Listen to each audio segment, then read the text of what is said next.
Chapter 1. A Miracle. A miracle. It had taken a miracle to change Penelope Cross's mind about spinsterhood, but her mind had changed, nonetheless. Penelope wrinkled her nose. Had it been a miracle? It was simply a baby, a birth, the creation of life. Perhaps it was a miracle after all. Penelope placed her gloved hands atop the sturdy fence post, leaned her head forward, and pressed it against the wood. The air was crisp, the sun bright. A bit of snow remained in the shaded areas of the meadow. It ought to be a perfectly normal February evening. But it was not. After 36 hours of labour pains, her dear friend, Lily, the Duchess of Cortland, had finally given birth to a tiny, red-faced, wiggling and wrinkled human. He was all of 2 hours old. Penelope had witnessed the entire event, and oh, what a spectacle it had been! One would think at the ripe age of 8 and 20 that nothing could change her mind about what she wanted in life. But this? Seeing a child enter the world? Well, it had, and the craziest thought had developed as she'd assisted the midwife in cleaning the squirming, slimy little creature before handing him over to his exhausted mother. I want one. Which, of course, changed everything. Because Penelope had long ago given up any hope of capturing the attention of her one true love, and if she could not have him, she didn't want anybody else. She would never marry. She had decided so just this past fall. And now this! This bodily need, this hunger, had hit her so very unexpectedly. An emptiness had opened up inside of her, an emptiness that could only be filled by making her own little screaming human. She smiled and covered her mouth with one hand, tears flowing down her cheeks. The look on Lily's face, in her eyes, when Penelope had handed her the blanketed bundle. Total fulfillment. Penelope swiped at her tears and sniffled. Lily's husband, the Duke of Cortland, had been in awe of both his wife and his son, for theirs was a marriage of love.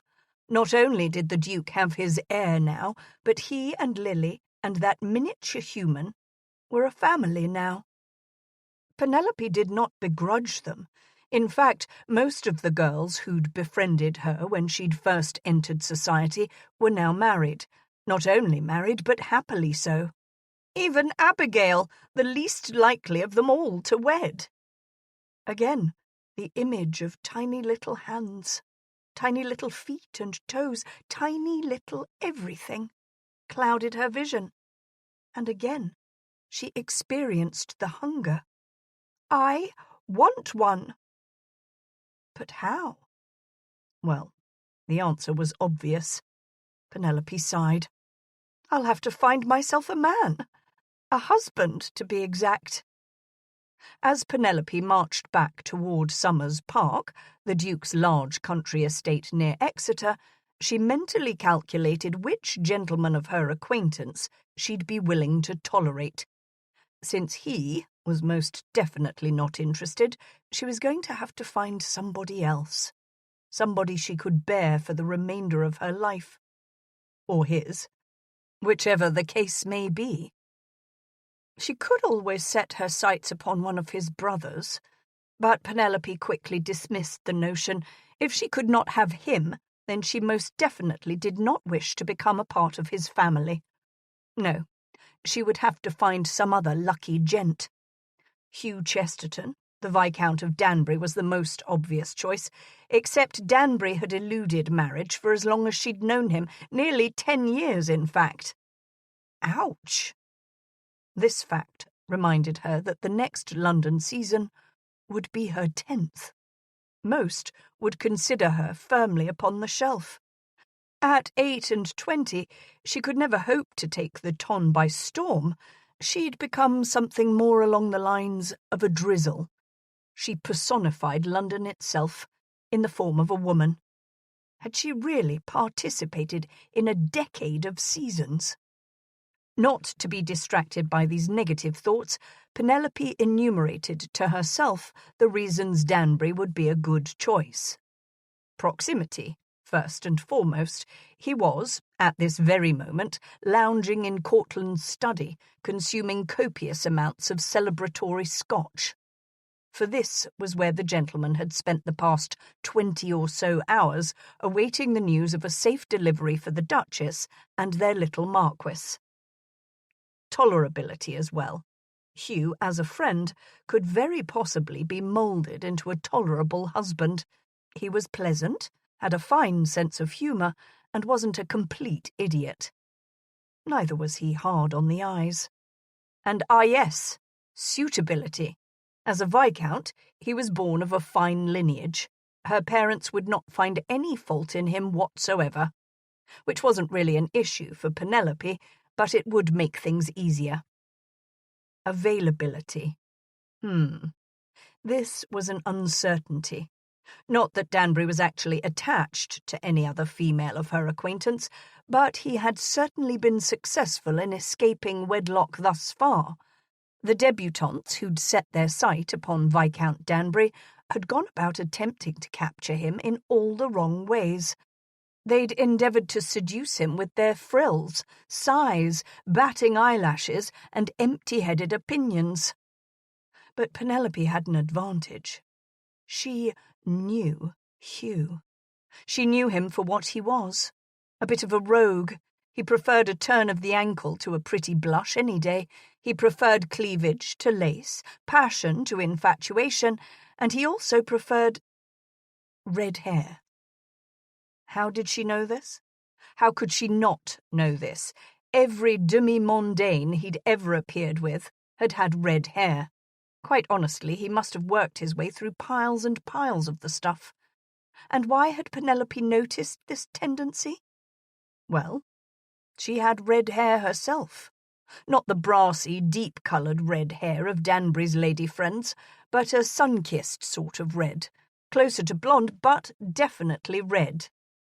This could come in quite handy.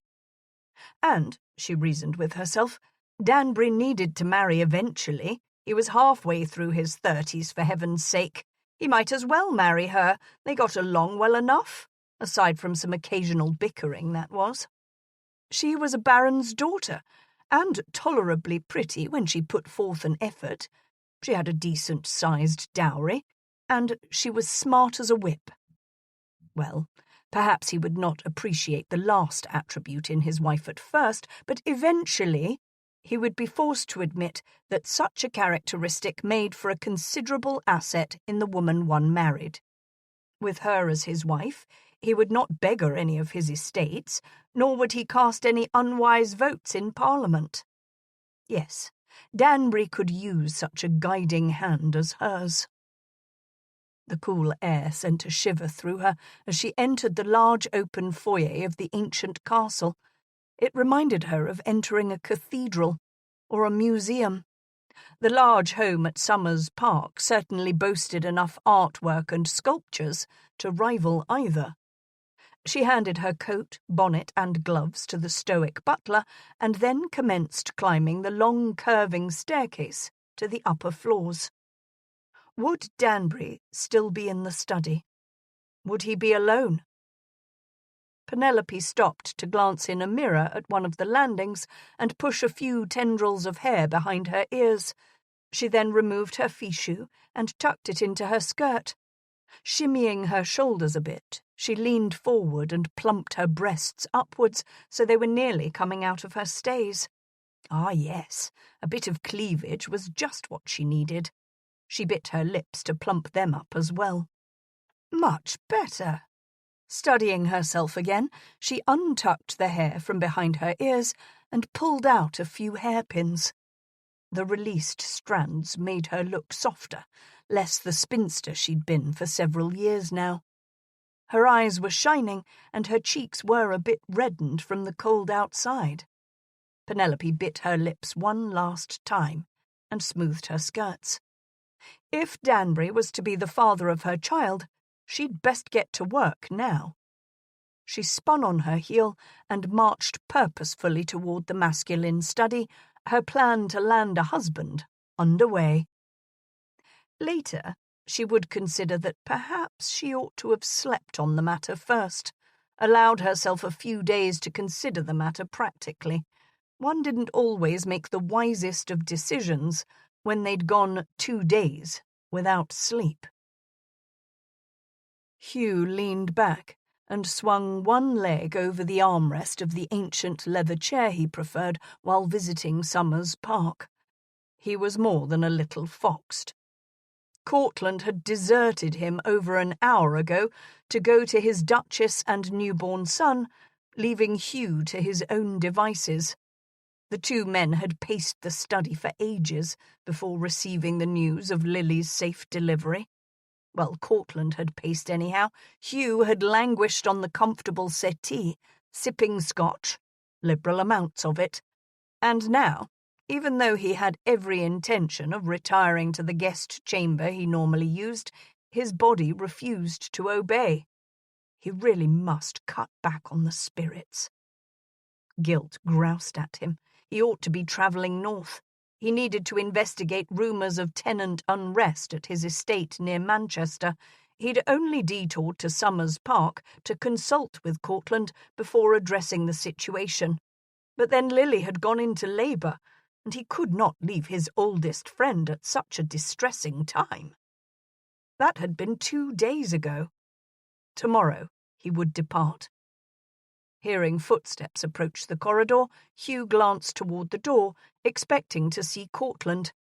He would be strutting like a peacock, no doubt, having sired a son, first time around. Preparing for another toast, Hugh reached for the decanter of scotch, but then stopped when he saw that it was not Cortland. Definitely not Cortland. Rather, it was a dishevelled Penelope Crone. The good old girl was one of the rare single ladies with whom a bachelor was safe to find himself alone. As an unmarried viscount, he remained vigilantly mindful of ambitious mammas and debutantes. He enjoyed his bachelor status far too much to risk it for a peck and a feel. No, Penelope, a confirmed spinster, was as reluctant to marry as he. Except this evening, there was something different about her. As she entered the room, her hips swayed in a manner he'd almost consider beguiling. Very unusual. Penelope was pragmatic about all things. Was she ill? Was she foxed? Holy hell! He must have drowned in his cups, because damned if Practical Pen wasn't looking as though she wanted to seduce him. Surely he was mistaken. Her cheeks flushed crimson, and her lips tilted upward in a secret sort of smile. Soft tufts of reddish-golden hair framed her face. Hugh also could not fail to notice that her breasts were very close to spilling out the top of her bodice. He pulled his leg off the chair and sat up straight. "Pen?" He nearly choked when she leaned forward, giving him an even better view of her. "I trust all is well with mother and babe." Hugh had known Penelope for ages, and being alone with her was not something he'd normally find concerning. She was like a cousin to him, practically a sister. Obviously, assisting the ladies with the long berth had brought about her unusually dishevelled appearance. She'd most likely not slept in over 24 hours. This sensuality in her gaze was surely an aberration, the concoction of her tousled appearance and too much scotch on his part. And then she turned toward the window, raised her hands up and behind her neck, and stretched, like a feline soaking up the sun. Her position thrust her chest forward and emphasized the long, swan-like column of her neck. Her skin was the colour of porcelain, except for a few delicate freckles sprinkled here and there. Hugh gulped as he watched the edge of her bodice. She then turned her head toward him and gave him a look. This could not be reality, for Hugh knew women, and that look was the look a woman gave a man when she wanted him. "Lily and the little Marquis are perfect." Her voice sounded breathy as she floated toward him. Hugh's body stirred.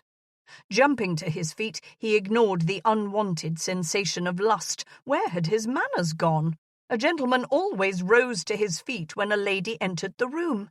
"What a day, eh, Pen, old gal? Join me for a toast?" He reached for the glass he'd been going to pour for Cortland, tipped a few fingers of the amber liquid into it, and held it out toward her. He struggled with his balance, but managed to avoid spilling any of the liquid onto the table. His hand barely shook as he handed her the drink. Penelope stepped closer to him, closer than necessary for her to retrieve the drink. "I've never tasted Scotch before." She wrapped her fingers around the glass, covering his, her voice low and velvety. Hugh wanted to release the drink, but fragile fingers had captured his own, and, for the life of him, he could not figure out why he would ever want to be free. His mind was unusually distracted by her lips, which parted temptingly when Penelope lifted the glass, along with his hand, so that she might take a sip. Watching the aromatic liquor flow into her soft, wet mouth held him in an enchanted trance. After taking a long and steady sip, she closed her eyes and tilted her head back. She licked her lips and swallowed the strong spirit. She surprised him by not coughing, and then she lowered her chin again and opened her eyes. Emerald eyes that he'd never really noticed before. With her hair not pulled back so tightly, they appeared wider. Her lashes were lightly coloured but lush and thick. Studying them for the first time, he noticed little blue flecks. Why, her eyes were nothing short of spectacular. She stood intimately close to him, her hand still covering his. Hugh glanced down to her bodice and pleasantly noted how proximity gave him quite an eyeful of cleavage. His groin tightened when she again lifted the glass to his lips. He watched her over the rim as he swallowed. She then took another drink for herself before returning it to the table. What in the hell was going on? And then Miss Penelope Crone, the original wallflower, blue-stocking, queen of all spinsters, pressed her body up against him and wound her arms around his neck. She was tall, not as tall as Hugh, but tall enough that when she spoke into his ear, her breath heated his skin. "We ought to celebrate, don't you think?" Of their own volition, Hugh's arms wound themselves around his fantasy. That's what this was, a dream, a drunken hallucination. He might as well enjoy it. One hand reached for her bottom, and the other wrapped around her waist. With no hesitation whatsoever, he tightened his grip, pressing her against his torso and groin. "Damn straight we should," he growled in agreement, before claiming her lips. This was going to work. This was actually going to work! The thought had barely registered in Penelope's mind when Danbury covered her mouth with his. Encouraged by such enthusiasm, she parted her lips and allowed his very capable tongue free rein. In her mouth! She'd known he was something of a womanizer. She'd known he was experienced and would be well versed in the aspects of physical love. She had not known how it would affect her. Her control slipped slightly, but she had no cause to be concerned. Because the thing about a true gentleman, even a roguish one like Danbury, was that he would never dally lightly with a woman who was a lady, for if he were caught dallying with a lady, he could be forced to marry her, and if he refused to make the poor girl an offer, his honour was compromised. And Hugh Chesterton, Viscount of Danbury, was nothing if he was not honourable. And, technically speaking, Penelope was a lady. First and foremost, an unwed lady had her virginity. A gentleman had his honour. Did she feel guilty for presuming upon Danbury's honour? Ouch. Yes, she did. A little. But really, she reasoned with herself as his hand reached around to claim her breast, he was going to get a great deal out of this as well. When she'd entered the room, she'd only intended allowing him to compromise her in the most innocent sense. But she couldn't stop the moan from escaping past her lips. That felt delightful. Was he pinching her? Oh, my! Hugh moved to her other breast, and she was able to return to her train of thought. Oh, yes. If she allowed him even greater liberties, then the end result would be far more expedient. She would give up her virginity, and Danbury would act honourably. She'd have her husband, and then her baby. She moaned again as his lips left her mouth and found her neck. Good God, this felt wonderful. The sensation soaring through her had absolutely nothing to do with wanting to make a baby. No, she thought, as her fingers ran through Hugh's springy chestnut hair, these sensations were far more primitive. She found herself writhing against him, wanting to be closer. Danbury growled and lifted her in his arms.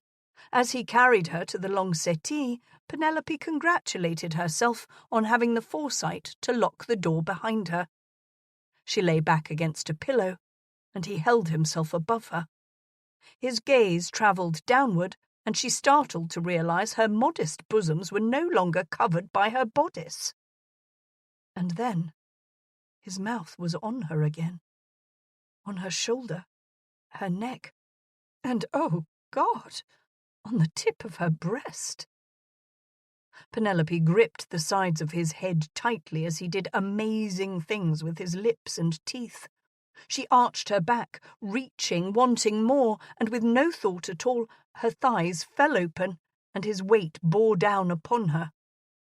She hadn't truly thought things would go this far, had she? She'd entered Cortland's study with the thought of flirting with Danbury, tempting him.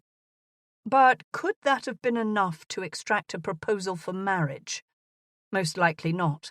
Others had tried, all of them had failed. When she'd seen how foxed he was, forgetting even to stand when she'd entered the room, she knew this was her chance. She must carry out this deed if she wanted him to offer for her. She'd deal with the aftermath later. Hugh stroked the length of her leg. He then pushed her skirts aside and slid his hand up to the very sensitive skin on the inside of her thigh. Heat pooled at her apex. She hungered for him. His fingers teased her, drifting from one leg to the other, and then to her abdomen just below her stays. Penelope thrust herself into his hand. "Touch me, Hugh," she demanded. She had never experienced anything like this. There had been nights that she'd awakened, alone of course, and touched herself. She'd brought herself satisfaction even. But that had been entirely different. She was allowing another person, a man, to touch her intimately. She knew what he felt. The curling hair that concealed her womanhood, and then the plump creases of skin beneath it. She opened her thighs wider, and his hand took her possessively. This was so very different than touching herself. Penelope's breath hitched when he slid one finger inside. Havoc spiraled within as her need grew. "You're so wet for me," Hugh breathed, "so very ready for me." And then his hand was gone. Penelope opened her eyes to find he was undoing his falls. A sharp stab of regret threatened to engulf her, but she would not allow it. If not now, when? If not Hugh, then who? She barely caught sight of his manhood, protruding from a thatch of dark hair, before Hugh leaned forward again. His breath was warm, the fumes of the scotch he'd consumed nearly overwhelming. Suddenly, the setting for losing her virginity was horribly, horrifically wrong. They were on a settee in the Duke of Cortland's study, for God's sake. And Hugh was drunk out of his mind. Was she insane? Alarm bells sounded in her head, but there was no turning back. He was pressing into her. She wanted to pull away, but she had nowhere to go. It hurt. The pushing, the invading, oh God, the tearing! Penelope couldn't stop the scream that suddenly pierced the late afternoon quiet of the study. Chapter 2. Hugh was awakened. Hugh was awakened early the next morning by Chester, his valet of over a dozen years, to read an urgent missive sent from his mother. Splitting headache aside, Hugh knew Chester took enjoyment insisting his master rise early. He'd said the courier had declared the correspondence to be urgent. And the damnable thing of it all was, Hugh loved his mother. Swinging his legs over to the side of the bed, he unsealed the note while Chester threw open the heavy curtains. The bright sunlight was punishment, surely, for the previous day's overconsumption of brandy and scotch. Hugh rubbed his forehead with one hand and attempted to decipher his mother's handwriting. It was atrocious as always, barely legible. "Hugh, I've purchased new capes." "Drapes?" "For the foyer.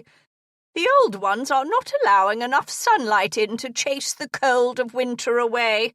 These new ones will be made of a lighter fabric and consist of a yellow and green floral print. I'm thinking of having a dark green egging." "Edging?" "Added, so they aren't so overwhelmingly feminine. This is your estate, after all, for I would never guess. It has been so lonely." "Long?" "My dearest, since you have spent any time here. Your Dodder," "Sister?" "is departing soon to participate in the season, but I am considering foregoing town to stay at home, what with having to fight off this scarlet fever and all. Anyhow, I would simply ask that you keep an eye on your sister while she is there, and offer her your lemon." "Escort?" "On a few occasions. Love, Mother." It took a moment or two for the words to penetrate the fog in his brain. He had to read through the entire missive in order to ascertain that he was not mistaken. Even then he was not entirely certain. Scarlet fever? Good God! Why had no one contacted him sooner? "Chester, will be departing for Land's End immediately. Why did no one see fit to inform me that my mother had contracted scarlet fever? Damn me, I've been told nothing of it. Is there an epidemic at the estate? In the village? Do you know anything of this, Chester?" Hugh was near panicked at the thought of his mother's mortality. "I'm certain I do not, my lord," Chester responded uselessly as he pulled one of Hugh's large travelling trunks out of the dressing room and began folding clothing into it. "Might I suggest you journey ahead of the travelling coach on your mount instead of waiting? The weather looks fine, and you'd make quicker time that way." Hugh rubbed his hand through his hair and nodded in agreement. Of course. What was he thinking? He could be back at the estate in half the time. Oh, hell. He simply wished his head would stop pounding. He'd not be imbibing again any time in the near future. Of course. He glanced around in frustration. "Where are my damn riding boots?" Less than half an hour passed before Hugh and Dicky, one of his outriders, rode off the estate together. The sun had barely yet risen. Glancing over his shoulder, Hugh knew Cortland and the Duchess would not take offence at his quick departure. He'd left word of the situation and adamantly instructed nobody to follow. He needed to verify the facts of his mother's letter first. His conscience niggled, however, as though he were forgetting something very important. He searched his memory to the best of his ability before dismissing the thought. Whatever he'd forgotten would most likely be taken care of by Chester. He had just over 100 miles to travel before reaching Morrow Point, his estate near Land's End, located along the coast of the most southwesterly point in Great Britain. If he and Dicky changed out their mounts a few times and took very short breaks, weather permitting, they could arrive late tomorrow night. His heart raced at the potentially devastating situation he might be heading into. And what of his sister Lavinia? Surely she would not leave Mother at such a time. Surely she was not that selfish. She'd not been the same woman since losing her husband a few years ago, but she was still quite level-headed. In fact, she'd never been like other frivolous ladies of the ton. This entire situation made no sense. The question of an outbreak of scarlet fever at Morrow Point, nonetheless, was nothing to ignore. He pushed his horse a bit harder. As Somers Park disappeared behind him, he again dismissed the thought that he was forgetting something. Penelope's first thought upon awakening was that she was not in her own bed. She was at Somers Park. Lily had given birth to the most adorable baby boy yesterday. A smile spread across Penelope's lips as she pictured the screaming, squirming bundle of innocence. And then other memories swept her thoughts of delight aside. Merciful heavens! She heaved the bedclothes over her head and groaned. She'd truly gone and done it last night. She'd made the most spectacular mistake of her entire life. Or perhaps not. The seduction of Viscount Danbury. She'd lured him in and then... Well, she didn't even wish to think about what they'd done. It had been horrible. Well, part of it anyway. That end part, when it had hurt so much. And then again, when Hugh had gone and passed out. Yes, she'd given herself to the scoundrel, and he'd barely had the courtesy to stay awake through it all. Burying her head under her pillow, Penelope groaned with mortification as she remembered how she'd shoved Hugh off of her. After she'd slipped out from beneath his hulking form, he'd snuggled back into the cushions and began snoring softly. And then she'd realized there had been blood. She was lucky none of it had gotten on the settee, but her bloomers and petticoat were both stained. She'd done her best with a small handkerchief to clean herself off, and, God help her, to some extent, Hugh. And then she'd pulled his breeches back together, tossed a blanket upon him, and raced for her room. Thank heavens Rose, her maid, could be trusted. Penelope had rinsed the offensive garments out herself and hung them on the screen to dry. But Rose would not be fooled. In spite of having not really slept for nearly 2 days, it had taken quite some time to fall asleep. She had lain in bed forever, questions and guilt swirling about her mind. Would she be with child? Would Hugh hate her forever? Would he offer for her? And the most frightening thought of all, would he even remember what they'd done? She'd heard stories of certain people not recalling events that occurred while they were inebriated. Ought she to have left him undone, so when he awakened he would be forced to remember? But then anybody could have walked in on him.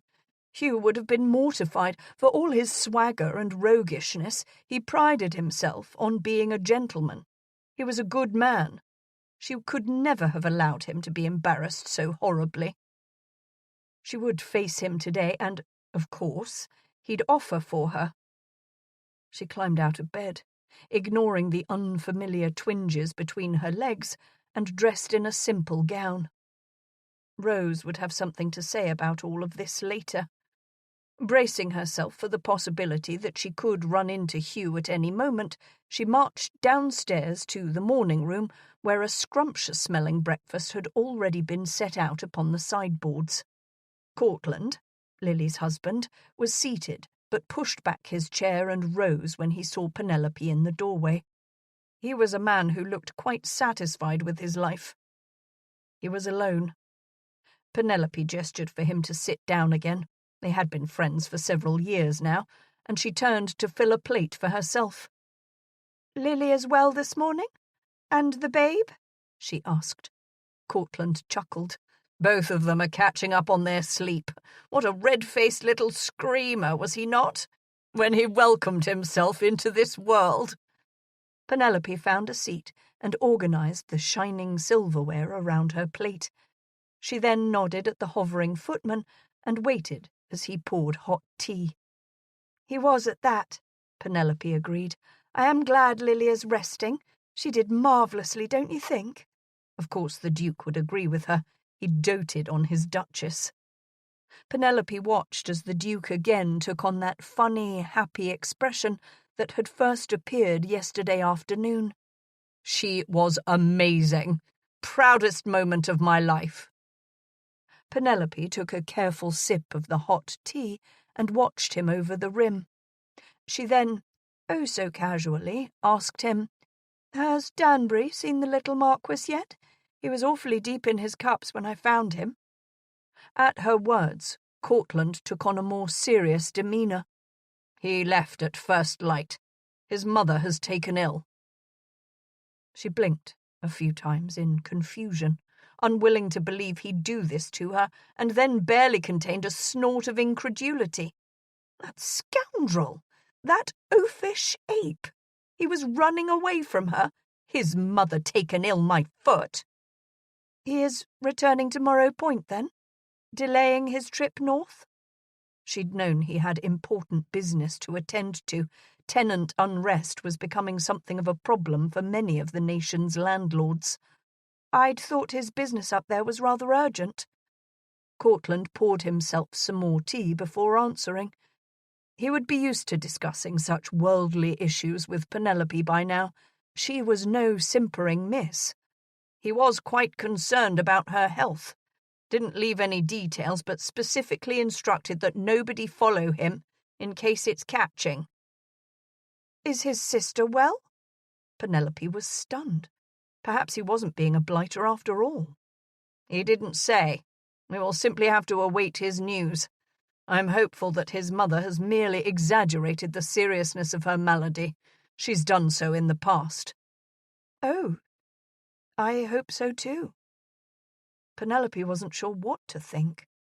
As she dug into her breakfast more heartily, she decided she'd worried the entire situation too much already. She needed to take responsibility for her actions and move forward without dwelling on possible regrets. 1.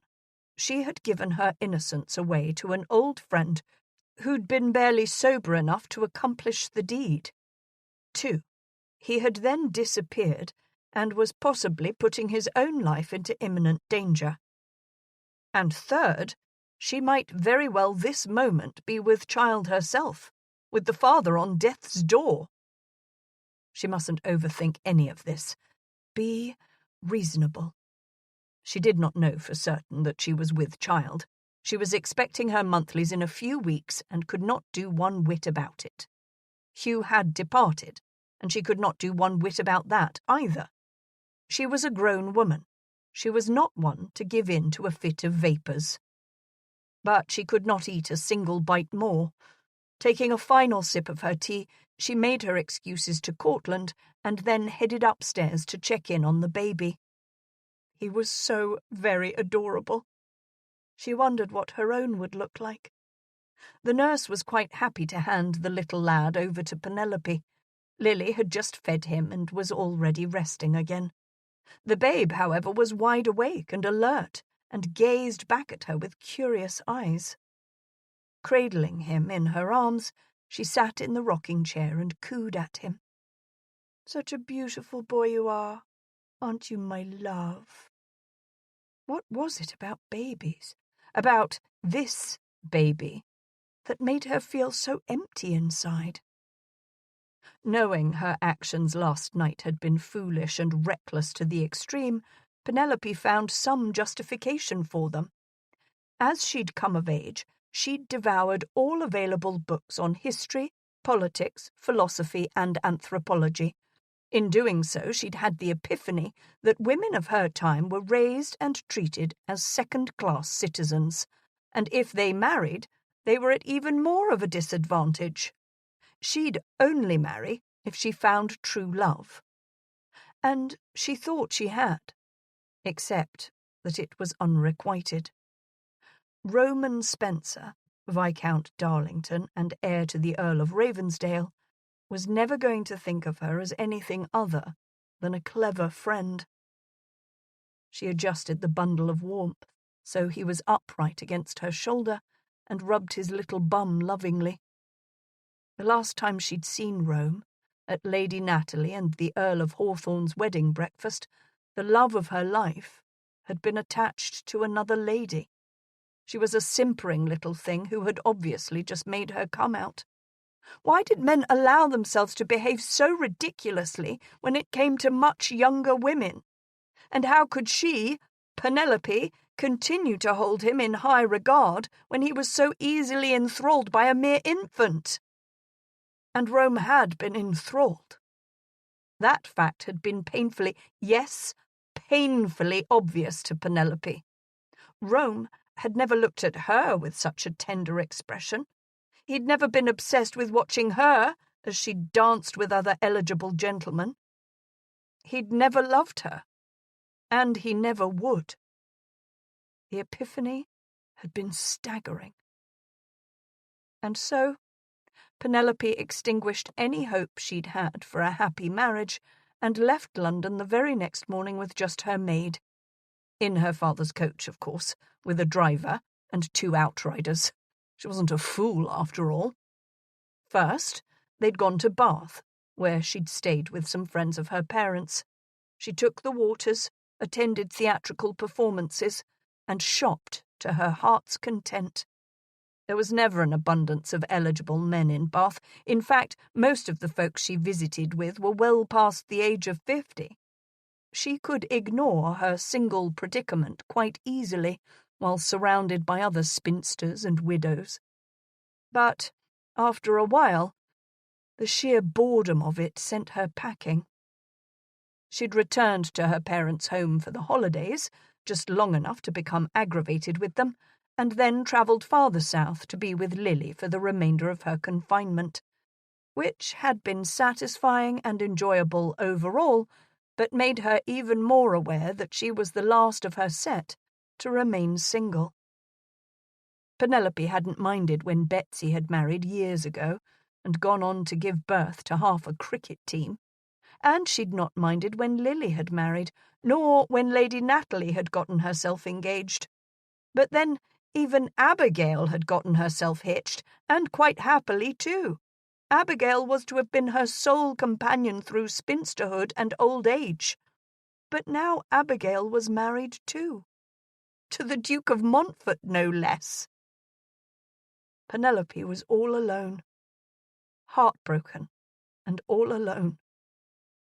She practically snorted at such self-pitying thoughts. Everything ought to have been all fine and well. But then she'd gone and watched Lily give birth to this tiny little creature. And now, after the events of last night, thoughts of Roman Spencer could be put to rest forever. She was going to have to wait for Hugh's return. She hated waiting. Chapter 3. Penelope's Mutinous Maid.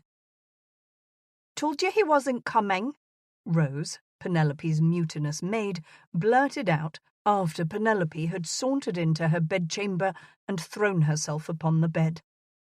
After 3 weeks, Danbury had still failed to return to Somers Park. In addition to this unfortunate fact, obtaining information was becoming more and more difficult. Penelope had pestered the Duke of Cortland so often as to the wayward Viscount's whereabouts and health, it was quite possible suspicions were already aroused. She'd never been overly interested in Danbury's whereabouts in the past, so what cause would she have to do so now? What cause indeed? Cortland received a missive from him today. Thank heavens he'd misread his mother's missive, and she is quite well, apparently. But then she frowned. He bypassed Somers Park, however, in order to make quicker time up to Manchester. "Oh, Rose, what am I going to do?" Rose had been dabbing some of Penelope's new perfume upon her wrists, but set it aside at Penelope's moaning. "Men will be men the whole world over. Surely you've heard, 'Why buy the cow if you can get the milk for free?' You gave the Viscount your milk. Poof, he's gone. Simple as that."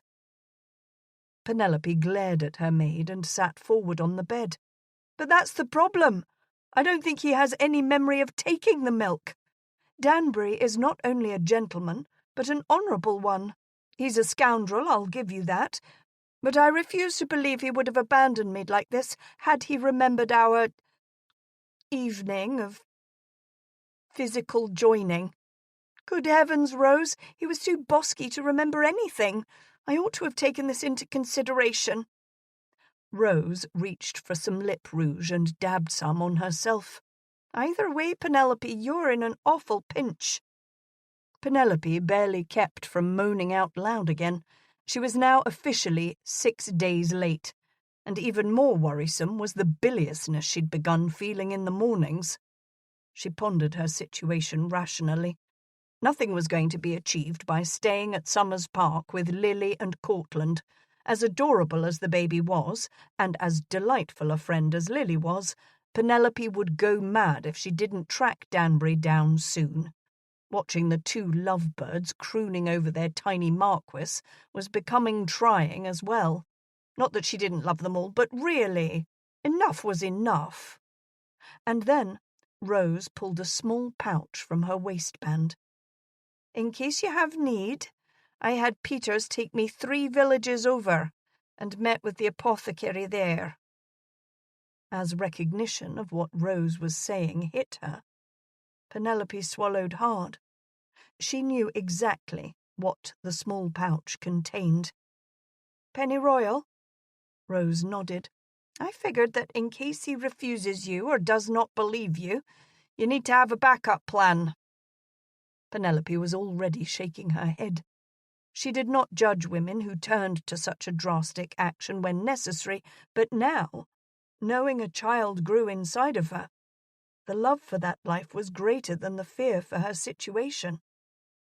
"I won't be needing it, Rose." But she was not angry with her maid. Penelope had first educated her maid as to the concept itself. Over the years, Penelope had been slowly, in secret, collecting the tomes of Mary Wollstonecraft, and she'd shared them with Rose. They'd largely influenced Penelope's own assertions that marriage was a Bastille-like institution, that a woman ought to have the choice as to whether she was willing to sacrifice her body, and possibly her very life, in order to become a mother. She'd known of more than one perfectly healthy lady who had died in childbirth. It was part of why she'd come to assist Lily. But suddenly, none of that mattered.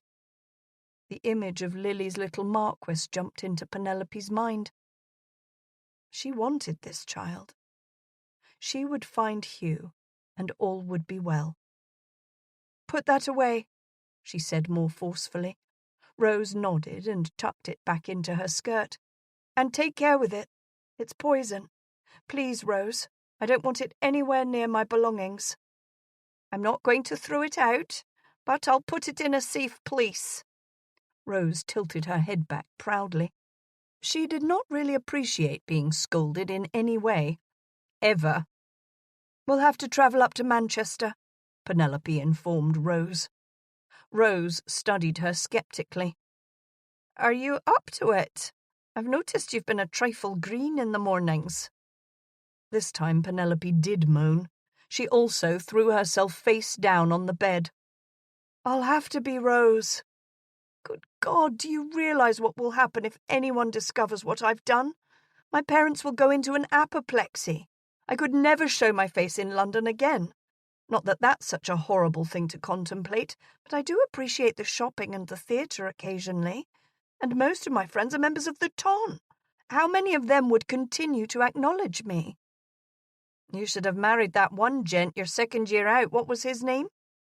"You mean Betsy's brother, Miles Harris?" Penelope was all astonishment. "Yes. I will remind you that I told you then that you would be the one in control of everything in such a marriage. You would hold the purse strings. You would decide when and how many children would come along. Lord Harris would give you free rein. But did you listen to me? You do remember on occasion, anyhow, that you are my maid, don't you?" This argument had begun over a decade ago and would continue far into the future. But Penelope would never give Rose up. They'd been friends as children, and when Rose's father had threatened to send his only daughter away, Penelope had convinced her parents to hire Rose on as her maid. Both girls had barely reached the ages of 10 and 6 at the time, but the Crones had found the situation tolerable. And so, Rose had gone from being friend, confidant, and playmate to being Penelope's lady's maid overnight. Rose didn't always have the temperament of a maid, but that did not matter to Penelope. Most of the time. Miles Harris is a milksop. Was back then and continues to be so today. Penelope remembered the last time she'd seen him, at Lady Natalie's wedding breakfast. Miles had lost a great deal of hair and gained a great deal of weight. He was, as of yet, unmarried. You might keep him in mind if the Viscount continues to be elusive. At Rose's words, Penelope shuddered. But she had a point. "No, we've got to track down Danbury, and he's going to have to marry me right off." And then a wave of nausea washed over her. Oh, Lord, what had she done? Hugh's mother was well, except for a mild cough, and although the impromptu journey had caused him to fall even farther behind in his responsibilities, Hugh was relieved to see his mother's good health in person. She'd had a touch of fever the previous week, and she corrected Hugh's interpretation of her chicken scrawls easy enough. She'd meant to have written darned fever. "It was plain as day," she'd told him. Ah, well. With his mind at ease, he'd stayed just a few days, and then turned back from where he'd come. Rainy weather and a lame horse had delayed their travels, but at last they were nearing Hugh's northernmost estate. As he and Dicky rode the last few miles into Manchester, the strangest thought persisted in nagging at his conscience. Before leaving Somers Park, he'd had that incredibly vivid dream about Penelope Crone. Surely it had been a dream. He'd drank too much of Cortland's liquor and passed out in the study. And when he'd awakened, he'd been fully clothed and bundled up in a blanket. Had a servant covered him? Cortland? Or had Penelope stopped into the study on her way up to bed that night? Impossible. She was the last woman in the world he'd ever consider bedding. As a baron's daughter, she was not to be dallied with. He'd never wanted to dally with her anyway. She was domineering, opinionated, and too damned independent for his liking. When Hugh married, for eventually he would have to, he was going to marry a silly young chit who would not deign to question any of his decisions. He did not want a managing wife, he wanted a manageable one. Penelope Crone was the last person any bachelor would credibly wish to marry. Any sane bachelor, anyhow. Good thing she had no desire to find a husband, or else they'd all have to leave the country. He chuckled ironically to himself. If Penelope Crone ever set out to land a husband, he would be on one of the first packets out of Dover, because Penelope Crone was unlike most women. She didn't suffer in silence, waiting for her wishes to be granted. No, that minx was not afraid to go after what she wanted. And she then usually got it, right away. He had enough to worry about with his mother's persistent matchmaking. Once again, during this last visit, she'd announced that she'd located a bride for him. She said that her dearest friend, Mrs. Iris Merriman, was going to sponsor her 19-year-old niece this spring for her debut season, and the niece was a dream of a girl. She was sweet, yet not overly so. She was biddable, yet not empty-headed. His mother had already promised Mrs. Merriman that Hugh would be of the utmost assistance to her. But, of course, Hugh would escort them to the first event of the season. But, of course, Hugh would lead the niece out for her first dance at her come-out. He forcibly pushed all thoughts of matrimony from his mind as he turned up the drive to the estate he'd not visited in over 12 years, since before his father's death. Fencing was falling down, gates hung at odd angles. There seemed to be no order to the landscape whatsoever. As he neared the house, he realized that the manor was not in much better condition. Cortland had told him that the steward was most likely swindling him, for Hugh knew rents were high. There ought to have been enough funds to keep Augusta Heights in near-perfect condition. No groom greeted him as he rode toward the stable, and no butler gaped out the door to see who was arriving. Hugh had intentionally not given word of his impending arrival. He wanted to catch the estate on a normal day. Well, not a very auspicious beginning. When he rounded the corner of the stable, he could see right into the interior of the building. For some reason, the doors had been removed. Likely they'd fallen off their hinges and not been repaired. He could see that the floors needed sweeping, but at least hay was available, and apparently being used to provide for the cattle inside. A young lad leaned lazily on one of the bales of hay, with a piece of it sticking out of his mouth. "That's a fancy horse you got there, mister," he managed to speak without removing the straw from his mouth. "But you must be in the wrong place. We ain't had no visitors here, never." The boy barely moved a muscle, so very relaxed was he in his reclined position. "Where's your stable-master, lad?" There was a man being paid to perform such duties.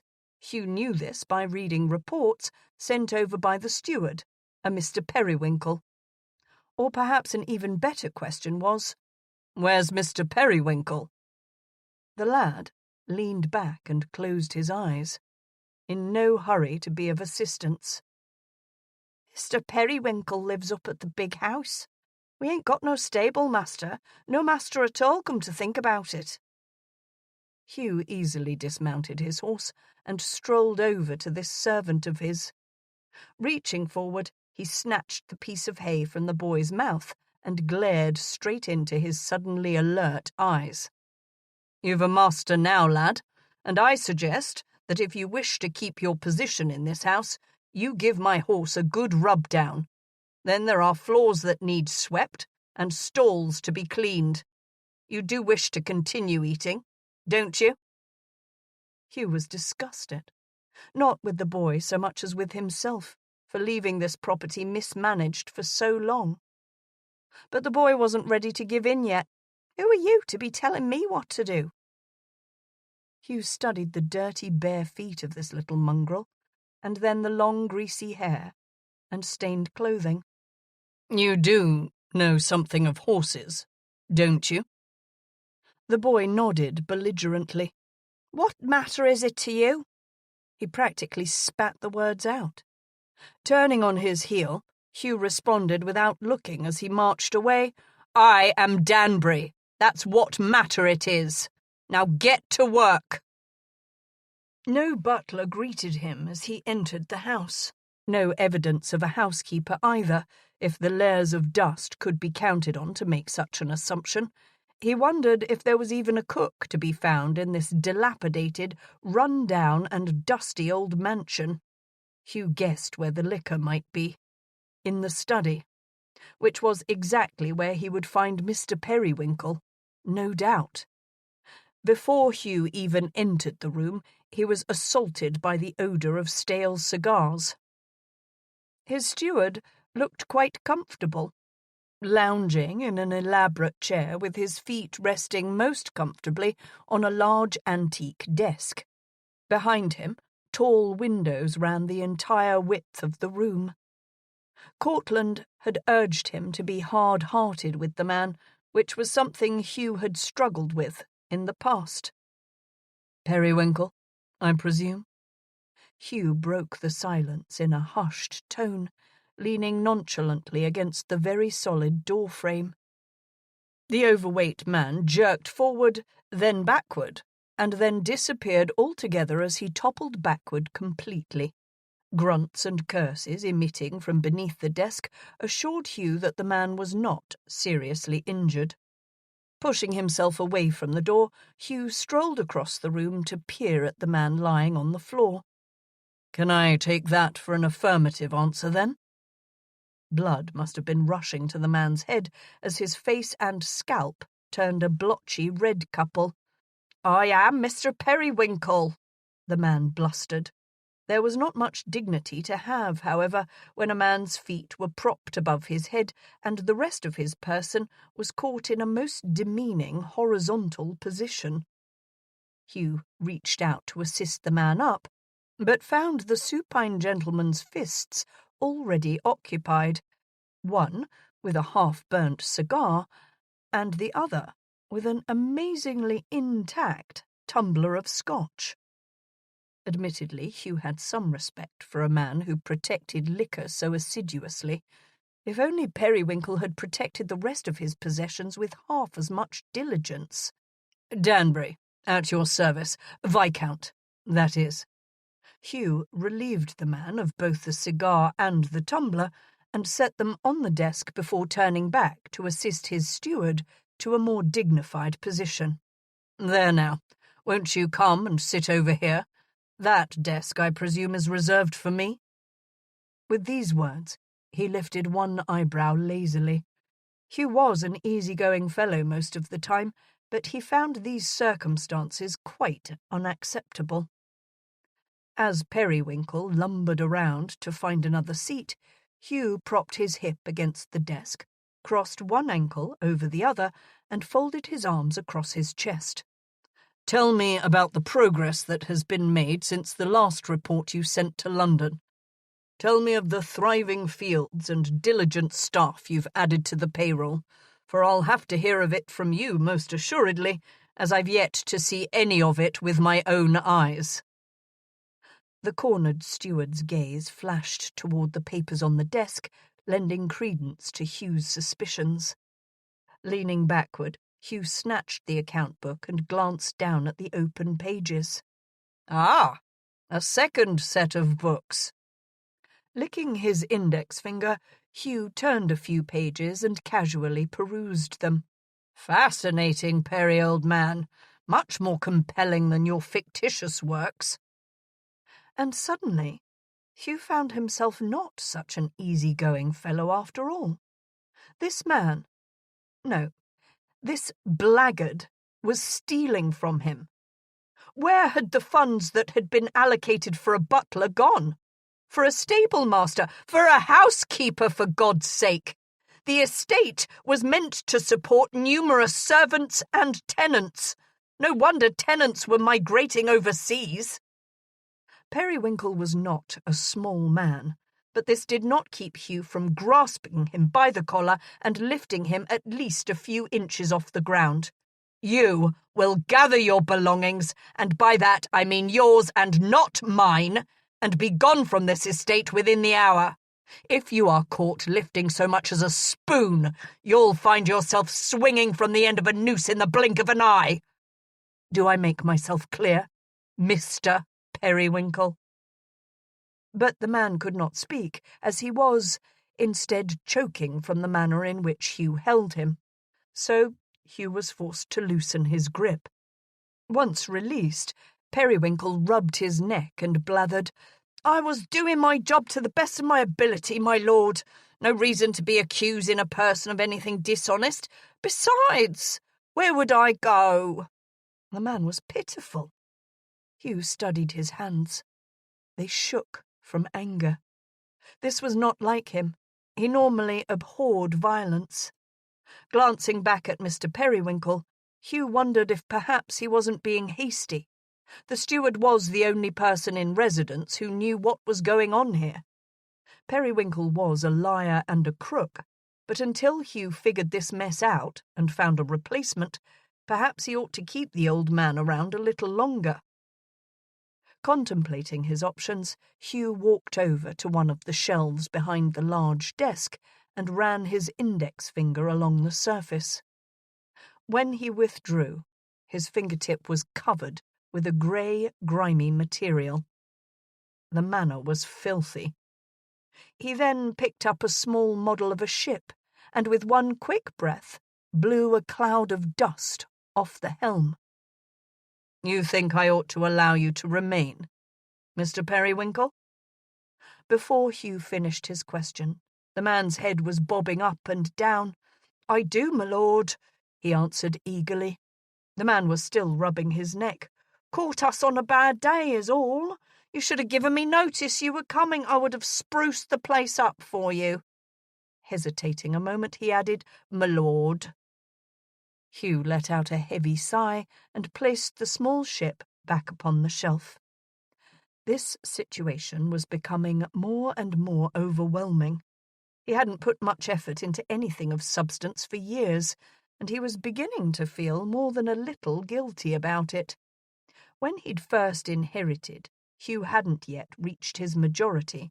That had been justification enough for him to allow the running of his estates to be done by solicitors and stewards. But that excuse no longer applied. He was in his 30s, by God. Not sure where to begin, Hugh ran his hand through his hair. "Very well," he relented reluctantly. "You shall remain here on probation. For now, you are to return to the steward's quarters. We'll go over these books tomorrow." Periwinkle went to casually collect the black leather tome from the top of the desk, but Hugh pressed his own palm down upon the offending item first. "Tomorrow, Mr. Periwinkle." Periwinkle was obviously reluctant for Hugh to have access to what appeared to be the more truthful version of estate accounts. The man paused and then rubbed at his bottom lip thoughtfully. "I've some entries I'd like to finish today, my lord, if you wouldn't mind." Again he reached for the book, but Hugh had already picked it up. "No hurry, Mr. Periwinkle. Now, good day to you." Hugh sat down in the chair that had overturned earlier and opened the book to begin perusing it himself. When he did not hear the steward exit, he glanced up dismissively. "Leave me now, sir." It didn't take long for all of Hugh's suspicions to be confirmed. This book was, in fact, the real accounting of the estate, and the figures far more detailed and concise than anything he'd been sent. If Periwinkle hadn't been so criminally inclined, he would have made an excellent steward. But where ought he to start?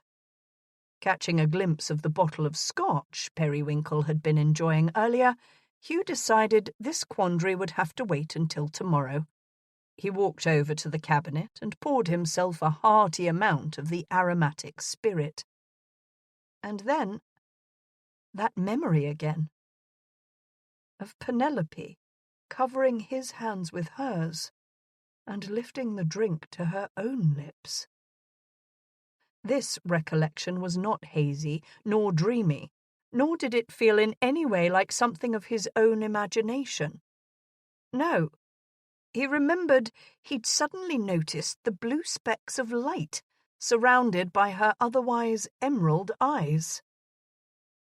He shook his head and drank the liquid in one long swallow. The warmth filled him almost immediately. He closed his eyes. Of course it had been a dream. Good God, the alternative was unthinkable. Chapter 4. The Babe in Her Arms. I so wish you could stay longer, Penelope. The Duchess of Cortland, Lily Redmond, did not look away from the babe in her arms as she spoke. Breaking ducal tradition, Lily had decided she would not have a wet nurse for the child. She was determined to feed the child of her own body. You can do it, little Edward, she told the baby now as she encouraged him to suckle. Her endeavour had not been an easy one. Penelope leaned forward and watched as the tiny infant turned his head from side to side, eluding his mother's fingertips. He then let out a few disgruntled cries, causing Lily to lift him to her shoulders and pat his little bum. "What will I do without you, Pen?" Lily asked, looking over at her this time. Penelope smiled reassuringly at her friend. In spite of the challenges the Duchess experienced as a new mother, Lily was more beautiful than ever. Her unusually coloured golden eyes looked a little more tired than normal, but her hair was done up in an elegant twist, and her clothing was, as always, immaculate. "You'll do just perfectly, Lily. Look at him. He's plump and healthy. I don't think there has ever been a happier baby." She said this in spite of the grumbling sounds coming from the cherub. Lily glanced back down at the baby and sighed in agreement. Her smile widened when the little Marquis let out a satisfying burp. "He is, isn't he?" And then a frown of concern marred her forehead. "But what is it, Penelope? You haven't been yourself since Edward was born." Penelope sat up straight. What did Lily see? Was her condition so very obvious? I'm just feeling a little restless, that's all." A familiar odour suddenly began filling the room. Oh, not the biliousness now! The nausea she'd felt upon waking had gone away after nuncheon. It was not supposed to come back. Lily mustn't learn the truth of Penelope's situation, for she would be inclined to tell Cortland, who was Danbury's best friend. Penelope nonchalantly lifted her hand to her mouth and inhaled the fragrance of her soap from earlier. She need not have been concerned. Lily had become aware of the odour as well and rose from the rocking chair. Her concern for Penelope temporarily forgotten, she laid the baby down on a padded dressing table. "At least we know he's eating enough. Right, little man?" she cooed to the infant, and then glanced back over at Penelope. "As long as you know you're welcome any time, I don't ever want you to feel as though you're not wanted here." Lily's words, simple though they were, suddenly had Penelope on the brink of tears, and she glanced out the window. The hills were a deep green, and the sky ominous. Was a snowstorm approaching? That would not be advantageous at all. In an attempt to ward off her weepiness, Penelope forced herself to think of anything but her apparent situation. She'd felt unusually emotional throughout the past week. This was unacceptable. "I am not a watering pot." She discreetly wiped at her eyes before turning back to Lily. "Oh, I know, Lily. You and Cortland have been kindness itself." The baby gazed adoringly up at his mother. "I'll most certainly miss playing with little Edward, but I probably ought to go home and spend some time with Mother and Father before the season, for I'm contemplating foregoing London this year." The season would kick off in a little more than a month. She most definitely needed to get a few things ironed out before then. She couldn't have Danbury trolling through the young debutantes now, not when she was carrying his child. Penelope stood up abruptly at the thought. I've told Rose to get everything packed today so that we can leave first thing in the morning." "Then we should do something special tonight," Lily said while wrapping the infant tightly in his soft blanket. "Wait a few more days, Penelope, and I will plan a going-away supper for you. I'll feel horrible if you leave without a party first." Penelope shook her head. "You have far more important things to concern yourself with than a silly dinner party for me. Besides, I think I'm going to try to get to sleep early tonight." She couldn't stand the thought of having to be civil to a roomful of Lily's guests.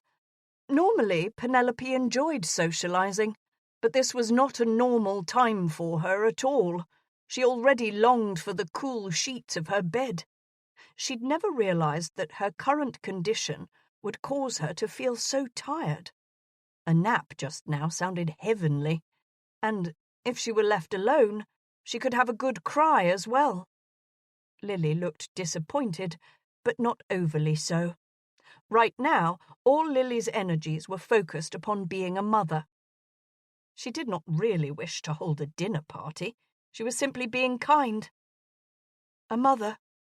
The thought was nearly enough to summon those tears again. She desperately needed to find Danbury. Later, she would track him down and all would be well. But first, she needed that nap. The road heading north was not a well-maintained one, and with the intermittent snowflakes along the way, the driver seemed to move at a snail's pace, making the journey more exhausting than usual. Even Rose's spirits flagged by the time they drove through Manchester. They had been travelling for just over a week, and the inns they had stopped at had not been nearly as comfortable as the lodgings Penelope usually patronised. She'd never travelled this far north, so, not trusting her driver to obtain the best directions, she'd discussed their route with every innkeeper along the way. Aside from riding up top with her driver, however, she was forced to trust that he could get them to Danbury's estate. She would not relish having to travel additional miles unnecessarily. She'd not heard any positive comments about Augusta Heights. The recent years' crops had gotten smaller and smaller, and the estate itself now employed few villagers. Penelope's understanding was that the steward had gradually put them all off, either by failing to pay fair wages or failing to pay at all. Sitting in the open dining area with Rose the evening before, Penelope had collected all sorts of information by merely eavesdropping. Viscount Danbury's massive estate ought to have been a positive economic force for the small villages nearby. Augusta Heights, it seemed, was instead a scapegoat for all that was wrong. She was more certain than ever that Danbury required her assistance. The coach jerked as they turned onto a long drive. The smaller road had even more ruts and holes in it than the road before. Penelope slid across the bench into Rose as the carriage tilted a little and then righted itself. "Thank God!" Rose echoed Penelope's own sentiments. "I don't believe I could have tolerated another day on this God-forsaken road." Penelope peered out the window. Even during the tail end of winter, it was painfully obvious that the landscaping had become completely overcome by wild vines and shrubbery. The road had nearly been overtaken as well. And then there was the manor in the distance. It was slightly lopsided. Yes, that was the problem. Danbury was going to need an engineer to come and take a look at the foundation. It desperately needed repair. Broken windows riddled the upper floors, and one of the chimneys appeared to have caught fire sometime in the past. She could only imagine what condition the interior was in. They rolled along for a few more minutes, bouncing and creaking, until, at last, they came to a stop in front of the crumbling steps leading up to the main house. Penelope did not wait for one of the outriders to set down the step for her. She pushed the door open herself and jumped out onto the ground. Rose waited graciously for the groomsman to pull out the step before accepting his hand as he assisted her down from the conveyance. Penelope was looking about curiously when a pot-bellied gentleman opened the front door and ambled down the steps. The man's skin was a sallow yellow colour, and his jowls swayed from side to side as he walked. He did not look happily upon the new visitors. "Are you lost, madam?" he shouted as he approached her. "You must have taken a wrong turn a ways back." "I am not, and no, we have not taken a wrong turn. Who, might I ask, are you, sir?"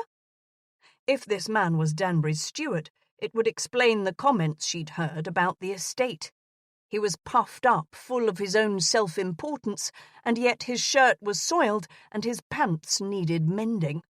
The yellowness of his skin indicated that he imbibed more than was healthy, and the additional flesh on his person that he ate more food than his share. "I am Mr. Matthew Periwinkle, steward of Augusta Heights. Who might you be, madam?" Penelope lifted her chin and narrowed her eyes at the pitiful man. "I am Miss Penelope Crone, daughter to Baron Riverton. My driver and outrider will be utilising your stable." She glanced over at the tumble-down condition of the building in question. "And my maid and I shall require superior accommodations as well. Please inform the Viscount that we are arrived." The end was all bluster on her part, but it was obvious that this man needed to be put in his place.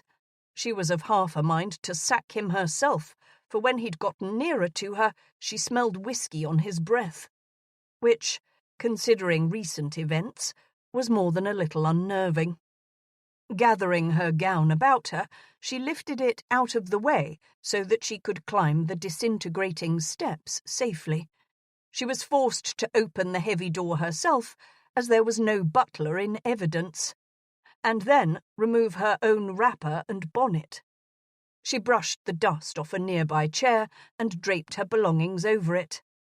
The foyer smelled of mildew and decay. "Hello?" she shouted. Her own voice echoed back mockingly. A shiver ran through her. Perhaps she ought to have kept her wrapper on. "Hello?" she shouted again. This time she heard a door open and close upstairs, and then footsteps approaching the landing. A rush of emotion swept through Penelope when Danbury paused at the top of the stairs. The last time she'd seen him, he'd been... Oh, Lord. It had been just over 1 month since she'd been with him, since she'd lain with him. And now here he was, his shirt hanging out of his trousers, no cravat or waistcoat, and at least 3 days' growth of whiskers on his face. "What on earth has happened to you, Danbury?" she asked, forgetting the rehearsed greeting she'd planned over the past few weeks. "Good Lord, you look like death warmed over." The man standing above her pinched the bridge of his nose and then rubbed his eyes. "Penelope? Penelope Crone, is that you? What in God's name are you doing here?" Ignoring his questions, she beckoned him to come down the stairs. "I thought you were coming up here to take matters in hand. Where is your butler? Do you even have a housekeeper? And your steward? He's got to go, Hugh. That man is robbing you blind." Danbury shook his head, blinked several times, and then descended the stairs cautiously. Perhaps because he was uncertain as to his own stability, or perhaps because he was just a little bit frightened of her. After stepping off the bottom step, he grasped Penelope by the shoulders and looked searchingly into her eyes.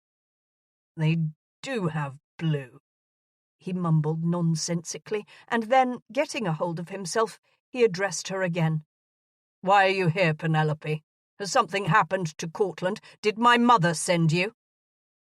Penelope could not look him directly in the eyes. His proximity after... Well, she was more than a little flustered. Did he not remember anything? How could a person not remember doing that? He had been, well, inside of her. She bit her lip and lowered her gaze from his to stare at the floor. Well... A tiny grey creature peeked out from beneath the settee. "Oh, good Lord, Danbury, there are mice running about this place. Did you not stop to think that you might need a little assistance after ignoring this estate for over a decade? Did you not think that perhaps a friend might feel inclined to come to your assistance?" She finally worked up the courage to meet his stare again. "I'm here to offer my assistance. God knows you need it." Danbury shook his head, as though trying to wake himself out of a dream of some sort. Or nightmare, whatever the case may be. "You have come all this way to help me with the estate?" He looked somewhat incredulous at the thought. "Do you think that because I am a woman, I do not know how to go about running an estate? Do you not wonder how my parents have prospered so well? Did you really think that my father was responsible for doubling his assets over the past decade? Do you not know me, Hugh Chesterton?" "But Pen..." "Don't pen me, Danbury. Now, let's take a look at your books. And then we'll need to find a replacement for that Periwinkle fellow, and we most definitely need to find you a good butler and a housekeeper. It ought not to be a problem, though. There are dozens of people in this area looking for work." Chapter 5. Responsibility. As a gentleman, Hugh suddenly felt all of the responsibility of Penelope Crone fall squarely upon his shoulders. A lady did not travel over 100 miles without a chaperone. It simply was not done. What was the Baron thinking, allowing his daughter to gallivant all over the country alone? And now, this managing female was making herself comfortable in his home, ready to tackle the problems he'd been contemplating for over a week. He ought to send her packing. Confirmed spinster or not, her presence here put his bachelorhood in definite peril. She was craning her neck around at all the disrepair as she led them both toward his study. "This place is filthy, Hugh. How have you been living here?" She pulled a handkerchief out of her skirt and began wiping down any visible surface on the ancient wooden desk. As she did so, she appeared to be organizing papers and envelopes into various piles. "That Mr. Periwinkle is a crook, if ever I saw one. Look at this, Hugh. I'd be willing to bet this is a second set of books. It's most likely completely different than the reports he's been sending you." "I already..." Hugh began. "If you've already discovered his thievery, then why is the man still lurking about?" Penelope interrupted him.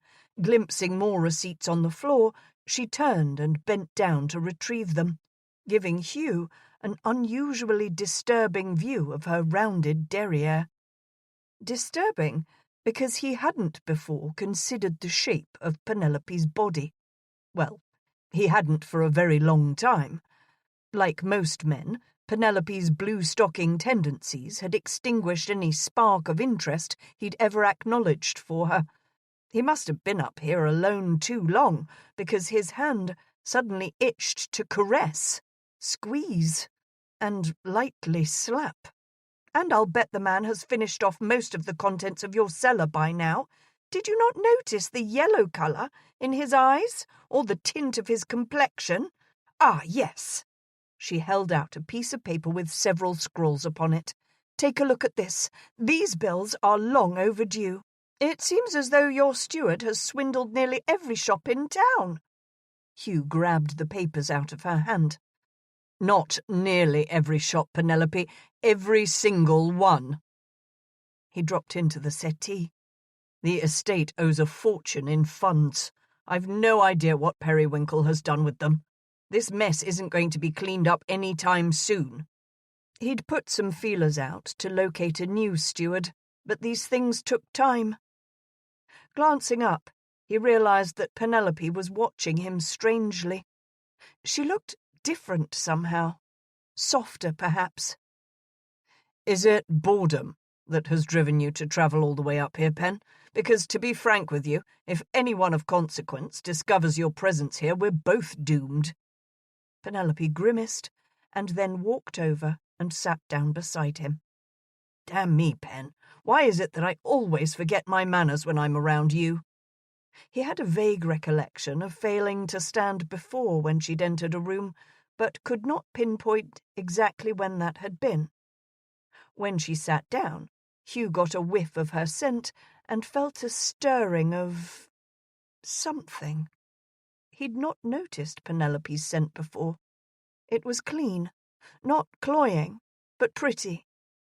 Penelope looked over at him with wide, innocent eyes. Yes, by God, there were blue flecks flickering around in the green. "Nobody knows I'm here." She shrugged off his concern. "What we need to do is go through all of this paperwork and put together an accurate set of books." "Your maid knows. And what of your parents? Where did you tell Cortland you were heading when you left Summers Park?" "My parents think I'm in Bath, shopping or visiting friends. They don't really bother to keep track of my whereabouts any longer. I'm nearly 30, you know." "And what of Lily? Surely she was curious as to your destination." Penelope swiped her hand in the air dismissively. "Lily and Cortland are so wrapped up in each other and that little Marquis that they wouldn't have cared if I'd said I was leaving for the moon." But why had she come here? Was boredom really the reason? Or could there have been something else? "How long do you plan on staying? The season begins in less than a month, you know." If Penelope Crone planned on staying 6 months, Hugh very seriously doubted he could do anything to change her mind. She was that stubborn. "Just long enough," she answered enigmatically. "And lucky for you, might I add." This entire appearance of hers was enigmatic, really, for although they'd known each other for years, they hadn't ever done anything to seek one another out. They were more than acquaintances, yes, but nothing that would warrant her travelling all the way up to Augusta Heights. "Are you in some kind of trouble, Pen?" And there it was. She bit her lip and turned away from him. "You can tell me, Pen. If you've done something ill-advised, it doesn't matter to me. I can help you if you like, but I can't do anything if you don't tell me what the problem is." She sat up straight and seemed to shake off her melancholy. "I'm just bored, that's all, Hugh. I figured you could use a little help. Now, do you want it? My help, that is. Or would you prefer to tackle this decade of neglect alone?" Ah, here was the prickly girl he'd come to know, who really was, dare he think it, smarter than most men. "Of course I'd like your help." Perhaps she was just what he needed right now. If she wished to stay up here and straighten out the mess Periwinkle had created, then so be it. Perhaps he could even get back to London sooner. He stood up and walked over to the desk, and Penelope pulled over one of the high-backed chairs. Without further ado, they began sorting receipts together. He read off the information, and Penelope wrote it all down on a new ledger, creating an accurate account system. Periwinkle's black book had mysteriously disappeared from the desk 2 days ago. Working with Penelope, for the first time, he felt he was beginning to see a clear picture of the estate's circumstances. After what didn't seem like very long at all, Hugh glanced up at the clock and realized they'd been at work for nearly 3 hours. He set down the envelope he'd been about to open and took a moment to study Penelope's bent-over form. Watching her, he was surprised again to discover that he was feeling oddly attracted to her, and his body responded in kind. Soft tendrils of her hair had escaped her plait and now caressed the tender skin around her face and neck. And when he glanced at her neck, he couldn't help but notice that the bodice of her dress emphasized her bosom a bit more than usual. Funny that. He'd never really considered Penelope to be very well endowed. "I think I'm beginning to realize why you haven't sent Periwinkle packing after all," She set down her pencil and nodded somewhat respectfully at him. "He's obviously embezzled a great deal of money from the estate, and you hope to discover its whereabouts before giving him the boot. Am I right?" Leave it to Penelope to be completely unaware of the fact that she had just spent over 3 hours behind closed doors with a man who was not her brother nor her father, unchaperoned. Hugh pushed his inappropriate thoughts out of his mind and contemplated what she'd said. At first, he'd allowed Periwinkle to stay on the property out of some misplaced sense of duty to an old retainer. But upon further consideration, he'd realized that he owed the man nothing. In fact, it was Periwinkle who owed him. And the way Periwinkle had been prowling about, Hugh guessed that some of what Periwinkle was hiding was actually inside of the main house. "I can see it in your eyes that I am right." Penelope was suddenly much more animated than before. "Tell me, Hugh, what are your suspicions?" Should he tell her?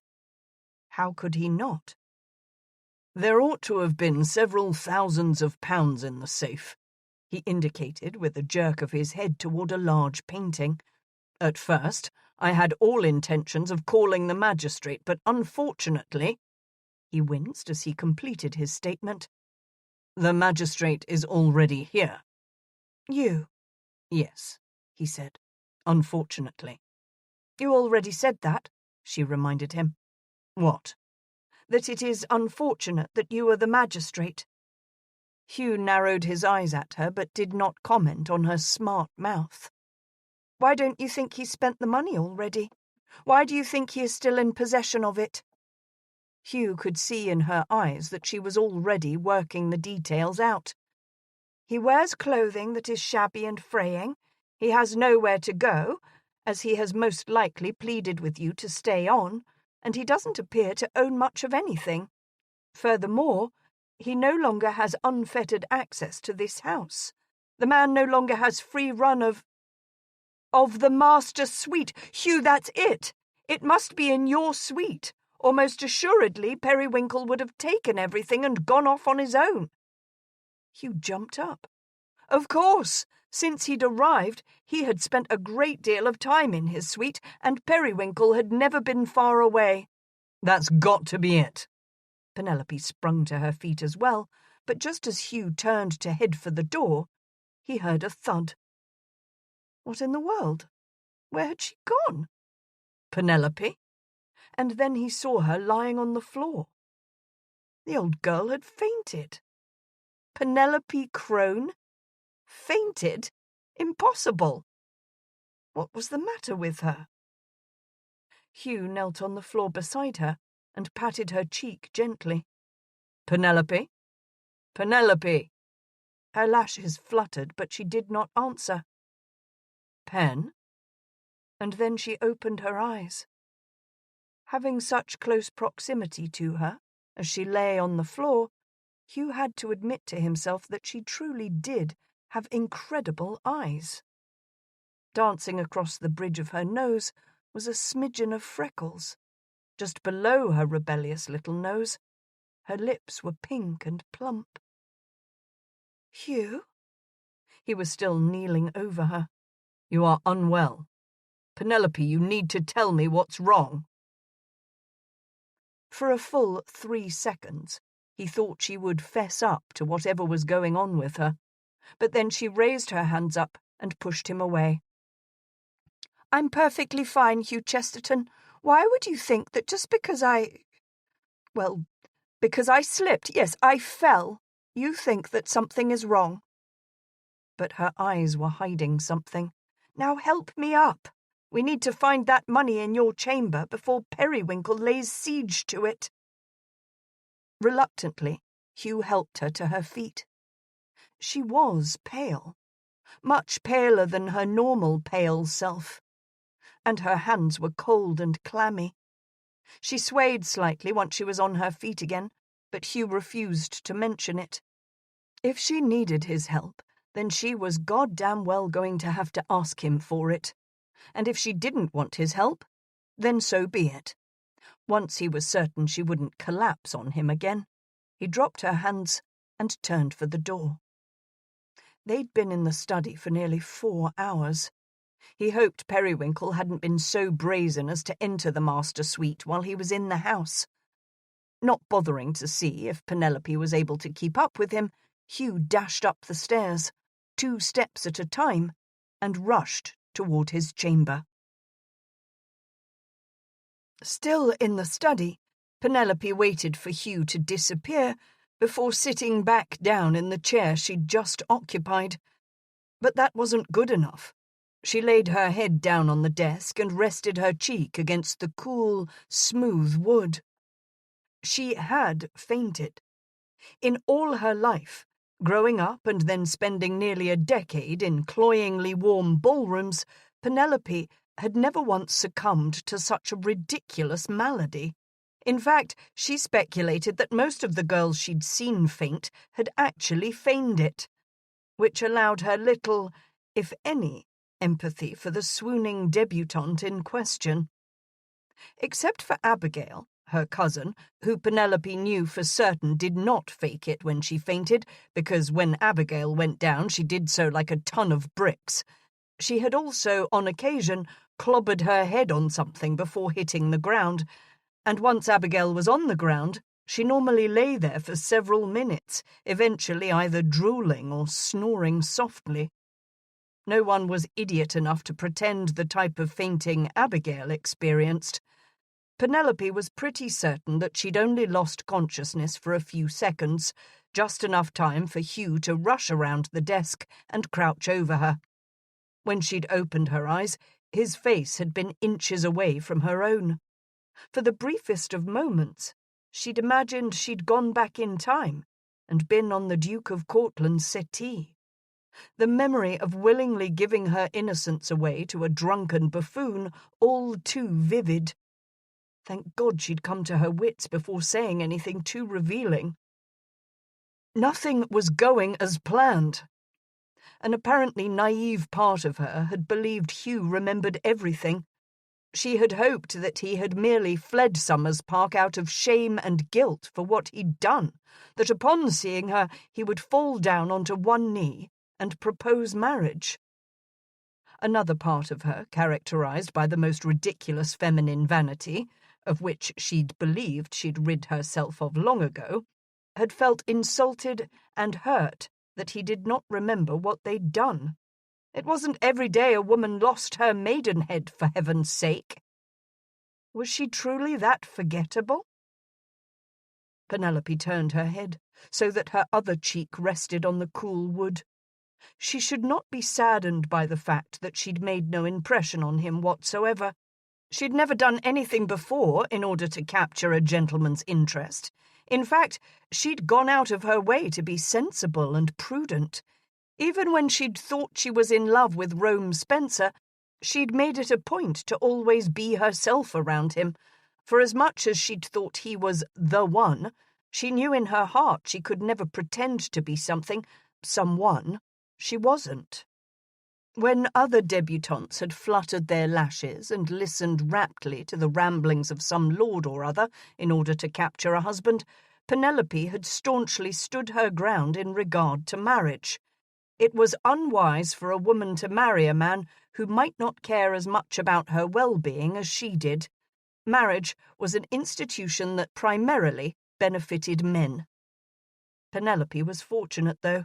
She would never have to worry about having a roof over her head or putting food in her mouth. It had been horrifying to learn that many of her friends, many young women of her acquaintance, had no choice in the matter. Or so they said. There was always a choice. Unfortunately, the options did not always present people with the choices they wanted. Penelope closed her eyes and moaned to herself. After years of condemning the notion of marriage, she herself was on the hunt for a husband. Not just any husband, but a husband who was currently London's most confirmed bachelor. He had not been happy to see her. When he'd realized who it was who had travelled all those god-awful miles to see him, his main concern had been that no one know she was here. What had she been thinking? Fool, Penelope! And now, when she ought to be searching Hugh's chamber with him, she sat here like a slug doing nothing. She opened her eyes and allowed her gaze to lazily travel around the stuffy room. So much dust. And yes, a century's worth of cobwebs. From the angle in which she lay, she could see that virtually every book on the enormous shelves was covered in a thick layer of dust and its own lacy web. Except 4 or 5 on the right-hand side of the top shelf. Those books looked like they'd been handled recently. In fact, those books were wiped completely clean. Slowly this time, so as not to swoon again, Penelope rose and pulled the slide ladder so that it leaned just below the books she'd spotted. Not wanting to be interrupted by anyone, either Periwinkle or Hugh, Penelope closed the door before returning to investigate that top shelf. She hesitated a moment. If she fainted while on the ladder, it would not be a good thing at all. Not only would she likely hit her head and be injured, she could possibly injure the baby growing inside of her, which did, in fact, give her considerable pause. She raised her hand to her abdomen and pressed against it gently. Was it protruding?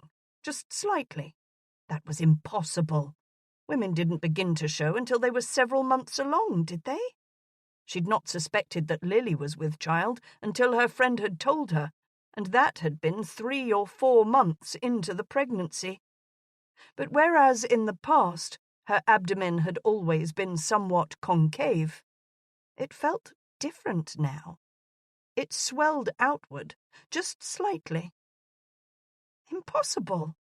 Penelope dropped her hand dismissively and inspected the ladder. It was quite sturdy and had rails on both sides, more of a staircase, actually. She would be fine. That spinning, ethereal feeling was gone, and she felt more her normal self. Satisfied that she wasn't risking her baby's life, she lifted her skirt with one hand, took hold of the railing with the other, and carefully climbed until she could lift her arm and take hold of the books that had been disturbed. She grasped the largest one and pulled it down to peruse. It was rather weighty for its size. Except it wasn't a book. No.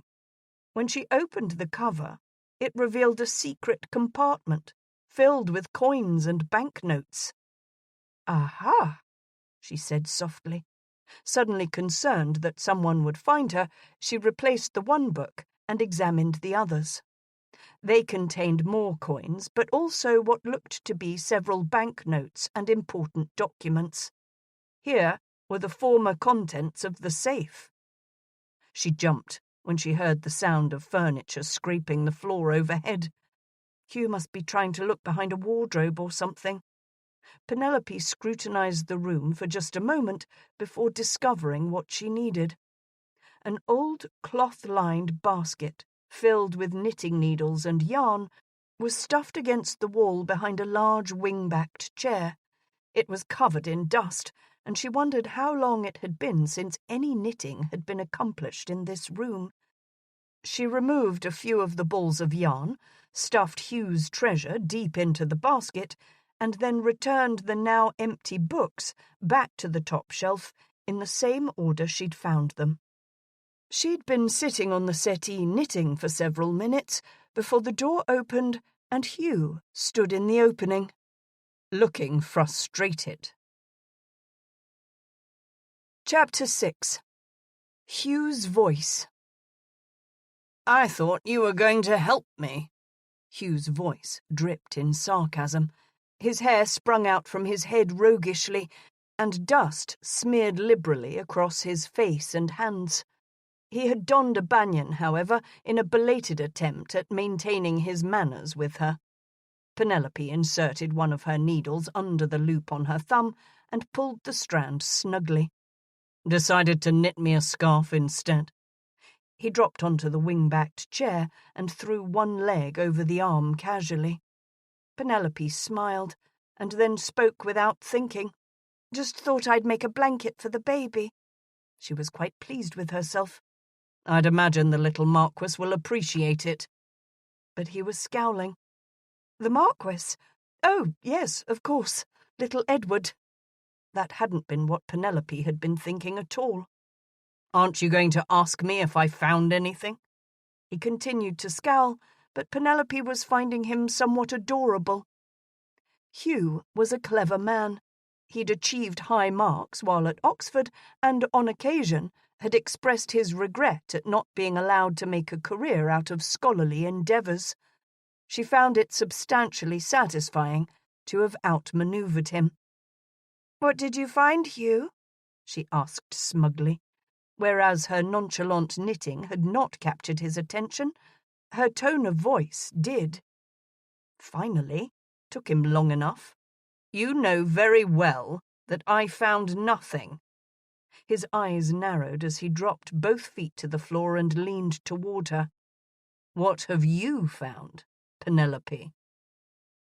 And then Penelope did something she'd never done before.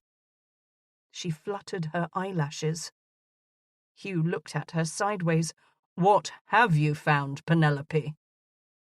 Dropping the knitting into her lap, enjoying his consternation completely, Penelope goaded him further. "Do I look like I've found something?" She shrugged and indicated her dress.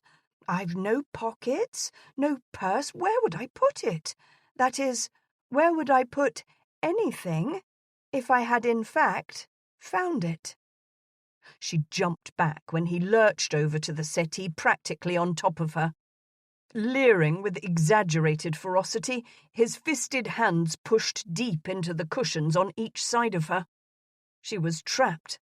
Then he waggled his eyebrows threateningly, trying to appear menacing.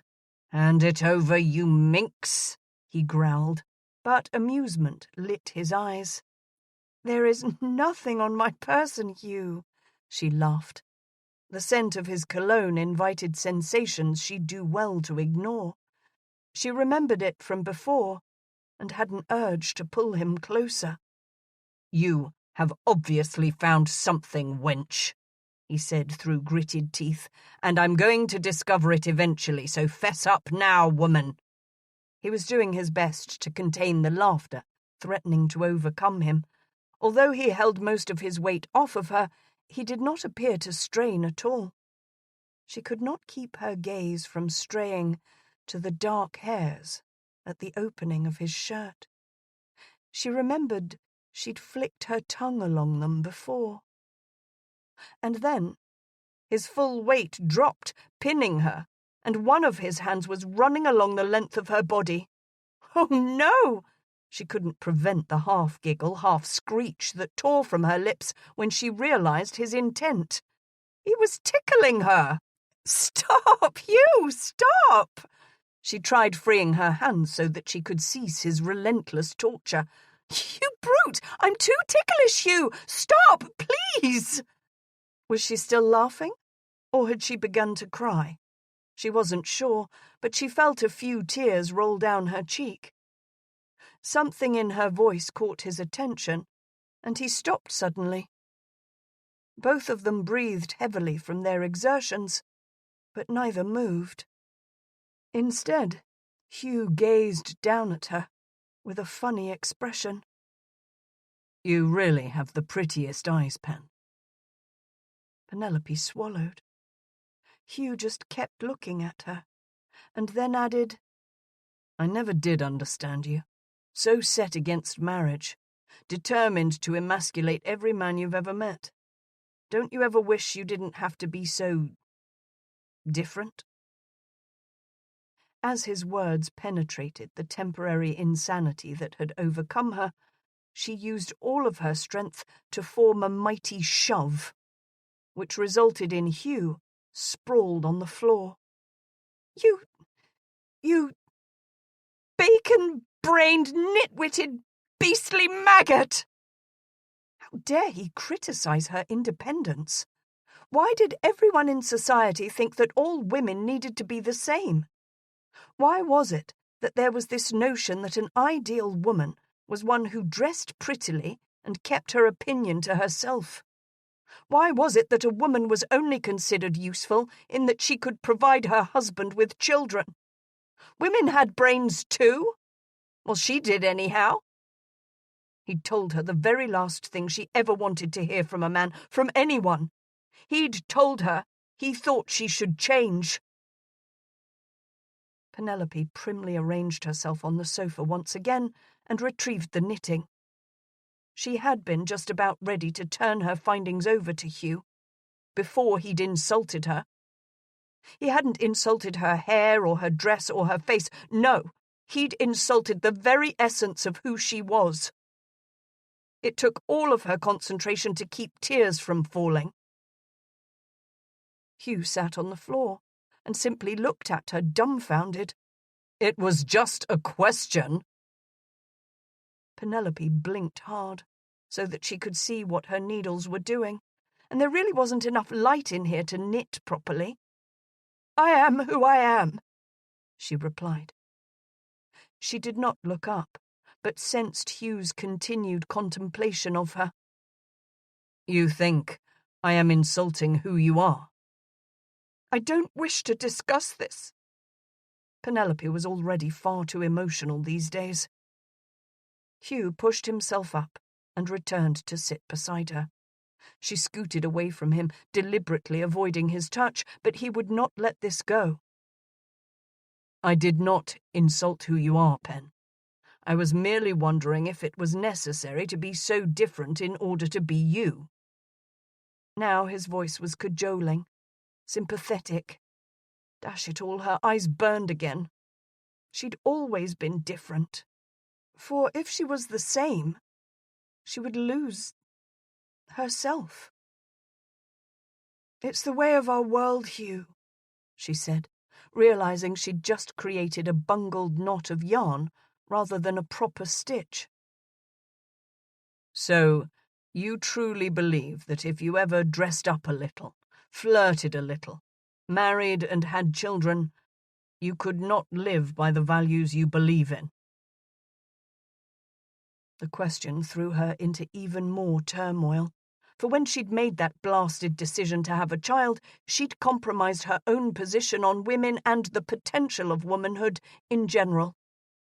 What of you, Hugh? Would you wish to marry a woman who was of her own mind? Would you marry a woman who disagreed with you and was not afraid to say so? Would you marry a woman who didn't laugh at all your jokes, or look at you adoringly in wide-eyed innocence? What if she was smarter than you? Could you marry a woman like that? We aren't talking about me, Hugh said stubbornly. But we are, Hugh, for you represent the typical London gentleman bachelor. You are titled, you own land, you are of a good family, and will eventually have to set up a nursery. Tell me, Hugh, what kind of woman do you foresee as your wife? This was crazy. Why was she goading him so? Soon, very soon, she was going to take away all of his options. How was she going to feel when she knew he wanted somebody who was completely opposite from her? Even if he truly needed a strong woman by his side, a strong, smart woman. Hugh was considering her question, however. Honestly, Penelope, I'm not looking for a certain type of woman. He'd leaned forward, resting his elbows on his knees, and was staring at his hands. He sounded pensive, almost melancholy. Against common practice, against the advice of my mother and my sister, and pretty much all of the ton, I foresee marrying a woman I can love. As besotted as Cortland is, I want what he has finally found. I want a woman who is a friend to me, who is a lover to me. I want to marry for love. Did you think I had avoided marriage all these years because I wished to shirk my responsibilities to my title and my family? Penelope was stunned. Oh, no, no, no. What had she done? Hugh and she had discussed numerous subjects over the years they'd known each other. They'd discussed politics, society, fashion, and gossiped about common friends even. but they had not ever discussed the desires of their hearts. And now, here he was, declaring that he had simply been waiting all this time to marry because he hadn't yet found the right woman. He'd not yet found the woman he wished to marry. But here she was, ready for him to marry her, desperate for him to marry her, in fact. And she was not the right woman. Oh, hell! Hugh let out a long sigh and leaned into the cushioned back of the sofa. Why was he having this conversation with Penelope Crone of all people? And what was he blathering on about the right woman to her for? He'd not really even admitted such to himself. But as he sat next to this termagant, he concluded to himself that it was exactly why he'd not given in to his mother's matchmaking. He'd not ever felt interested enough in one woman to the point that he could consider spending the rest of his life with her. In fact, the mere idea of pledging himself to any of them was enough to send him as quickly as possible in the opposite direction. The débutantes he'd met were almost always only slightly more entertaining to him than a new pair of boots. He frowned. Some, not even that, for a pair of good or bad-fitting Hessians could make or break a gentleman's day. Indeed, he'd learned quickly not to dally with a débutante unless he wished to be netted. Chorus girls and dancers could not net themselves a gentleman. Upon which thought, Talia came to mind. He'd been her protector for nearly 2 years, the longest attachment he'd ever allowed himself. But Talia had received an offer from a French gentleman and actually left him. She'd given him an ultimatum, the impertinent chit, said if he'd see fit to marry her, she would turn the Frenchman down. He had sent her one last gift, along with a letter wishing her well in France. He'd been slightly regretful, but had quickly replaced her with less permanent arrangements. But he'd never fallen in love. He'd found it easy enough to live without a permanently attached female. Upon this thought, he turned his attention back to Penelope. "Why are you here, Penelope?" Was she trying to net him? The thought was preposterous, but so were her actions.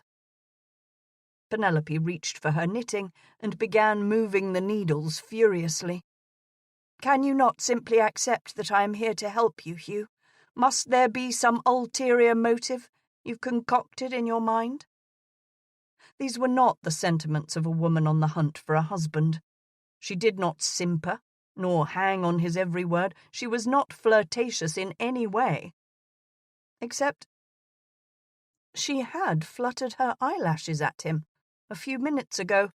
He'd thought it was because she'd discovered something, but... Wait a minute.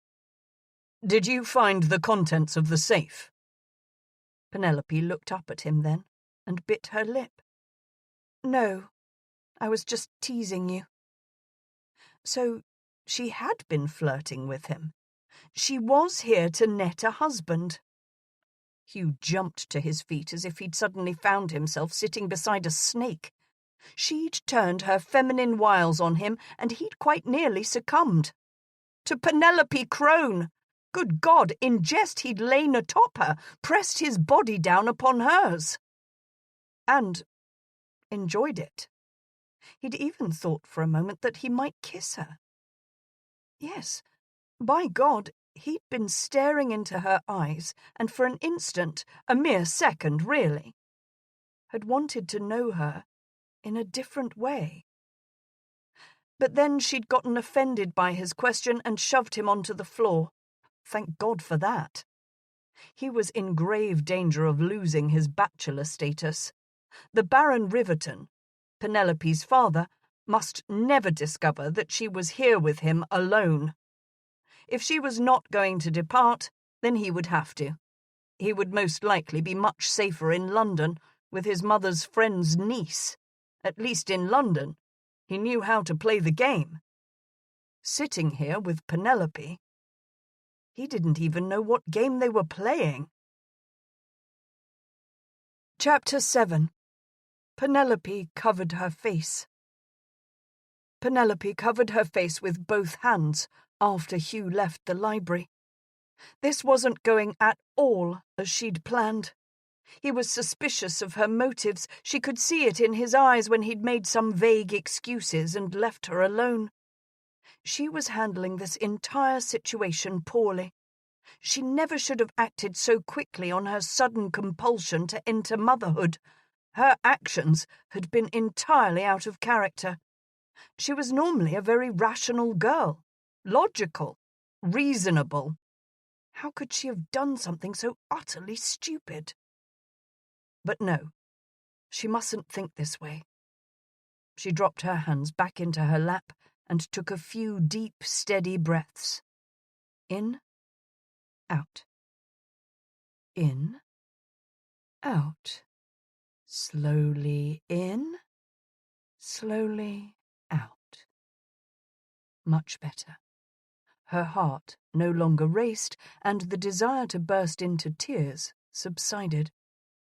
She opened her eyes and glanced around the room. Hugh needed a housekeeper. She would discuss that with him tomorrow, after having a good night's sleep. As if Penelope's thoughts had beckoned her, Rose knocked on the door and peeked inside.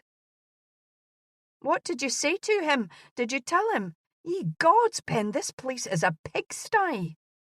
Rose was wearing one of Penelope's day dresses and had done her dark hair into a neat chignon. "I didn't tell him, Rose. He's in an awful predicament with this estate, though. That horrible Mr. Periwinkle has been robbing him blind and letting this beautiful manor fall to pieces. Are there any manservants about that we could send into the village to announce available positions?" Without waiting for an answer, Penelope walked over to the desk and started writing out a list. "We'll need a butler and a new housekeeper. I don't care if there is one in residence already. If there is, she'll need to compete for the job with any new applicants. And once we've located people to fill those 2 positions, we will be looking for maids, footmen, a cook, scullery staff, houseboys, and stable lads." Rose took the list as Penelope handed it over and scrunched up her nose. "There is an old man in the kitchen and a dirty little urchin making it look as though he's cutting wood out back." Penelope held her finger to her chin. "Send the urchin. The old man will see his position as threatened and most likely toss my advertisement into the trash. Tell the urchin to spread the word that applicants are to appear on the morrow promptly at 1 in the afternoon." Slipping her hand into the large pocket hidden in her skirts, she pulled out a shilling. "Give this to the boy, and tell him he will receive another tomorrow if any of the applicants are suitable." But Rose didn't rush off right away. "And what of the other, Pen? The real reason we've travelled all the way up here to the middle of nowhere?" There were times when Penelope wished she had a normal lady's maid, one who didn't question her at every turn. Rose was most definitely not a normal maid. "I must tell him at the right time. It's going to change his entire life. I cannot simply blurt it out. Besides, he's already dealing with the quagmire of this estate. I plan to ease his burden a bit before hitting him with the other." Rose's eyebrows rose doubtfully. "Very well, Pen, but don't wait too long." She glanced meaningfully at Penelope's midsection. "You're already looking bloated. I imagine Danbury will be happier with the idea of marrying you if you don't look like a whale." "Go," Penelope said through clenched teeth. She did not enjoy the criticism of her waistline. After Rose disappeared, Penelope gathered up the knitting basket and went upstairs in search of the chamber Rose would have laid siege to for the 2 of them. She found it easily, as the doorway was open and a cool breeze drifted into the corridor. Her trunks were piled at the end of the bed. Stepping inside, Penelope understood immediately why the room was being aired out. It smelled as though it hadn't been cleaned or used in over a century. Most likely she would not find any acceptable linens about, what with the current slovenly state of the rest of the house. Luckily, Penelope was something of a fussy sleeper and never travelled without her own bedding. She placed the knitting basket beside the bed and went in search of the outriders she always travelled with, Moki and Peter. If she was going to sleep in here, it would take more than herself to make the room habitable. Well into the evening, Penelope assisted Moki and Peter as they beat the rugs and heavy drapes outside, scrubbed the floors, and polished every surface inside of her chamber. By the time the sun had set, Rose had finally returned to make up the bed and unpack her clothing. Peter lit a fire in the grate, and Moki located a tub for her bath.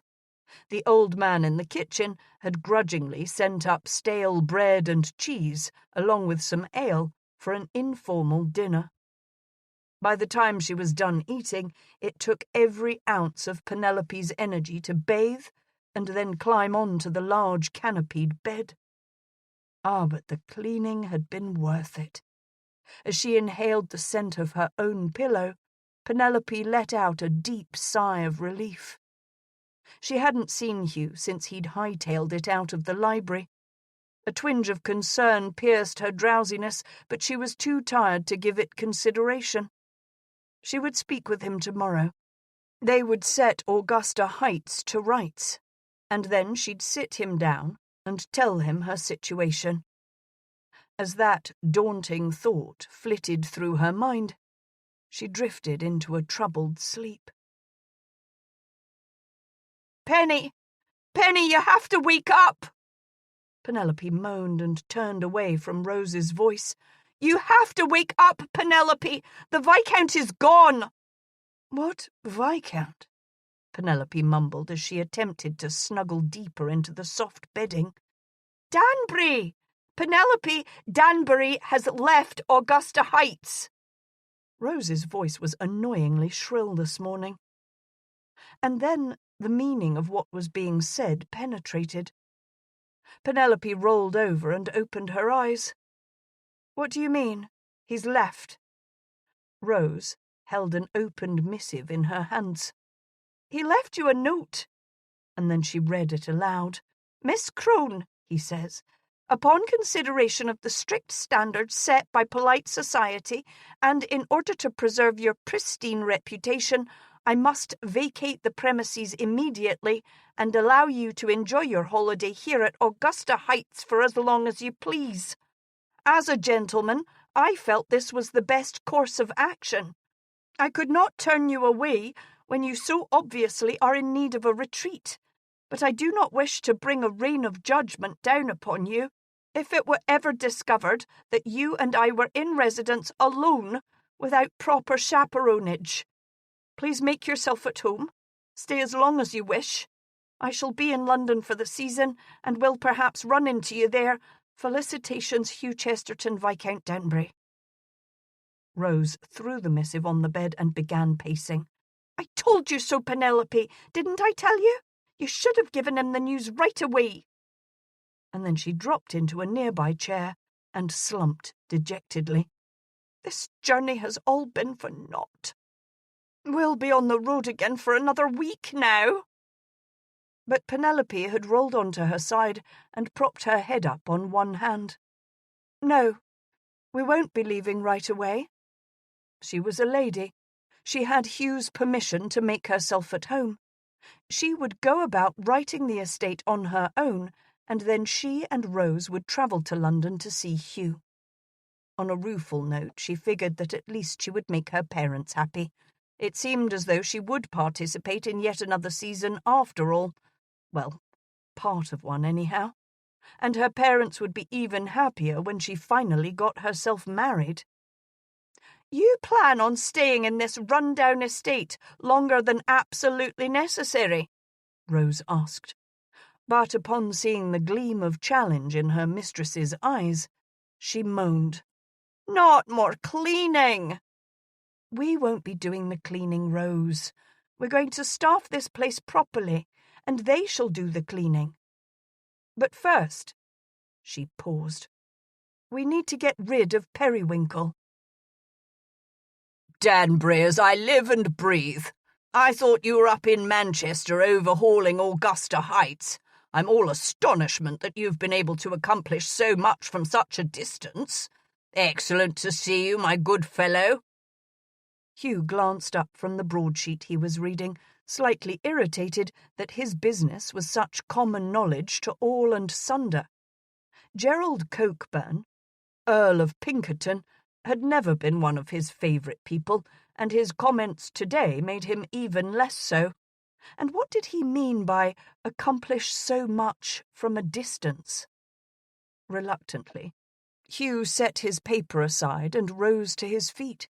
Taking the older man's outstretched hand, Hugh forced himself to be sociable.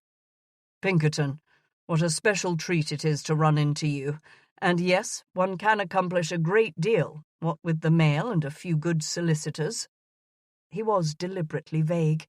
It wouldn't be the thing to ask after his own business. What had Penelope done up there? "Don't play the innocent with me, young man." The older man gained a few extra chins as he held his head in mock consternation. "Stealing away one of England's best land stewards? I don't know how you did it. Michelson's father and grandfather before him were both more than happy to look after my northern estates for me. You must have offered him a fortune." It took all of 20 seconds for Hugh to formulate a reply. "Well, one does what one must." New land steward? A fortune? It had been nearly 3 weeks since he'd abandoned Penelope Crone on his estate, but it had been done for his protection as well as hers. She would be just as unhappy wed to him as he would be wed to her. He hadn't really thought she would remain there for very long after he'd departed, but apparently... New land steward? What had she done with Periwinkle? And I'll tell you, my neighbour was none too happy to lose his housekeeper. She'd been working for the family forever. Hugh was flummoxed. Hiring good help required funds. Where had the funds come from? She had discovered them in the library that day. She must have. There was no other possibility. She'd discovered the moneys, sacked Periwinkle, and gone about setting his estate to rights. Oh, bollocks! He'd been utterly wrong about her. He'd assumed she'd been flirting with him. Penelope Crone! He chuckled to himself at his own tomfoolery. He'd never have assumed she'd be setting her sights upon him if it hadn't been for that dream. Had it been a dream? Of course. Why else would he have thought of her in such a light? She was the most abrasive, managing blue-stocking of a female he'd ever known. Not that there was anything wrong with a woman being capable. It was just that, well, a man liked to be the manager of his own affairs. He ought to take her to task for assuming the responsibility of Augusta Heights after he'd left. He ought to speak with her father, tell him his daughter needed to be taken in hand. He smiled as the doorman held open the door to the club for him to exit. She was a damn smart woman. Not only that, but a damn smart person. She truly could hold her own against any man, intellectually. Most likely, Augusta Heights was in the process of becoming one of the most lucrative estates in the country. He had known that Penelope was the brains behind her father's success. That had been no secret amongst the gentlemen of the ton. Again he smiled ruefully to himself. Men gossiped just as much as women, only instead of nattering on and on about balls and hair ribbons, they gossiped about horses, gambling, and ladies. Mostly the disreputable kind. And on occasion, they discussed the marriageable ones. On that thought, Hugh's mind turned to Mrs. Merriman's niece, Miss Louisa Redcliffe. Upon meeting her, he'd initially thought she was exactly the same as every other London debutante he'd ever met. She was of average height, slim, fair-skinned with brown hair, usually done up in ringlets, and cunningly coy. Mrs. Merriman was sponsoring her niece because there was no other woman in her life to do so. She had only her father, who happened to be rich as Croesus. The word had spread that she came with one of the largest dowries in recent memory. Hugh had, in fact, escorted the ladies to the first ball of the season, a lavish affair, and stood up with the niece for her first dance. She was all of 17 and sweet as a peach. She was delightful in that she listened to him with wide, fascinated eyes and never failed to laugh at any of his jokes. She never failed to mention what a handsome and respected gentleman he was, and how much she had enjoyed spending time with his mother at Land's End. She gave him pause to think. Marriage to her would fill his coffers for generations to come, and he could perhaps enjoy her for a while. When he'd tired of her, he supposed he could tolerate her company for the occasional visits to London. She would most likely want to be set up at Land's End for most of the year. Although she was by no means a country bumpkin, she had mentioned her preference for the simple life. She was not a redhead, however. She would not surprise him, or manage him, or do any of those things gentlemen resented. He would have a well-ordered life, and at last his mother would be satisfied that the title would not go to a distant cousin. He would finally set up his nursery. Any girls would be left to his wife to raise, and he would send his son off to Eton, just as he had been. Would his daughters turn out as insipid as their mother? He hoped not. For some reason, he hoped to have intelligent daughters. Perhaps he would have to guide his daughters' educations as well as his son's. If Penelope Crow never had daughters, he suspected she would direct them to be better educated than even she had been. What a novel idea that was. Educate his daughters, so that they did not become mere pawns of society. But then, as the Baron Riverton was, would he be saddled with them for life? Poor fellow. Except Penelope was no financial burden to her father. And, Hugh considered, she had most likely deepened his own pockets as well. The thought lightened his steps considerably. Perhaps he'd play a bit of cards tonight. Chapter 8. 10 weeks. Roughly 10 weeks had passed since the little Marquis had been born to the Duke and Duchess of Cortland. Penelope and Rose had arrived in London, much to the delight of the Baroness Riverton, after missing only a few weeks of the season. Her mother had been so pleased that she'd insisted on taking Penelope to her favourite modiste in order to bolster her only daughter's wardrobe. She'd told Penelope that it would be extra important to look her best this season, since next year there would be no hope. For when the season rolled around next year, Penelope would be only 1 year shy of the ancient age of 30. Rose was delighted as well with the prospect of Penelope acquiring several new gowns, for she knew that Penelope would only be able to wear them for a short while, and they would then be available for her own exclusive use. Standing on the pedestal as the seamstresses fussed and measured her, Penelope could only wonder at the fact that her midsection was already expanding.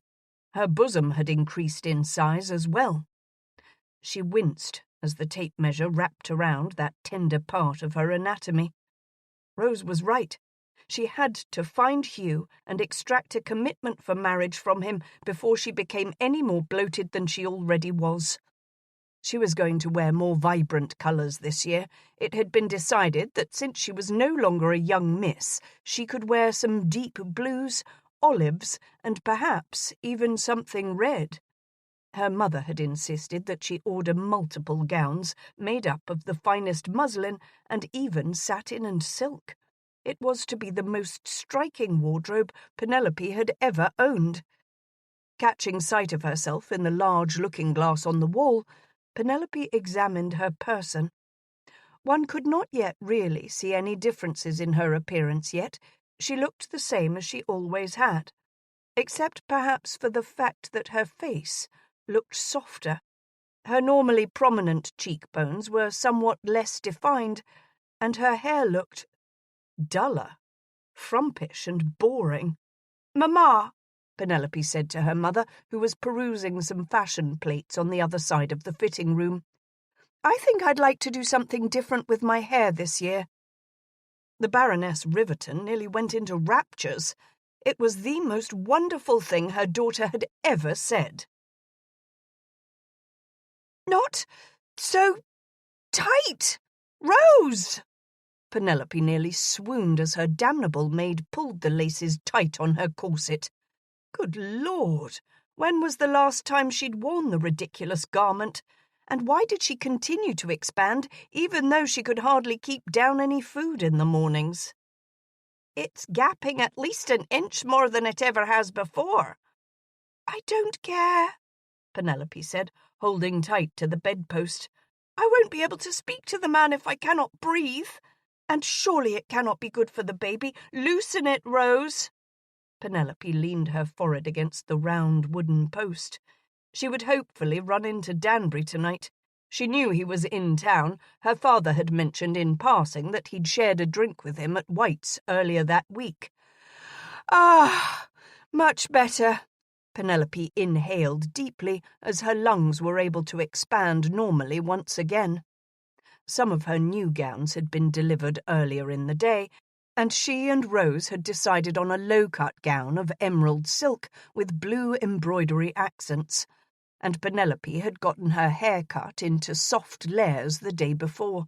Instead of pulling it into the austere knot she'd worn for over a decade, Rose had curled it softly and then pinned several loops around the crown of her head.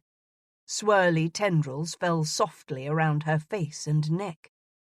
Penelope barely recognized herself. "Do you think he'll be in attendance tonight?" Rose asked. "Dash it all, but I hope so.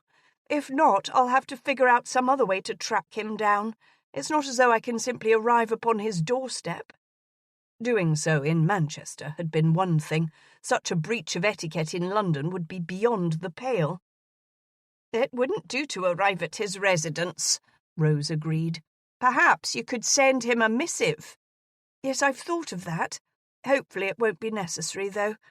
Penelope located her slippers and then allowed Rose to drape a silvery green gossamer-like wrap upon her shoulders. Penelope reached up and touched one of the silk flowers in her hair. Rose had made certain her mistress was dressed to the nines tonight. It was in both of their best interests that Penelope not become a fallen woman and thus be ostracized from all of society. Rose would suffer as well, if that were to become the case. Sitting across from her parents in the carriage, as they waited in the long line of vehicles to pull up to the entrance at the Helmers' ball, Penelope's nerves became even more tightly strung. The debutantes she could see already milling around looked fresh from the schoolroom. They wore pastels and whites and looked fresh and innocent. None of them would ever do such a thing as she had. If any of them guessed or discovered. That wave of panic that was becoming all too familiar swept through her once again. She had lain with a man who was not her husband. She had done so while he'd been intoxicated, and he did not even remember. And now she was increasing. She was most definitely not fresh and innocent. The door was swung open by a neatly uniformed footman, and Penelope exited the carriage behind her mother. As she did so, the fine silk fabric of her dress caressed her legs. It was just the reminder she needed to boost her confidence. She would be fine. Everything would be fine. She mustn't think the worst. They climbed the steps and entered the crowded foyer to wait in the receiving line. Penelope nodded in the direction of a few familiar faces. She noticed a few second glances sent her direction. Her appearance was a bit startling, even to herself. And then she saw him. He was not alone. Hugh, confirmed bachelor, had only ever attended ton events with his mother and sister, or alone. The woman on his arm was neither his sister nor his mother. She was one of those simpering types, dressed in a dusty rose pastel gown that matched the glow on her cheeks. Unlike many debutantes, the pastel shade did not cause her to look colourless and bland. No, the colour suited her perfectly. She was darling. Hugh tipped his head in the direction of his partner so that he could listen more carefully to what she had to say. Whatever she said caused him to chuckle and pat her hand fondly. Panic shot through her. What on earth was he doing? Had he finally found the one, after all? Hugh was already tiring of the season. As he stood in line, he wondered how he had allowed himself to be corralled into escorting the two women to yet another event. Mrs. Merriman was reeling him in for her niece. That was how. With each passing day, Hugh found himself more and more thrown into the company of Miss Louisa Redcliffe. Tonight, he'd promised the lady 2 dances, although neither was a waltz. Miss Redcliffe hadn't yet received the nod from Almack's. But 2 dances! It was nearly the equivalent of an engagement announcement. He needed to make a decision fast, before it was made for him. "Wouldn't you agree, my lord?" Miss Redcliffe had been speaking to him. "Pardon?" He leaned down so that he could hear her. That was something else he was beginning to find quite annoying. The woman spoke in a voice just barely above the volume of a whisper. He was constantly having to lean toward her in order to hear her words. He supposed that it wasn't too horrible of a thought to have a wife one could not hear. "The foyer would look lovely with a few Grecian statues. It's rather bland, wouldn't you agree?" "Ah, yes, I suppose. Although, where would the guests stand if the room were crowded with effigies?" Really, who gave a damn about such nonsense? He glanced around. The foyer seemed fine to him. Grand columns and moulded archways were tastefully placed in useful positions. What more did a foyer need? And then he caught a glimpse of red. Not scarlet, as in a dress or a flower, but that particular golden red hair, silken and curled. The lady's hair was set off most advantageously by an emerald gown with hints of blue, rather like some eyes he'd been remembering. Hugh's gaze travelled the length of the lady's shapely form, and then settled on her face. Green eyes glared at him. Good God, the lady was Penelope! After the shock of seeing that this beauty who'd caught his attention was none other than Penelope wore off, Hugh quickly excused himself and strode across the floor. First greeting the Baron and Baroness, Hugh then turned toward Penelope and raised one eyebrow. Remembering Pinkerton's words from earlier, he dismissed his momentary attraction and leaned close to her ear. "What the hell have you been up to?" Her head snapped up at his words. "And such a pleasure it is to see you as well, my lord." Oh, hell. He never seemed to exhibit any manners whatsoever around her. "My apologies," he said, before bowing in her direction. As he did so, Penelope curtsied. He could not remember her ever doing such a thing before. And as she curtsied, Hugh was given a rather pleasing eyeful of some delightfully plump cleavage. Penelope looked to be fuming when he finally met her eyes. In that moment, he did not know which of his urges was the strongest, the one to press her body up against his own and deliver her a punishing kiss, or the one to drag her off into some private room and demand an accounting of her actions up north. The Baron raised his brows at him, apparently sensing Hugh's conflicting inclinations, whereas the Baroness was looking quite pleased with her daughter, which, as far as he could remember, was something of a first. Hugh cleared his throat. "Miss Crone, will you do me the honour of saving me a dance?" In an un-Penelope-like demeanour, she dipped her chin in assent. "Of course, my lord," and then lifted her arm. Hugh pulled a pencil from his pocket and took hold of her dance card. As he did so, he noticed for the first time how delicate her wrist seemed, and, as his hand brushed against hers above her short gloves, how soft and fair her skin was. It was even paler than Miss Louisa Redcliffe's, only Penelope's was not flawless. Tiny freckles dotted the back of her arm, as though even her skin wished to mock the dictates of society. Dismissing his ridiculous musings, he wrote his name next to a waltz. He did not wish to attempt a discussion with her in between circling other partners and across the line. On impulse, he added his name to a second dance, the supper dance. They had much to discuss. And then he did something he hadn't planned. He raised her wrist to his lips and held it there a moment. As he inhaled her fragrance, strange memories troubled him. He'd been close to this clean floral scent before. In fact, he was certain he'd tasted it. As though burned, he dropped her hand and stepped back. It seemed lately that whenever he was in Penelope's presence, he felt like he was losing his mind. "I'm looking forward to our dance," he managed, before turning away from her and returning to Miss Redcliffe and her aunt. "Who is that, my lord? I haven't yet met that lady, and I've met hundreds of people since I arrived in London." Miss Redcliffe placed her hand upon his arm. She had an amazing grip for such a petite little thing. "She is the Baroness of Riverton, there with her husband and unmarried daughter."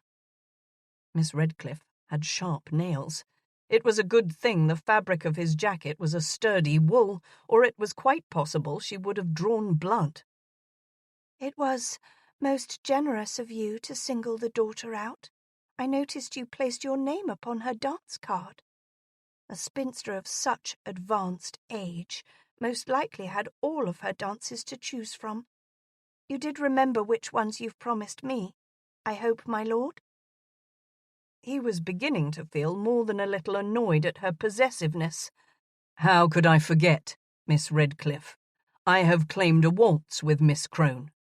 He smiled at her, but did not allow it to reach his eyes. Her grip loosened somewhat. "And the supper dance," he added. The woman must have realized she had overstepped her claim to him, and so she once again became the timid London miss. Summoning an attractive pout, she looked up at him from under her eyelashes. "You are such a kind gentleman. If I were in her position, I would be so very grateful to not be a wallflower for the entire night." And then she giggled into her hand. "It's a good thing you claimed your dances with me when you did, my lord, since my dance card is nearly full." Hugh made a tight smile and was relieved to see they'd reached the receiving line. Lord Helmer shook his hand jovially and welcomed him. Lady Helmer used her fan to chastise him for being absent from her ball last season.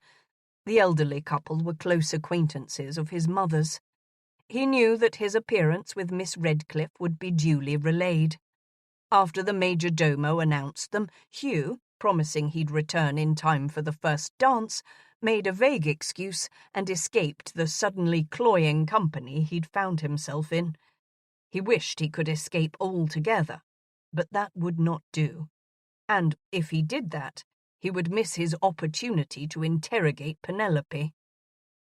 Where was that minx, anyhow? "Danbury!" He turned at the sound of his name. It was Garrett Castleton, the Earl of Hawthorne. Up until last summer, the Earl had been considered something of a rake and womanizer. But Hawthorne had surprised everybody after the death of his father and become quite respectable, marrying one of the Ton's most sought-after debutantes, Lady Natalie Spencer. At the time, Hugh had been a bit put out. When Lady Natalie had jilted her fiancé, the Duke of Cortland, he'd thought for a time he'd set his cap for her himself. "Hawthorne," Hugh returned, "how fares married life?" At his question, the formerly brooding gentleman grinned. "Well, very well indeed. I hear you're considering taking the leap yourself. Word is you are days away for offering for Miss Louisa Redcliffe." Hugh decided he might become the brooding type himself. He'd been careless. Best to step back from Mrs. Merriman and her niece, lest he truly was ready to make an offer. He shuddered. "Rumours, my friend, mere rumours. How is the Countess?" he asked, happy to change the subject. Again that grin. "Natalie is in her element. Construction is well underway at Maple Hall, and she has taken responsibility for details I hadn't even considered." Last spring, Maple Hall had experienced a disastrous fire, and the former Earl had died. "So the estate is coming along, then?" He could not help but note that Hawthorne was more than happy to give up some of the rebuilding decisions to a woman. There was no way in hell Hugh would ever trust Louisa Redcliffe with anything so important. The only woman of his acquaintance he would trust with such decisions would be... "It is. Magnificently, might I add. I've realized one has less negotiating to do when one's wife wins them over first. Several of our old tenants have returned, and we've a marvellous crop planted this spring. Of course, it will be years before the estate is in the black again, but I'm pleased at the direction it's taking." Hugh chatted with the man for quite some time before Hawthorne excused himself to find his Countess. "She always saves the first dance for me," Hawthorne said, winking as he turned. And then he added, "And the last, of course, too." Which reminded Hugh of his own obligations. Chapter 9. The Wallflower Section. With every intention of locating and then planting herself in the Wallflower section, Penelope entered the ballroom behind her parents. And then the most unusual thing happened. Gentlemen began seeking her out in order to place their names on her dance card. Initially it was a few older, titled gentlemen, but gradually some of the younger men approached her, and a few of them were sought-after bachelors. Such a hoot! At first she was suspicious. What was this all about? Was it a joke? But as the compliments piled on, and her card filled, she gradually realized that her changed appearance was, amazingly, causing something of a stir. In any other circumstance she might appreciate the irony of her situation, for she was not an eligible maiden as her parents believed her to be. No, she was not a maiden at all. If the truth of her situation were to become known, nobody would dare meet her eyes, let alone speak to her. Glancing down in awe at her nearly full dance card, Penelope did not see the latest man to approach. She recognized his voice, though. "Miss Crone." The well-modulated masculine tone sent shivers down her spine. She raised her gaze from her card to look into eyes the colour of a February sky. Eyes she'd mooned over for most of her adult life. Blinking in surprise, she dipped into a well-practiced curtsy. "My lord," she said. Viscount Darlington, Rome Spencer, stood before her. Where was the empty-headed blonde he'd been courting last year? "Please don't tell me you've already promised all of your dances this evening."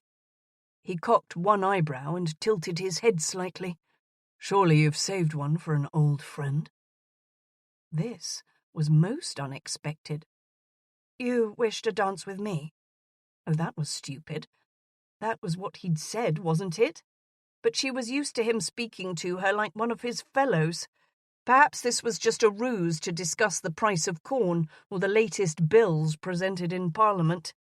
Except that recently she had not kept as current on parliamentary matters. She'd been caught up in fashion and husbands and babies and such.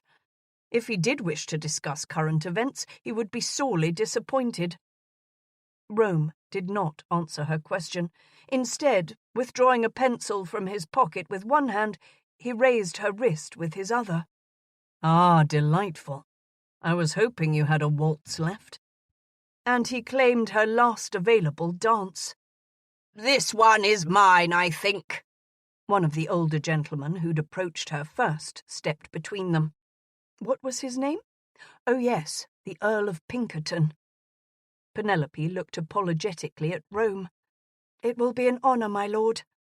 Turning toward the Earl, she placed her hand upon his arm and allowed him to lead her out to the opening set. Luckily, it was a simple country dance. She would not have to be close to her partner very often. Standing in the long line of revellers, she was staggered by the fact that Rome Spencer had put his name on her dance card. It made her feel all of 17 again. She'd been in love with him forever, it seemed. But she'd given up on him, yes, and she'd seduced Hugh Chesterton, who was now standing across the way from her, just to the right of the Earl. Hugh really was a very good-looking man, or perhaps the inferior looks of Lord Pinkerton merely caused him to benefit from the comparison. She noted Hugh's soft brown eyes, just a few lines on their outer edges from smiling, and something warm blossomed inside of her. He was not smiling now, however. No, he grimaced slightly as he bowed toward the lady on her left. On the other side of Pinkerton stood Rome. Rome was not looking at his own partner, rather he was watching her. Penelope did not recognize the lady on her right, the lady who was to partner Rome. The music began, and her partner pulled her from her thoughts as he took her hand and proceeded to turn her about the circle. "My dear Miss Crone, why is it that I have never danced with you at a ball before?" Penelope merely smiled at him as he was forced to release her and dance with another lady. Hugh caught her hand just then and placed his other on her waist. She resisted the urge to shiver. She felt slightly giddy, however, when his breath touched her ear. "Watch out for Pinkerton, Penelope. He's had 4 wives and is on the hunt for another. Heavy-handed bastard, from what I understand." Penelope glanced at Hugh sharply. "It's only a dance," she said as he twirled her back into Pinkerton's grasp. "You've not answered my question." Pinkerton leaned his head down and spoke near her face so that she would be sure to hear him over the music. "Have you been locked away in a castle somewhere for most of your life?" Oh, good heavens! The man was an utter fool. She'd been at nearly every ball held for the past 10 years. "Not exactly," she answered, turning away from him. His breath was nauseating, onions and garlic and, cigar smoke. He released her, and Rome caught her in a turn. "Natalie said you had planned on foregoing the season this year. I have to admit, seeing you here is a pleasant surprise." Lady Natalie Castleton, recently married, was Rome's only sister and a friend to Penelope. Rome's scent was clean and musky, his grasp warm and firm. "I changed my mind," she said, feeling breathless. And back to Pinkerton again. Penelope tried to hold her breath through the steps, afraid of what would happen if forced to inhale. "Funny," the older man said. "I've known your father for years. Never knew he even had a daughter." Oh, that was complimentary. "Well, he does," she said on an exhale, and was then handed off to Hugh again. "You look a bit green," Hugh said, looking concerned. His hands were strong as he guided her along the length of the hall. Luckily, it was time for a long promenade. The twirling had not been a good thing. "Breathe through your mouth."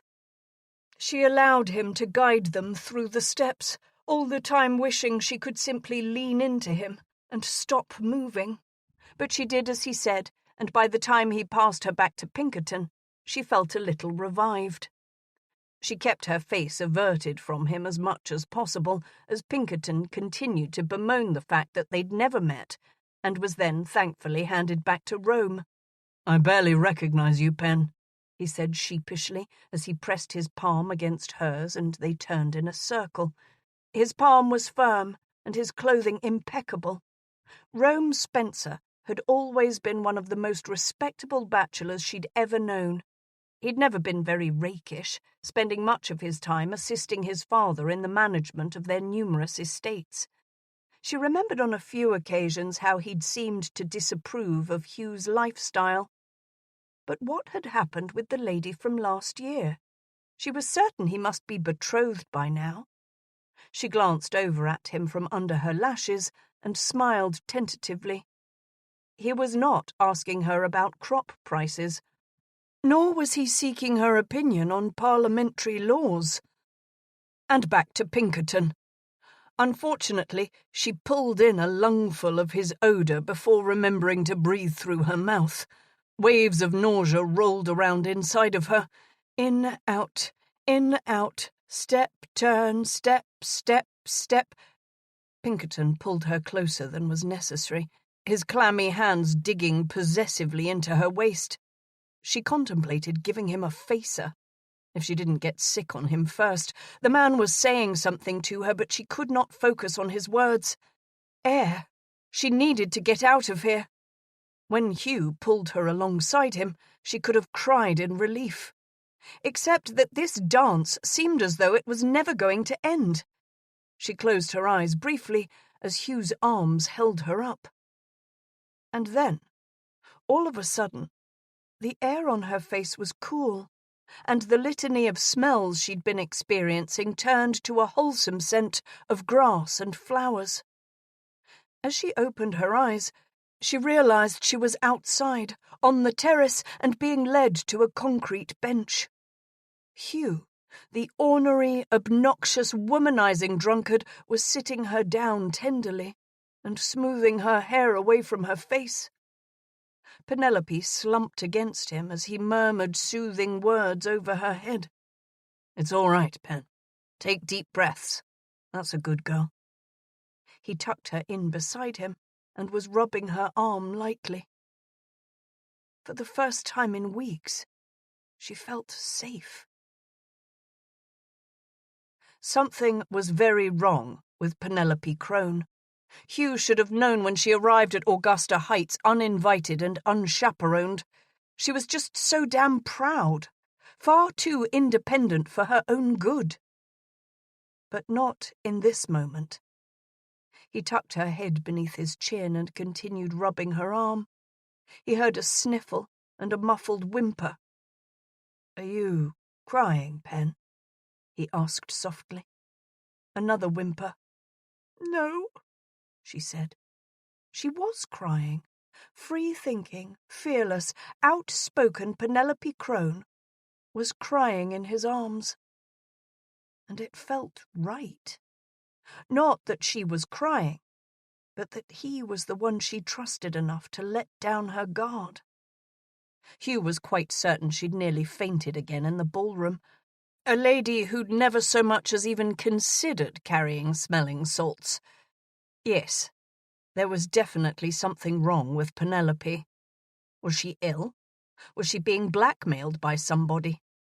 What would cause a lady to travel halfway across the country for no reason and begin having fainting spells? "Won't you tell me what is upsetting you?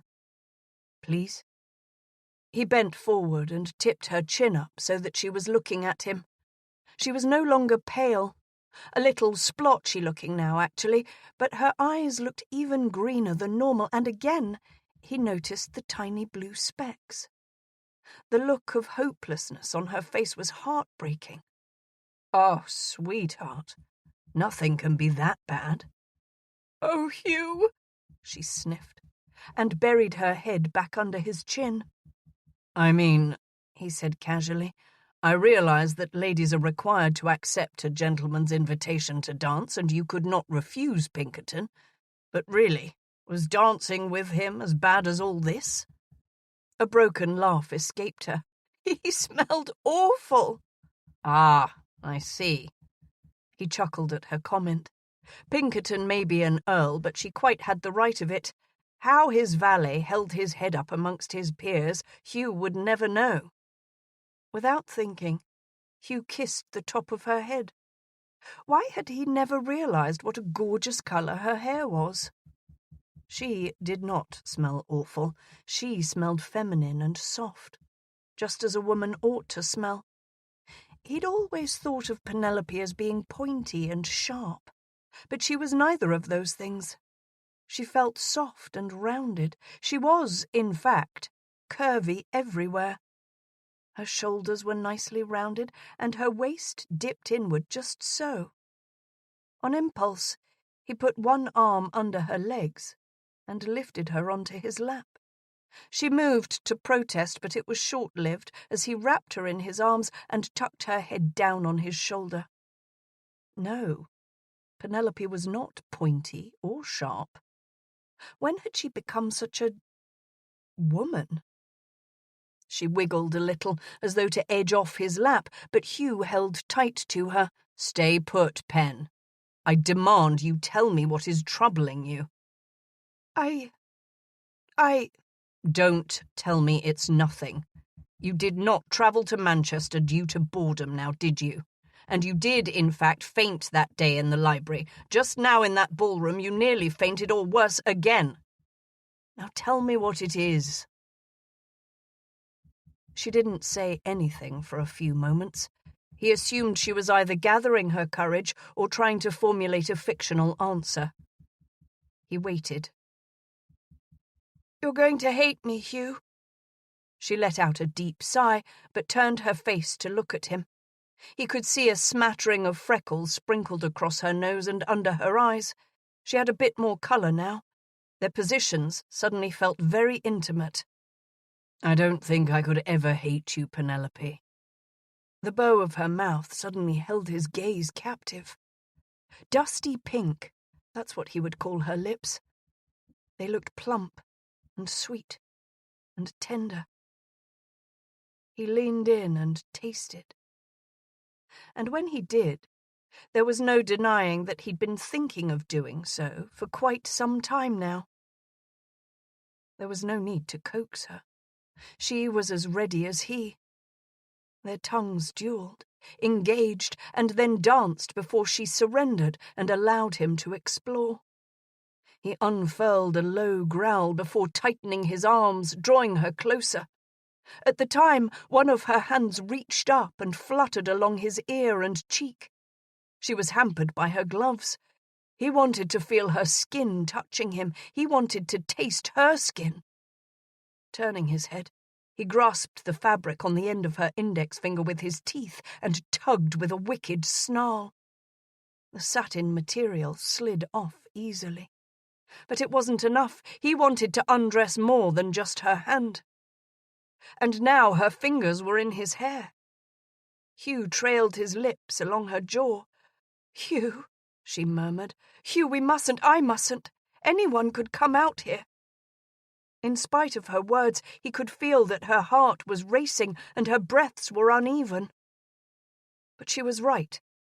He halted his journey along her collarbone and waited a moment to slow his own racing libido. It would be disastrous if they were discovered. Wouldn't it?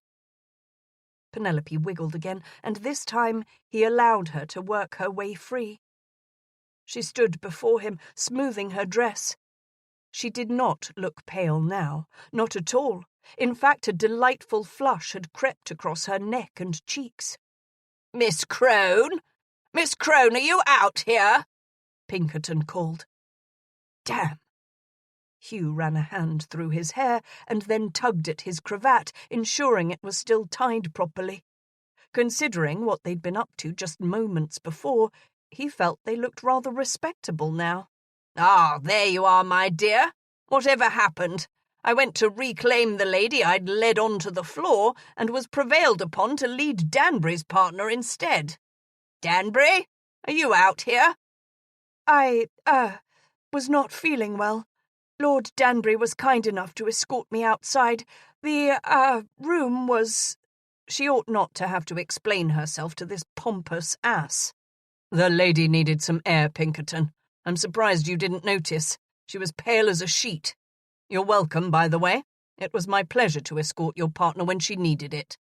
Oh, hell, he'd forgotten all about Miss Redcliffe.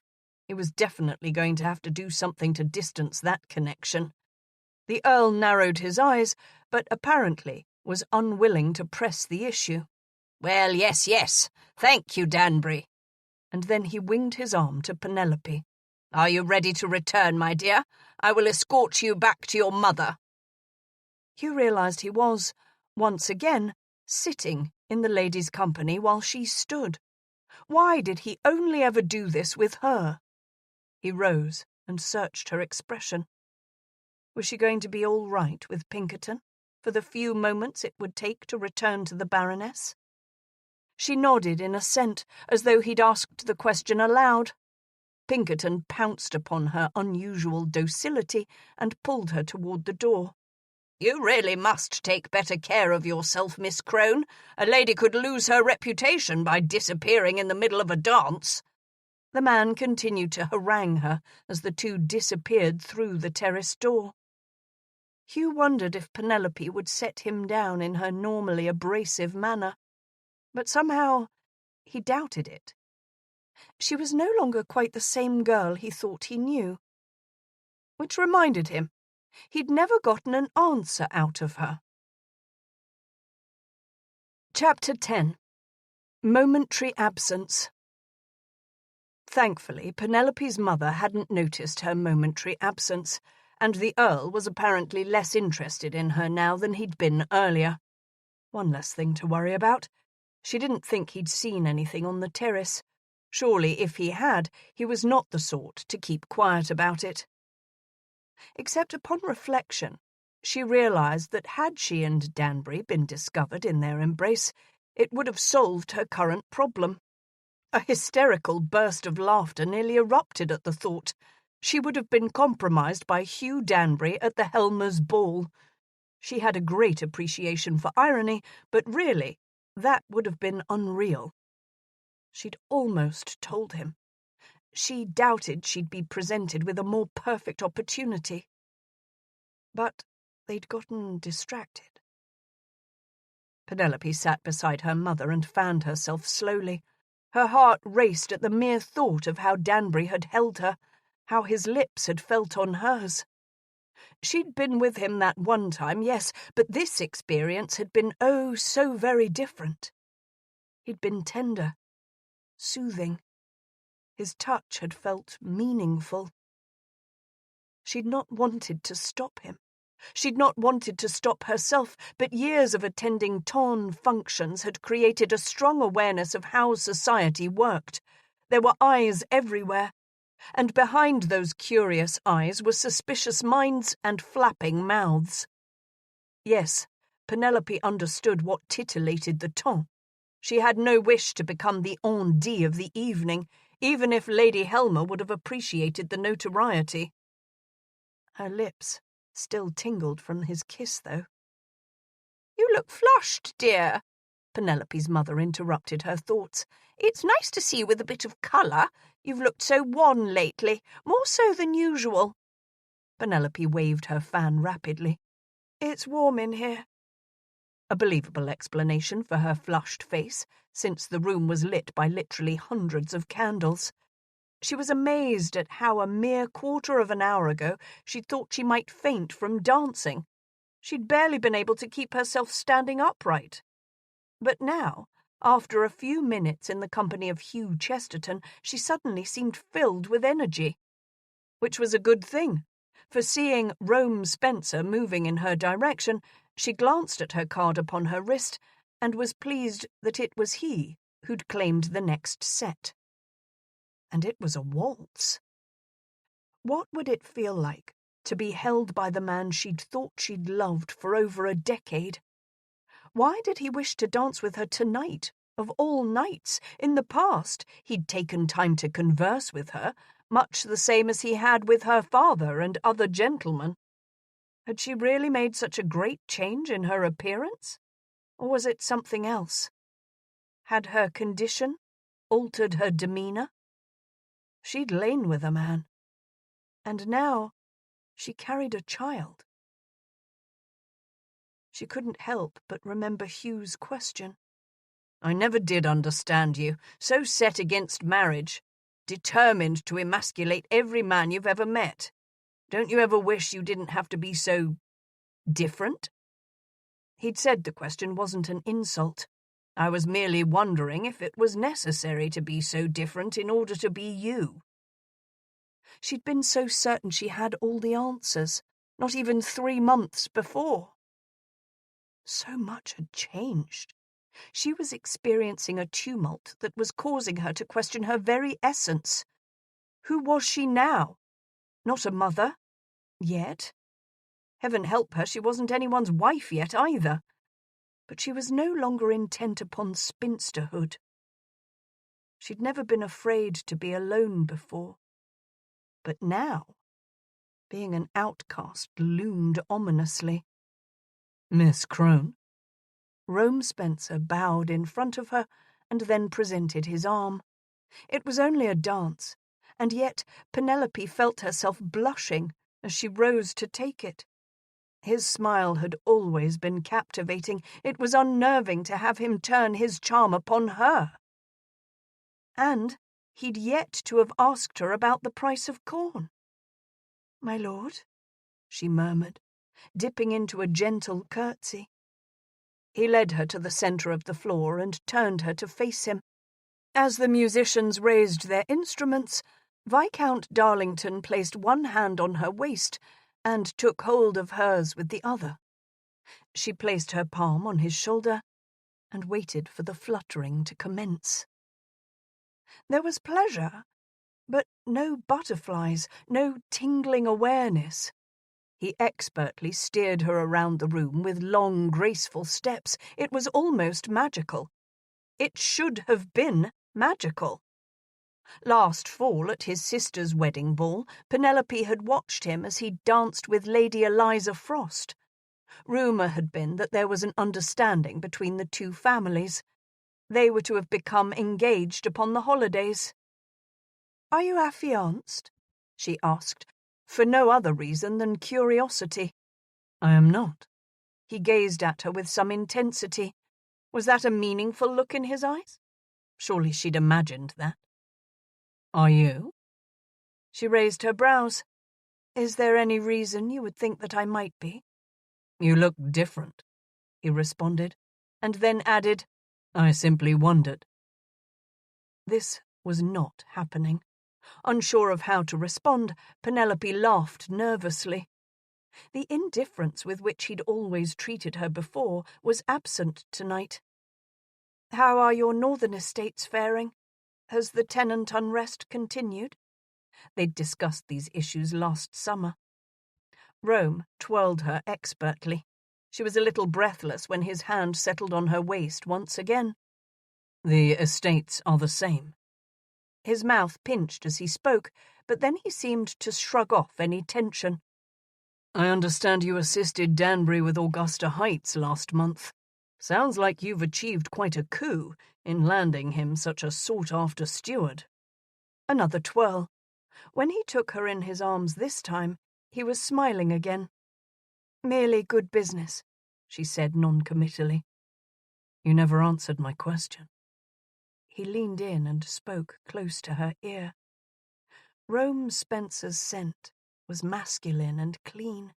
She found herself comparing it to Hugh's, which was similar, yet different. Danbury's was muskier, darker. The thought of it caused her to shiver.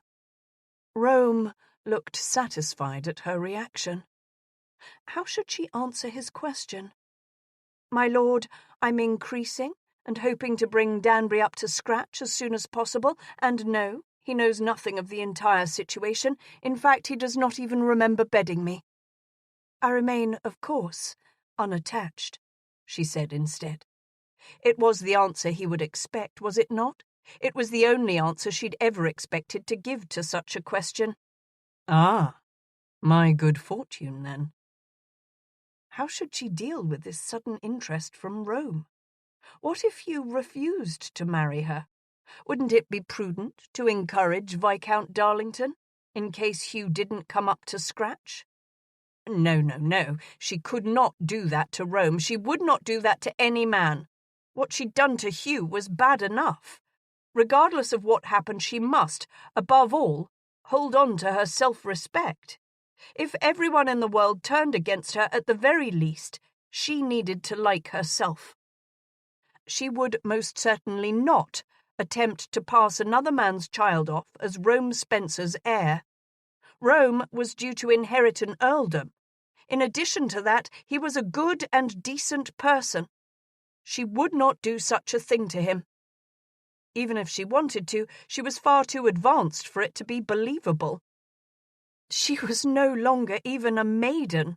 Rome Spencer, or any gentleman for that matter, might be disappointed, or perhaps even disgusted, to discover they'd married a woman who was not chaste. It would be Danbury or no one. What of Lady Eliza? Perhaps she could turn Rome's thoughts in another direction. He frowned. Lady Eliza, he said through pinched lips, is now Mrs. Blackwell. Penelope raised her brows. A woman who would give up Rome Spencer, a man due to inherit a prominent title and vast wealth, to become a mere Mrs., must have been very much in love indeed.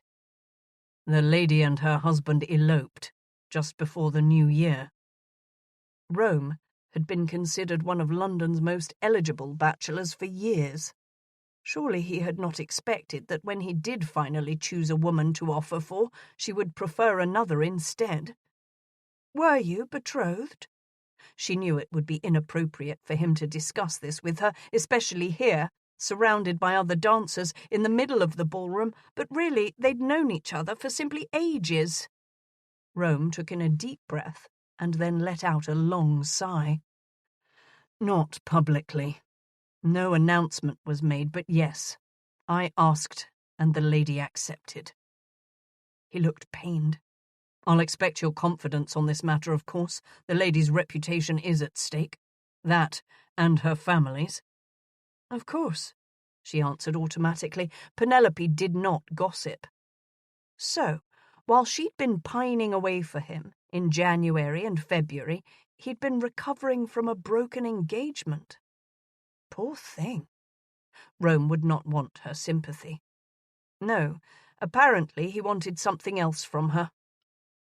Lady Eliza is very young. I hope she knew what she was doing. He grimaced. I believe she is happy. A sadness entered his eyes that she'd never seen there before. Suddenly, the affection one might feel for a brother rose up inside of her. Not jealousy. She did not wish to extend platitudes. You will be happy again, she said sincerely, and looked into his eyes. Rome tilted his head back and gathered his pride once again. She was certain he'd revealed far more to her than he'd intended. The rest of the dance was completed without any further conversation. He returned her to her mother's side and bowed formally. As the evening progressed, Penelope realized she was both looking forward to and dreading the supper dance. He'd also signed for the last waltz. She hoped she could last that long. What would she say to him? At least the supper dance was not another waltz. She'd not be forced into such intimate proximity so soon after their... whatever it was. What had it meant? Had he felt something for her? Gentlemen didn't really go about kissing ladies of the ton for no reason, did they? For a girl of such an advanced age, she really did lack understanding of the nuances of courting. Hellfire, she might as well be one of the tender debutantes for all she knew on the subject. But tonight was the first time she'd ever found herself the object of such masculine attention. And not from only elderly gentlemen, but younger ones too. And all the while, She danced. She danced with gentlemen she'd known most of her life, but also several she'd just met tonight. She'd never remember all of their names. She barely remembered their faces. She hoped she wouldn't run into any of them again soon. Social niceties had never been a strong suit for her. And then it was time for the supper dance. Her mother was the first to see him approach. "My lord, I certainly am going to miss your mother this season. I was tempted to forego it myself when I read the letter she sent to me, stating that she would be staying at Land's End." Penelope was able to study him, unfettered, as he directed all of his charm toward her mother. She caught a bit of a fever earlier this spring. Although it wasn't anything serious, she said she'd rather not travel. When I visited a few months ago, her cough persisted. She assured me it was nothing serious, but one always worries when it's one's only parent. Penelope frowned. Cortland had said Lady Danbury was in good health. She'd always considered the Viscountess one of the more indomitable dragons of the ton. But of course her son would not be in London for the season if his mother was in decline. "Yes," Penelope's own mother broke into her thoughts. "She mentioned that in her letter, although it was a bit difficult to decipher. I've been corresponding with your mother for nearly 50 years, and I still require a magnifying glass to unravel what she's written." Winking up at the Viscount, she added, "It's almost as though I'm a spy, interpreting a secret code." Hugh laughed at her mother's outrageous comment and then turned his gaze upon Penelope. The force of his looks and charm nearly stopped her heart. When he smiled, he had these tiny little wrinkles around his eyes. He pushed back the lock of hair that never failed to fall forward, and then bowed toward her. "My dance, I believe." The piece of hair fell forward again. She'd always known he was handsome, but she'd never been so affected by his presence. Physical attraction was a mysterious matter indeed. She rose and took the arm he held out to her. "You are correct, my lord." Both her manner and her words sounded incredibly docile in her own ears. When they were several feet away from her mother, Hugh leaned down and murmured, "Shall we forego the dance and take a turn about the garden instead?" Oh dear, did he intend to pick up where they'd left off earlier? If she said yes, would that make her something of a brazen hussy? And then, for the millionth time that night, the irony of her own thoughts nearly gave rise to hysterical laughter. For of course she was a brazen hussy. "I believe we have some unfinished business," he added. Oh dear. They could find some tucked-away bench somewhere away from the other guests. He'd planted a craving in her that she'd never expected. Sexual desire! Oh dear. She glanced over at him suspiciously. Was he reading her mind? "You never revealed your secret to me. The reason you went gallivanting around England earlier this spring, and the cause of your fainting spells." He looked just a little disapproving. She needed to tell him everything tonight. She doubted she'd get a better opportunity. If she did not take him up on it, Rose would harangue her to no end. Steering her expertly through the same terrace doors she'd used before, Hugh took matters into his own hands. The breeze was cooler now than it had been before. Spring had not arrived completely. Most of the flowers were reaching for the sky, but few of them had opened yet. A tremor ran through her. Hugh pulled her closer, and they stepped off the formal terrace onto a flagstone path. "Confession time, Miss Crone," he said softly as they strolled. She was no longer clinging to his arm, for it had somehow found its way around her shoulders, and the entire left side of her body was pressed up against his. He was warm and solid, and, in that moment, felt like a safe haven. "Well," she began. They took several more steps. "Well," he prompted. How should she do this? She'd worked this conversation out in her mind 1,000 times, but never really come up with any satisfactory script for herself. You know that I have never been one to hide my opinion of the institution of marriage. She glanced up at him. His eyes sparkled, giving her cause to believe he was laughing inside.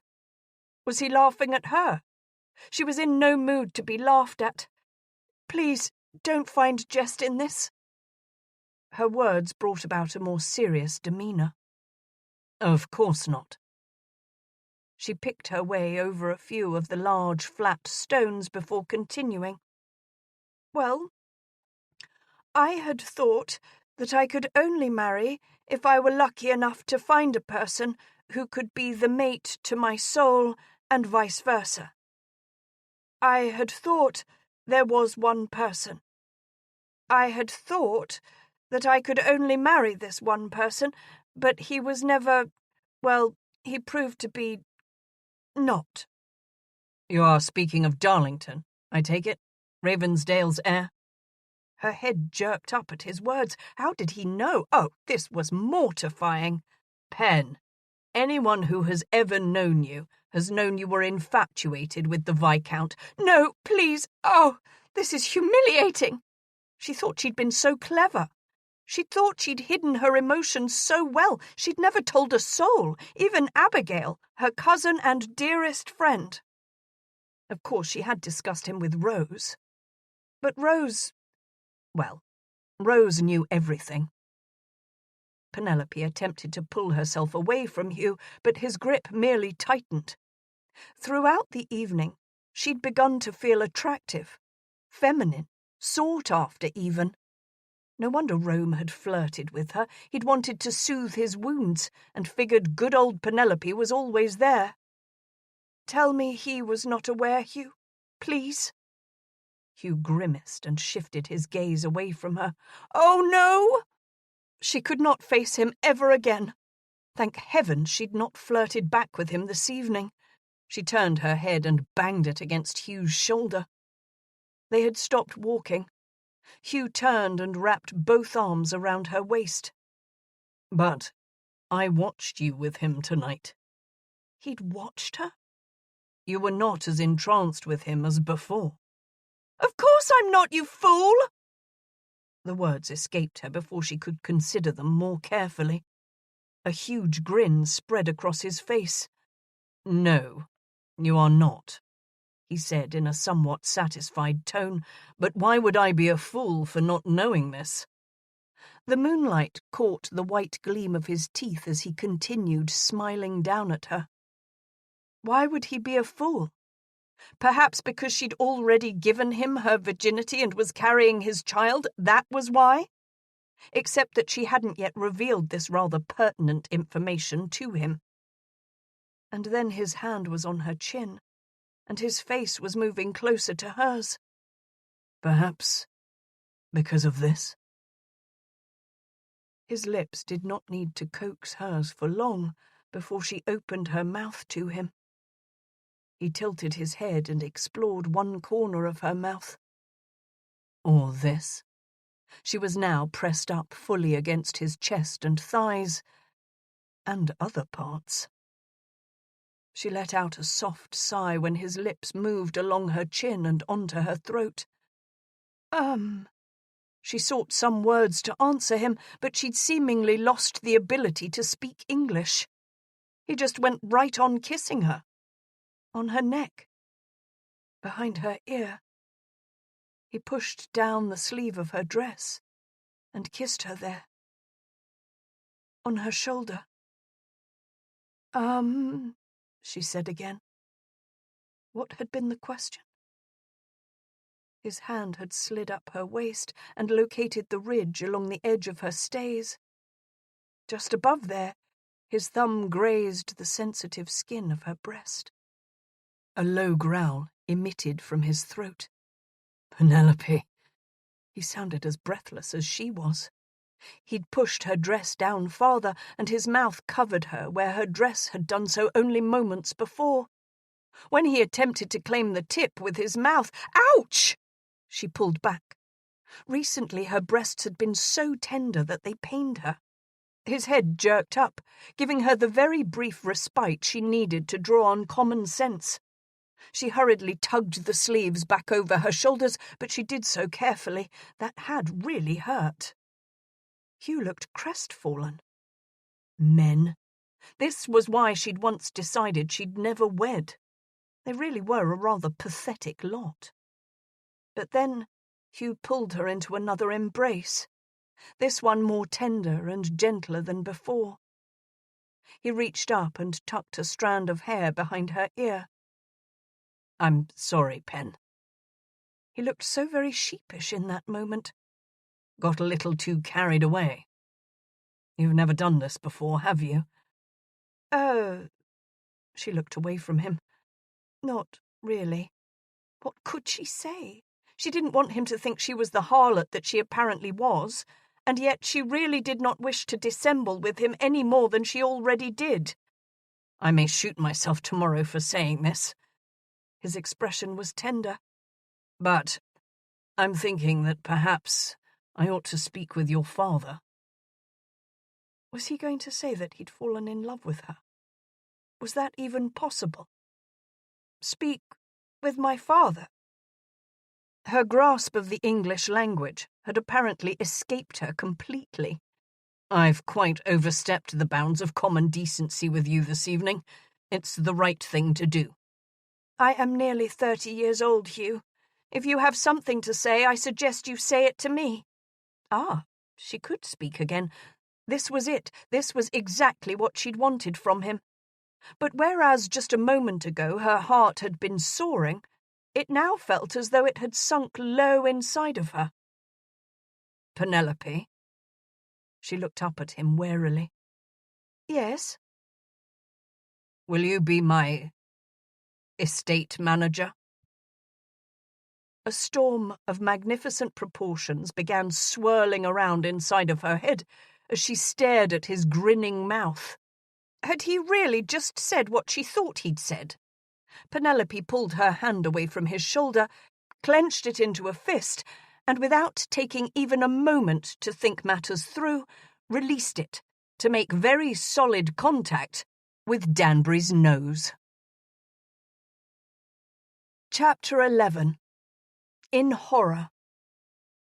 She stepped back in horror at what she'd actually done, and Hugh bent over, covering his nose with both hands. Large drops of blood appeared on the stone and in the dirt. Penelope pulled out the handkerchief she'd tucked into her dress and went to dab at Danbury's face.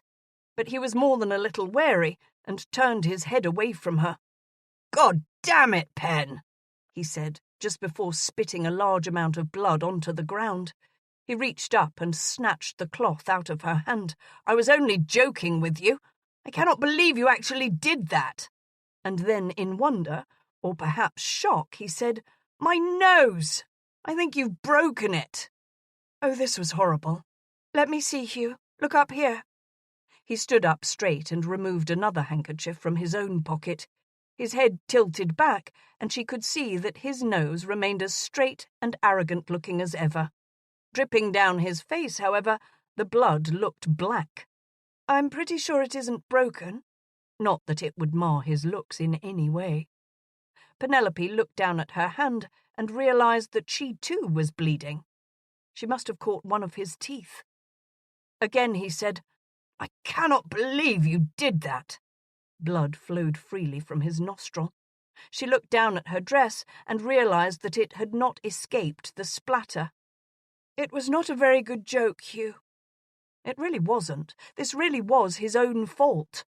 Remembering a fountain they'd passed just before stopping, Penelope swiped one of the handkerchiefs away from Hugh and turned to go back to it. "You can't return to the ball looking like that." Without looking back at him, she waved her hand dismissively. "I'm going back to the fountain. Stay here. I'll return shortly." As she soaked the once pristine cloth, she saw that the handkerchief she'd taken was his. The crest embroidered on it must be that of his family.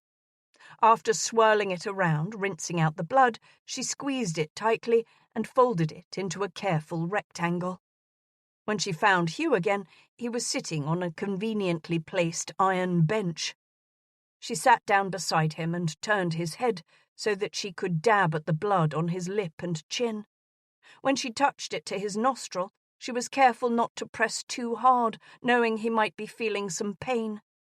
He merely watched her from beneath shuttered lids. "Is that really what you wanted to ask me, Hugh?" He scowled, but then caught sight of the cut on her hand. "You're bleeding." She examined the scratch and shrugged. "It's nothing." But he picked up her hand and examined it more closely. "You need to get it cared for, though. A fellow at Gentleman Jackson's died of such an injury." "Joking with me again?" "Really, Hugh?" The look in his eyes was serious, though. "No, I wish I were. There was a fighter a few years back whose fist came away with a tooth in it. Within weeks, the hand became putrid, and he later died of fever."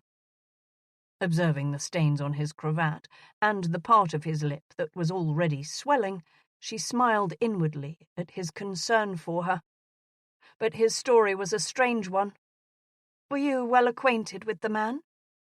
His look became shuttered again. "I sparred with him on several occasions." He scowled at the blood on her dress and then stood up and pulled her with him. "You can't be seen like that. Come with me." Feeling like a child playing sardines, Penelope followed Hugh as he carefully manoeuvred her through the trees until they came up just alongside the terrace, hidden by some shrubs. The silhouette of a couple was barely visible, but their conversation carried easily across the protective hedges. "I don't wish for you to overtire yourself. If you're unwell, we will leave. Lady Helmer will understand." It was a familiar male voice, but Penelope could not place it. "I'm fine, Garrett." Penelope easily recognized Natalie Spencer, Rome's only sister, and the newly married Countess of Hawthorne. "I just wanted to be outside with you, alone, for a few minutes." Theirs was a love match. Lady Natalie and Garrett Castleton would have been considered an impossible match a year ago, but they had somehow, miraculously, become the darlings of the temps. "Hawthorne," Danbury spoke softly to attract their attention without alerting anyone else. "What the—" The Earl moved in front of his wife protectively as he turned to see who was in hiding nearby. "Natalie, it's me, Penelope, and Danbury." Lady Natalie peeked curiously around the hedge. "Whatever are you two up to?" Seeing the blood, her eyes flew open wide. "Garrett, they're injured." "Not really, but in need of assistance to be certain." Hugh gestured with his hands toward the blood on their clothing. "And Penelope needs her hand attended to. I don't wish for it to become putrid." Lady Natalie looked to the sky in exasperation. "Do you mean to tell me that the two of you have come to a fisticuffs over your political opinions?" She lifted Penelope's hand to examine it more closely. Garrett was grinning at Hugh. "She popped you a good one, eh?" "Penelope, really?" Natalie shook her head as she took in the implications of their situation. "We need to get the two of you out of here without anyone seeing this bloodbath." The Earl looked over at his wife. "What would you like for me to do, my love?" Natalie drummed her fingers along her chin for just a few seconds. "Order our carriage, and then inform Penelope's mother that I am in need of her daughter for the rest of the evening. You may tell her, in confidence, the news that I am increasing. She will then understand my need to have her daughter with me. Meet us in the front then, and we can deliver Penelope home." "What of Hugh?" Guilt plagued Penelope when she saw that his nose was swelling and the skin around his eyes looked like it might bruise. His joke had not been funny at all, but perhaps she'd overreacted ever so slightly. "Danbury will be fine on his own, I imagine." The Earl looked to Hugh questioningly, who nodded. And then Hugh caught Penelope's concerned gaze. "I'll be fine. Remember what I said about the hand, though. And to Natalie, you'll make certain she has it cleaned and dressed." Of course, of course. Now off with you both before somebody discovers us." Natalie shooed the men away and pulled Penelope alongside the house next to the hedges. "We'll wait over here until Charles brings the carriage around." From their vantage point, they could watch the front entrance without being observed. "I cannot believe you punched him, Penelope." And then she laughed. "I imagine he deserved it. You ought to see the two of you. If I didn't know both of you better, I'd assume it was a lover's spat." "Of course not." But Natalie had far more fascinating news. "You are increasing. Oh, I am so happy for you. I was with the Duchess of Cortland when she was delivered of the little Marquis.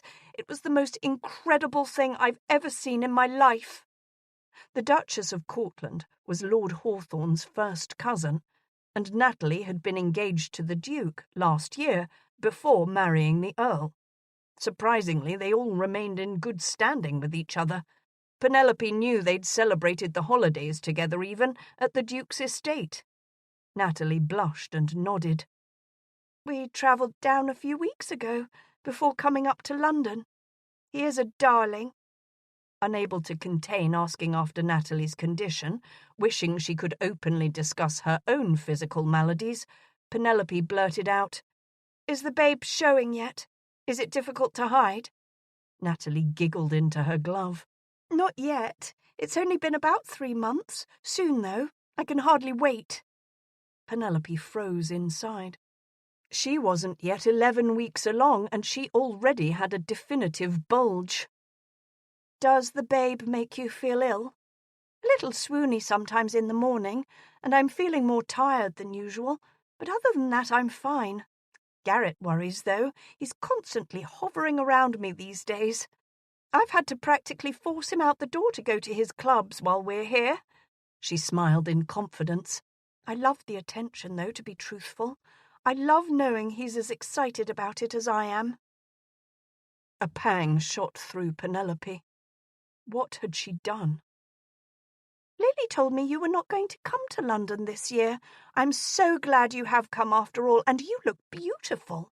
I know you've done your hair differently, but you look absolutely stunning. The clothes, the jewellery. Have you decided to join the husband hunters after all?" Penelope knew Natalie was teasing. Wasn't she? And then she remembered what Hugh had told her about everyone knowing of her former feelings for Natalie's brother. Did that mean Natalie had known as well? Oh, how embarrassing! She must think Penelope had come to chase after Rome. But Penelope had come to London in search of a husband. Well, one man in particular. Then Natalie confirmed her fears. "Rome remains unattached, you know." Penelope moaned. "I'm not here to land Rome for a husband. Please believe me, Natalie. I merely grew weary of my old look, and Bath grows tiresome rather quickly." The youthful countess looked disappointed, but perked up again quickly. "Oh, well, I can hope, can I not? I must admit to you that I was not unhappy to see things fall apart between him and that poor girl. It was plain to me that she was being pressured into the match by her family. Poor Rome was so besotted that he didn't notice. He's been rather morose since then. When I saw the two of you dancing together, I rather hoped that— I'm sorry to dash your hopes, but there is nothing there." She decided to explain further. "Perhaps in the past I held a bit of tenderness for the Viscount, but that is where it remains. In the past." Natalie sighed loudly. "Oh." The two ladies waited quietly, each left to their own thoughts for a few minutes until the Earl exited the front of the house and waved them over. The sound of hooves on pavement heralded the carriage approaching. The ladies dashed across the lawn and were quickly assisted into the privacy of the coach. "You spoke with my mother?" Penelope asked the Earl. He nodded. "She wasn't thrilled that you were leaving, of course. Said you were committed to dance with half of the eligible gentlemen in attendance." And then he flashed a grin. Lord Hawthorne used to be a brooding, mysterious rake. The change marriage had brought about in him was surprising. Penelope glanced down at the dance card tied to her wrist with a thin silk ribbon. The only dance she was wishing for was the very last one. It had been a waltz, and she was to have partnered Hugh. Hugh's own townhouse was not far from the Helmers, so he had walked over earlier. Oh, yes, and he'd then escorted Mrs. Merriman and her niece. Striding along the sidewalk, he contemplated that it was probably for the best that he let down Mrs. Merriman and Miss Redcliffe now, rather than later. They would both be disappointed when he did not appear to partner Louisa for their second dance. More than disappointed. But he'd not feel overly guilt-ridden. Their expectations had risen too high too quickly. Admittedly, he'd given them both cause. He'd taken the young lady out for a drive through the park on more than one occasion within the last 2 weeks, and singled her out at other balls, and a few garden parties. But tonight, even before seeing Penelope, he'd begun feeling stifled by her possessiveness. The lady had become bold, and perhaps she was entitled to be, what with such an enormous dowry. It would have come in handy, of course, but Hugh had never been a man motivated by the pursuit of great wealth. His weaknesses had always been women and spirits. He'd laugh at the thought, but as of late, he'd begun to recognize an unseemly pattern in his life. And tonight, hell, he'd nearly fallen victim to a very unexpected siren. Sober, no less. Penelope Crone. What in the world had come over him? He dabbed at the tip of his nose and winced. He supposed it had not been an amusing joke to play on a lady when he'd only moments before had his mouth upon her breast. At the thought of her plump, creamy, exposed bosom, he had to mentally distract himself so as not to reawaken certain parts of his anatomy. What baffled him the most was that he'd actually been on the cusp of proposing. Proposing! To Penelope Crone! Ever since he'd left Cortland's estate, it was as though a spell had been cast upon him, because, yes, it was when he'd first left for Land's End that those visions and fantasies began plaguing his quieter moments. Perhaps something had been triggered in his mind upon seeing Cortland ecstatic beyond belief with his Duchess and son, and Penelope had been the only other single lady in residence at the time. Yes, that must be it. The sense of guilt that had been planted after his father's death for not setting up his nursery and assuring the title had finally blossomed. And then Penelope kept showing up. Yes, that was it. He had rather enjoyed kissing her senseless. By God, he'd never expected to see the day when Penelope Crone couldn't form a rational sentence. The question was, did he want to take the necessary steps in order to take Penelope's passion to its culmination? He swallowed hard. He'd damn near made the commitment already. What would her answer have been? As long as he'd known her, she adamantly professed her distaste of a society marriage, excepting, of course, to the Viscount Darlington, of whom he'd not dissembled with her regarding the fact that all and sunder had been aware of it. Was she really no longer interested in Rome Spencer? Darlington was heir to an earldom, the title of Viscount being a mere courtesy one. He was highly respectable and, Hugh supposed, passably handsome. Hugh had not appreciated the way Darlington held her on the dance floor. It wasn't that the man had done anything inappropriate. It was more the way he'd stared at her. The Viscount had looked as though he was there to stake a claim. Was Hugh willing to claim her first? Chapter 12. 4 days passed. 4 days passed as Hugh contemplated the question of Penelope Crone. When he finally did concede in his mind that he wanted to see her, to speak with her, he convinced himself that it was only so he could assure himself that her cut had not turned putrid. The days that had passed had not been pleasant ones.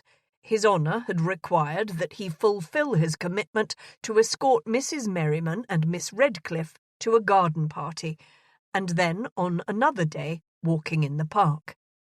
He'd had to step very carefully, as on any number of occasions during these outings he easily could have become ensnared in further commitments, and much lengthier ones as well. His interest in Louisa Redcliffe had waned quickly. Every conversation with her was the same. They covered the weather, the latest fashions, and who attended what party, when, and in that order. It was as though she followed a script. She only veered from it once, when she chastised him for failing to partner her as promised at the Helmers' ball. Hugh did not rise to the bait, and although he'd caught her staring a few times, she'd not asked how he'd acquired the spectacular bruises around his eyes. With great relief, he wished them both well after escorting them safely to their rented townhouse. Mrs. Merriman and Louisa had both laid out traps that he could have easily fallen into, but they did not know him very well at all.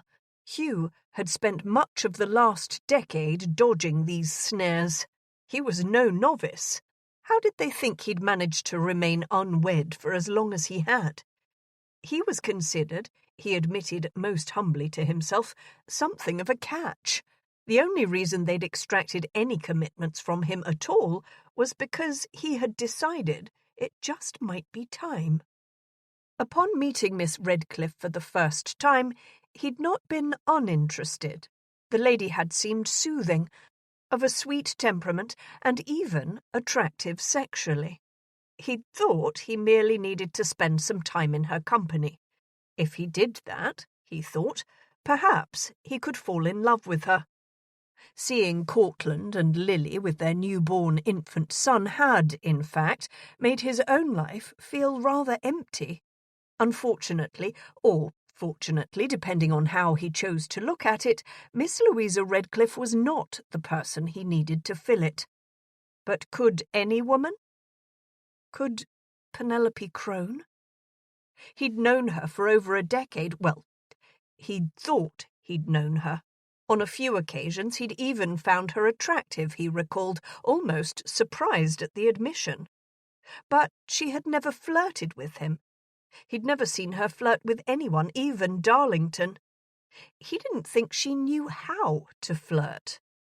Penelope scoffed at coquettish behaviour, and she'd always had such high standards for conversation.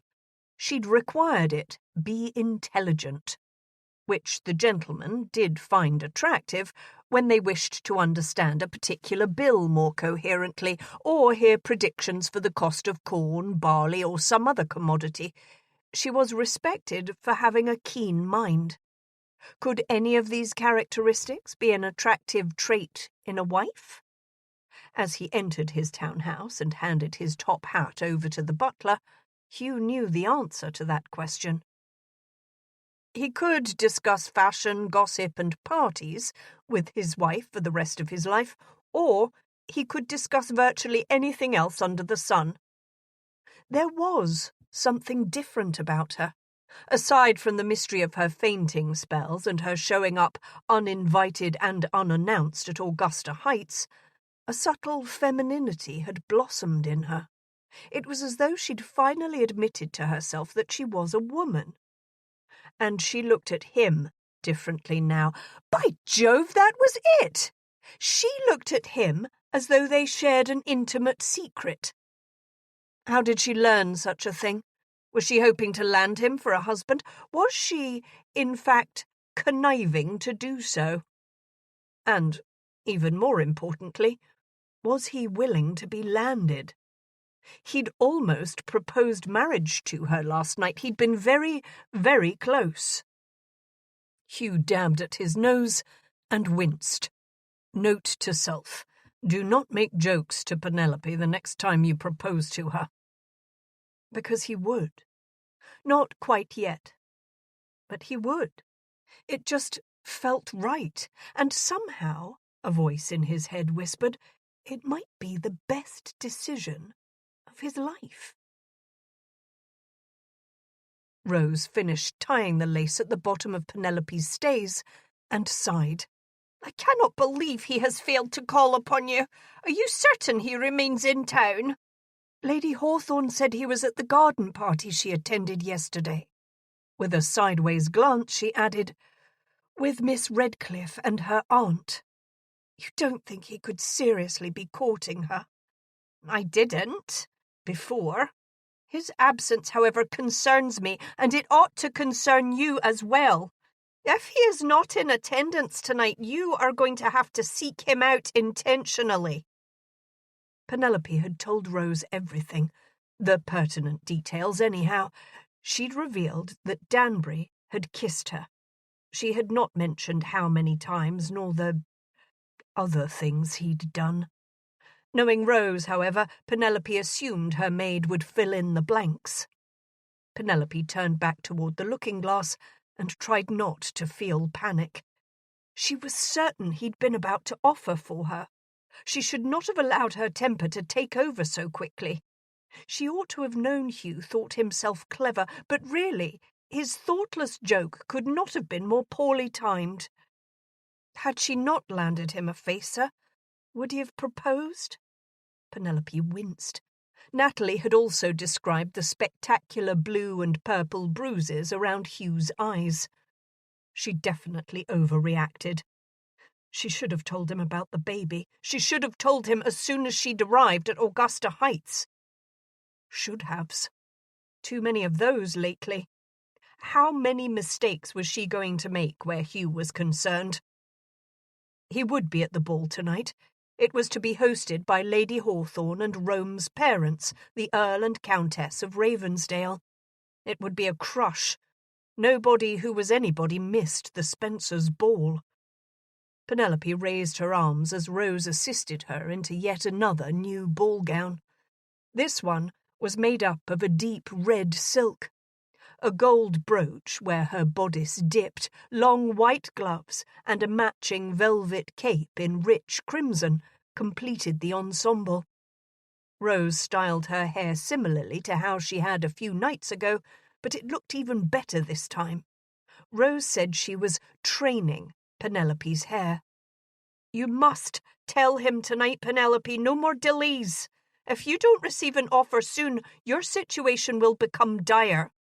Don't be so melodramatic, Rose. But there was truth in Rose's words. Stop needling me. I'll tell him. Well, you haven't told him before. What else am I to think? What will become of me if you are a fallen woman?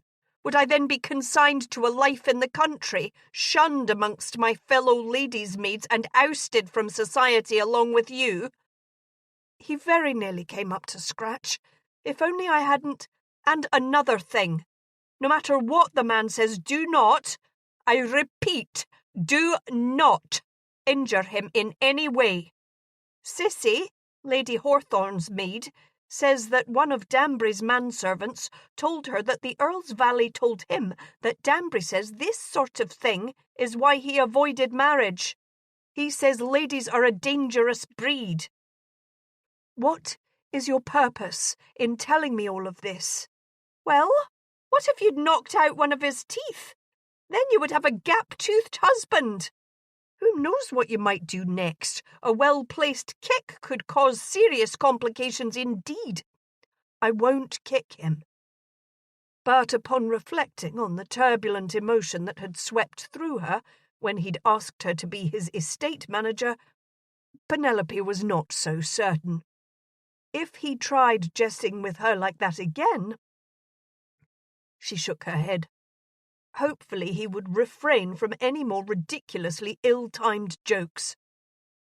She touched her abdomen. Dear God, she had to tell him soon. The Spencers' ballroom was considered to be second only to the Regent's. It boasted intricately detailed artwork, an abundance of glass along an entire wall of terrace doors, and perhaps one of the most jewel-ridden chandeliers ever made. The parquet floor was shined to a high gloss, and hundreds of candles cast a golden glow upon the dancers and other inhabitants. As had occurred at the previous ball, Penelope's card filled quickly once again. A little too quickly. Where was Hugh? She needed to save time to have their little discussion. Locating a pencil on a nearby table, Penelope scratched his name on the supper dance and a waltz later in the evening. She was going to have to pounce upon him as soon as he arrived to ensure he kept himself available for her dances. Where was he? As one set passed, and then another, and then more than she could count, Penelope realised the supper dance fast approached. Missing out on a dance didn't bother her. It was the thought that Hugh may not be going to make an appearance. Penelope reached down to massage her ankles. She'd danced more this week than she had in her entire life. At least if Hugh didn't show up, she could sit this next dance out. Would it be foolish to hope that you've saved a dance or two for me this evening? He had come. She forced herself to refrain from scolding him for his absence over the last 4 days, and smiled back at him. Not foolish. But she had called him foolish just a few days ago. Right before... She held out her wrist so that he could examine her card. See for yourself. And then he peered at it more closely and chuckled. When he looked back up, he winked. So, you are not angry with me? The blues and purples around his eyes were beginning to fade to an ugly brown. I deserved it, Pen. Are you angry with me?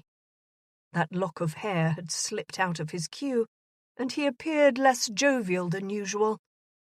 She'd known him for so long. Why had she not ever noticed how his eyes crinkled when he smiled? Why had she not noticed that although he dressed conservatively, it enhanced the fitness of his physique and the strength of his legs? She remembered how hard his thighs were, how solid his chest felt. No, she said around the lump that had suddenly formed in her throat. She cleared it. I'm not angry with you. He still held her hand. Before she realized what he was doing, he had drawn the long silk glove down her wrist and over her fingertips. With his index finger, he touched the outline of the cut, which was healing up nicely. There was one small puncture wound where his tooth caught her skin. He looked somewhat satisfied. It appears to be fine, but continue to apply a salve. Penelope snatched her glove back and proceeded to slide it back onto her hand and arm. What would people think? He was practically undressing her in the middle of an overflowing ballroom. It's fine. Tilting her head to get a better angle at his nose, she asked, What of you? Does it still hurt? Hugh touched the bridge of his nose hesitantly. That teasing glint appeared. Not broken after all. Probably a good thing. A crooked nose would have ruined my perfect profile. But really, I deserved it. I'll do well to remember the pain whenever I think of saying something stupid. I'll remember that it may not be wise to make jokes where ladies are concerned anyhow. Penelope sat up straight. She wasn't used to being teased. He was teasing her, wasn't he? Very well. She sounded far too prim and proper. Flirting had not been something she'd ever set out to master. So, instead of coming up with a clever response, she sounded as though she were angry with him after all. I'm glad I can help you out with that. He was apparently not to be baited by the edge in her voice. He took her other hand and assisted her to her feet. The orchestra is warming up again. Which will it be? A dull country dance? Or will you walk with me again outside? I hear Lady Ravensdale's prize-winning roses have begun blossoming this week. It was exactly what she wanted, and yet, in that instance, all of her good intentions fled. She could tell him later. This was not the only set she'd reserved for him after all. A dull country dance. She smiled at his scowl. Taking his arm, she allowed him to lead her out to the floor. She knew that Danbury did not really mind dancing. In fact, she did not either. when one had a pleasant partner. One who knew where he could appropriately put his hands, one who did not smell of onions, perspiration, and garlic. This dance was a lively one. They lined up near the Earl and Countess of Hawthorne and her longtime friend Betsy and her husband. She could never remember Betsy's husband's name. He was a rather nondescript barrister, or had been. Penelope believed they were now living off of Betsy's inheritance. A distant aunt had recently passed and left Betsy an enormous portion. And what was Betsy's now belonged to her husband, who currently handed her back into the arms of Danbury.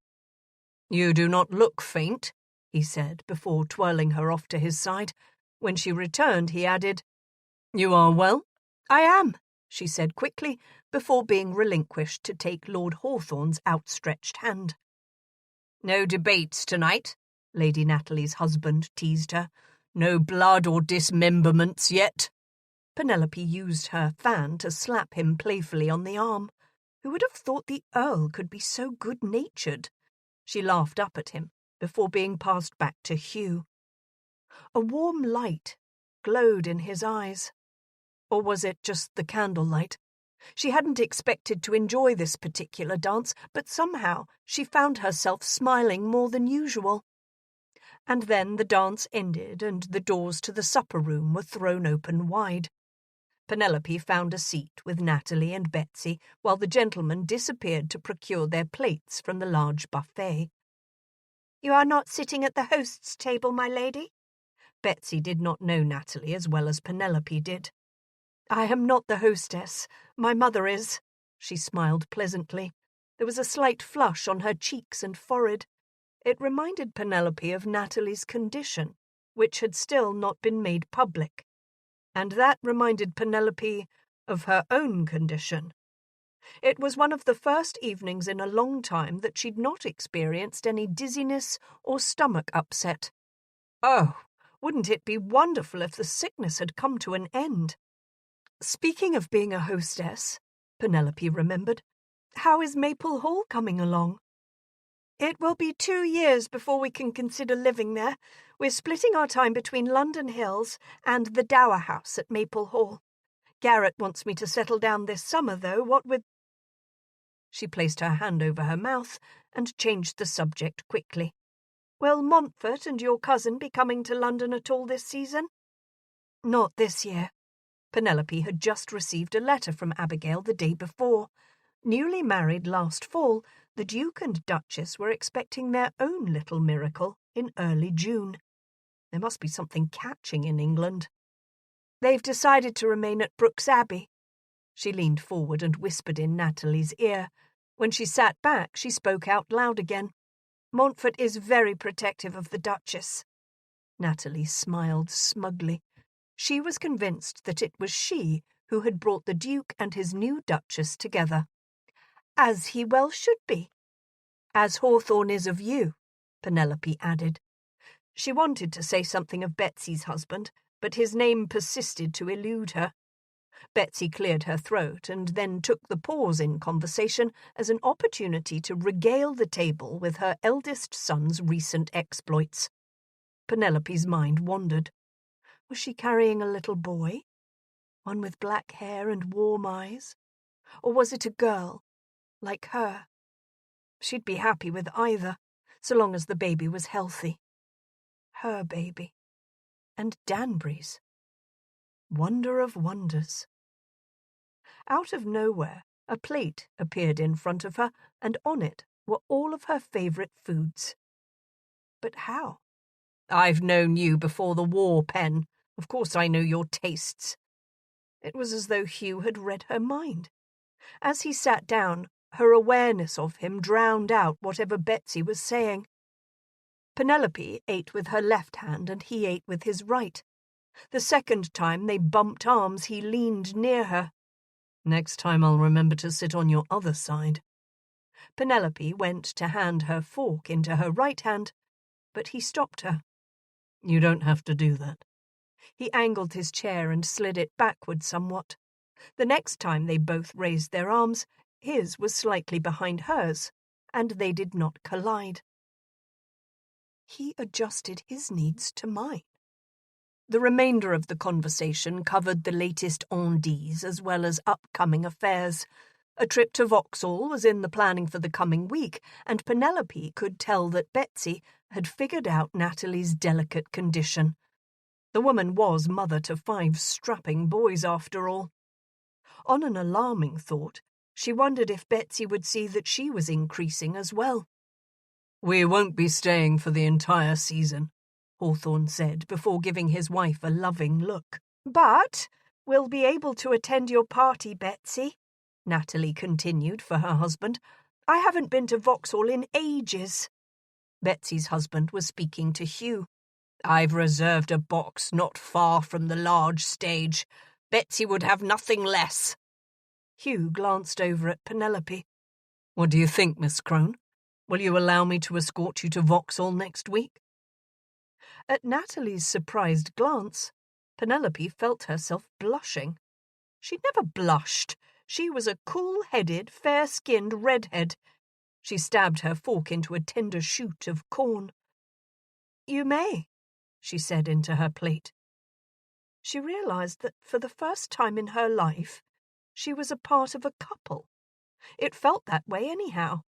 Perhaps the others simply assumed that Hugh was being polite to ask to escort her.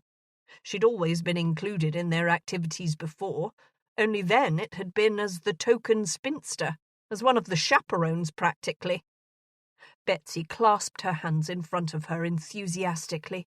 "Oh, this will be so fun!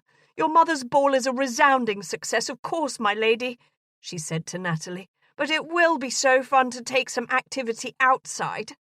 The others agreed, and as Penelope looked around at their faces, she realized that Danbury watched her curiously. A shiver ran up her spine. She wished she'd opted to stroll outside with him earlier after all. The large room that had been opened up for dining was clearing out quickly. Sounds of the orchestra tuning their instruments floated in through the giant open doors. She had promised the next set to Rome. She was not interested in dancing any more tonight. An overwhelming tiredness swept over her. Oh yes, and there was that queasy feeling again, thank you very much. She held up a strawberry to her nose and inhaled deeply. Natalie smiled impishly over at her. "Mother cultivates them herself. She's managed to grow some amazingly sweet blackberries as well." Natalie then rose to her feet, followed by Betsy. After realizing the gentlemen were waiting upon her, Penelope rose as well, careful to keep hold of the tall back of her chair. She'd learned that when this feeling overcame her, she needed to move slowly. Sudden moves were not a good idea. It would pass. Please let it pass. Placing her hand on his sleeve, Hugh steered her around a few tables and toward the ballroom. Once there, however, he kept right on walking with her, along the wall and outside onto the terrace. Once he located a somewhat private alcove with an iron bench, he pulled her down to sit and looked into her eyes with the utmost of concern. "Are you dying, Penelope?" Chapter 13.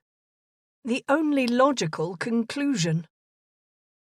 It was the only logical conclusion Hugh could come to. The fainting, the paleness of her complexion, and all of the other changes that had come over her. She must be terrified of leaving this earth without experiencing the act of love and perhaps marriage. She must be looking at all of the experiences she'd missed out upon during her short adult life and decided to try to accomplish a few of them now. I know you've never set your cap for a husband. You've never included yourself in many of the feminine pursuits other ladies do, and you are afraid you'll miss out.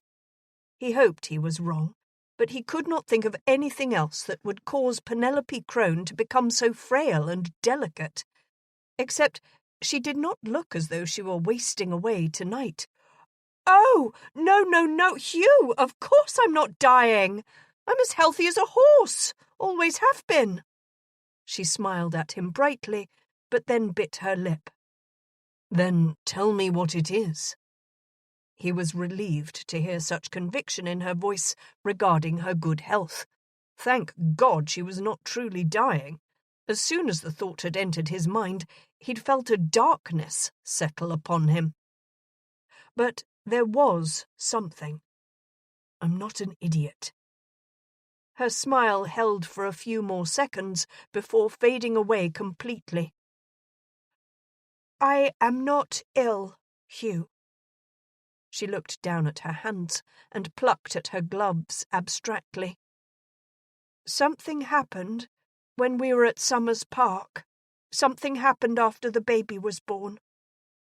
Something had changed inside of him as well. Was it possible Penelope experienced similar feelings? Seeing Cortland and his Duchess with their newborn son changed something inside of me, too. She glanced up in surprise. It changed something inside of you as well? What did it change? Are you saying that it made you question your decision to remain a bachelor? I thought you said you were simply waiting for the right lady? And then he saw it in her eyes, a dawning recognition of what he'd been feeling. Hugh leaned forward and placed a chaste kiss on her lips. Such a delightful mix of intelligence and naivety would need to be handled carefully.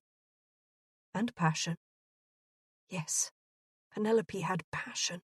It rose to the surface when he deepened their kiss. But this was not the right place for such activity. And he was frustrated from being interrupted. He pulled away and simply looked in her eyes. Since the day my father passed all those years ago, I felt an intense pressure from all those around me to marry and secure the title. Penelope went to speak, but he placed a finger on her lips.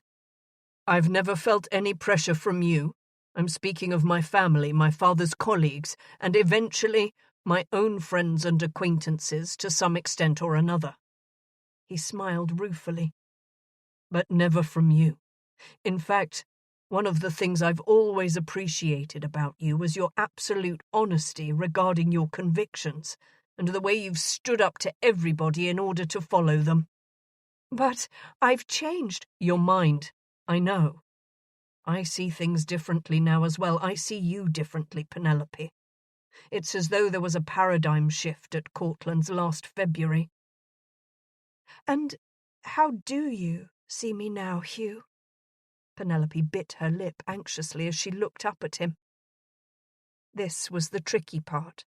Hugh had not reached the ancient age of 30 without knowing a trap question when he saw it. He would have to wade very carefully here, all the while remembering who he was talking to. I see you as an independent woman who has perhaps realized that she might one day like to become a mother. Her jaw dropped, but he went right on speaking. I see you as a lady of refinement and intelligence, a woman who is trustworthy and of an even temperament, most of the time. I thought you said you were waiting for the right woman, she reminded him. That's the devil of it, Penelope. It's very possible that that woman only exists in my imagination.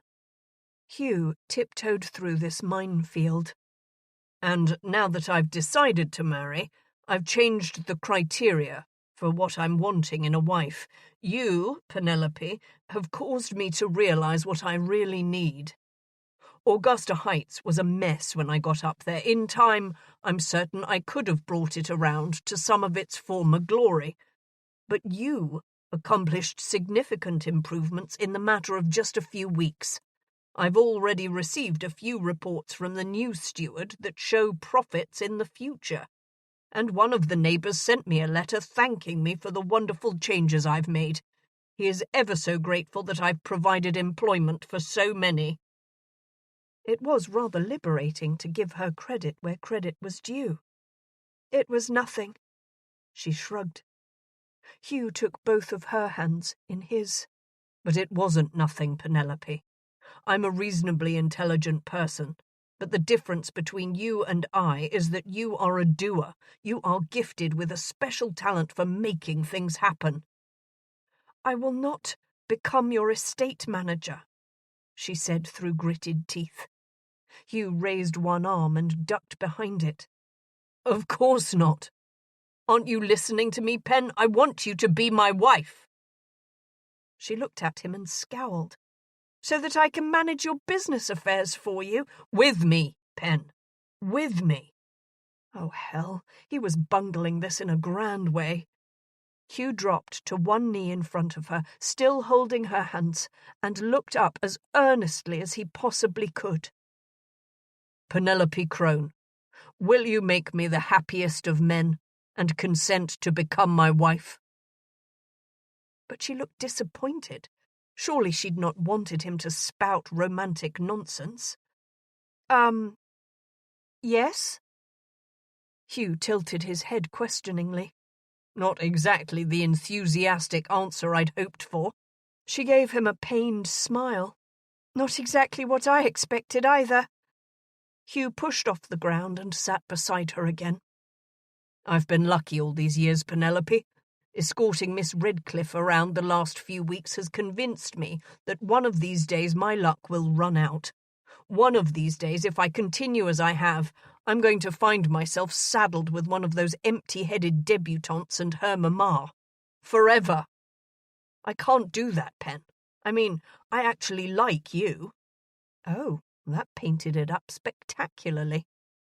Hugh ran his index finger along the length of her arm from shoulder to wrist. He watched as she shivered. "And now I discover that we have this as well." "I said I would, Hugh.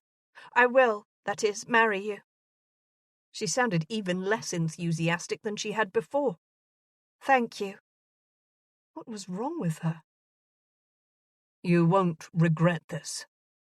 He leaned in and kissed her again, but she seemed to have lost interest. "When?" she asked. "When?" "When shall we marry? Do you wish to announce it this evening?" "Of course, she is a doer. Best to speak with your father first. I'll have a talk with him, and after that we can set a date. Is that acceptable to you?" Somehow this wasn't playing out the way he'd imagined. Speaking with her father he knew was a mere formality. She'd been making her own decisions for nearly a decade. Her impromptu visit to Augusta Heights had been indicative of that. Most likely her father would be ecstatic to relinquish any remaining responsibility he felt toward her. She nodded. "But you look as though your dog just died." He threw his hands in the air. She was exasperating. Did he really wish a betrothal with this woman? "If you don't wish to marry me, tell me now, and we can forget this conversation ever happened." "Oh, no, Hugh. Of course I wish to marry you. It's just that I'm a little overwhelmed, I guess. So much is changing so quickly." It was she who took his hand this time. "Of course I wish to marry you." She leaned in and gave him a dry kiss on the lips. As she went to move away, Hugh stopped her.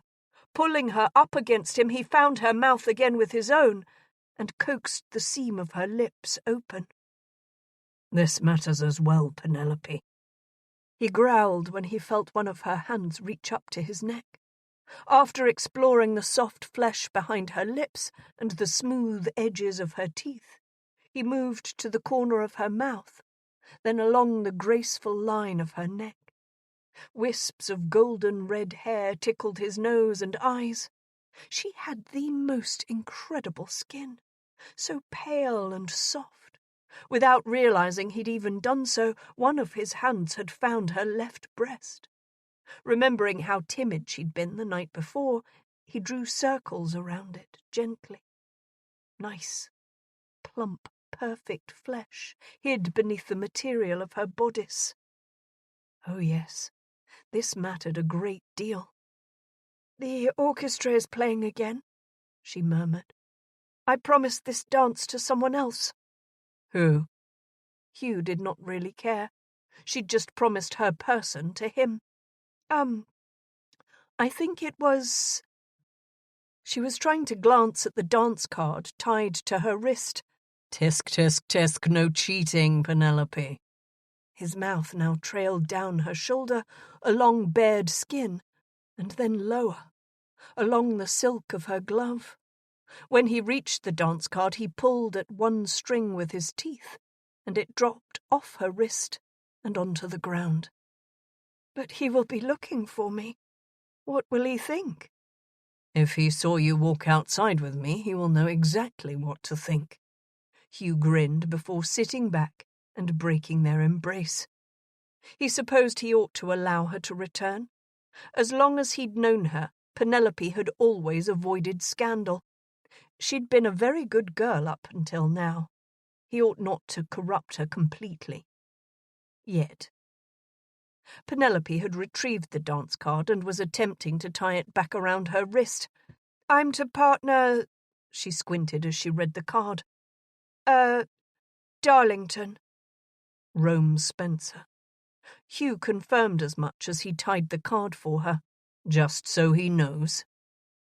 "Just so he knows what?" "That you are no longer his for the taking."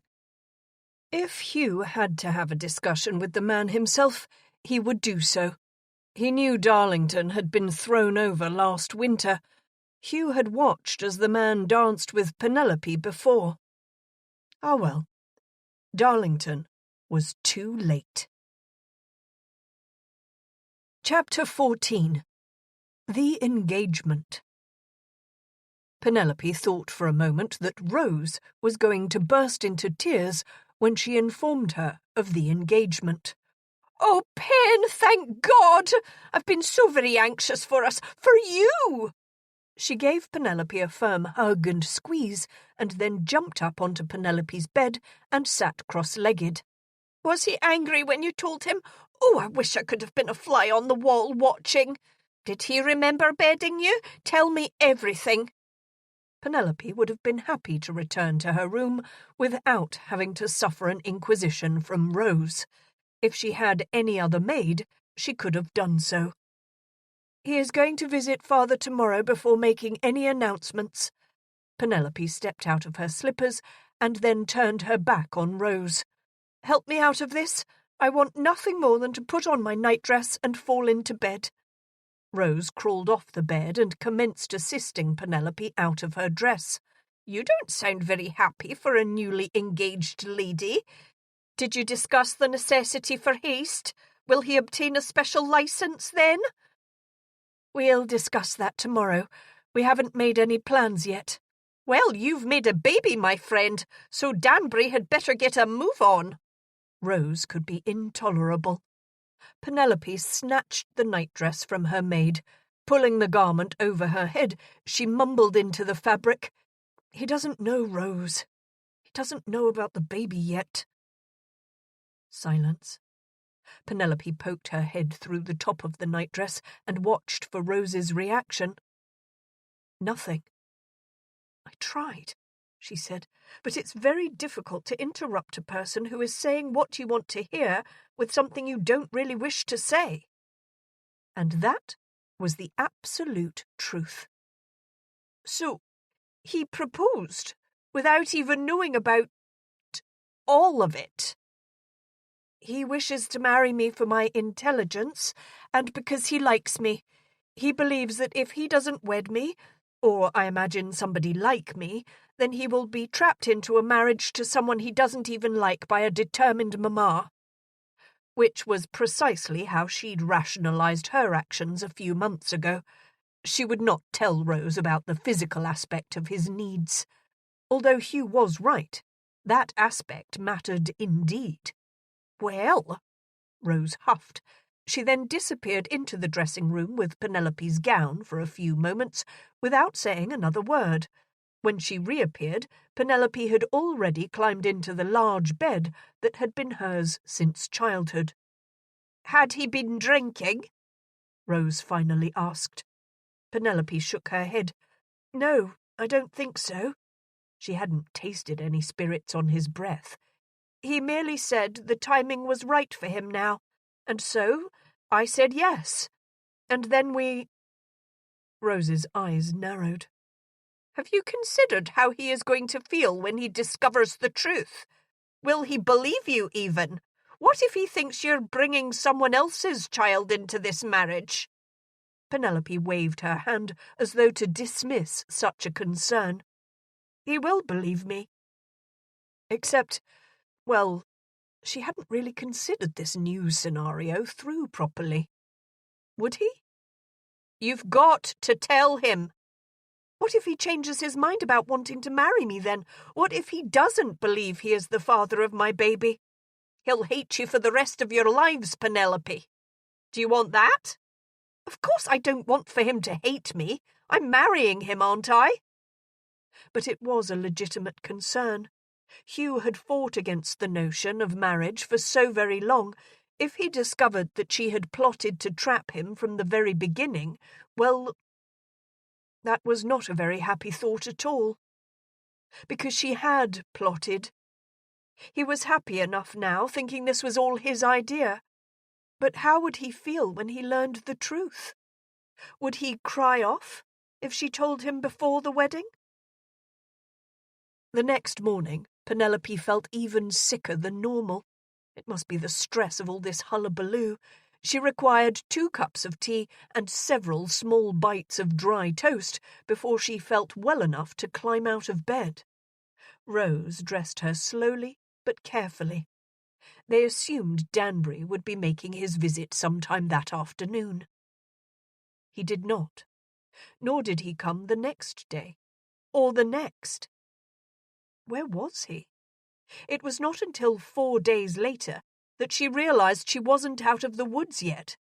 Anxious to have a word with the blighter, Penelope had been seeking him out at as many events and parties as she could attend. This had been Rose's idea, but Penelope couldn't come up with anything better. They'd both decided that Penelope would send him a missive if she could not locate him within 1 week, and if he did not answer that, she would be forced to present herself at his townhouse. She had no choice in the matter. That afternoon, Penelope and her mother attended a lavish garden party hosted by Mr. and Mrs. Shufflebottom. The rain that had appeared all week had lifted, and it was one of those perfect spring days. But where was Hugh? After greeting several clusters of guests alongside her mother, Penelope began resigning herself to the fact that he had not attended today either. This was not good. Had he really changed his mind about marrying her so easily? Not good at all. "Lady Sheffield says that your friend, the Countess of Hawthorne, is considering a house party, dear." Her mother touched her hand, knowing her daughter well enough to realize that Penelope was wool-gathering. "Apparently the couple owns a magnificent estate just outside of town. Has she mentioned anything to you about it?" She had, but Penelope had not considered attending. Feeling her physical situation rather uncomfortably, she didn't wish to be in close confines with any more people than was absolutely necessary. Not for the first time, she was grateful that her mother was oblivious to most of what went on in her daughter's head. Good God, though, there would be quite the uproar if her parents discovered what she'd done. Penelope ignored her mother's question and addressed Lady Sheffield, who was Lily, the Duchess of Cortland's aunt. "Have you seen the baby yet, my lady?" Penelope was happy to change the subject. Lady Sheffield was a sturdy, elderly grande dame, and something of an icon within the ton. Her eyes crinkled up happily. "I managed to get down there before coming over for the season. He is simply adorable. And Lily told me what a great help you were to her. Thank you, my dear, for being there when my niece needed you." Of course. The miraculous event had not only changed the Duke and Duchess of Cortland's lives, but her own as well. And Danbury's. She could not leave him out. Where is he? And Lily said Viscount Danbury kept company with Cortland. Poor boy, I was so sad to hear about his mother's illness. Poor boy, Wait. Lady Danbury is ill? She's consumptive. Her daughter sent word early this week. From my understanding, Danbury is trying to get to Land's End before it's too late. Why had nobody informed her of this? Why had Hugh not sent word? Oh, that reminds me. Her mother tapped Penelope on the arm with her bamboo fan. A letter came for you with Danbury's seal. I forgot to give it to you. When? Oh, Mother, how could you? Now she used her fan to tap against her own chin. A few days ago, maybe 3. Most likely some political matter he wants your opinion on, if I know you properly, child. When the dizziness and dark edges began appearing, Penelope used all the self-discipline she could muster to ward them off. She would not faint. She was not going to have a fit of the vapours at the Shufflebottom's garden party. Most likely, Mother, she answered instead. She needed to see that letter. Glancing around at the mingling guests, she mentally calculated how soon she could talk her mother into making their farewells. People were still arriving. She would have to wait at least an hour. A shadow heralded another arrival, and turning, Penelope curtsied to Rome Spencer. "My lord," she said politely while her mother cooed over the Viscount. The Baroness was jubilant when he offered to stroll with Penelope in the sunshine. In a haze of stunned disbelief and panic, Penelope allowed him to take her arm and lead her away from the small groups of guests. There was nothing she could do in this moment anyhow. She needed to read the damn letter and find out when Hugh planned upon returning. He most likely did not know when. She could not be angry with him. He'd doted on his mother for as long as she'd known him. Yes, he'd joked plenty about her incessant matchmaking, but always with benevolence. And the Viscountess had always been friendly and warm to Penelope. To think of the woman coughing up blood at death's door was sobering indeed.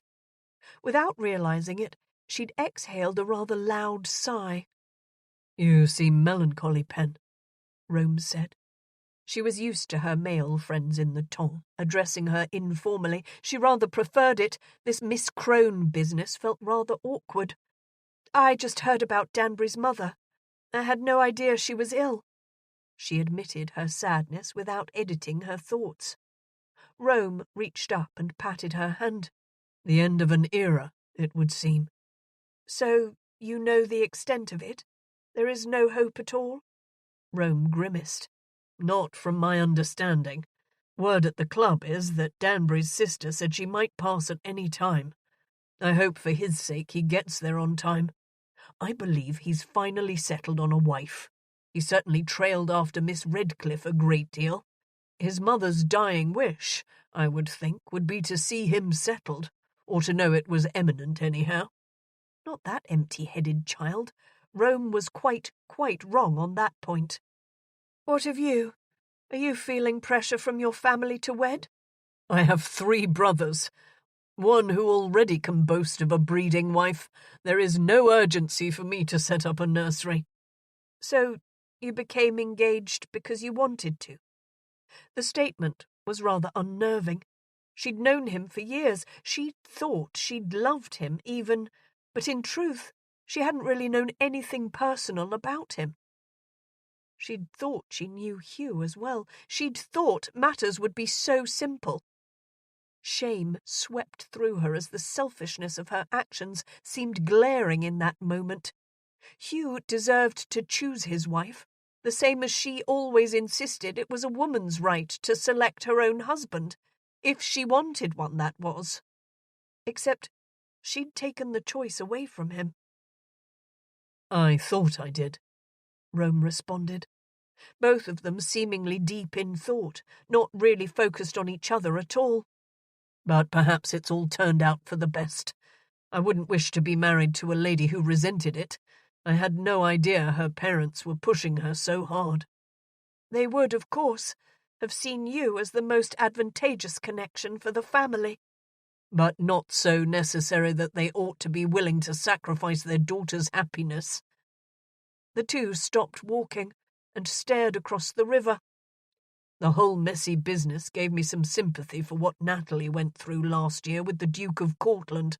At the time, I thought I would strangle her for jilting him, but— She was right to do as she did, Penelope finished for him. Natalie had made more than just herself happy when she'd broken off the betrothal her father had arranged for her with the Duke. She'd left the path clear for Lily and Cortland, and then she and Lord Hawthorne had fallen in love. I suppose— well, yes, she was. She was, Penelope insisted. That's what I said, is it not? She'd argued with Rome in the past. He seemed pensive today. I am considering growing barley. Ah, he'd learned of the plans she had initiated on Hugh's estate. You'll need a brewmaster. Penelope found herself on firm ground for the first time all day. Dearest Miss Crone, forgive the brevity of this message, but I must leave for Land's End immediately. Mother had this cough when I was last there, but she assured me it was nothing. I should have not have listened to her dismissal of it. I never should have left her. Margaret says it's consumption. I don't know when I'll return to London. I am not defaulting on our agreement, but it will be a matter of several weeks at the least before I am able to discuss the matter with your father. At this time, I am overwhelmed with the condition of my mother's health and cannot address our situation. Yours sincerely, Hugh Chesterton, Danbury. Postscript, please take care. No more fainting. Hugh had left for Land's End, literally the very edge of the country, 4 days ago, and he did not plan upon returning for several weeks. Penelope did not have several weeks to wait. 2, perhaps 3, 4 at the very most. Her midsection had continued to thicken, and time was running out. Rose read through the letter herself, not quite believing the words Penelope had read out loud. Such romantic prose as this I've never read. He expresses no affection. He doesn't even beg you to wait for him. What kind of a gentleman is he? Penelope stared out her window onto the street below. It had rained again this evening, the temporary fair weather of the afternoon already a thing of the past. The lack of amorous declarations in the letter were of no concern. She'd waited too long to inform Hugh of her condition, and now the realities of her situation were suddenly much harsher than they'd seemed before. With Hugh residing not even a mile away, she'd felt she had all the time in the world. But now, in this very moment, the only person in the world who could protect her child from a life of bastardy was riding hell-bent for leather across the country. He was riding away from her and away from his child. And he was riding toward a mysterious and deadly disease. "I've no choice," she said finally. "We must go to Land's End." Chapter 15. Hugh found himself hoping. Throughout most of his travel, Hugh found himself hoping this was just another scare, another miscommunication, as it had been in February. His mother had not had scarlet fever. She'd meant to write dratted or darned fever. Wasn't that what she'd said? But deep within his heart, he knew there would be no mistake. Margaret was not one to exaggerate, not even a little. What frightened him was that she was more likely to gloss things over for him. Would his mother still be alive when he arrived? He chastised himself for not paying closer attention to her health when he'd been there. She'd been a little pale, and she'd had that cough. Damn me! He ought to have insisted upon bringing in a physician. She must have known even then. Consumption didn't sneak up upon a person. The thought of his mother coughing up blood terrified him. She'd often harangued him. She'd thrown one debutante after another at him ever since his father's death. But if she'd done so, it had always been for his own good. Losing a husband at such a young age would have given her reason to fear for the security of the Danbury title. She'd protected him. She'd not allowed the solicitors to appoint him a full-time tutor. His mother had thought better for him to continuing attending Eton and then even Oxford with his friends. She'd known how much it had hurt him to lose his father. His happiness had always mattered more to her than her own had. He'd been riding for 5 days. He'd wanted to remain on the road longer each day, but there were not always replacement mounts, and it would not be fair to push a horse cruelly for his own convenience. And at last, he was nearly there. As he rode through the iron gates, guarding Augusta Heights, Hugh signalled to his mount to break into a run. He did not know what he was going to find, but the uncertainty was about to drive him mad. When he arrived in front of the house, a familiar footman rushed out to greet him and take over the horse's care. He had to ask, "How is she, William?" The footman looked grim, but before the man could answer, Margaret came rushing out of the large door. "Hugh!" She threw herself into his arms and proceeded to practically strangle him in her emotion. She was weeping, which caused his heart to plummet to somewhere near the vicinity of his riding boots. "Is she?" He could not bring himself to speak the word aloud. "This morning," Margaret's voice was muffled by his jacket. "I so hoped you could arrive before. She kept asking for you, but she was not in her right mind. When she asked if you'd married Louisa Redcliffe, I assured her that you had. I told her she was going to be a grandmother. She was happy in the end, Hugh, even though I knew she was in a great deal of pain." That was when he noticed the black armband worn by William. Hugh closed his eyes and did his best to comfort his sister. Margaret hadn't had an easy time of it over the last few years. She'd lost her husband, delivered a stillborn child, and now lost her mother.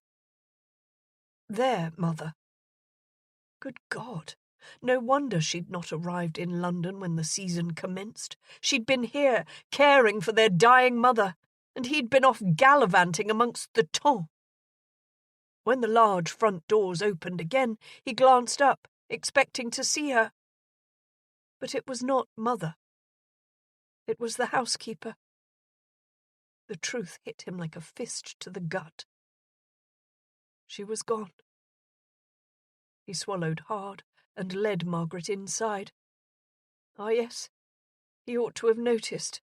Crape on the door, the windows covered with dark, heavy drapes. He ought to have realized immediately by Margaret's mode of dress. She leaned upon him heavily. "Dearest," he said, "have you had any rest?" "I could not sleep.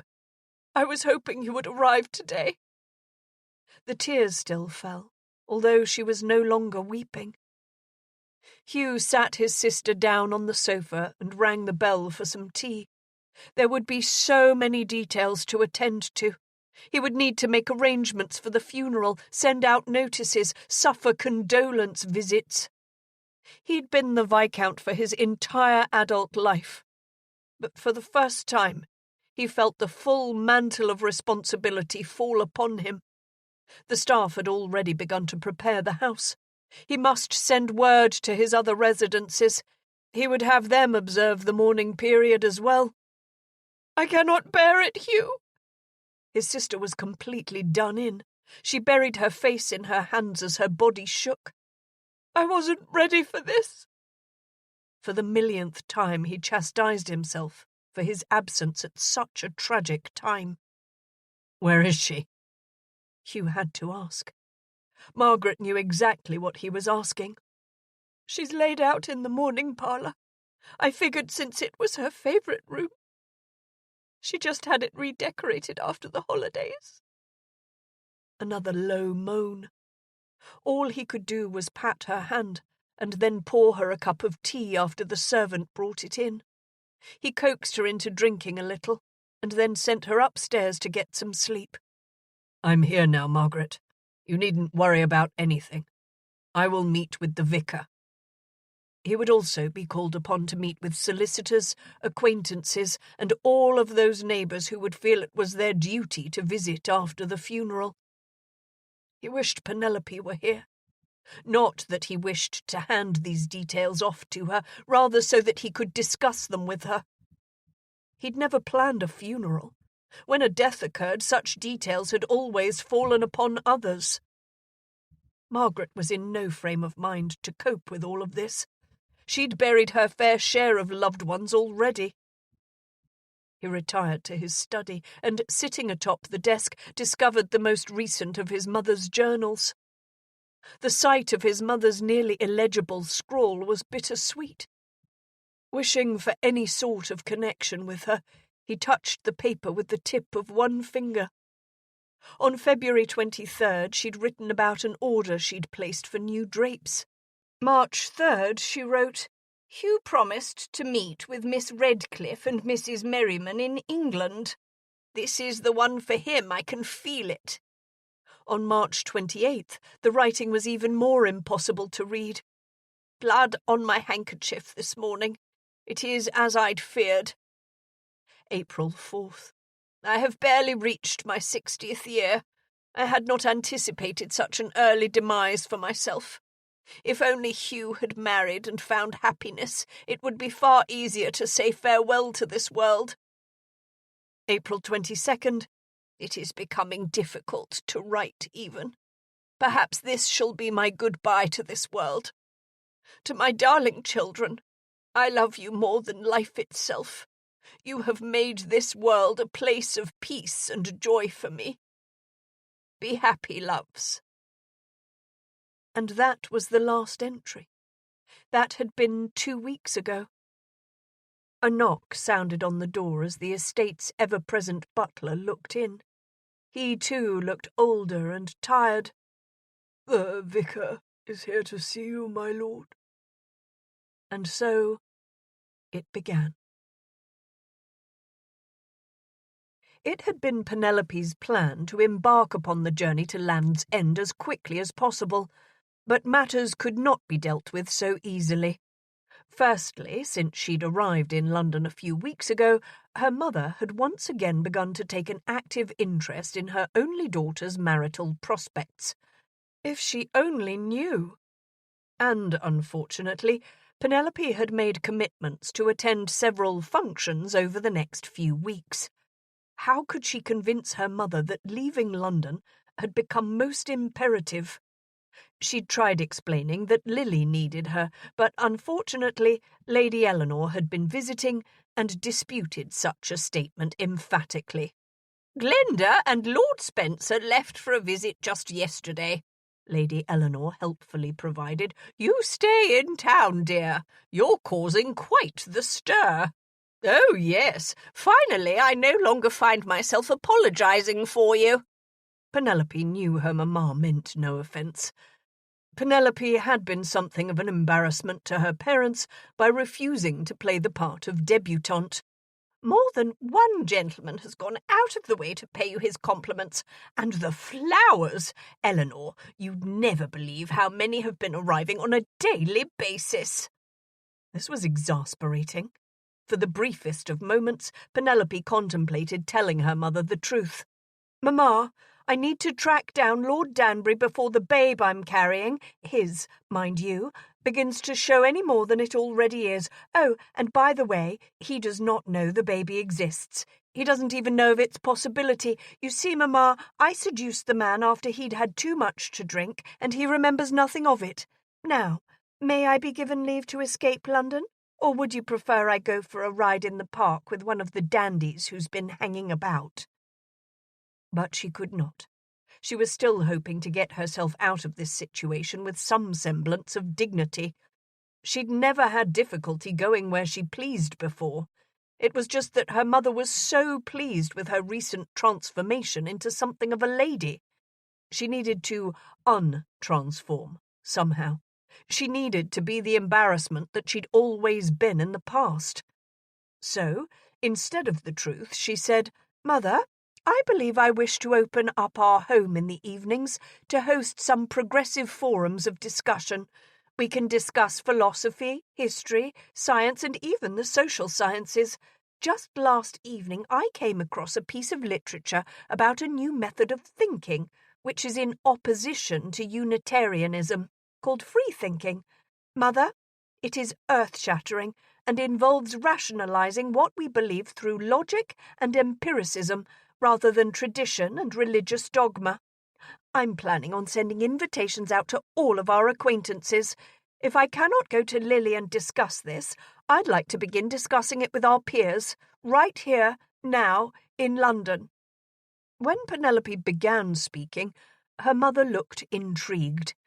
That expression changed to exasperation, which changed to outrage, which then turned into resignation. The Baroness had been through all of this with her daughter before. "Best go to Somers Park then, darling. Perhaps you can host your salon next year, when your papa and I are in Bath." "Thank you, God." "If you are certain, Mother, I've been planning it already." "Tell me you have not sent any invitations out?" her mother demanded. "I have not, but Mamma, Very well, you may take the carriage and visit with the Duke and Duchess." There was some consolation for her mother in that Penelope had ironically made connections with the creme de la creme of society.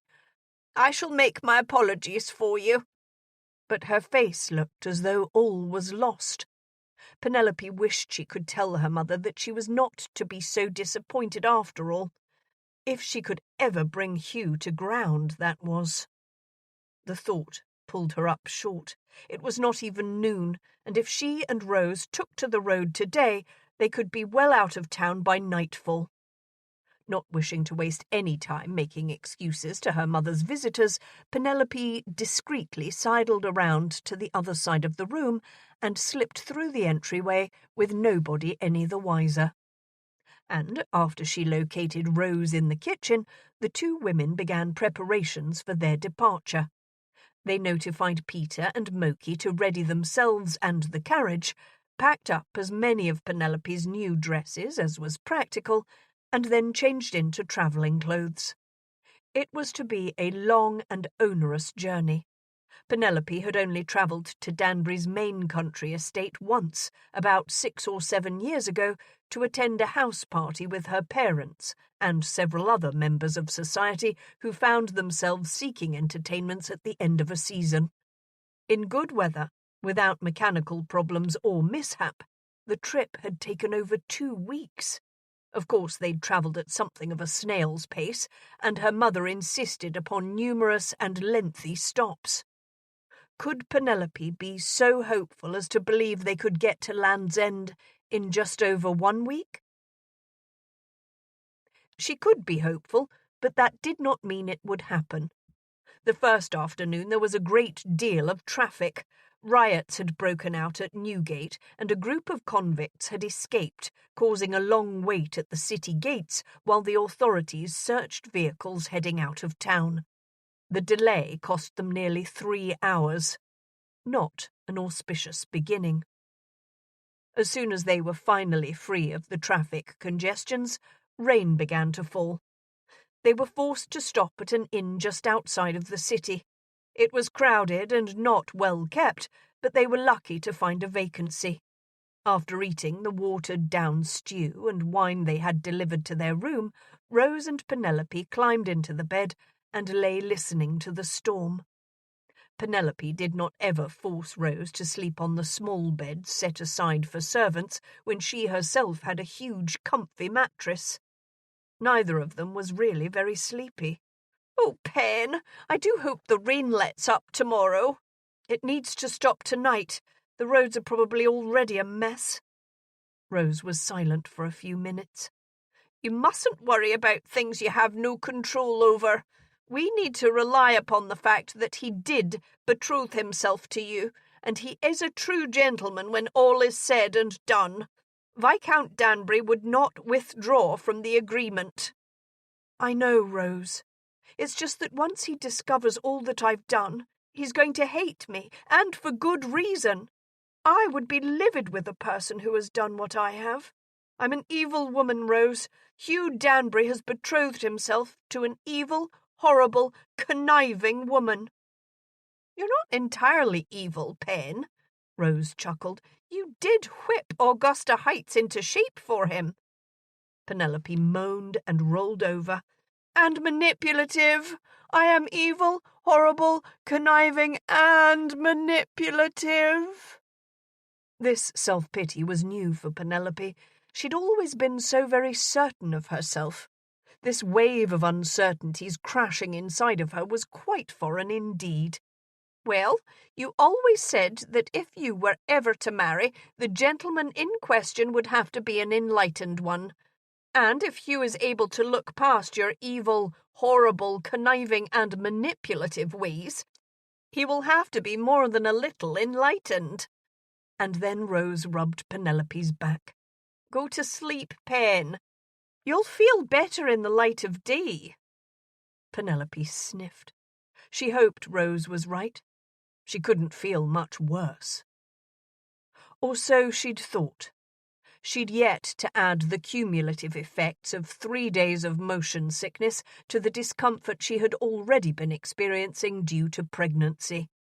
By the 4th night, Penelope fell into the bed they'd taken for the night before Rose could even change the bedding. It was clean enough. She just needed to lie down on something that was not moving. Rose did not appear right away with supper, nor to help her change into her nightgown, but Penelope did not really care. She'd spilled the contents of her stomach so many times over the last 72 hours that the last thing she wanted was food. She just wanted to sleep and sleep and sleep. Penelope did not know how long she'd dozed off when she heard voices whispering inside of the room. "She's not seen a doctor for it, and I'm concerned for both her and the babe," Rose was saying. "And you say she has been carrying now for how long? Just over 3 months?" "Yes, ma'am." Who was Rose talking to? Penelope moaned and opened her eyes. Rose bent down beside her quickly. "Pen, I've brought a midwife here to examine you. I can't deliver you to your husband in this condition, how can I?" Just as Penelope thought to chastise her maid, she realized that Rose was leading the midwife to believe Penelope was married. "Now, Mrs. Chesterton, your maid says you haven't been feeling well. If you are amenable, I'd like to examine you to make certain all is going well for both you and your baby. Can you roll over onto your back for me?" Penelope was so miserable she did exactly as the woman's calming voice asked. "It's all right, Pen. Mrs. Roby is a well-respected midwife. The innkeeper's wife said she assisted all of her daughters with their births and didn't lose a single one of them." The woman pulled the covers down to Penelope's knees and then placed her hands upon her belly. Neither Rose nor the midwife spoke for several minutes as the exam took place. Penelope opened her eyes, however, and watched Mrs. Roby's expression as her hands palpitated and pressed almost uncomfortably into Penelope's abdomen. She frowned a few times before sitting back and pulling the blanket upward again. "You are certain you did not come to be with child any earlier?" Penelope nodded emphatically and then grimaced at the pain the movement brought her. "I think there is more than one baby. In my experience, a lady carrying more than one infant begins showing sooner and also often suffers from the maladies of breeding more so than most women carrying only one child." "What?" Rose said. "What?" Penelope tried sitting up. "That cannot be. 2?" The woman nodded grimly. "Or more. But your womb is larger than it would be if you carried only one child, and what with the symptoms your maid has described to me." She then shrugged. "I must advise you against any more travel. Your condition would be considered dangerous by many." "But I have to get there. I don't have a choice." Penelope and Rose's eyes met for a moment, both in shock at what the midwife was saying. Rose then turned back to Mrs. Roby. "My mistress is very far from home. She has no choice but to complete her journey. Is there nothing you can give her so that she is more comfortable?" Is there anything we can do to ensure her travel can be accomplished safely? The midwife pinched her lips but then nodded. I have a few herbal teas I can send with you for the upset stomach. Peppermint, mostly. And your driver needs to proceed slowly. It is the bumping and the jarring that are worrisome. Too much of that sort of thing can cause the babies to come too early. Babies. Babies. Babies! More than one! No wonder she already looked like a cow. This cannot be happening. Penelope rolled back over onto her side and moaned again. The midwife merely chuckled and patted her arm gently. I want you to rest up a bit first, before travelling any further. Stay here for 2 or 3 days. She turned to Rose. She needs to drink plenty of fluids and try to keep some food down. The wee little things need nourishment. Rising to her feet, she looked around for her bag and then added, I'll return in 2 days to see how she is doing. If all is well, no birthing pains, then you ought to be able to get back on the road. But mind you may need to take the journey in stages. If your mistress grows weak again, you will have to take another rest. Of course, Rose said obediently. Why did she never speak so submissively when addressing her, Penelope wondered. More than one? What have I done? Chapter 16. His Mother's Body. When Hugh was done speaking with the vicar, he walked the man out of the foyer and mentally braced himself to view his mother's body. The funeral would be held tomorrow. It was practically June, and the weather was already warm. The body could not be kept above ground for even a day longer. When he stepped into the room, a combined aroma of perfumes and death nearly overwhelmed him. He pulled a handkerchief from his pocket and raised it to his nose and mouth. A small rose embroidered on the corner reminded him that it was not one of his own monogrammed ones. It was the one Penelope had handed him after she'd nearly broken his nose. It had been washed and pressed, and instead of returning it to her, he'd oddly found himself carrying it around. Remembering the sheer fury in her expression after he'd spouted that nonsense about her becoming his estate manager, gave him some comfort in the light of his present task. He stepped closer to the coffin and looked down at the face that had been so very dear to him for the entirety of his life. "Ah, Mamma," he whispered, "why didn't you wait for me?" She did not answer. Of course, he had not expected her to. The body spread out before him wore his mother's clothing and had his mother's hair. But it was not his mother. There was no life inside of her, no animation to brighten her eyes or raise the corners of her mouth. There was no longer a soul present. Hugh swallowed around the lump that had formed in his throat and then lowered himself to the chair somebody had placed next to her. Margaret, perhaps. She would not have wanted to leave Mamma alone. Hugh knew he'd disappointed his mother by not settling down sooner in life. He'd known it had been her greatest wish to see him married, to know some grandchildren. He'd always assumed there would be enough time. He'd been an ass, a selfish, thoughtless ass. "I'm sorry, Mamma," he whispered. He tentatively placed his hand upon hers, but did not leave it there. Her skin felt dry and cold. Dead. "Would you believe I am an engaged man? Oh, not to Miss Redcliffe. As Margaret told you, you know this by now. I assume you know all." Hugh leaned forward and rested his forearms upon his knees. He stared at his hands, calloused and dry from the long journey he'd just completed. Looking at her had been unfulfilling. He'd felt closer to her when he'd read the words written in her journal. To Penelope Crone, of all people. Would you believe it? He chuckled to himself. I wouldn't have, and I've had several days riding to doubt myself, but the crazy thing is, It feels right. He unfolded the handkerchief and spread it out over one knee. He wished he'd had the opportunity to tie things up with her father before leaving town. He'd scribbled out a brief note, but could barely remember what he'd written. She was not flighty. She never had been. He had no reason to believe she'd do anything but sit tight in London until his return. He hoped so, anyhow. This was Penelope he was talking about. It would be a year before they could marry, what with the required mourning period and all. Could he wait a full year? He would have to. What with his dead mother in the room, he could hardly give himself permission to satisfy his needs with one of the local barmaids while in mourning. What would Penelope think of that? Would she be jealous? They'd never said anything about love. Romantic or otherwise, he'd kissed her and found himself wanting more.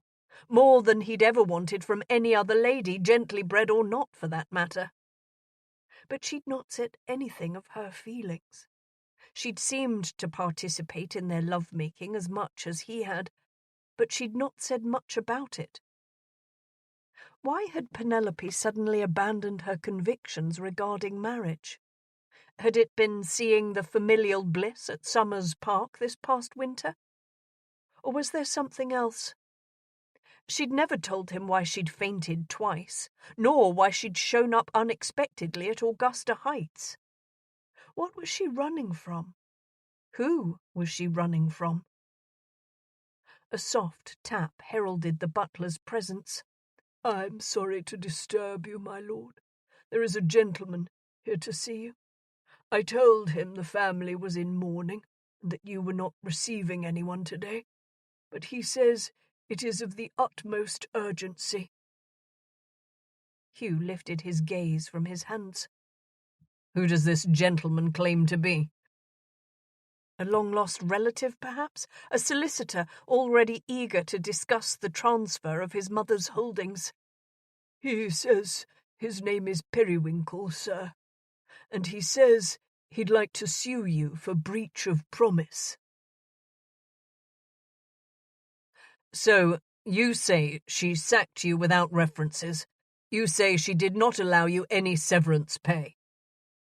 Hugh was strangely relieved to be dealing with this scoundrel. He'd not found any comfort in seeing his mother, and he was even less enthusiastic to be contemplating the oddities of his newly betrothed. "But she did not send the magistrate after you, since she'd already discovered and reclaimed the money you were attempting to embezzle. Do you not think that was rather benevolent of her?" Periwinkle was not to be cowed, however. "You are the master of Augusta Heights, and we had an agreement. I've given my life for that estate, and then some baron's daughter takes it upon herself to have me physically removed. I'll not have it, my lord." He stuck out his chest and lifted his chin. "I am Matthew Periwinkle, and I'll not have my good reputation as a steward slandered by Miss Penelope Crone or anyone else." "I'm afraid, my good sir," he said, suddenly tired from the day's events and eager to send the steward off, "that you were the person to ruin your reputation, not myself, and most definitely not Miss Crone." And then the man's face took on a deviousness Hugh hadn't seen before. "Ah, my lord, but Miss Crone has been equally careless with her own reputation. Would you not agree?" Although lounging in the deep leather chair upon which he sat, Hugh suddenly came to be completely alert. He did not respond with questions, as the man surely expected. He merely waited for Periwinkle to explain himself. People like him never failed in this regard. "A lady." The man would have spat on the floor, Hugh was quite certain, if he'd been in the room with anyone but himself. What would all of those nabobs have to say if they'd come to know that the lady stayed in residence with a single gentleman overnight, with no companion or nothing? "She had a chaperone," Hugh stated casually. Thank heavens she'd had Rose with her. Nothing inappropriate about her visit. Maybe not that particular visit, perhaps." The little man drew out his silence for as long as he possibly could, in utter hopes of putting Hugh on edge even further, before at last revealing his hand. "Call me old-fashioned, perhaps, but ain't it somewhat frowned upon for an unmarried lady of the ton to get herself into such an interesting condition?" An interesting condition? What? And then it all began to make sense. The fainting, the dizzy spells, the fullness of her sudden, inexplicable desire to marry him. It could not be. But why him? What had happened to the man who fathered her child? Rage replaced the sorrow and tiredness within him. God damn that woman! She'd been going to use him. She'd been planning on going so far as to actually pass another man's child off as his heir. As these thoughts coiled around inside of him, he realized that the foiled steward was watching him for a reaction. "Don't know where you got such an outlandish idea." Hugh had always been excellent at cards in that nobody could ever read him. As angry as he was with Penelope, he'd like to strangle Mr. Periwinkle for his impudence. He sat impassively, waiting to hear more of what the damned man had to say. From her own mouth and her maid's. Awfully informal with her betters, that one.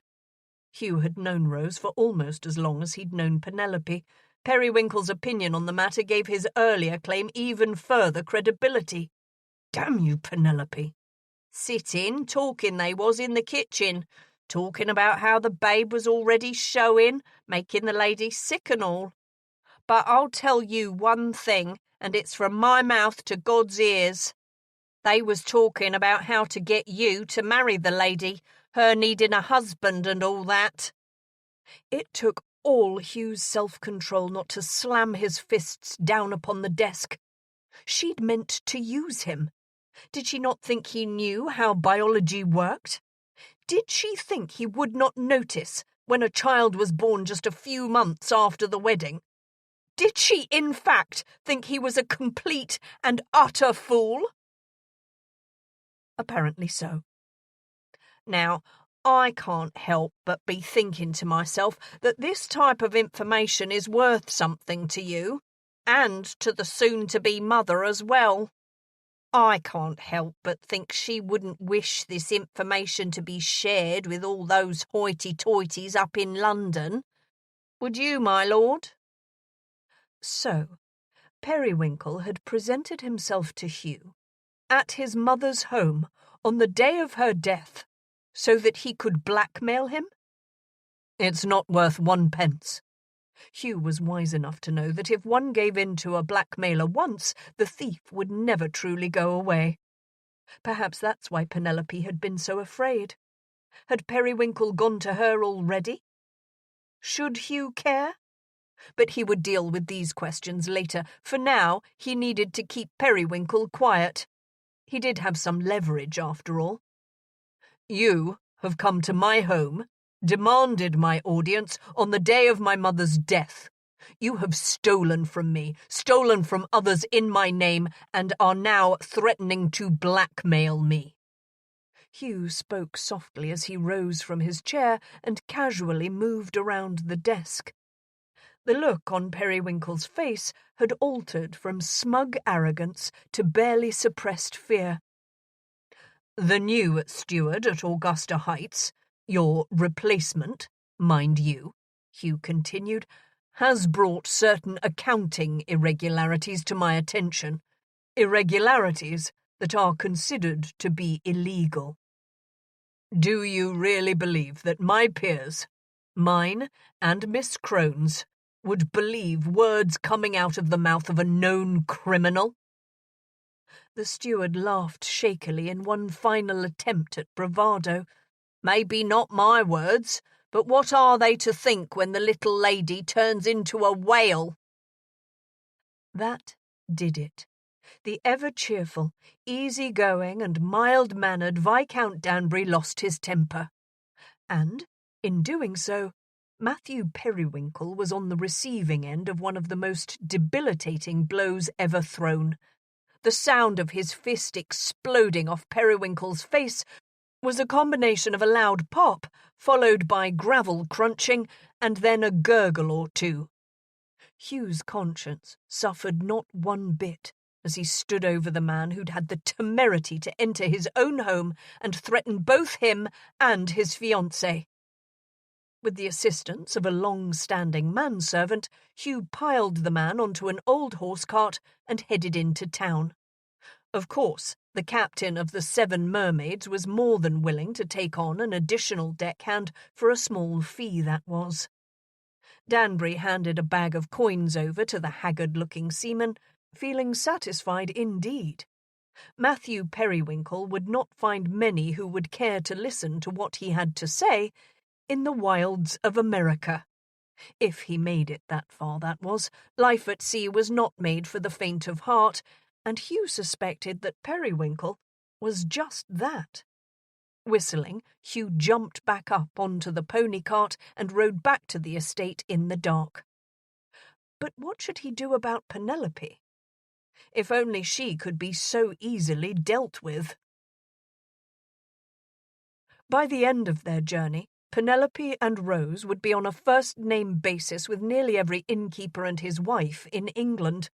Penelope's condition had forced them to stop that many times. After Penelope had rested for 2 whole days, the midwife finally gave them her blessing to continue on their journey. The woman was not enthusiastic about it, though, and she was very adamant, however, that should Penelope experience any unusual pains or stretching, or if she was unable to keep food down for more than a day, she must stop and rest again. Rose promised her mistress would follow those instructions. And so, the longest journey ever made commenced once again. At first Penelope thought nothing of it. Yes, she was a bit queasy and dizzy, but she'd felt that way for weeks now. Surely she was not so delicately formed that she could not travel, in a plush and well-sprung carriage, mind you, for a week or so. But it was the pains, which at first she didn't even notice, that changed her outlook. She was carrying 2, possibly more, tiny little squalling infants inside of her, and they depended upon her to take good care of them. What good would there be in finding Hugh if she killed her babies in the process? The thought was a horrifying one. Penelope would rather live at the ends of the earth alone, away from all society, with her healthy and well-formed children, than harm a hair on their unborn little heads. They travelled 1 or 2 hours in the morning, stopped for luncheon and a nap or even a brief nature walk, and then travelled for 2 or 3 hours in the afternoon. If Penelope had any doubts about her and the baby's health, she and her entourage skipped travelling in the afternoon, and she laid about the closest inn instead. And she found herself knitting. She'd never really been all that enthusiastic of a knitter, but with the image of her babies becoming more real every day, she suddenly found herself with a keen desire to create blankets, booties, and sweaters of the most miniature sizes imaginable. And she met some interesting people as she travelled. She could not use her real name, of course, as it seemed her condition, for some reason she could only guess about, was apparent to many of the women she met up with. The innkeepers took particular care to make sure she was always given a comfortable and peaceful chamber, and the maids doted on her anxiously.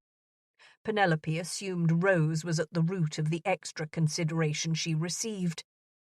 She'd known Rose had been frightened for her when they'd had to stop that first time. For all of Rose's candid lack of submissiveness and bluster, Penelope knew that her childhood friend was caring and sensitive at heart. She was frightened for Penelope's condition. And so they stopped. And stopped. And stopped. But nobody complained. Not Coachman John, not Peter, nor Moki, and most definitely not Rose. For they all seemed to realize that there was greater importance to this journey than just a simple holiday. It was as though Penelope's personal crusade to locate Hugh Chesterton had become all of theirs as well. She supposed they all knew the truth. Well, not the entire truth, but the truth of her condition.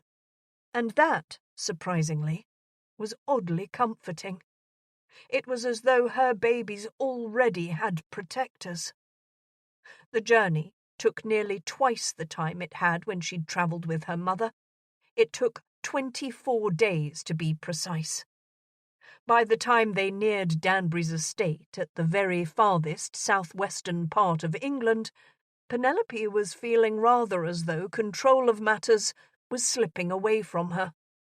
If Hugh was not here, if he'd bolted again for some other nether regions of this god-forsaken kingdom, she would merely have to rent a cottage somewhere and figure out how to make a new life for herself.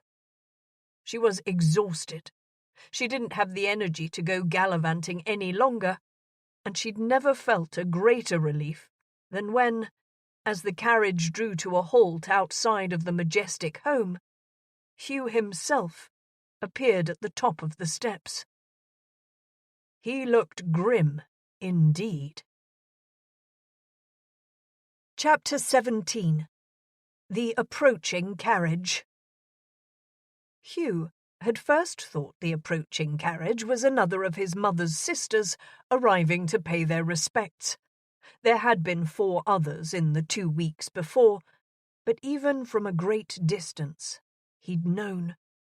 He'd seen that carriage before. It was not one of his aunts this time. He could hardly believe that Penelope had the temerity to come all this way uninvited in what he was certain was an attempt to solidify their engagement. Guilt warred with the outrage inside of him. He had, as of yet, not decided whether he was going to honor his proposal, for it had been given under false pretenses. He'd proposed under the assumption that she had feelings for him.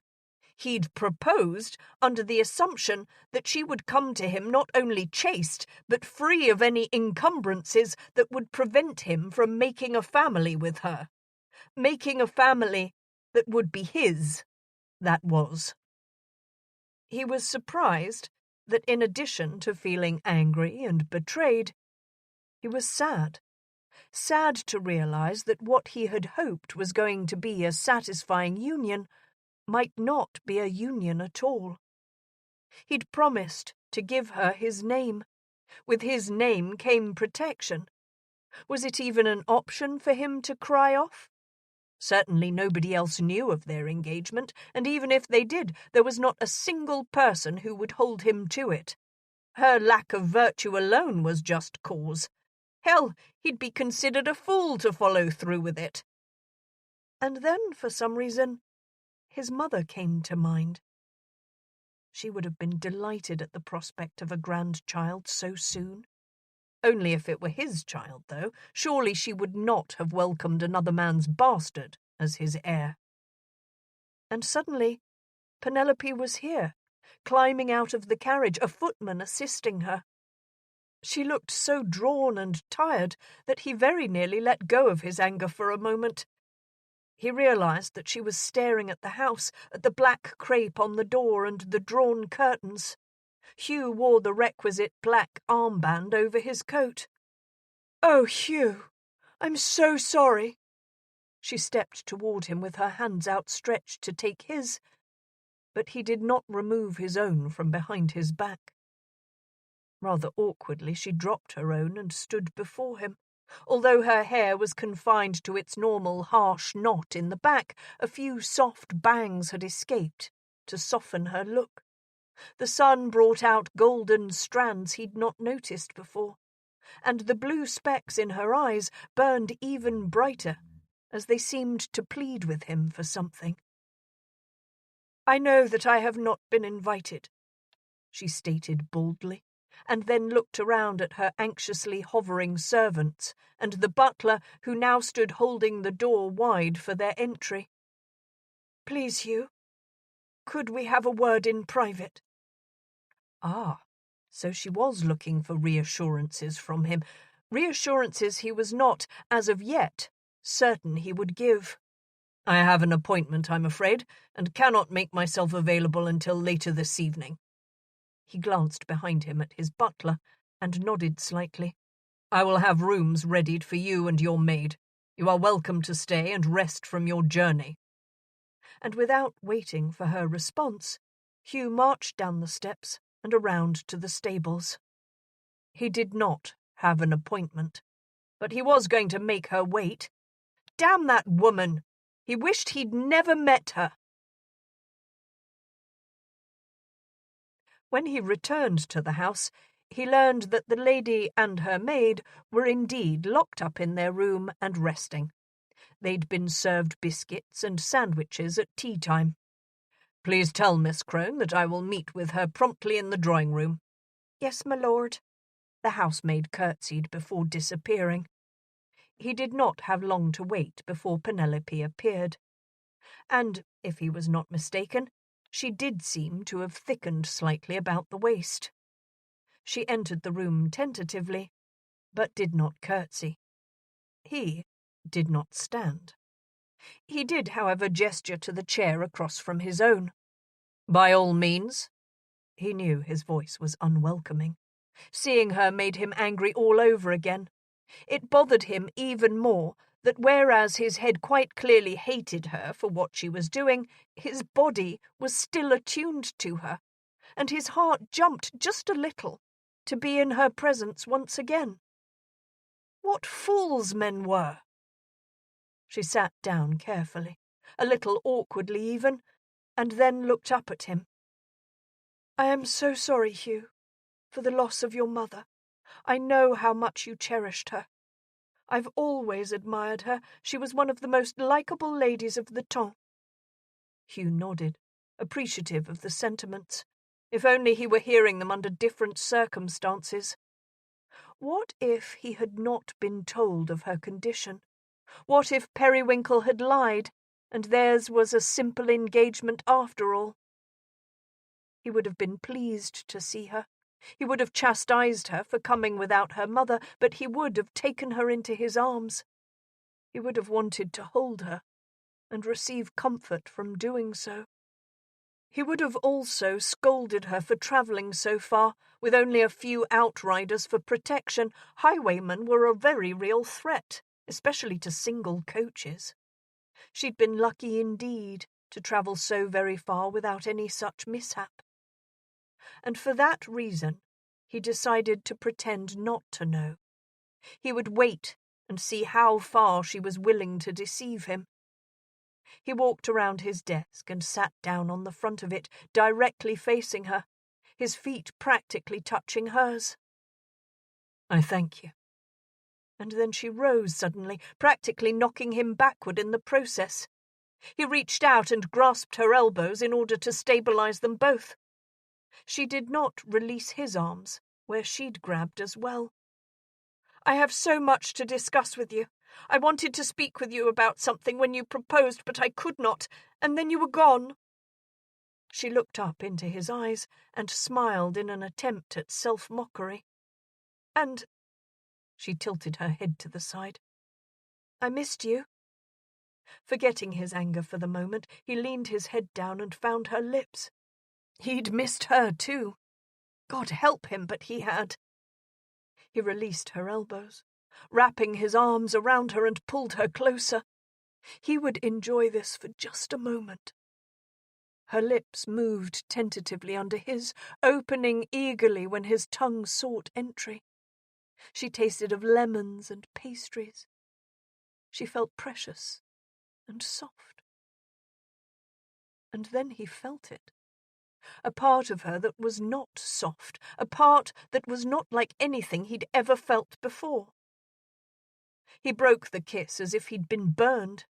Turning from her, he walked over toward the ceiling-high bookshelves and placed his hands along the shelf above his head. Closing his eyes, he leaned his forehead into the books lined up in front of him. "That's what I needed to speak with you about, Hugh." She knew the second his body made contact with it, with them, that he'd realized her condition. She watched as he turned away from her, rigid with anger, looking defeated, hating her. Most likely all of the above. Touching her belly, she massaged it softly. She'd come to love soothing the little bulge. She'd been feeling them now for 2 days, at least she presumed she was. Tiny butterflies, fluttering their wings inside of her womb. Suddenly, the words which had been so difficult to utter before came rushing up inside of her. "I know you'll think me crazy, insane even. What I've done was unconscionable. But I cannot undo things." He didn't move or speak. "And I won't blame you for hating me for it." Her voice cracked a little as she swallowed a sob. She was determined to get through this without breaking down into tears. He deserved that much. "It's just that you were the only one there. I wasn't thinking straight, and I was so overwhelmed by the birth of the little Marquis." Hugh turned around slowly and regarded her through narrowed eyes. "What are you talking about? Good God, not Cortland!" She was confused for a moment. "Oh, no, no! What must you think of me? Of course I would never! He is my very dear friend's husband." "A servant, then? Penelope? Was it a nearby tenant? Where is this man, and why will he not take care of his responsibility?" "My best guess at this question is that he is already married. For if there were such a man within the ton who was unmarried, who put you in this condition and has refused to do what's right, I would have held the shotgun to his head for you myself, Penelope. I would have assisted you as your friend. But why did you have to take this depraved course?" Oh, she had not yet told him the very worst part. "Hugh, will you please sit down? Will you give me a chance to explain?" When he met her eyes, she twisted her mouth ruefully. "It's all rather embarrassing, really." He contemplated her for just a moment before acquiescing to her request. He returned to the chair behind his desk and waited. Penelope exhaled. She could do this. She must do this. "I took advantage of you at Summers Park when you were inebriated." Hugh raised his brows. "You," he said somewhat sarcastically, "took advantage of me." She rushed onward. "I had just watched the Duchess give birth, you see, to this new life, and I was so overwrought. I'd finally come to terms with the fact that Viscount Darlington, Rome, was never going to reciprocate my feelings. I'd finally decided in my heart that I would never marry, never be a mother, never have a child, and at the time I was at peace with my decision. But then—" "But then what? Penelope, don't stop there." "I held little Edward, and when the nurse took him away from me to clean him up so that Lily might feed him, I had the emptiest feeling, right here." She pressed her fist up to where her heart was. "I became terrified that it would never happen to me, and that I had waited too long." "So you changed your mind, and what?" She looked down at the floor, ashamed of what came next, more ashamed in this moment than she'd ever been in her entire life. "I found you in the library, and you were well into your cups." He tilted his chin back and stared at her warily. "You do not expect me to believe that I was so overcome with drink that I bedded you, that I took your maidenhead in my dearest friend's home. You expect me to believe that I did all of this with no memory of it whatsoever." She shrugged. What else could she do? Fall on her face and beg him to believe her? It's the truth, Hugh. And then he laughed, not a pleasant laugh, but a derisive, disgusted, unbelieving laugh. Oh, that's good, Pen. You certainly have put your imagination to work coming up with that fairy tale. She shook her head. I know it sounds implausible, impossible even, but imagine my dismay when you lost consciousness when it was over, and then you left the next day. You forget, Penelope, that moments ago I felt the size of your belly. You, my dear, did not come to be with child from me in February. Another man in December, perhaps, even possibly in November. You must be getting very concerned indeed. You cannot have a very long time to wait before the baby comes. There is more than one. He truly scowled at these words. Are you so wanton, Penelope, that there is more than one man who could possibly be the father? I'd never have guessed in a million years. No, Hugh! Listen to me. I'm afraid that I have been. God, Penelope, why did you have to bring me into all of this? More than one baby! Hugh! And only one man, only one time, ever! He was scaring her. She was certain he had to have remembered something. Surely. Oh, God, if he didn't remember, would he ever believe her? Hugh glanced up sharply at the fervour of her statement. I swear to you, I would not lie about this. You must believe me. He simply stared at her, hoping he could read her mind, perhaps. She wished he could, so that he would know that she wasn't lying to him. You say you rotted with me at Summers Park, got with child twins, you say, and now wish for me to marry you, need for me to marry you? Well, that was, boldly put, the truth of it. It sounded so very sordid. I do, she answered solemnly. A coldness came over him, a coldness like she had never experienced from him before. He did not believe her. Very well. Glancing at her stomach, he spoke in flat tones. In light of the dire consequence of waiting any longer, and in light of the fact that I did offer for you, I'll marry you, Penelope. I will obtain a special license and will do so within the week. And then he pulled something out of his desk and went to work on it. She remembered the last time he'd worked on some business in her presence, at Augusta Heights, when they'd worked together. After a moment he looked up at her again. Was there anything else you wished to discuss? Ah, so he was tired of looking at her. No, I suppose not. She rose from her seat slowly. Now would be a very bad time to exhibit any weakness caused by her condition. She did not want to be such a burden for him. She'd never intended. She'd never thought... I know you must hate me right now, but thank you, Hugh. Thank you for being the man I knew you would be. My lord, he said. She tilted her head. My lord? I'd prefer we dispense with the intimacies of an engaged couple. I have no affection for you and do not wish for any from you. So, if you will, please address me formally. Very well. Her own pride warred with her guilt. Thank you, my lord.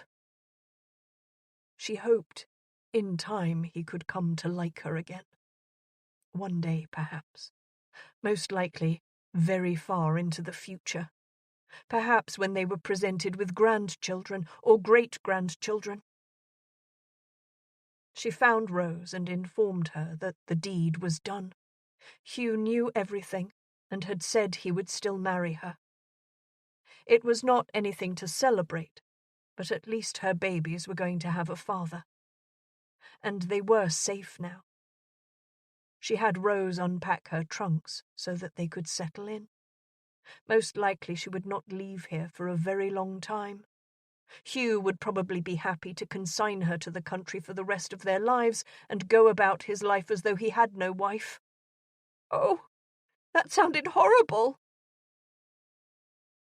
Penelope did not seek Hugh out the next day. She assumed he'd had to travel to Plymouth, perhaps, in order to obtain a special license. She hoped the time away would give him pause to reconsider her claims. It would be so sad for all of them if he persisted in his martyrdom, refusing to believe that he'd had any part in it all. For he had. Yes, he very well had. And lurking beneath Penelope's guilt was a growing anger at her reluctant fiancé. But as quickly as she acknowledged it, she pushed it back down. She was the villain in it all. All she could do for now was wait and hope. Chapter 18. Penelope's Wedding Day. Penelope's wedding day was not exactly as she'd imagined it would be. Not that, as a girl, she'd ever fantasized about dressing up and what flowers she would carry and how the church would be decorated. She'd had a different dream altogether. She'd thought she would only marry if she found a man with which she could create a perfect union. She'd always thought her wedding day would be a happy one. She'd not, in a million years, imagined she'd feel as though she might as well be carrying a shotgun down the aisle, forcing an unwilling man to say, "I do." But that was how she felt. And because there was not only herself to consider, not only herself and even Hugh, but at least 2 other lives, she proceeded accordingly. Hugh was dressed somberly and still wore the armband for his mother. Penelope, too, wore all black. On top of everything else, she could not bring herself to wear colours, even a subdued lavender, so soon after his mother's death. Rose had tried pressing some flowers into her hand before they entered the small chapel which had been on Hugh's estate for centuries, but Penelope refused them. She believed that any indication of celebration would only anger her fiancé further. And she did not feel celebratory. She'd won a father for her children, but not a husband for herself, really. He'd already told her he did not wish for any affection. No, there was no need to celebrate. Which left her pledging herself to him with a grim, solemn determination. The church was dark and cool, set in a thickly forested area. She presumed the sun rarely struck it full on. Hugh informed her earlier that the vicar would meet them at 10 in the morning. Rose and his valet would be witness to the event. Hugh's sister, Lady Margaret, was to be the only guest. They came into the vestibule and then followed the vicar up to the altar. Rose sat behind her in the front pew, Margaret across the aisle behind the groom, and Hugh's valet stood off to the side, a few feet from Hugh. The vicar was perfect for the occasion, cold, formal, and humourless. Did he know? Ah, yes, she thought as he looked upon her with what felt like contempt. Her condition was virtually impossible to hide. From the front, a person could not really tell, but when viewed from the side, she was all too aware of what they saw. Her abdomen protruded slightly more so than her bodice. How could one not know?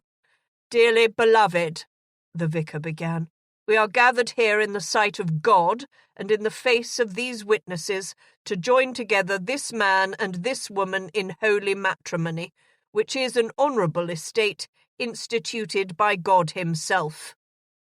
At these words, Penelope glanced over at Hugh. Well, perhaps this marriage was not instituted by God per se. The vicar continued, "Therefore, it is not by any to be enterprised nor taken in hand unadvisedly, lightly, or wantonly, but reverently, discreetly, soberly, and in the fear of God." These words felt like a sword piercing her heart. This marriage was commencing on the least happy of circumstances. She could not stop the tear that escaped.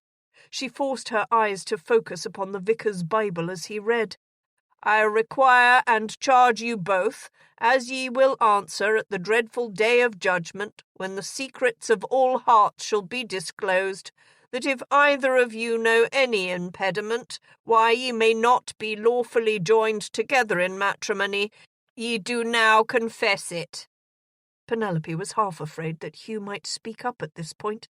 Dreadful day of judgment indeed. But a hollow silence echoed about the chapel instead. No one would stop this marriage. The vicar turned pointedly to Hugh. My lord, Hugh Chesterton, Viscount Danbury, wilt thou have this woman to thy wedded wife, to live together according to God's law in the holy estate of matrimony? Wilt thou love her, comfort her, honour and keep her, in sickness and in health, and, forsaking all others, keep thee only unto her, so long as ye both shall live? Without looking over at his bride, Hugh answered firmly, I will. And Miss Penelope Beatrice Crone, wilt thou— His words were lost, and the gravity of the occasion momentarily forgotten, when one of the goldfish in her belly fluttered around, feeling more like a trout. She could not help it. A secret smile touched her lips. Ma'am, the vicar prompted. Oh, yes, I will. Hugh watched her curiously. The vicar instructed them to face one another as he blessed the rings, and then prompted Hugh to repeat after him. With this ring I thee wed, with my body I thee honour, and all my worldly goods with thee I share, in the name of the Father, and the Son, and the Holy Ghost. Amen. Penelope had removed her glove before taking his hand, and so he was able to slip the ring easily onto her third finger. It was the first time he'd touched her since that kiss on the day she'd arrived.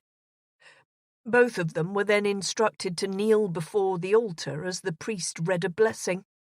When it was over, they rose to their feet somberly. It was done. Hugh turned away from her as the priest guided them all to the vestibule where they'd entered earlier. It was to become legal now. She signed her name, Penelope Crone, for the last time. She'd yet to inform either her mother or father. It seemed not to matter so much in the face of what she'd done. Her little trout flipped about again. More than one. Hugh had almost given in to the intimacy of the occasion. When he and Penelope were declared man and wife, a part of him had wanted to take her in his arms and kiss her. He'd wanted to erase the worry from her brow. His wrath toward her had cooled to an ever-present bitterness. It bothered him, those occasions when it slipped, when he had a desire to make her smile or to seek out her opinion on some matter or other concerning one of his estates. He ought not to feel any kindness or affection toward her. She was a selfish, conniving, and ruthless human being. Margaret had been astonished when he'd broken the news to her. He did not tell her the entire truth, that the babies, she carried were another man's. Margaret would have no tolerance for his wife ever if she were to even suspect such a thing. Having been sequestered in her private chambers for the past few weeks, lost in grief, she had not seen Penelope yet. As he had been doing every day since his arrival, however, Hugh joined his sister in her private sitting room in order to take tea with her. He'd been determined to find some time to be with her, to comfort her every day. It had been soothing. Although they had several aunts and uncles and cousins, Margaret and he were all that was left of their parents. On the evening of Penelope's arrival, Hugh'd broken the news to his sister. I'm going to be away for most of tomorrow, possibly overnight. But aren't there guests in the house? Ah, so she had been watching many of the comings and goings of the past few weeks. Was that Penelope Crone who arrived today? I had not realized her connection with Mother was close enough to merit a visit from her so soon after the funeral. Mamma's cousin Matilda left this morning. Uncle Walter won't be arriving until next week sometime. But how to explain Penelope and the purpose of his journey? And yes, it was Penelope who arrived this afternoon. How very odd, she said in the emotionless voice he'd grown used to since his return. He did not wish for his sister to hate his future wife. As much as he hated Penelope right now, he would not want for there to be division within his home. Not so very odd. We are betrothed, he explained. Margaret looked more interested in this statement than anything else he'd said since his return to Land's End. Surely you jest. She is a blue-stocking. Not that I don't enjoy her company on occasion, but really, Hugh, she is most definitely not your type. And a future Viscountess? Tell me you are joking.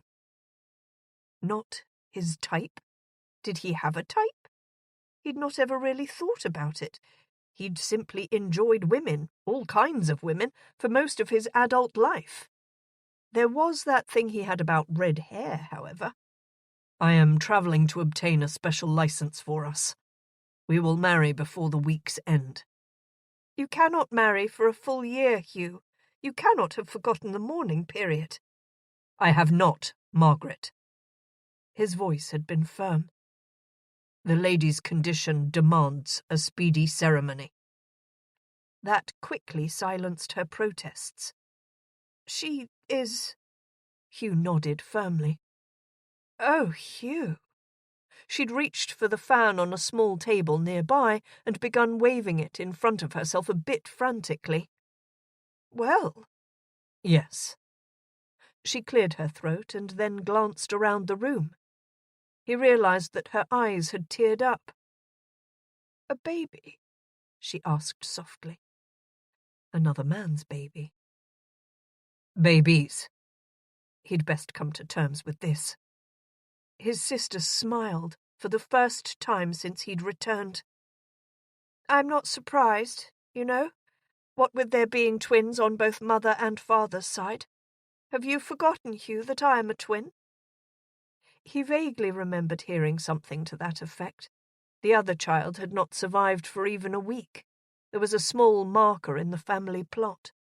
If he were the father, it would all make perfect sense.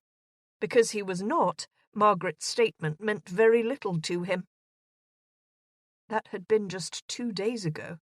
He'd not encountered any difficulties in obtaining the special license. He'd considered a quick ceremony in the drawing room or in his study even, but changed his mind when it was time to tell Penelope. The chapel on the edge of his property would lend itself to privacy and expediency. And, he admitted to himself, a bit of sentiment. It was to be his damn wedding after all. Penelope had agreed with no argument or opinion. And now he stood beside her, pledging his life, his worldly belongings, and his fidelity to a woman who had trapped him with his own conscience. She was dressed all in black, not a good colour for her, and there was no triumphal gloating in her manner whatsoever. Smart girl. Had she exhibited either, he was not sure he could go through with this. He'd seen her refuse the flowers Rose had presented her with. It angered him to feel guilty that the ceremony was so austere. She angered him, period. How had this happened? Why him? He'd managed to escape some of the most manipulative, marriage-minded mammas in all of England for the past decade. But he'd not been able to escape Penelope Crone. It was still very difficult to imagine her doing anything so foolish as to give herself to a man who could never offer his protection. Who had the man been? Did he know the man? If he was a member of the Ton, most likely Hugh had played cards with him, or perhaps participated in the same hunt. And if the man was not a member of the Ton? Who then? He wished she would simply tell him the truth. He'd at least want to know who the man was so that... So that what? So that he would never come into contact with him? So that he could beat the bounder to a pulp? The ceremony passed without incident, and Hugh boldly signed the license. It was done. Ignoring his new bride, Hugh stepped out of the church and into the smattering of sunlight that managed to penetrate the thick forest covering. Penelope had been driven over in an open barouche. Hugh suspected that he was expected to drive her back to the house in his curricle. Frederick, Rose, and Margaret climbed into the barouche and were promptly whisked away. Everybody seemed to understand that this was no typical wedding. He stood silently and watched as the horses and vehicle disappeared down the road through the woods. When even the sound of the crunching wheels could no longer be heard, he became aware that his wife now stood beside him. "Hugh?" She placed one hand upon his arm tentatively. "I ought to have known you would not heed my wishes," he said in a cold, clipped manner. "You've not cared to heed my opinion where anything else in my life is concerned." "You still wish for me to address you as my lord?" She did not sound sarcastic, only curious and hurt. He let out a long, slow breath. He suddenly felt exhausted from being angry. He was not typically a foul-natured creature. Hell, Penelope, does it matter? If she began crying, he swore to himself he would leave her to drive herself back to the house alone. "Does it matter how I address you, or does it matter if I respect your wishes?" "Yes, I think, to both. Contrary to what you believe of me, I do not wish to cause you any more inconvenience than I already have." She spoke rationally, as though contemplating a mathematical problem. Inconvenience, ha! That's a delicate word for it. Hugh, I've told you the truth. I would never lie to you about something like this. He looked over at her in astonishment. You forget, dearest wife, that I would have had to be an active participant. You are merely making matters worse by persisting in your assertion that I am your baby's father. She didn't say anything for all of a minute. If I relent, if I admit to you that my story is untrue, then you would feel better about all of this? Hugh nodded slowly. Yes. She raised her hand to her belly, seemingly unaware that she had done so. Very well, then. If that is what you wish, you are not the father. I have never lain with you. Her voice sounded as flat as Margaret's had lately. Well, then. It made no sense at all that her words left him feeling so hollow. Are you willing to tell me who the father is, then? He somehow did not feel any better about this marriage, but he had told her he would. It was a rather large concession on her part. He would make one on his. She seemed oblivious of him in that moment, staring off into the woods, her hand splayed upon her abdomen. You probably have no wish to hear of this, but I can feel them moving around now. They feel like crowded fish swimming inside of me. His gaze dropped to her hand. Is the man married? Is that it? She paused and then nodded slowly. Yes, he is. At last they were getting somewhere. Do I know him? Yes. Her voice was a mere whisper. Does he know you are carrying? Will he know that my heir is his child? Penelope looked over at him somewhat wistfully. He knows, but he does not believe it is his. Ah, so she truly had been pinned into a corner. Feeling mollified, albeit slightly, Hugh reached out and assisted her onto his curricle. Not the most auspicious beginning of a marriage, but at least he did not feel like strangling her. He picked up the reins and signalled to the horses. As the curricle jerked into motion, he felt a small hand on his arm. She grasped onto him for safety. It reminded him that he was no longer responsible for himself only. No, he had a wife, and other obligations on the way. Chapter 19. The Newlyweds. Margaret had insisted upon leaving to stay the night with a neighbour rather than remain in the manor with the newlyweds on the first night of their married life. As much as Penelope had tried to convince the prim and quiet woman that such a courtesy was not necessary, she would not relent.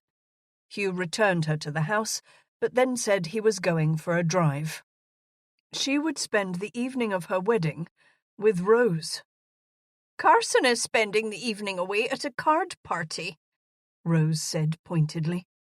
Carson was Hugh's valet.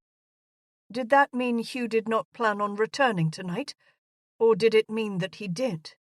"Most of the staff has been told to make themselves scarce." By whom? Penelope said. She and Rose were furiously knitting. It had become something of a passion for the both of them. "Lady Margaret." Ah. Although everyone, it seemed, knew of Penelope's condition, it was becoming apparent that he had not shared the entirety of what he believed with his sister or anybody else. Penelope pulled at the yarn she was using so that she would have a bit more slack. It was very quiet in the house. Too quiet. "I still cannot believe that you would tell him he was not the father." Penelope stilled her hands and then dropped them into her lap. "He has been so cold and angry, Rose. There has been no tenderness from him, as there had been in London. It is as though I am no longer even his friend any more. I had to do something, say something. It seemed the right thing at the time, and it seemed as though some of his anger left him after that. Perhaps one day, somehow, he will believe the truth." Rose clucked her tongue in disapproval. "When will you tell your parents? What will you tell them?" "I need to speak with Danbury about that. I thought to send out announcements, but I am uncertain as to what his reaction will be if I do." She picked up the stitch where she'd left off.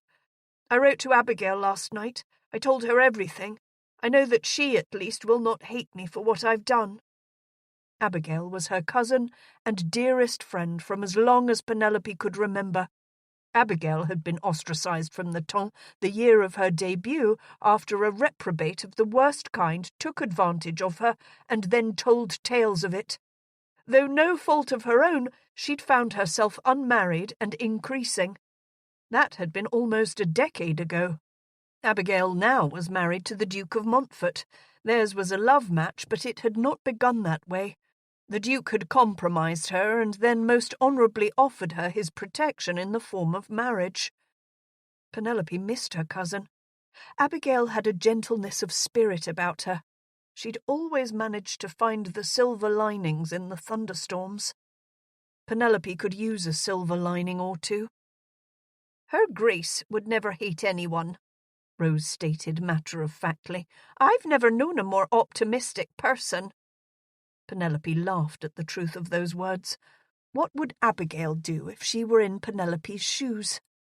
Abigail would not be angry with Hugh at all. Penelope knew that she'd made a horrible decision when she'd walked into Cortland's library that evening, but she could not help being hurt by the fact that he did not believe her. Did he not know himself? Did he not know what he was capable of while so far into his cups? What other things had he done when he'd had too much to drink? Things that he might not even remember. "And your mother?" Ah, yes, she was going to have to tell her parents eventually. Her mother would be in raptures over the fact that her only daughter had finally wed. She was not going to be quite as thrilled with the circumstances of the wedding, nor with the early arrival of her grandchildren. It was odd. The babies would not be born for months still. And yet Penelope already felt like a mother to them, to her little fishes. "I thought to speak with Hugh first about that too. I've made so many of the decisions regarding his life, his future, that I feel it only fair to defer to him at this point, as inconsequential as these matters are." This was so very unlike her. The old Penelope most likely would have already sent an announcement to the papers and all of her relatives. The old Penelope would... She dropped the knitting once again and smiled. I've a nursery to prepare, and the estate books to look over. I need to meet with the housekeeper and discuss the poor quality of the meals we've been presented with since our arrival. There were things she could do without Hugh's opinion, things that would improve the quality of his life here at Land's End. She would stop wallowing as of this moment. Yes, it was her wedding night, and no, her bridegroom was nowhere to be found, but there was not a thing in the world she could do about that. She'd told him she was sorry. She'd tried to convince him of the truth, and today she'd even gone so far as to give him the story he'd wanted to hear. Hugh was quite simply going to have to come to terms with a few things on his own. After leaving Penelope, Hugh drove around the countryside for a while and eventually found himself at a local tavern in the nearby village. He'd removed his jacket and cravat, but his clothing still reeked of quality. He did not care. He found a seat in the corner and ordered a pint from the curvaceous bar wench who waited on him. Conversation lulled slightly when he'd entered, but once they all realized there was nothing interesting about him, the volume of the room gradually increased again. The beer was warm, but strong. As the sun set, the room filled. Eventually he was forced to share his table and the bench where he'd been resting his boots. A few of them seemed slightly familiar to him. He wondered if any were tenants of his. Nobody addressed him, however, and nobody seemed to realize just exactly who he was. The conversation he overheard proved just that. "Lord Danbury married today," a voice rang out above the din. "What with the Viscountess toes up for not even a month, one wonders at the timing." Laughter followed. "Oi, that's a right of it," a different voice pitched in. "Word is the new lady up there is well on her way to delivering the heir. The Viscount's tomfoolery has apparently caught up with him." Hugh knew he had a reputation for wildness in the past. He should not be surprised to hear such an opinion of himself. "About time's all I can say. Someone needs to settle that pup down." "The poor lad, for all his raking and carousing, one thing's for certain. That boy loved his mamma." A few mugs rose in a very casual toast. Everybody in the room seemed to know one another. "Do you think he'll stay put for a while?" "That one? Nah, he'll probably leave the ball and chain here and go back on up to London. Doubt he'll keep to one woman for long." Lots of laughter followed this statement. Hugh had been staring at the foam on his beer throughout all of this. He was only slightly surprised when the pretty barmaid fell into his lap. "What's your story, mister?" She wiggled her bum against his lap. He'd been paying her well each time she brought him a drink. He supposed she was looking to see what other services she could provide for him. She smelled of strong perfume and spirits. Her bodice was pulled so low that nothing of her shape was left to the imagination. She was pretty, but tiredness lined her eyes. The memory of pulling Penelope into his lap just over a month ago, had it really been just a month, jarred him. So much had changed. His entire life turned over. Holding Penelope that night had been sweet. Holding this woman now, this barmaid, felt slightly sordid. Penelope's actions, what she'd done to him, had been sordid. She'd been conniving to trap him, hadn't she? She'd also been utterly desperate. He understood that now. Hugh gently pushed the woman back onto her feet. "I'll take another ale, ma'am, and then I'll be on my way." She pouted for a moment, but then quickly shrugged and flounced back to the bar. Women were never happy to be dismissed. Hugh pulled out his fob watch. It was nearly 9 o'clock. Was Penelope sleeping already? He'd left her at home nearly 10 hours ago. When the woman returned with his drink, Hugh paid her handsomely and left. He'd realized that he hadn't the stomach for dalliance outside of the vows he'd made today. Perhaps someday, but not today. And he guessed he would not likely feel comfortable with it for a long time. He knew his father had kept mistresses on the side while he'd been alive, and he also knew of the pain it had caused his mother.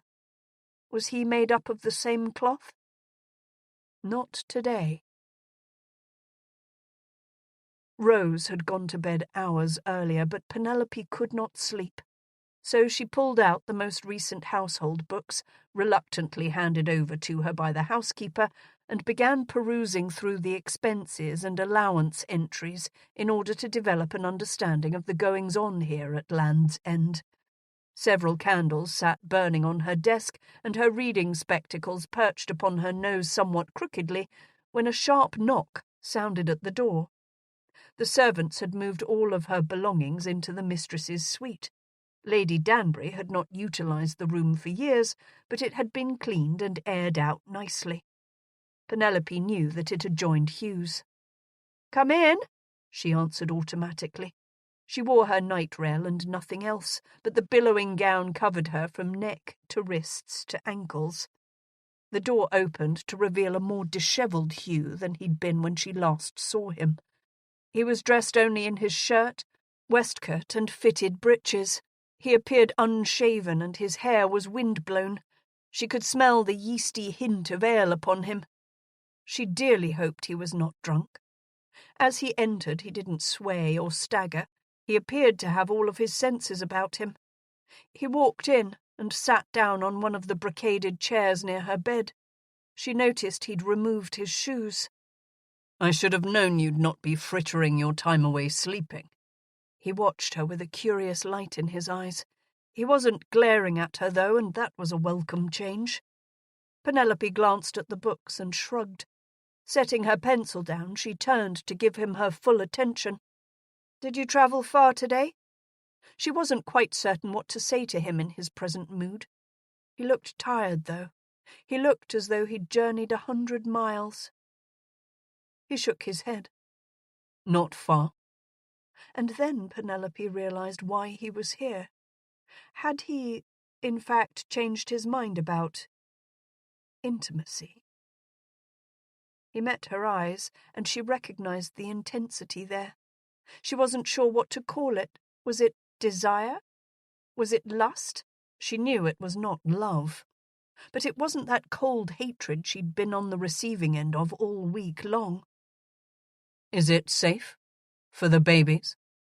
His question confirmed her realization. Penelope swallowed hard. "The midwife said as long as I'm not feeling uncomfortable." At the time she'd scoffed at the midwife's instructions regarding such matters, but now she was glad to be informed. "Are you?" "Uncomfortable?" "Yes." "Not presently, but I don't know about during—" She knew one thing for sure. She had been craving this. That was another thing the midwife had told her about, the increased sexual desire that a woman in her condition might experience. Hugh's eyes watched her. "Are you willing?" He let his voice trail off.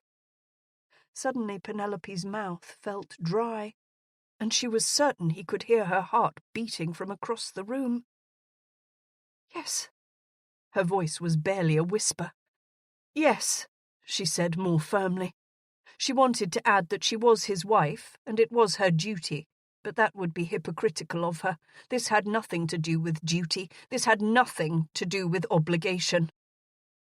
Hugh reached up and began unbuttoning his shirt. He'd not disrobed that night in Cortland's study. She pushed her memories of their first time out of her mind. For now, she dared to hope that this time could be a new beginning for them. He peeled his shirt off, and she watched, fascinated, as the muscles on his arms and torso moved and rippled.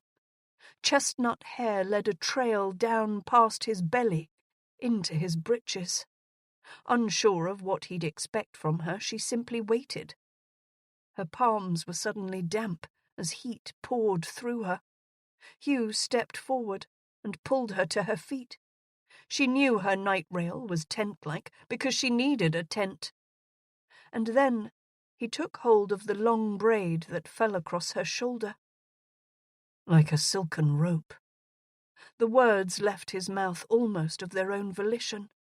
He untied the ribbon and slowly unravelled it, combing his fingers through the long strands.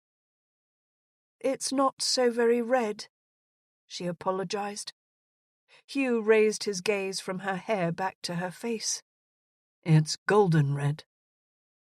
Penelope reached out one hand and touched the skin that stretched over his muscles between his shoulder and his elbow. It was smooth, slick, almost. She remembered how they had strained before, when he'd held himself above her. And then Hugh was distracted from her hair by the tie at the neck of her gown. He meant to unclothe her. "The candles," she said. Her reluctance to appear naked before him did not stem from modesty, but from the fear that if he saw her swollen belly, his desire would flee. She didn't want him to be reminded. Hugh stopped and turned to extinguish the lights she'd set up for her work. Now there was only the moonlight slicing across the counterpane. Penelope, feeling ignorant and tentative, nonetheless scampered onto the large bed and under the covers. If he removed her gown now, at least he would not see the bulge that had once been her abdomen. Hugh stepped in front of the window and became a looming shadow beside the bed. She could tell, though, that he was unbuttoning the falls of his breeches and then peeling them off. He was naked when he pulled back the covers and climbed in beside her. His aroma was musky, masculine and earthy. She only detected a hint of the cologne he normally wore. She swallowed hard. It shouldn't hurt this time. He wasn't drunk, and she wanted this. "Penelope." He pulled himself up beside her. "Stop thinking so hard." One of his fingers smoothed the furrow she must have made on her brow, and then his hand was in her hair, behind her neck. She could barely make out his features as he lowered his mouth to her throat. That warmth that had flooded through her before was suddenly a burning heat rushing to her thighs, her gut, her womb. She wrapped her hands around his head and held on to him as he trailed his mouth down to her breasts. His hands had gathered her gown up to her waist. Without warning, he pulled it over her head. The rush of chilly air did nothing to cool her sudden ardour. "Please," the word escaped on a whimper. She craved this. She craved him. His hands explored her breasts, her side, down to her waist and thighs. He moved over her and allowed his weight to settle upon her. It would not have been unpleasant, normally, she assumed, but... "Hugh," she managed, "I don't think—" He'd felt it. He'd felt the hard mound between them. She did not want him to stop, but his weight exerted too much pressure. He raised himself up, but only for a moment. And then, before she had time to realize his intentions, he rolled them both over so that she lay on top of him. All she was aware of now was the hardness that was Hugh. Straddling him now, she lifted herself upward and then lowered back onto him. "Ah! Oh! Oh, yes!" She could not stop the gasps as his member slid inside of her. It felt so very... She searched her mind for the proper adjective.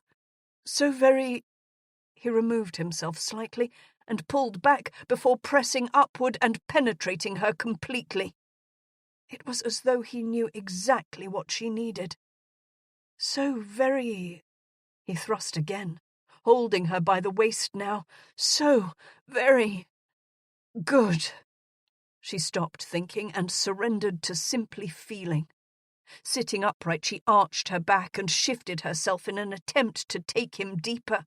The moonlight reflected in his gaze as it flicked from her eyes to her lips, and then her breasts, and then her eyes again. His parted lips glistened, and a bead of sweat appeared on his brow. When he reached up and cupped her breast, she experienced a hint of pain, but something else, a burning need.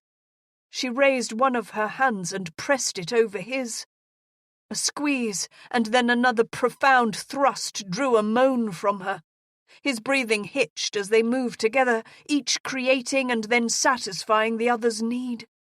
He taught her how to ride him, urging her upward, forward, and backward. And he placed his hand down there, too, creating even more need, making her dizzy with sensation, almost hysterical in her motions. Finally, Hugh grasped her thighs tightly with both hands, increased their rhythm, seemed to search for her very centre, and then pinned her tightly against him. His seed poured into her at the same time she dissolved into a million pieces. When he stilled, she collapsed into a boneless heap of woman. She could do nothing but lie there and attempt to catch her breath. His hands caressed her backside, rubbing and massaging her buttocks before eventually pulling the covers up and over them both. When she finally could summon the strength to slide off of him and curl up to his side, she was startled at what she saw. One teardrop had escaped from Hugh's closed eyes. A tear? He would not want for her to ask him about it. He would most likely be mortified. She inched higher onto the pillow and wrapped her arms around his head. Ah, she felt another drop of moisture fall upon her breast. But he was silent. He did not move or say a word. They slept, made love again, slept, and then made love a third time. Chapter 20. The Sound of Snoring. Hugh awoke to the gentle sound of snoring. Peaceful, rhythmic, and soothing, it reminded him of when, as a child, he slept with an old hound. Soft hair tickled his nostril, and a smooth leg nestled under one of his thighs. He'd married yesterday. Penelope Crone. Penelope Chesterton now. His wife. And not in name only. He slid his arm out from beneath her head and untangled himself from the rest of her body and the covers. He did not want to talk with her this morning. He wasn't sure how he felt about anything anymore. Gathering his clothing from the floor, he tiptoed across the room. Once inside his own chamber, he let out a deep breath and closed the door behind him. His muscles ached, which was ironic since Penelope had done much of the work, if one could call it that. She'd been on top him for all but that little while. When he'd used his mouth... He did not really wish to admit it to himself, but Penelope Crone's sexual appetite was nearly as ravenous as his own. Good God, no wonder she'd found herself with child. Her passion had nearly overwhelmed him, if that's how he wished to describe those mortifying moments when he'd felt like weeping. He'd not expected the torrent of emotion that engulfed him when they'd climaxed together. It had not been because of the sex.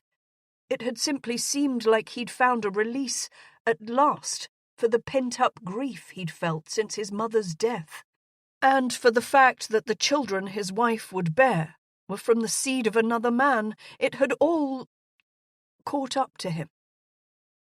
And she'd noticed. She'd held him. He tugged at the bell pull 3 times before he remembered he'd given his valet the night off. The entire house was quiet for that matter.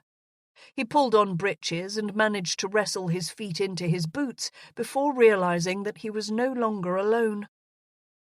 Penelope, with her hair falling wildly around her face, stood peeking through the doorway, once again dressed in that tent of a nightgown she'd worn last night.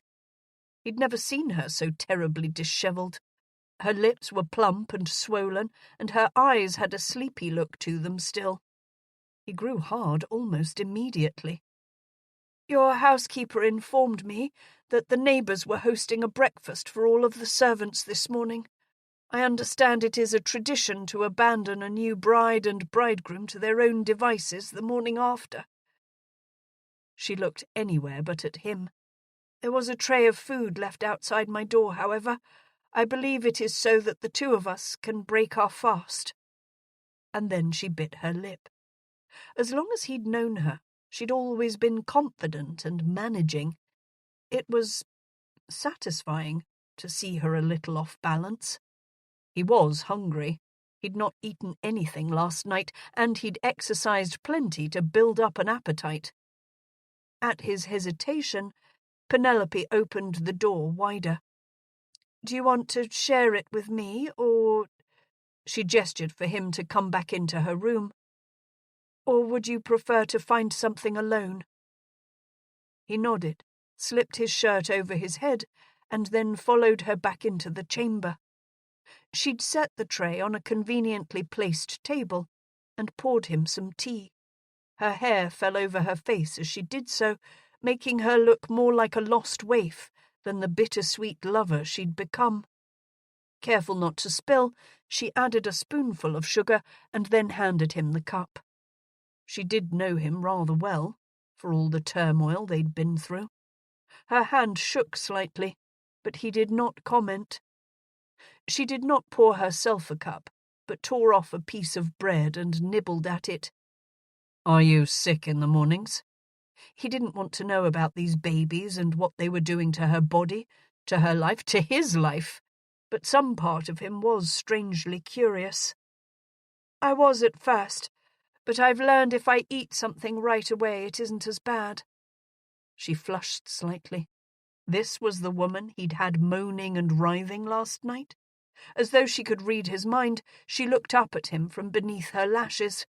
Her tongue peeked out to catch a wayward flake of bread crust and then dipped back behind her lips. Had she done that on purpose? Did it matter? "Are you ill now?" he asked. She shook her head. A long lock of hair fell forward as she did so. He wanted her again. He hated a part of her. He admired a part of her. He pitied a part of her, but mostly he just wanted her. He reached out and took hold of the collar of her nightgown in one fist. It must be a favourite of hers. The material was well worn. With a sudden jerk, he tore it down the front of her body. She jumped as though scalded and then covered herself with the torn material and her hands. Her eyes were wide with uncertainty, but she did not chastise him as he'd suspected she might, and she did not push him away nor order him to leave. And so Hugh reached up and pushed the material off of her shoulder. As it dropped into the crook of her arms, he used his thumb to massage the pulse near her neck. It raced. By God, she was as aroused as he was. This time would be quick. This time she had nowhere to hide. Would he be repulsed by the sight of another man's babies growing inside of her womb?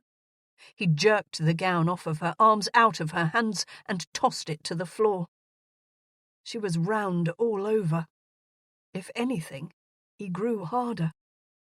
Deliberately, he turned her so that they both looked into the mirror. There, she met his eyes fearlessly. He stood clothed while she was completely nude.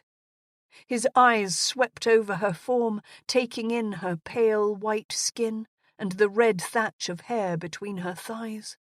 The curve of her stomach was firm, but the babies within caused the skin to stretch and her navel to appear somewhat flattened.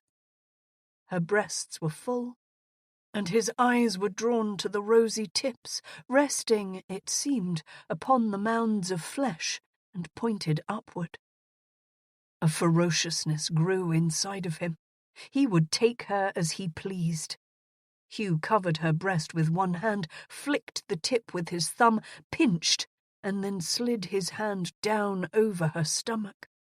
Sunlight poured through the window, casting her female form in light. She arched her back and pressed her head into his chest, so responsive. She wanted this. Nudging her feet wide with his still dusty boots, he spread her legs apart. He then hastily unbuttoned his falls and pushed her forward so that she braced herself on the vanity table. Impatiently, he located her opening and slid into her heat with one forceful shove. A few glass jars and tiny brushes crashed to the floor with his first thrust. Less so with his second, but he barely noticed. Her eyes met his in the mirror, half closed in a haze of lust. As he grasped her by the waist, he didn't pretend this was affection. It was a storm that needed to exert itself before the sun could come out again. He did not spend himself quickly. Although his thighs began to burn and his heart raced, he buried himself inside of her again and again. Her bottom was flushed red from where his groin slapped and ground against her. Was he punishing her? Was that what this was? He felt her climax first, and as a flush crept over her body, he quickened his own movements. It did not take long thereafter for him to find his own completion. Penelope slumped forward onto the dressing table, and Hugh rested against her back, still inside of her. Both of their breathing laboured. He was afraid to move, afraid of what he'd done. She was his wife, for God's sake. The skin above her hips remained red where his fingers had dug into her. He'd treated her ruthlessly. It was possible she'd have bruises from his touch. He reached around with one arm and held her in a protective embrace. She'd been raised a lady. She'd made a ghastly mistake, one which could have ruined her life and the lives of her children. He'd just treated her like a common whore. For all the wrong things she'd done to him, she did not deserve his depravity. "Have I hurt you, Pen? God, I'm a brute." The words tore from him. She did not answer. This was not the marriage he had wanted. This was not anything he'd ever planned for in his life. He slid out of her, did up his falls, and located her dressing gown on the end of the bed. Her hands remained on the dressing table, her face turned away in shame? Feeling an overwhelming combination of tenderness and self-loathing, Hugh draped the gown around her and lifted her into his arms. When he did so, she buried her head against his shoulder until he settled her on the bed. As he pulled the coverlet up and over her, she finally met his eyes. He could not see the blue flecks at all. They were a deep forest-like green, and it dawned on him that the blue lights in her eyes appeared brighter when she was animated. "You think me a whore," she said finally, "because I find pleasure in this, because you believe I have done so indiscriminately." Hugh's heart skipped a beat. He had a choice to make, one that might set the tone for the rest of his marriage. He could continue hating her, blaming her, or he could forgive. "It was a mistake. You should not have to pay for it forever." "But you did not make the mistake, and I've made it so that you also will pay. You have already paid. You have lost your freedom. I had thought, after last night, that you might come to forgive me some day. I thought that perhaps you already had." As she spoke, a few of those blue flecks began to appear. "You are still very angry with me, and that is not all. You have just recently lost your mother and are suddenly being pressed at from all sides with responsibilities you have put off for a very long time. You are angry with yourself." Leave it to Penelope.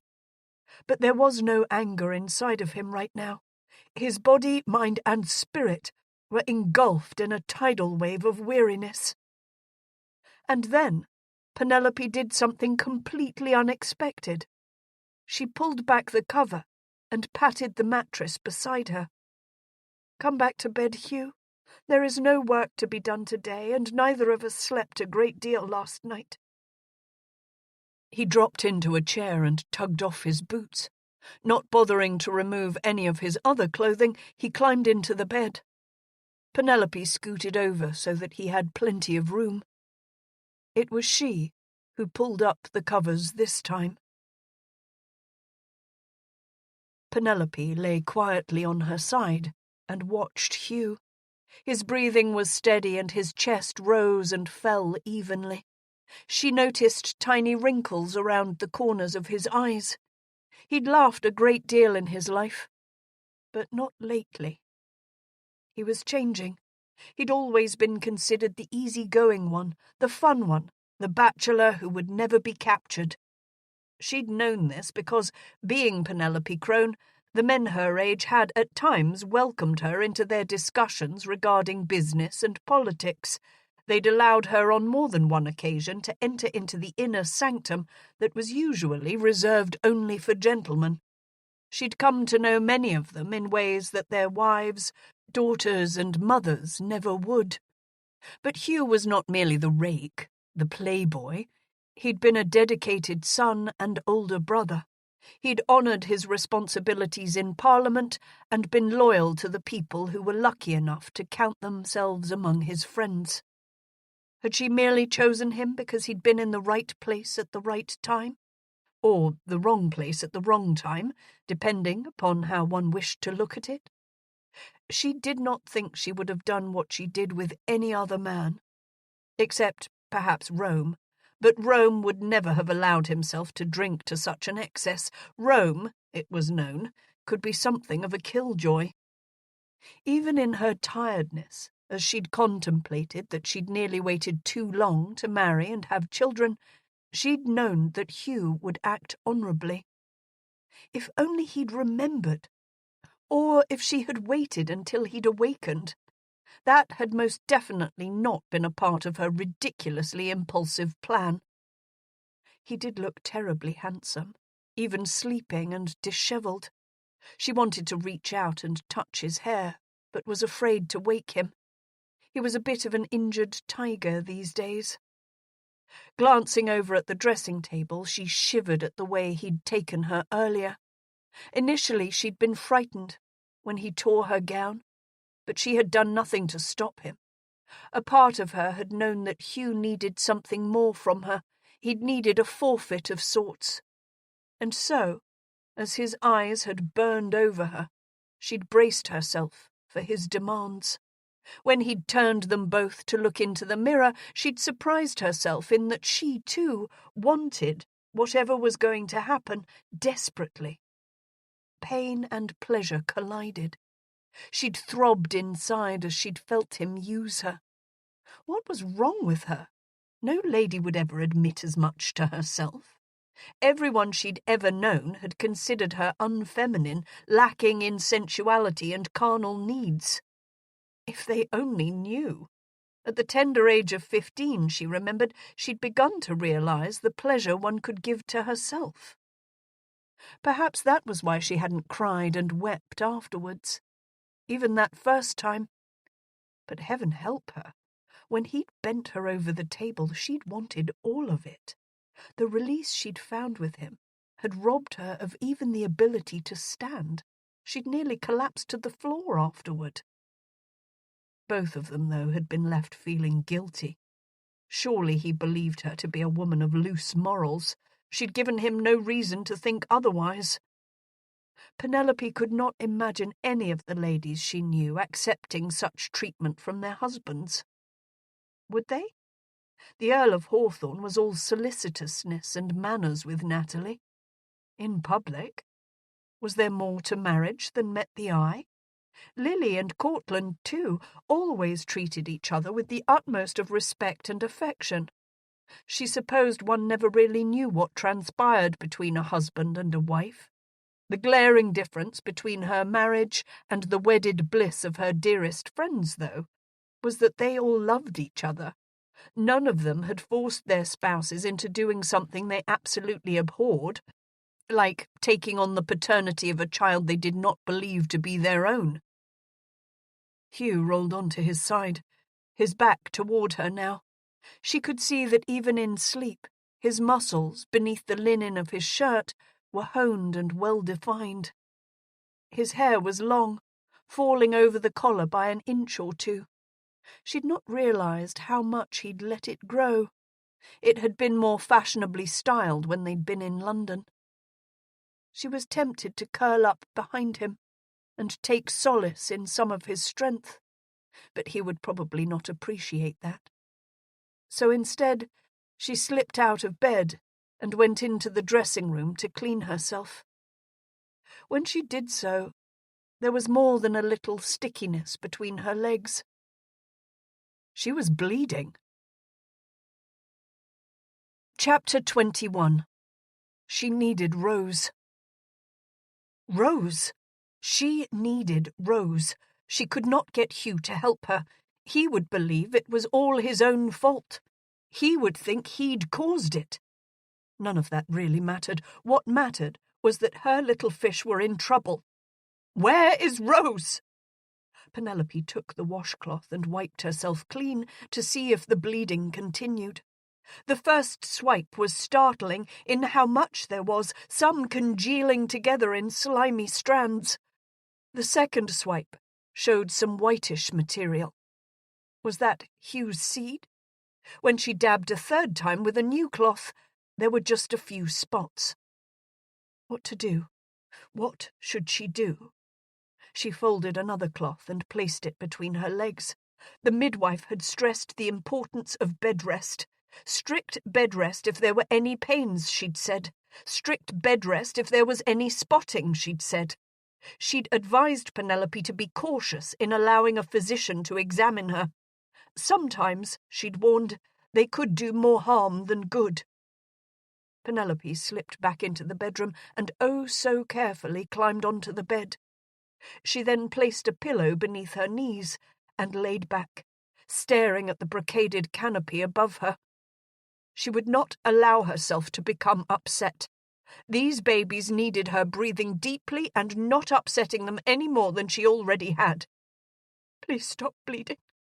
Please stop bleeding. She placed a hand on her stomach and rubbed it gently. It's okay, babies. It's going to be just fine. I love you. You must be okay. You have to be okay. You're all that I have now. Are they moving? Hugh was awake and watching her. But wait, were they moving? They are. That sensation was not cramping. It was her little fish flipping around. She was certain of it. They would not be flipping around if they were in distress, would they? And then he reached out and covered her hand with his own. Can you feel them from the outside? Penelope looked at him and raised her brows. I don't know. I'm not sure I would notice, if you could. I'm so very aware of what they feel like inside of me. Hugh nudged her hand away and cupped the small mound with his own hand. He closed his eyes as though concentrating very hard. When he finally opened his eyes again, he smiled ruefully. No? She asked. Not yet. She could not believe they were having this conversation. She'd thought he hated these babies. Oh, how she wished he could believe they were his own. They are most certainly very tiny still. Even if you are not, he said. But she could see he was teasing her. And then her stomach chose that moment to grumble. She'd not eaten hardly at all the previous day, and had only had a few bites of toast before Hugh had ravished her. Hugh patted her tummy and laughed. Now that, I know, is not your babies. We need to get some food in you, else they'll think they are cocooned within a thunderstorm. With that, he swung his legs off the bed and fetched a few plates off the tray from earlier. Penelope did not want to move. She wanted to be sure the bleeding was stopped first. She also did not wish for Hugh to know what had happened. He handed her the plate and some tea, and she lifted herself to somewhat of a sitting position. This was not an easy feat to do without spilling anything, but she knew the tea would be good for the babies. The midwife had also told her to drink plenty of fluids. She gulped the tepid tea and then reached to set it on the side table, but Hugh took it from her first. You are tired, he said. He still had that sheepish look, but it was far better than how he'd been before. Sighing, and thankful for the excuse to stay in bed, she nodded. I am. But she smiled back at him. She took a bite of a strawberry on her plate and then handed that over to him as well. By now, he was looking at her curiously. He looked like he wanted to say more, but then changed his mind. Uncertain as to what to do all of a sudden, he bowed slightly toward her and took a step backward. Very well, then. I will leave you to rest. Again, looking as though he had more to say, he turned and left her alone. Oh, where was Rose? Penelope was not alone for long. Rose had merely been waiting for the Viscount to exit her chamber before barging back in, a discretion for which Penelope was eternally grateful. Imagine if Rose had come in when he was ravishing her. Why are all of these perfumes strewn about the floor, Pen? With a teasing twinkle in her eye, she glanced over at Penelope and gave her a sly look. Has he remembered? Does he believe the babies are his now? Penelope shook her head. He still labours under the misconception that they are another man's, but... She did not wish to get Rose all stirred up, but needed her maid's assistance. She needed to make sure her little fish was still thriving. I started, bleeding. Afterward, that is.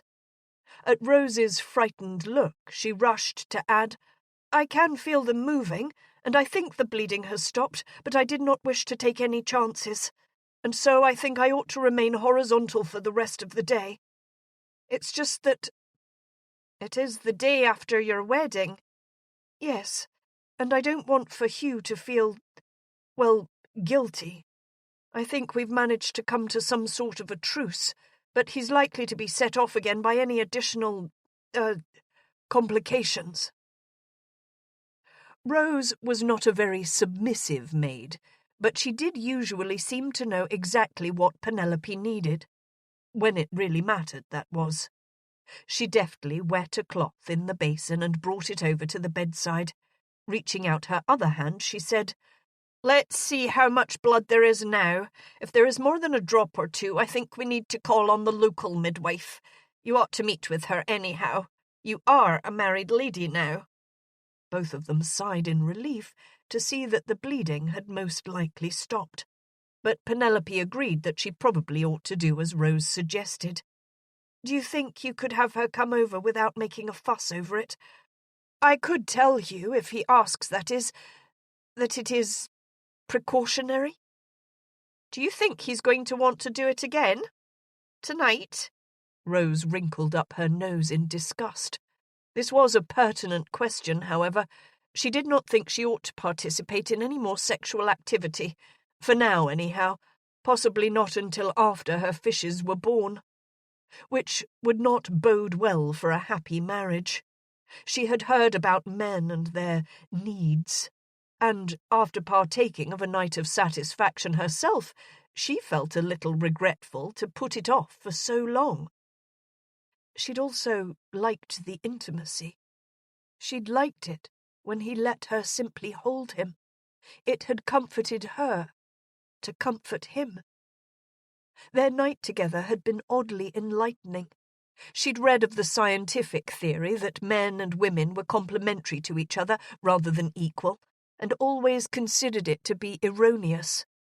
She did think perhaps men and women ought to be considered equal to each other because they could be complementary to each other. It was a thought she stored at the back of her brain for later consideration. In the present moment, she had more personal concerns to contemplate. If Penelope were to withhold herself from him, might Hugh seek gratification outside of their marriage? She'd not even considered this aspect until now. She'd been so very concerned with the fact that he hated her, it had been the least of her worries. Except that now it worried her. Do you, Pen? Rose persisted. I don't know, Penelope answered honestly. Perhaps he still felt guilty, as she had, for their uncivilized bout of love-making, if one could even call it that. Perhaps he would leave her alone for a few nights, thinking a new bride needed a break, so to speak. But I don't think that I should.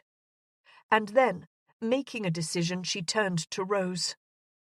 Please, will you send for the midwife? There are a few things I think I ought to have a better understanding of, with all of this marriage business. You and me both, Rose said. I'll send for her immediately. Mrs. Mary Huber was a strong-looking woman. She was not timid or foolishly feminine in any way, and yet she was gentle when she examined Penelope, and seemed not to judge anything about Penelope's recent marriage and premature condition. Penelope liked her, and felt confident speaking with her regarding such personal matters. It ought not to have caused you to bleed, but I don't see anything of concern at the moment. You are certain you did not experience any stretching pains or pains in your back? I did not, Penelope answered after confirming her answer in her own mind. But there was enough blood to frighten me, some of it thick-like. The woman's hands were feeling around on Penelope's stomach, firmly but not uncomfortably so. I'm relatively certain you are carrying twins. You will most likely deliver earlier than a normal term. You can feel them? Rose asked. The midwife, unsmiling until that moment, nodded. She took one of Penelope's hands in hers and held it over the baby's. Penelope felt a lump. I think that's one, the midwife said, and then moving her fingers around a little, she placed Penelope's hand along the side. Another lump. And that's the other one. Penelope was in awe. Rose looked about to burst. Penelope reached out for Rose's hand and placed it where the midwife had just showed her. You have to push in a little, Rose. It's okay. The midwife nodded. What should I do now? Can I get up? Can I walk about the estate? Ride a horse? Rose had removed her hands, and so the midwife drew Penelope's gown downward and the sheet up. To be safe, I recommend you keep to your bed for at least 2 days, and after that, lots of rest. I don't want for you to take on any strenuous activity. No lifting, no long carriage rides, and most definitely no horseback riding. She looked over to Rose and wagged her finger. Be certain your mistress drinks plenty of liquids. Tea is good, and perhaps some watered-down wine or a bit of ale. She also needs to eat regularly. The wee ones she carries get all of their nutrition from the mother. If the mother doesn't eat, the babies don't either. Should she enter confinement? Rose asked. It would not hurt. Soon, perhaps? What about marital relations? Penelope asked, not wanting to let the midwife escape without having some very pertinent answers. Does it hurt them? The midwife pursed her lips. It does not hurt them, per se, but your womb, your body, is vulnerable right now. My belief is that the womb responds to signals it receives concerning the woman's health. If your health is compromised in any way, the womb will go into early labour. It's better that way. If the womb doesn't receive such signals, then the woman's health can be in peril. These babies are tiny. Your female body needs all of its strength in order to protect and grow them. So, relations with your husband are fine, but they must be tender, and the husband must be willing to halt if the woman feels anything troubling. The woman frowned. Carrying more than one child most definitely poses more danger to both you and the babies. They are born smaller than single births. They cannot always breathe enough to survive. I don't wish to scare you, but you are a plain-speaking lady, and I have no wish to wax things over for you. Penelope considered the woman's words and nodded thoughtfully. She and Hugh had not been tender with each other this morning. She was lucky indeed that things hadn't ended up badly. Her little fish were doing well, and she would not jeopardize them for anything. If Hugh decided to visit her bed again, They were going to have a discussion. This was not the time for squeamishness. Things between the two of them had become so complicated. Surely not all relationships were this way. The Duke and Duchess of Cortland had met and courted before he had become the Duke. They'd been engaged even, from what Lily had told her. And then they'd had a great misunderstanding which had kept them apart for nearly a decade. They'd serendipitously found each other again, but the Duke had been engaged to Lady Natalie, now the Countess of Hawthorne. When Natalie and Lord Hawthorne had courted, he'd been something of a pariah. That had not been a simple courtship, she was certain of that. But when the respective couples had married, they'd been in love. It had seemed as though everything had been settled. Abigail and the Duke of Montfort had not married for love, but something had happened after their wedding, and they were now a most loving couple. Perhaps all relationships required more effort than was apparent. Perhaps the calm and warm behaviour she saw between the couples now was merely a result of working through the maze of male-female differences. As long as both members of the couple were willing to do so. Was Hugh willing? He'd returned last night, although he still believed she had betrayed him, lied to him, and trapped him in order to father another man's child. He'd made an effort at the beginning of their marriage with some aspect of intimacy. Was that all about sex?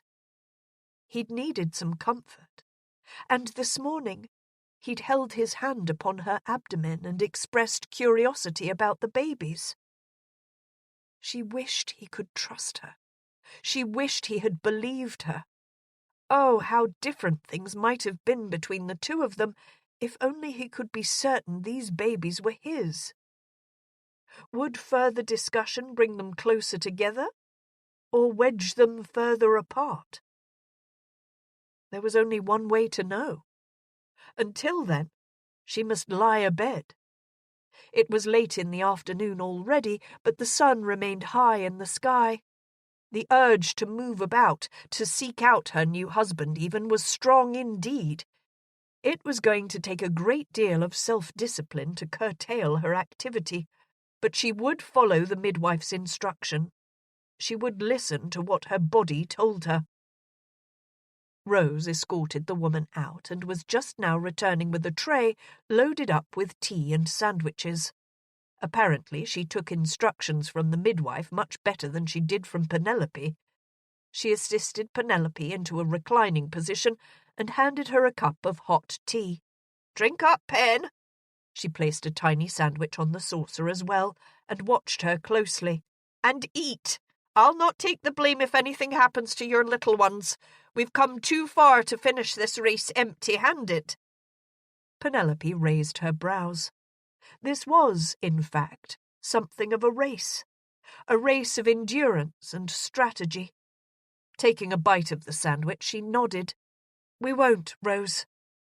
Rose bit her lip and looked down at her apron. "And what of Danbury?" Penelope considered the question thoughtfully. "It's high time he jumped into this race with us, Rose, and not as an opponent. We need him to become a member of this team." Rose nodded in agreement. How would she accomplish such a feat? She did not know for sure, but it was time for some plain speaking between them. When he returned, that was. If he returned. He'd made a bad habit of disappearing in the most inconvenient times lately. Chapter 22. Ill-used Penelope. Hugh knew he'd ill-used Penelope this morning, except that she'd found completion as well, and she'd not been angry with him at all. As he contemplated the events of the past 24 hours, he had to admit to himself that he was not so filled with anger as he'd been before the wedding. During the ceremony, he'd felt hostile resentment. Standing beside her, solemnly swearing to keep her and honour her for the rest of his life, had left him feeling dead inside. Cuckolded before he even signed the licence. It had been his wedding. It had felt more like his sentencing. And yet, when he'd returned on his wedding night, he'd found a profound satisfaction with her. It had been different than any other lovemaking he'd experienced. He'd been tempted by the barmaid earlier that day, aroused even when she'd sat in his lap. But it was as though his body knew he was no longer an unmarried man. He'd felt compelled to return home. To his wife, by God! And Penelope had not been shy with him. At first, perhaps, but as the night progressed, she'd been adventurous and uninhibited. He did not allow himself to dwell on those moments when he'd lost control of his emotions, even though the emotional release had untied the knot he'd carried around for the past week. He'd cried. God, the last time he'd cried had been his first year at school, when he'd been homesick, lonely, and a little bullied. He'd lived over half his life without giving in to such a bout. He felt the loss of his mother deeply. These rooms, these hallways, had always been filled with her presence. And now, on his wedding day, his mother had not been alive to see it. Was that partly why he'd felt such bitterness in the chapel? Ah, the ironies of life. 3 weeks after his mother's passing, he became a married man. He dodged and manoeuvred out of numerous bachelor traps, only to be caught by, of all people, Penelope Crone. Penelope Chesterton. He'd imagined announcing the birth of a son one day, making his mother happy at last. He'd thought he had an endless surplus of time. What a fool he was. Yes, his life had indeed turned into a comedy of errors, and he had mostly only himself to blame. He had proposed to Penelope. In London, he'd decided he wanted a wife who could assist him with his estates, with his finances, but also one who aroused him physically. He'd decided she would suit. If he'd not been so blinded by his own wants, his own needs, would he have realized her circumstances before proposing? She'd fainted while at Augusta Heights. She'd sickened at the ball. He'd watched her turn slightly green while dancing with Pinkerton. He was a fool. And now he was a married fool. He had a wife who this very moment awaited him in her bedchamber. She'd not emerged for supper, or at all, for that matter. Did she await his presence, or was she merely avoiding the animal appetites of her husband? He could not help but wince at the memory of the jars and cosmetics falling to the floor as he'd taken his satisfaction with her. He could also not help the surge of blood that flowed to his groin at the memory. Without making a conscious decision, he found himself heading toward the master suites. He would not learn anything new by sitting alone contemplating matters. He tapped 3 times upon the door separating their chambers and stepped in confidently. Except that she was not alone. Penelope's maid, Rose, sat on the chair beside the bed and looked at him accusingly. Penelope was in virtually the same position she'd been in when he'd left her. She was lying down on the bed, her knees slightly elevated. Her hair had been braided, though, and she wore a different gown. This gown was less tent-like, he could tell, even with the covers pulled up to her bodice. This gown had crocheted flowers about the neckline and appeared to be made of a less durable material. Except the other had not been so very durable after all. Penelope appeared healthy enough, but had something happened? Was there a problem with... "Are you well?" He paused in the doorway, suddenly feeling less confident than he had a mere moment before. At her nod, He turned to leave, but her voice halted him. "Hugh?" she said, and he realized he liked the way she said his name. It made her sound breathless and less managing. "Please stay." And then she looked purposefully at the maid. He didn't enter any farther until Rose passed him by and closed the door with one last meaningful look. Damned impertinent chit. "Please," Penelope said. "Come in." She gestured for him to sit in the chair her maid had vacated. This was not at all what he'd had in mind when he'd come. But he acquiesced. As he did so, a horrible thought hit him like a punch to the gut. He'd been rough with her this morning, and now she was bedridden, it seemed. "Oh, God, Pen, is everything... Are you... the babies?" "The babies are fine. I am fine." She turned her head on the pillow to look at him. When he sat down, he took her hand and pressed a kiss to the back of it. "I'm a brute. I'm worse than a brute." But his words only made her smile, a secret, sensual smile. "You are." She sounded breathless again, without even saying his name. "Husband." He stared into her eyes. "I am." He kept hold of her hand. He was surprised at how fragile it seemed. Penelope was always so capable. He was learning she'd hidden an astounding level of sensuality behind her starchiness. "But you are abed, and I think you have been abed all day." "I have been, and I've had the midwife come in to attend to me." She had grown serious, but her hand squeezed his reassuringly. "I wanted to seek you out, but I am to rest for a few days." She seemed hesitant now. "What did she say?" "I want to speak plainly with you." She bit her lip. Her other hand rested atop her belly, protectively, almost lovingly. "But I do not wish to anger you again." "I would not have you anger me again either, Pen." He released her hand. This would always be a barrier between the two of them. Was it not best that for now anyhow they avoid it? He'd rather she not throw down the gauntlet again. "I want to be your wife, not only in the eyes of the church, but with a meeting of minds and of bodies.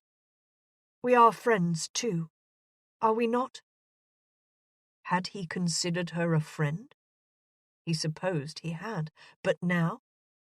He looked into her eyes, seeing the intelligence there, intelligence he'd recognized the first time he'd met her.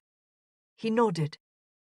He respected Penelope, and yes, he would have her as a friend. "You will be the father to these babies when they are born. You are their father now." She could not let it rest. He was her husband, and any children born of her body would be considered his own. If one of the babies was a boy, he would one day become Viscount. "I am," he conceded, but felt his irritation returning. "The midwife says we may have relations." She held up a hand. "Not for a few days.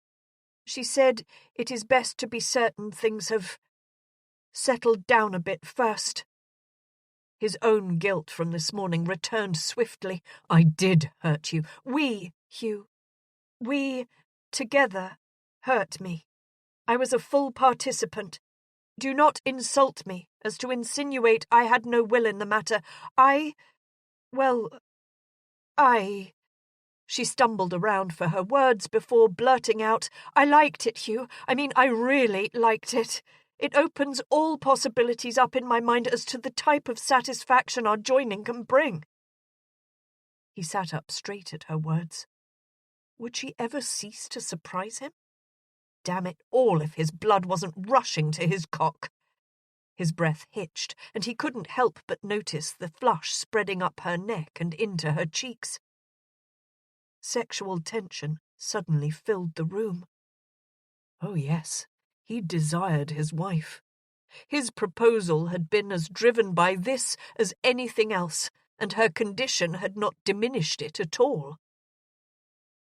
Afterward, she persisted, there was blood. It stopped rather quickly, but was of some concern to me. That was why I had Rose summon the midwife. Her words cooled his sudden ardour significantly. The babies were to come between them, then. They would always come between them. She said that, for after a few days anyhow, and for just a few months most probably, marital relations would be safe. He was beginning to understand the gist of this conversation. But not, I presume, he finally understood, against the dressing-room table. Penelope smiled, obviously relieved to have gotten her point through his thick skull. And Hugh, she said that if I feel discomfort or pain, my husband must be willing and able to desist, no matter how advanced matters have proceeded. He nodded slowly. So, he was not to be banned after all. Do you trust me in this? She had no reason to. I trust you, Hugh. You've no idea how much I trust you. She suddenly looked vulnerable, a little lost in such a large bed, and a little alone. Hugh bent down and removed his boots. If he returned to his room for his valet to assist him, this moment would be lost. For the second night in a row, he would disrobe in his wife's chamber. In that case, I will settle for a good night's sleep. When she went to move over, he stayed her with his hand. If she needed to be abed, he would not have her exerting herself on his behalf for any reason. He walked across the room, extinguished the candles, and then climbed onto the opposite side of the bed. It was a comfortable mattress, softer than his own. The scent of the sheets was Penelope's, and Penelope's alone. Clean, floral, with a hint of citrus. He burrowed into the covers and plumped the pillow under his head. There was no moonlight to come into the room. No, the maid must have drawn the curtains earlier. He knew by her breathing that she was nowhere near sleeping.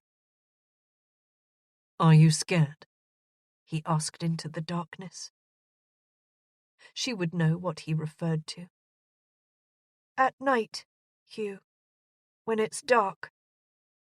The midwife says that the birth of twins can be more complicated than a regular one. She said it's quite possible that both will not survive. She was afraid. For all logical intents and purposes, the thought of her children not surviving ought to give him some hope. They could have his child at a later date, a child born of his seed, not some other anonymous bastard. But the thought brought him no satisfaction. In fact, it made him slightly ill. He moved closer to her and tucked her in beside him.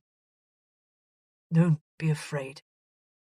It was the only thing he could think to say. There were no reassurances where such matters were concerned. He'd watched Cortland near sick with worry as Lily had laboured, and Margaret had been a twin. The other child had been stillborn. He did not know the details, but remembered hearing something to the effect that it had not ever really developed properly. Penelope turned on her side and put one hand upon his chest. I wish... She sighed. He knew what she wished. He wished the same. He would always wish for the same, most likely until his dying day. He wished that the babies were his. Hush, he said. And then he sighed. He realized then she had grown tired after all, for the Penelope he'd always known would not be hushed so easily. He rubbed his cheek against the top of her head and closed his eyes. Marriage was proving to be a complicated business indeed. In the week that followed, there was something of a truce between them. Penelope completed the requisite 2 days in her chambers, and then began venturing out in gradually increasingly long bouts of activity. Nothing strenuous physically, but more than most ladies of quality did under normal circumstances. After learning the details involved in the running of Land's End's domestic endeavours, she turned her inquisitive mind to that of the more interesting aspects of the estate, such as details regarding livestock, tenants, farming, and other investments. These were when she was most stimulated. While perusing some reports from ancient times, for how could one understand an estate in its current condition truly when one does not know what has prospered and failed in the past, Penelope sat tucked on a comfortable chair in the study while Hugh laboured over some accounting books sent down from the new steward of Augusta Heights. She was not really learning anything she would not already have guessed, and so her mind wandered a bit. She knew that Hugh was concentrating intently. His brows were furrowed, and he'd loosened his cravat. In his unguarded moments, she could find herself nearly overwhelmed by his good looks. "I suppose I ought to write to my mother," Penelope said, breaking into the silence. "My parents probably ought to be informed of our marriage." Hugh glanced up. He'd been so absorbed it took him a moment or two to comprehend what she'd said. "I hadn't considered them," he grimaced. "Does she know about the other?" "Oh, heavens, no." Penelope closed her book and tucked it under her chin. "I can only imagine her reaction. There would be fainting, the smelling salts, the moaning and berating of her only daughter. And then?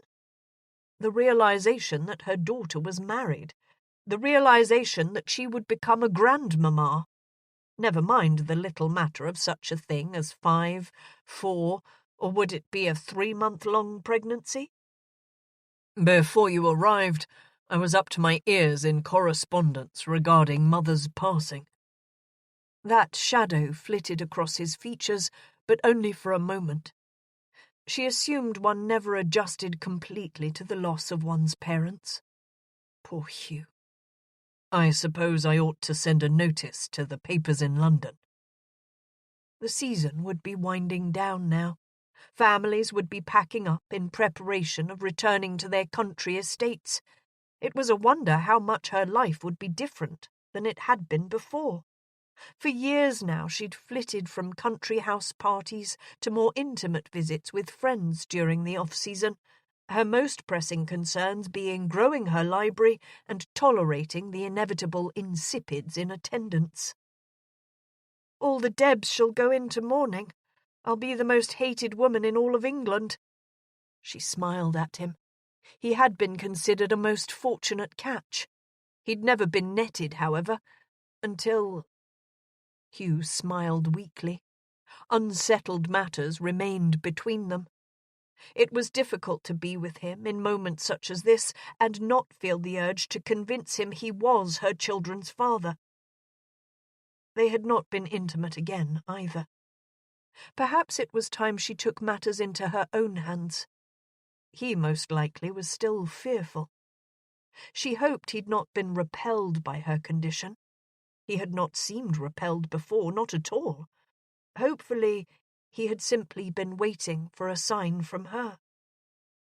The summer sun burned warm, and the doors and windows had been thrown wide open. Over the past several days, they'd developed a comfortable understanding by avoiding any discussions of their relationship. They'd covered politics, crops, estate matters, even stories from both of their youths, but never addressed the tension, the unnamed emotions simmering between them. Their stalemate called for a change of scenery. "It's a beautiful afternoon. Would you be opposed to taking tea outside, as a picnic?" He'd spent several hours outdoors, riding, visiting tenants, working with the very capable steward here, but Penelope had kept close to the manor. He shrugged but then nodded. "Are you certain?" Rising to her feet, Penelope waved away his concerns. "You can show me some of the grounds. It will be good for me." She pulled the bell cord and instructed the servant to have cook prepare a small basket. "Give me a moment to collect my bonnet." She wrinkled up her nose. "An unfortunate side effect of my red hair is the intolerance of my complexion for direct sunlight." Hugh's eyes went to her hair. They then settled back on her face. "Then I would have you collect a large and floppy one, for I've a fondness for both your hair and your complexion." Warmed by the compliment, she held his gaze steadily before dropping her lashes with a nod. She would flirt with her husband, pregnant or not. Chapter 23. Just as she returned. Hugh did not have to wait long for Penelope to reappear, and, just as she returned, a footman delivered a basket with picnic rations. The only change she'd made to her appearance was to don a straw hat with a large, floppy brim. "That is not a bonnet," he said jokingly. At first he'd been a bit annoyed by her suggestion, but the thought of an outdoor excursion was appealing, and ironically enough, he was eager to show her more of the estate, the grounds where he'd spent most of his boyhood. She laughed at his comment. "The sun is so high and bright today that I decided I needed all the shade I could get." He picked up the basket and held out his arm. "Where would you like to go?" She leaned into him. "Take me somewhere secret, Hugh. Some place where you played as a child when you could escape all of the adults." Her request surprised him. At first he drew a blank, but then a long-tucked-away memory surfaced. There was such a place. He'd not been allowed to go down to the cove without an adult, but he and Margaret had found a most excellent substitute, and it was not too far for Penelope, he did not think. As they stepped outdoors, a very slight breeze was the only indication that they were near the sea. It was unique to Land's End, salty and yet fresh at the same time. But the day was warm. He led her across the park and into the woods. The shade was a relief.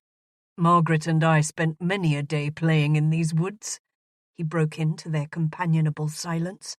Penelope released his arm and skipped ahead of him. He was growing familiar with the notion that he knew her intimately now. How very strange it was to go from friend to lover after so long of an acquaintance. She was a different type of beautiful. He acknowledged the appreciation he had for her person, in that he knew her outer surface hid such a unique individual. "When we were at Augusta Heights, before I departed, I said something that angered you." She turned her head back toward him, a little startled at his comment. Did she remember? Yes, she remembered. What exactly had he said? "Oh, yes. I never did understand you. So set against marriage, determined to emasculate every man you've ever met. Don't you ever wish you didn't have to be so different?" That was when she'd pushed him off of her. He'd been contemplating kissing her even back then. "You have always been different, Penelope. I think that marriage to you will not always be easy, but it shall never be boring either." Penelope halted and stared down at the ground to contemplate what he'd said. "I could not be confined to a typical lady's existence." He could tell that she was searching for her words carefully. Perhaps this was a difficult subject for her. "Reading gives a person a sort of freedom to travel, to learn, to think and explore. In case you haven't noticed, I read voraciously." He nodded. "But then all of these ideas are always swirling around in my mind. Sometimes they involve science, sometimes philosophy or government, sometimes all of them together. And I have a need to discuss them. To me, anyhow, this need is almost physical, Hugh. If I cannot exchange what is going on inside my head from time to time with other, like-minded, intelligent individuals, I might be fit for Bedlam." "I understand." "If I were to appear frivolous, feminine, and silly, as many ladies do, I don't think I could ever be taken seriously. I would find myself barred from the occasional male-dominated discourse. I would be—" "Left out." She shrugged. "Exactly." Memories of Penelope joining a few select gentlemen on subdued occasions reminded him that she'd been accepted somewhat into the masculine domain. He could not imagine any other lady ever doing so. "And so you felt the need to set yourself apart?" "Yes. I am still a woman, though. I am very much a woman, Hugh." But, he considered, he did not think she had always been so very certain of this fact. "What of your cousin, Abigail, the Duchess of Montfort? I know you have always spent a great deal of time with her. I only met her a few times, but she does not seem to me to be as interested in learning as you are." Penelope turned and began following the path once again in front of him. "Abigail has always been different as well. We needed each other, for although I could not converse with her on as many of the topics as I'd like, she did not rebuke me for my pursuits. She has always accepted me exactly as I am." "And did she ever make you feel less than a woman?" He surprisingly discovered that he was truly interested in Penelope's answers. In this moment, he could not believe that there was another woman in all of England with as many different facets as his wife. "Abigail is not that way." They were nearing the edge of the woods. He could see the sunlight and blue sky at a distance. The trail sloped downward somewhat. Abigail was not seeking a husband when she met Montfort. She had decided that marriage was not going to be in her future, and so she did not fuss and giggle and make me feel any lack of femininity. He thought that perhaps he understood what she was saying, but he was not certain. The female mind, no, Penelope's mind, was like a deep, uncharted ocean. Most women relied upon their looks and their coquettishness in order to garner masculine attention. He knew this because it was often very effective. It was also one of the reasons he'd resisted marriage for as long as he had. How long could one find flattery and simpering attractive? He'd have been bored to tears before the first year was out. He watched Penelope's back as she strode ahead of him. She was rounded from behind, he could see. Her arms swung at her sides freely. "Oh, Hugh, it feels so wonderful to be outside again." She twirled around a few times with her face to the sky. "I do not always need to be in nature, but I require it from time to time." They had reached the open meadow once again. The trail went just a little ways forward before the land met the cliffs. The sound of the ocean was everywhere now, even though the waves crashed far below. He caught up to her and grasped her hand, pulling her off of the trail and around the trees. He had noted she wore her half-boots. Slippers would not have sufficed. She raised her face to his and smiled questioningly. "You did say you wanted to go somewhere secret," he laughed. "Margaret is the only other person I've ever come here with, though I imagine others know of its existence." And then they were there, his secret place, hid behind a small copse of trees, and really not a place for children to play at all, for the cliffs jutted inward here, and there was not a great deal of level land before the edge. It had been exciting to be here as a child.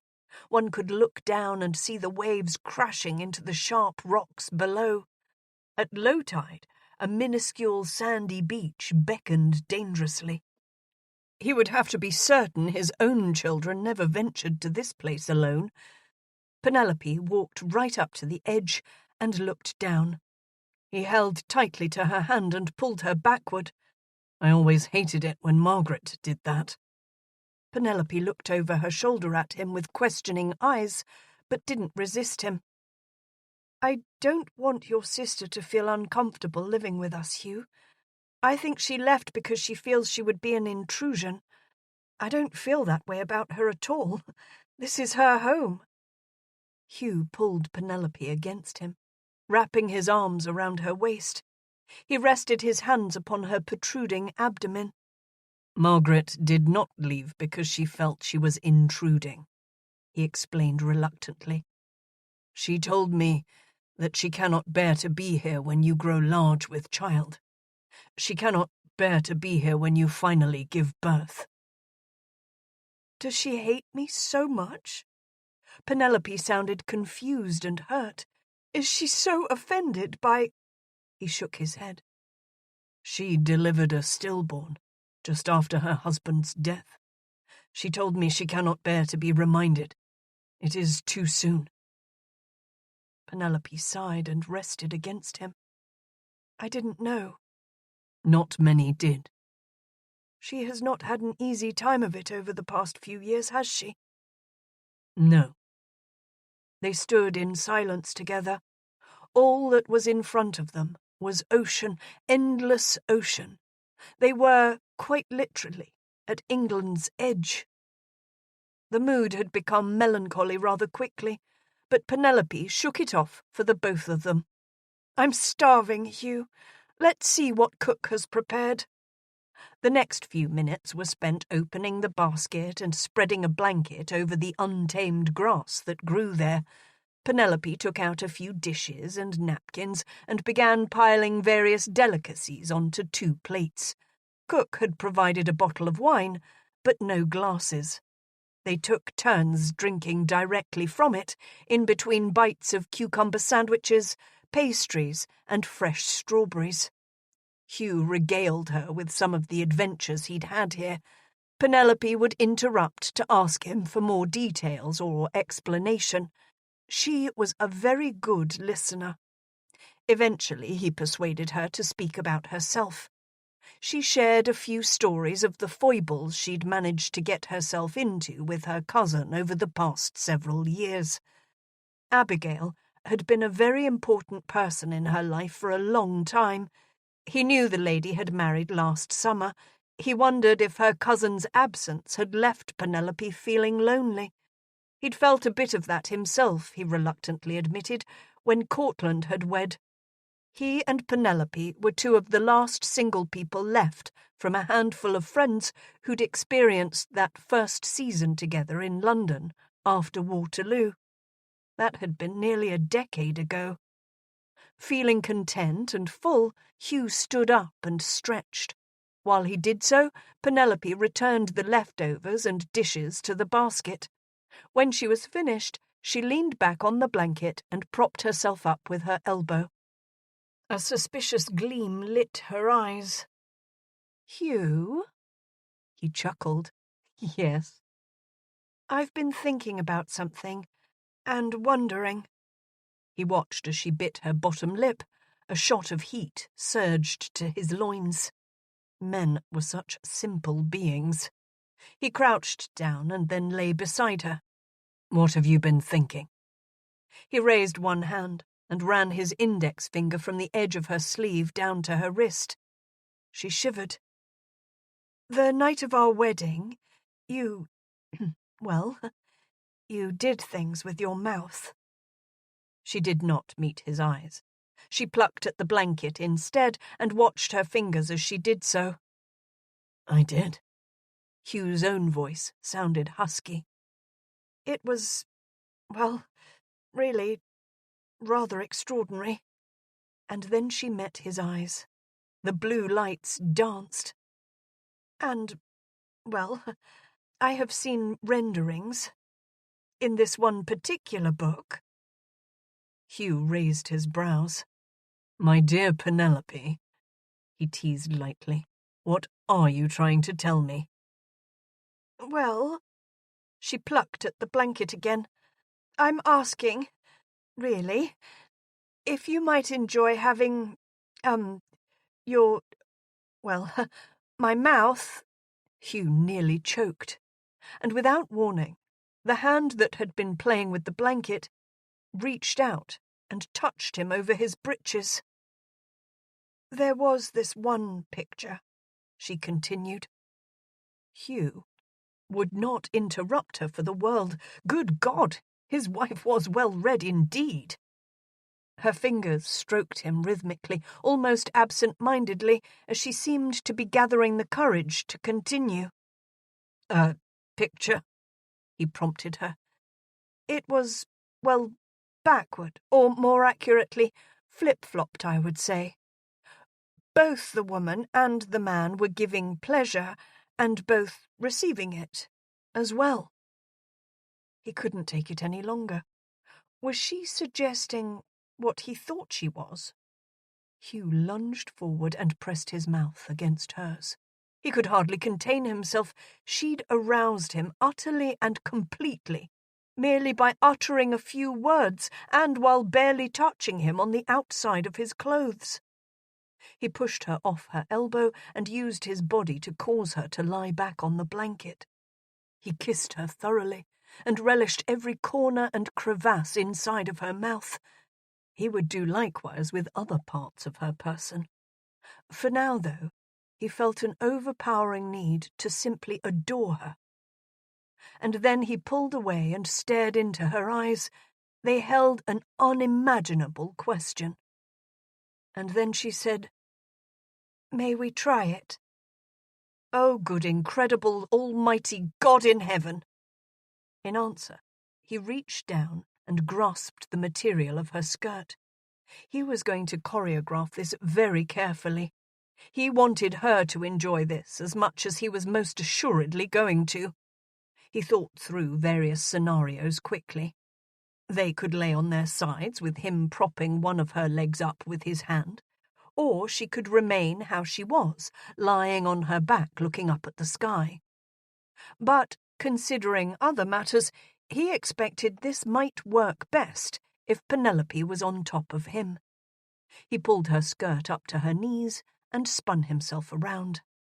Her ankles were still very slim, her legs a delightful creamy white, and her thighs soft and supple. "Climb on top of me, love," he said. Unabashed, she raised herself to all fours and then lifted her leg across and straddled his chest. He was suddenly enshrouded in the material of her dress. He inhaled that clean, fresh scent he'd grown fond of, as well as the subtle perfume of her arousal. The sunlight penetrated the material, and he had an incredibly appetizing view of her derriere. He took hold of her hips and pulled. She seemed to know what he wanted and scooted backward at his urging. Just as he was about to reach down to unfasten his falls, he felt petite hands begin undoing them on their own. He was most certain there was nothing in his life he'd ever done to deserve a wife so bold and so willing. Not willing to wait, and hoping she did not change her mind, he parted her folds and leaned his head forward. At the same time, fresh air hit his cock, and then the warmth and moist paradise of her mouth. He could tell already that she was as stimulated as he. He enjoyed watching what he was doing and only closed his eyes a few times. When he needed to summon other thoughts in order to keep himself from spending too soon, he used his fingers, his thumb, his lips, and his tongue on her. She used her lips, her hands, her tongue, and, good God, the depths of her throat on him. Occasionally he would feel the edge of a tooth, but she was careful, and there was something about the knowledge that pain was so near that only enhanced his excitement. And then she began to jerk and shudder. Her juices had found their way all around his mouth and chin. He was going to spend. He could not help it any longer. "Pen, you might want to. I'm going to—" Surely he could not spend in her mouth. But she grasped him tightly. He was trapped. He pumped once, twice, a third time, even deeper into her mouth, and then allowed his release to come. She held him there until his member stilled. The only indication either of them yet lived was the pulse he could feel of her heartbeat, and he knew she could feel the throbbing pulse of his. She collapsed atop him, and he slid out of her mouth. He was still shrouded in her skirts, with the sunlight filtering through. As his heart slowed down, he once again heard the waves crashing below. A seagull let out a squall. Both lay exhausted for several minutes before Hugh could summon the energy to speak. "Hell, Penelope, I'm going to have to take a look at your library." Her hand began caressing the lower half of his stomach, and her fingers combed the hair on his belly. It was a pleasant sensation, soothing. "You may, Hugh," she said matter-of-factly, "but I've always found that the scientific method is the best way to learn." Chapter 24. The long summer days passed. Penelope began to realize, as the long summer days passed, that there were many different layers to a marriage. There was the practical side, the business and administrative matters. Yes, she'd finally sent word to her mother. Yes, he'd sent an announcement to the newspapers in London, and yes, they were going to need to find a new cook soon. She had grown quite elderly and seemed to be struggling with her duties. And in spite of their wedding and marriage, in spite of Penelope's interesting condition, the house was in mourning. A black wreath hung on the doorway, and Penelope had had some gowns made up locally of bombazine and crepe. They were not very comfortable, but nothing seemed very comfortable lately. Hugh persisted in wearing the black armband, but also a black cravat. She knew he still felt the loss of his mother deeply, even though he didn't discuss it with her very often. There was the public aspect of their marriage. Hugh had told her it would not be necessary for her to meet with the tenants yet, due to her condition, but while she still felt energetic, she wanted to know more about the estate. And so he'd taken her about to the tiny cottages interspersed among the holdings and introduced her formally. She'd always brought with her a basket filled with staples and preserves from the manor's own inventory. If Hugh told her there would be children, she'd pilfer a toy or two from a collection of Margaret and Hugh's in the attic. Nothing of sentimental value, however. She always checked with Hugh first. She wanted their children to have access to some of the same playthings their father had entertained himself with as a boy. They also attended church together weekly, sitting in the front pew. Initially, Penelope felt self-conscious. The surrounding gentry were very forgiving of their precipitous marriage. Hugh was a viscount, and she a viscountess. That was what mattered most. And Hugh had always been extremely popular. There were a few younger ladies who eyed her with distaste and envy, but Penelope would not be bothered. For there was also the physical side of marriage, which the two of them were working out very nicely. Penelope had discovered, after the day of their picnic, that she truly was not squeamish when it came to sensual pleasures. Hugh was not at all either. It was not unusual for either of them to approach the other with a new idea they had from a picture or book. They'd devised many scenarios that allowed them to satisfy each other without putting pressure on the babies, nor undue stress, it seemed. Penelope had not counted on experiencing such physical pleasure when entering marriage. She'd been all too intent on everything else. But now that she had discovered it, she'd deliberately kept scenarios in mind that could be used for when Hugh and she did not wish to procreate any more. Ways that involved other things than merely the male withdrawing his member before spending, because she was more aware now than she ever had been before of the dangers that came along with childbirth. And in the early hours of the morning, when Hugh slept softly beside her, She worried. There was more than one baby to be concerned for. 2 hearts, 2 heads, 2 brains, 20 fingers and 20 toes. Not only did she worry for their lives, but for the quality of their health, should they both live. She'd heard of early babies being compromised for life with debilitating ailments. She told herself rationally that these apprehensions were unproductive for both her and the babies, but she was unable to dismiss them. And there was another aspect to marriage, one that presented her and Hugh with the greatest challenge: emotional intimacy. As husband and wife, Hugh and Penelope trusted each other implicitly with their bodies, their possessions, and the day-to-day decisions about the estate. But there was a wall of sorts between them when it came to trusting each other outright. This kept them from sharing their dreams, their thoughts, their fears. Hugh had decided that there was no possible way that the babies were of his own seed, and was not ever willing to discuss it. If she even began to bring up the subject, he either cut her off, changing the subject, or removed himself physically. That dark and distant mood settled in him and would not leave for a day or two.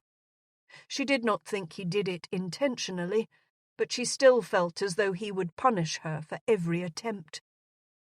A resentment grew in Penelope's heart, and she was unable to dismiss it. She was hurt by his continued refusal to even consider her claim. Did he care for her? Did he respect her? It was obvious he did not trust her. He loved her with his body, but never spoke of other feelings he might have for her. And what frightened her most was that she had fallen in love with him. One could not share so much with a person they liked and respected, and not come to love him. Could one? Yes, she loved him. She loved the way he constantly pushed away the lock of hair that was always falling into his eyes. She loved the earnestness he exhibited in finally taking on his full responsibility as Viscount. She loved the tenderness he had in his voice whenever he mentioned some memory of his mother or his concern for his sister. Yes, she loved him.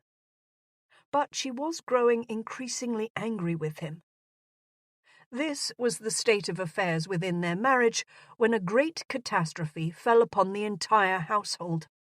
Penelope and Hugh were just returning from church that morning when an ancient carriage, one Penelope recognized instantly, rambled up behind them. They'd just alighted from an open barouche themselves, and Hugh looked at her questioningly. She gave him a pained look and conceded the inevitable. "It's my mother."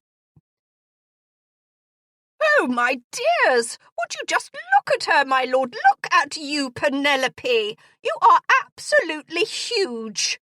And then, turning toward Hugh, the Baroness wagged her finger at him, apparently deciding it was necessary to take him to task. "I always knew you were a scoundrel, Danbury, swearing you would never marry, avoiding the ladies of the ton at every turn. Your poor dear departed mamma. I'll bet you regret that you did not do your duty to Penelope before she passed. I told the Baron he needed to take you to task for your actions. But at least you did the gentlemanly thing and have taken responsibility at last." Penelope winced as she watched Hugh's face. "Mother, you must be exhausted. I wish you would have let me know you were coming. Come inside with us out of the sun, and I will have a chamber prepared for you." Although the calendar showed September, summer had yet to retreat, and Penelope had been looking forward to a glass of lemonade since the second hymn ended. Besides that, her back hurt after sitting in the wooden pew, and her half-boots suddenly felt a size too small.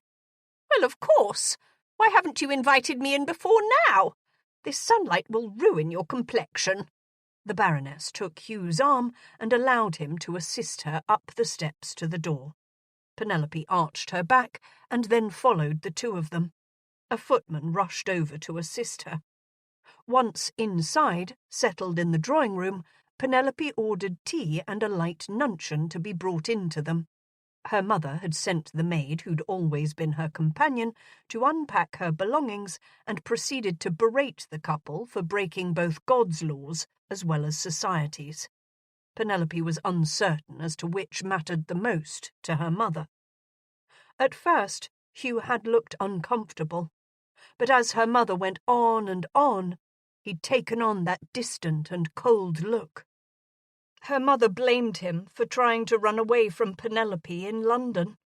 Her mother blamed him for not marrying her much sooner. Her mother blamed him for taking advantage of her daughter, and if the Baron were here, he would have taken some skin off of both of them. Penelope's father, she knew, had already corresponded with Hugh, and they'd signed the contracts of her dowry without dispute. Her father was a rather passive man. Several times during the reprimand, Penelope did her best to steer the conversation toward a less disagreeable subject, but her mother could not have been any more tenacious. It was Hugh excusing himself, which finally brought about an end to the tirade. "I've an appointment this afternoon, my lady," he said as he bowed, "and I'm afraid I shall have to leave you in Penelope's care." "An appointment on a Sunday, and while you are in mourning? What is the world coming to?" Hugh bowed again. "If you'll excuse me." He met Penelope's gaze only briefly, and she sent him an apologetic smile. He'd already withdrawn, however, to that dark and distant place. Despair filled her at the cold look in his eyes. In the ensuing silence, she turned to her mother and burst out, "Mother, how could you?" Her mother merely waved a gloved hand in the air. "It was his due, dear. Why, look at you. He made you wait months before owning up to his immoral behaviour." "No, mother. You do not know what you are speaking of. He did not know. It was I who delayed in telling him. The late date of our marriage was my fault." But then her mother teared up. "I had never thought that a daughter of mine would do what you have done. I've always been tolerant of your radical ideas, but this time you've gone beyond the pale. Why, I could barely hold my head up in London after I'd received your letter. My dearest friends and acquaintances all congratulated me on your marriage, but also got their digs in. Why such haste? They all speculated that you would marry so shortly after Lady Danbury's death. Why would they marry and not invite the bride's mother? Do you realise what you've done to me?" Penelope sighed in exhaustion. Rubbing her hands over her face, she groaned. "Mamma, I am very sorry. I am so very sorry for bringing any shame upon you. I can only tell you that I did not intend for any of this to happen. I'm doing my best, but I cannot discuss this with you today any further." She stood up and rang the bell. When the manservant appeared almost immediately, she asked him to please show the Baroness to her chambers. Her mother bristled, but it was obvious that she too had grown weary. Before leaving, though, she turned to Penelope. "I will speak with both of you again at supper." Penelope merely nodded. She felt tired, angry, and hurt. She could only imagine what damage her mother could do before her visit was over. She gave her mother plenty of time to get settled into her chamber before climbing the stairs to her own. Her back hurt and her feet ached. When she came into the room, though, Rose was ready for her. Rose had known her mother for nearly as long as Penelope had. She laboured under no misapprehension as to what the afternoon had been like for Penelope. Penelope collapsed on a chair, and Rose immediately assisted her in removing her boots. This pregnancy had brought out a nurturing side in Rose that Penelope had not realised was there. Kneeling down, Rose began massaging Penelope's feet, ankles, and calves. "Was it so very bad?" Penelope gave her a look. "Forget I asked. Of course it was." But Penelope felt near tears. She was horrible to him. Rose's thumbs slid along the arch of Penelope's aching foot. She berated him for compromising me and then avoiding the repercussions. He got that look, you know? The one I always tell you about? Only this time it was Mama and not me, and she just kept going and going and going. You need some rest, Rose announced. She pulled Penelope to her feet and assisted her out of her dress and into a night rail. There is plenty of time for a nap before dinner, and if necessary we shall have your meal brought up here. I can't do that, Rose. That would leave Hugh alone with my mother. He's a grown man. He can handle it.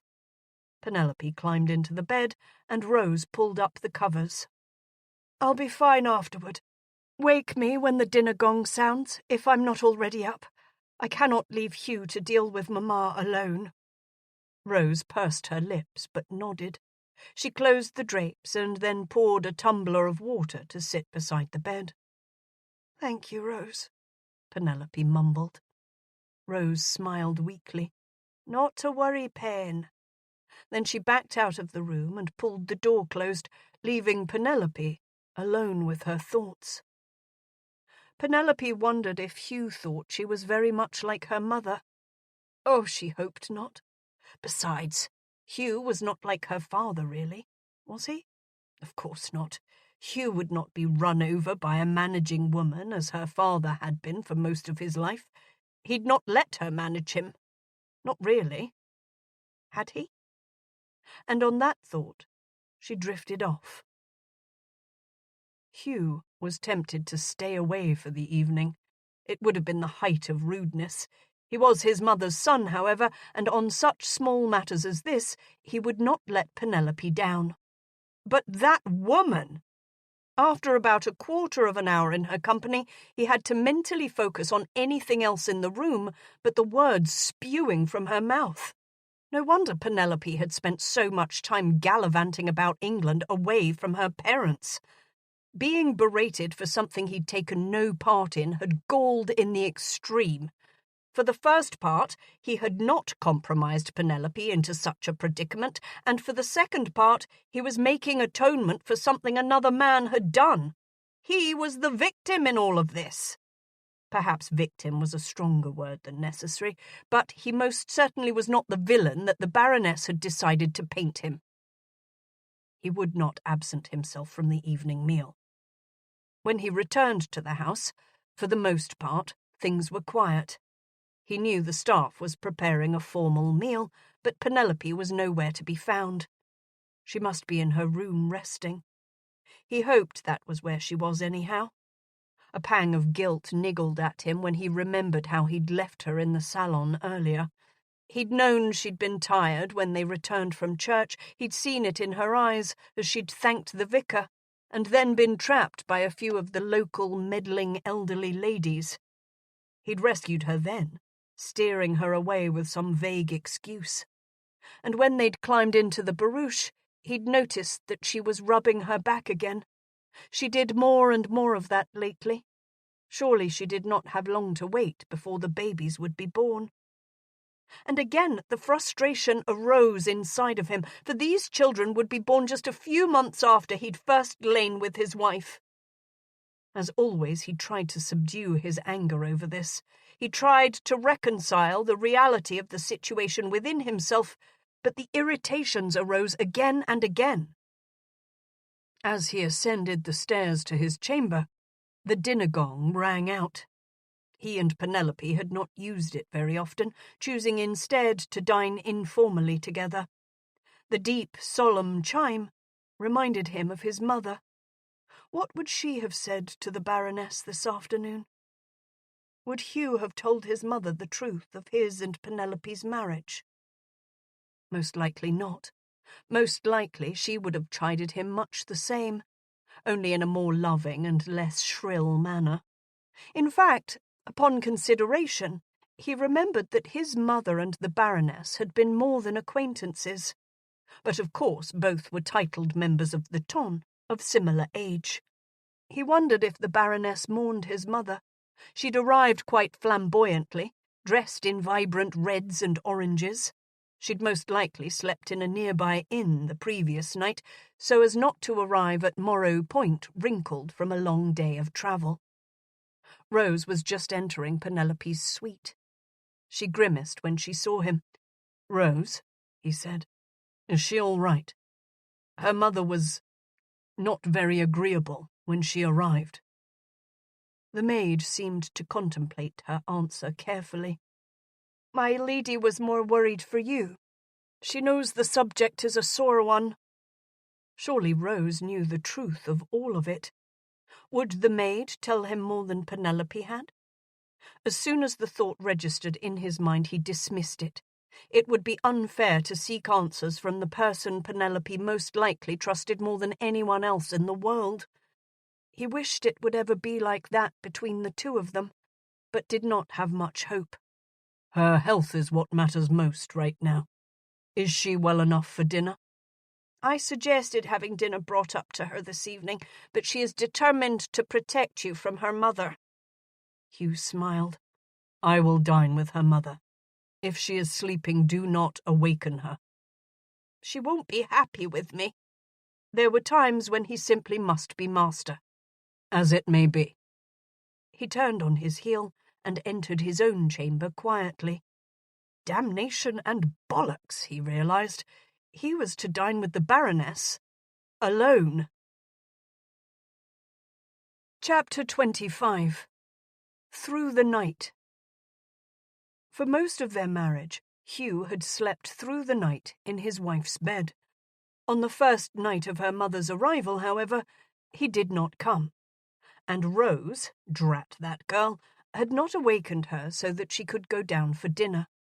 It was nearly midnight before Penelope opened her eyes, confused at the darkness, and realized what she'd missed. Angry as she was, she grudgingly admitted to herself that the sleep had been well needed. Unfortunately, now that she was well rested, everyone else was already abed. But it felt wrong. It felt wrong, not knowing where her husband was. He'd joined her many a night after she'd already taken to bed and awakened her to make love. He would lay behind her and skim his hands along her body until she was ready for him to... But where was he now? She'd not ventured into his room before. She'd never had the need. Ought she to? Had he merely refrained from coming to her because he was concerned for her well-being? Penelope chewed her bottom lip, contemplating what to do.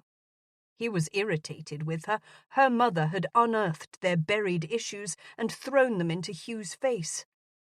Penelope paced about her room for several minutes before coming to a decision. Without knocking, she pushed open the adjoining door between their two chambers. It squeaked loudly as she did so.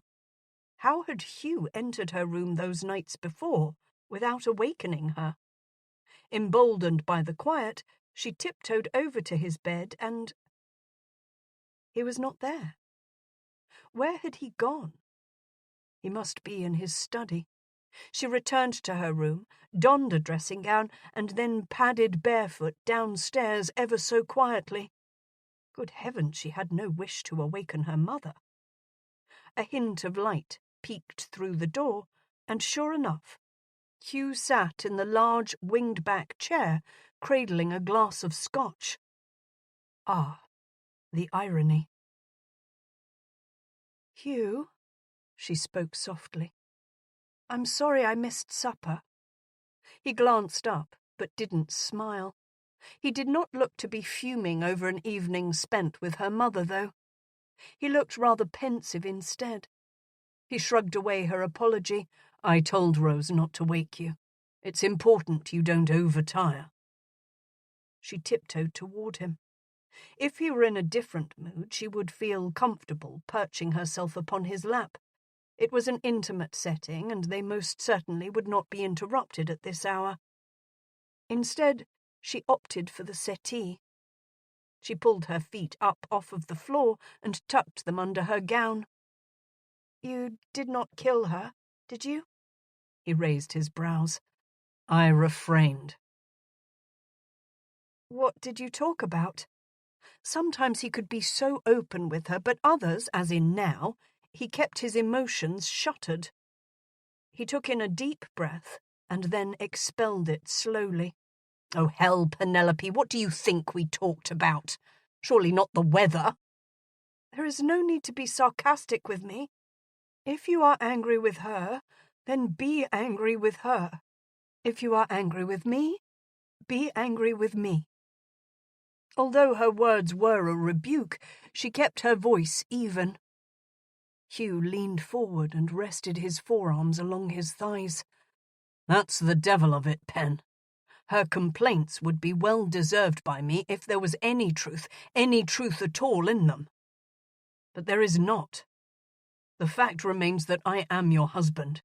You are going to give birth to another man's children, and I shall be forced to claim them as my own. As my heir, even, if one is a boy." He set his glass down on the table beside him and looked at her intently. "I have tried so very hard to move beyond this, to find some reconciliation within myself. You are my wife, for God's sake. I have never found such pleasure nor enjoyment with any other woman. But God damn it, Penelope, there is a part of me that is sickened by it. I see your body grow large with children. I touch your body, I join my body with yours, and yet still this pregnancy. At times it mocks me. No matter how much I wish it away, the truth remains." His words confirmed the worries that had been building up inside of her. But they were his children. Penelope held back a sob and raised her hand to rub her forehead. "Please, Hugh, won't you please give some consideration to the possibility that what I told you in the beginning is the truth?" "Delude myself, you mean?" His top lip curled in disgust. "I wish I could. God, I've tried. But I just cannot. It would be like trying to convince myself the sun is blue or the ocean is dry. I just can't. I simply cannot." "I'm a liar, then. Forever a liar. You surely can have no respect for me at all if you refuse to believe the remote possibility that you—" A hysterical laugh emerged from her. "You, Chesterton, could not possibly have imbibed to the point that he had no memory whatsoever of swiving somebody, of laying with me." She took a deep, slow breath before continuing. "It was early in the evening. Cortland had gone up to be with Lily, and I had been awake for too long, attending the birth. After watching Lily give birth, I went outside for some air. I stood and watched the sunset, and as I did so, I was overwhelmed by a physical urge, as likely to any hunger as you can imagine, to make my own baby." At his look of scorn and disbelief, Penelope forced herself to forge ahead. "You had been with Cortland drinking. Good God, you'd been drinking for days. I came to you with the intention of flirtation. I wished to see if I could lure you into a compromising situation so that you would offer for me. And yes, I am aware of how horrible that in itself would have been. But I did not intend for any of this." She gestured toward her belly, toward the room about them. A sob broke from her. "As God is my witness, I only wished for—" "Stop it! Enough!" He sprung to his feet and strode toward the hearth. His voice echoed through the room, sharply, commanding. Penelope went to stand as well, only to be frustrated by her gown trapped beneath her. So she rose to her knees instead and implored him, "I know it was wrong. It was manipulative and dishonest and immoral. I used you. God, Hugh, I am so very sorry. You cannot know how I regret the way I chose to go about all of this. But I cannot regret these children. I did not intend to get myself with child that morning, and Lord help me, you are the only man I've ever lain with. I swear to you this is the truth. All I can do is ask you to forgive me, to believe me, and forgive me. Please believe me." She took a breath. She did not even realize she'd been holding it. All that could be heard in the room was her breathing now. "Please, Hugh. Please believe me." Her last words were little more than a whisper. Hugh remained staring down into the empty fireplace. The words he spoke were not at all what she expected. "I am going away. I do not know when I will return. I've decided to leave you to your mother's care. I cannot be here. Watch as you—" His words struck her as no physical blow ever could. "But what about— where will you go?" He seemed to consider her answer. "I don't know. London, Somers Park perhaps, or maybe Augusta Heights." Penelope felt a desolate loss. She'd failed. She'd done all she could to convince him, and he was no closer to believing her than he had been on the day she arrived. She could not change his mind. "I love you." She did not know why she said it now. For him? For herself? She knew it would not change his mind, but could her love change his heart? He looked over at her and nodded. "I will be leaving at sunup. Tell your mother whatever you wish. Tell her there is trouble in Manchester, I don't care. I can't be here right now. Perhaps afterward." Penelope dropped back into the sofa. He would ruin their marriage over this. It seemed perhaps he might, for if he did not return in time for the birth of their children, she might be the one who could not forgive.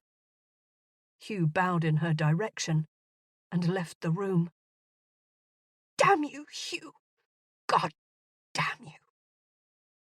But it was only a whisper, and it was for her ears only. Hugh was gone. Penelope did not sleep much that night. As strong as the urge was to seek him out, to say more, anything else which would convince him not to leave right now, she had an even stronger conviction that it would prove futile. She could not make him believe her. He'd been adamant that he was not able to reconcile his feelings toward her and his feelings toward the babies she carried. Even after she'd told him that she loved him, he'd probably believed that had been a ruse as well. He did not trust her. It was possible that he never would. She was married, but alone, it seemed. She wept some, she slept fitfully, and she fumed. By the time she awoke the next morning, with the sure knowledge in her mind that he'd most certainly already left the estate, both her body and her mind were exhausted.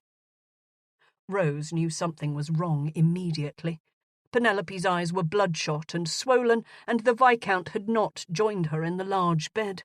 Only one side of the coverlet and blankets had been disturbed. "Pen, oh, Pen! What happened? I was going to awaken you, but he ordered me to let you have your rest. He assured me that he was more than capable of dining alone with your mother."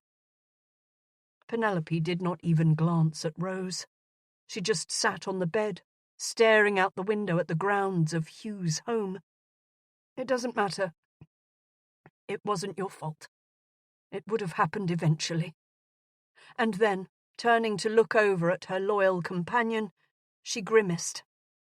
"He can't get over the babies, and he refuses to even consider the possibility that I have not lied to him regarding his part in their conception." "Where is he?" A lump formed in Penelope's throat, forcing her to stifle the urge to cry again. "He's gone away. He didn't know where, but he said he could not bear to be here for the remainder of my confinement, nor for the birth of the babies." "What does he expect me to do after they are born? Send them away? Surely they will be a constant reminder to him. And what, might I ask, will he think if they come out looking like a couple of miniature Danburys?" Penelope had not even considered such a possibility. With her luck, they most likely would turn out to be the spitting image of herself. Poor little mites. She shrugged and shook her head. Years of his mistrust, months even, will be enough to harden my heart against him. He doesn't trust me. He refuses to believe me. What kind of relationship can we have if there is to be no trust? Rose scratched the side of her head thoughtfully. I see your point. And I had thought things were going so well. You have gone about like a couple of happily married newlyweds. At those words, Penelope's eyes welled up with tears again. She swiped at them angrily. He is willing to throw it all away. That is what makes me so angry. He does not respect my word enough to trust me. I cannot do anything about it. I don't have the energy to persist with him regarding the truth, and I will not pretend there was another man before him.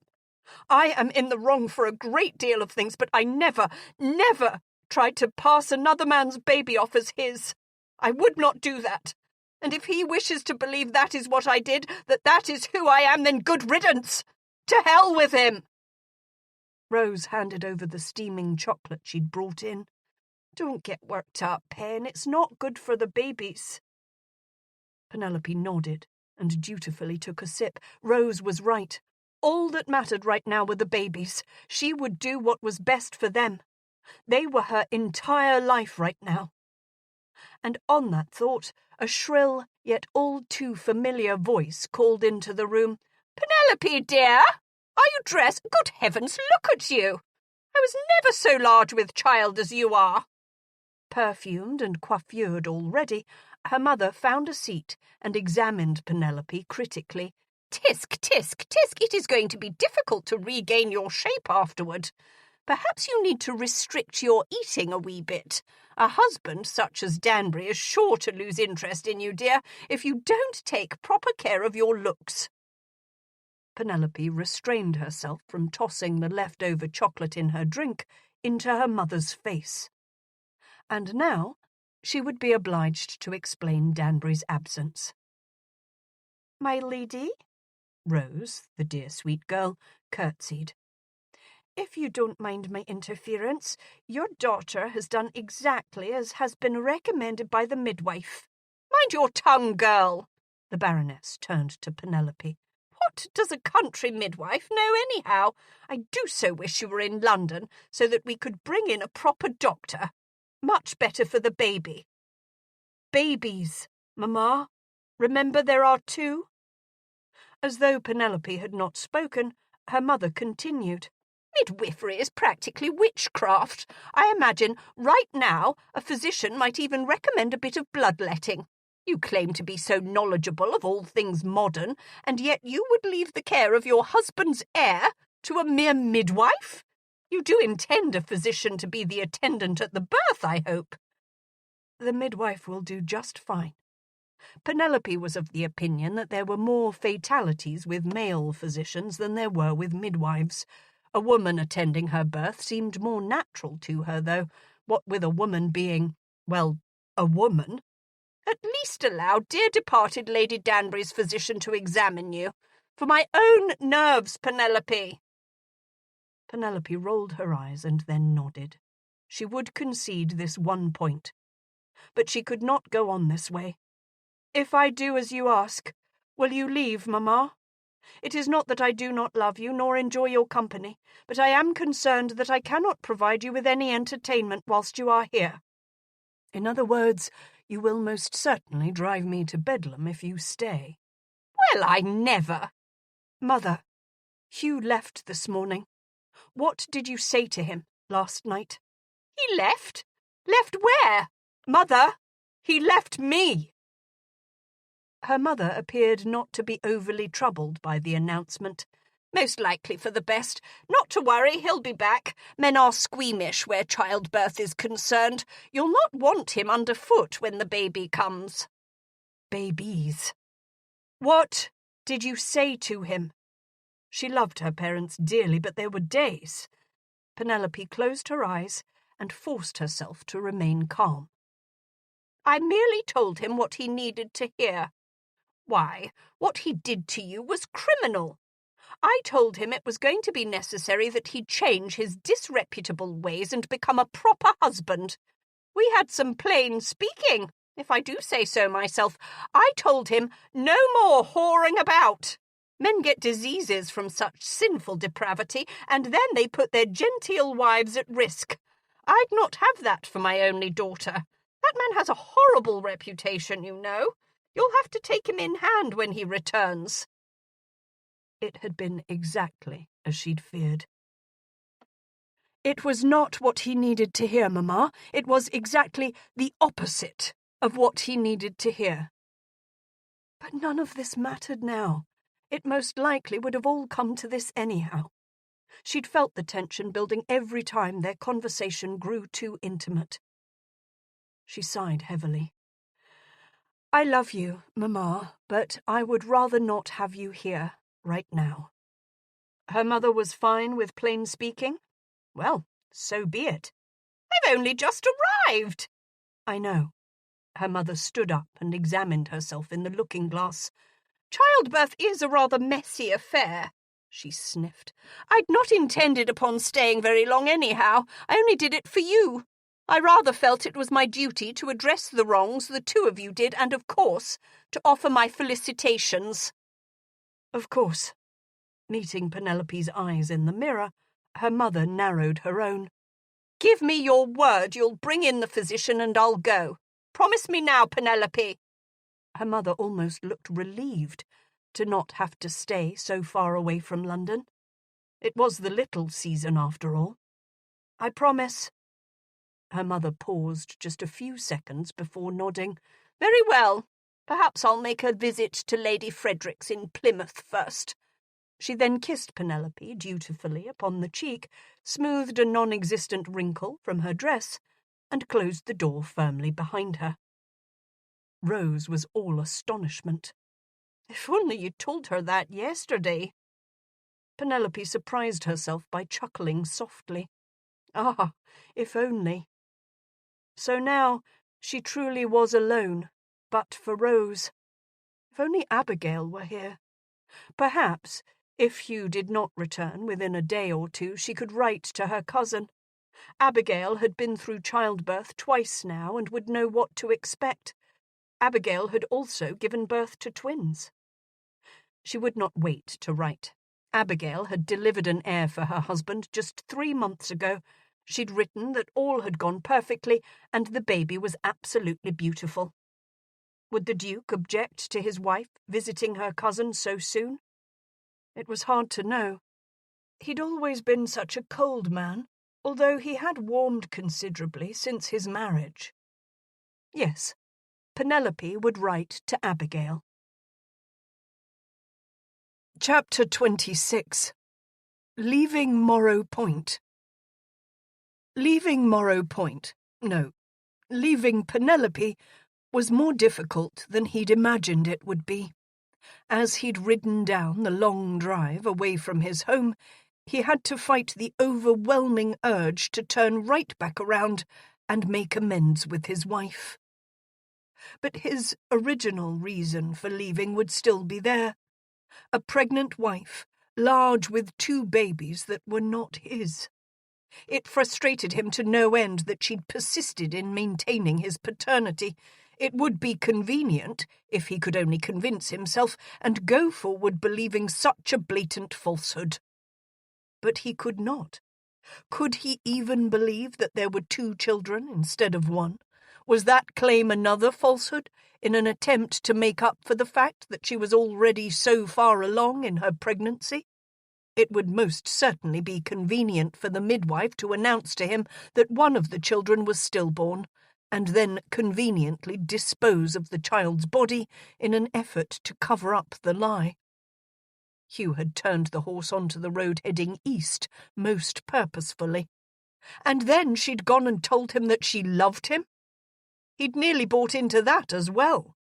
She'd looked so forlorn and desperate. There had been moments, when they'd been making love, when he'd nearly declared the sentiment himself. But he'd always held back. How could he allow himself to love a woman he did not trust? He rode onward firmly. He'd told her the truth when he'd said he'd never found greater pleasure with any other woman. The irony! If only he could find such satisfaction with her character as he did with her body and her mind.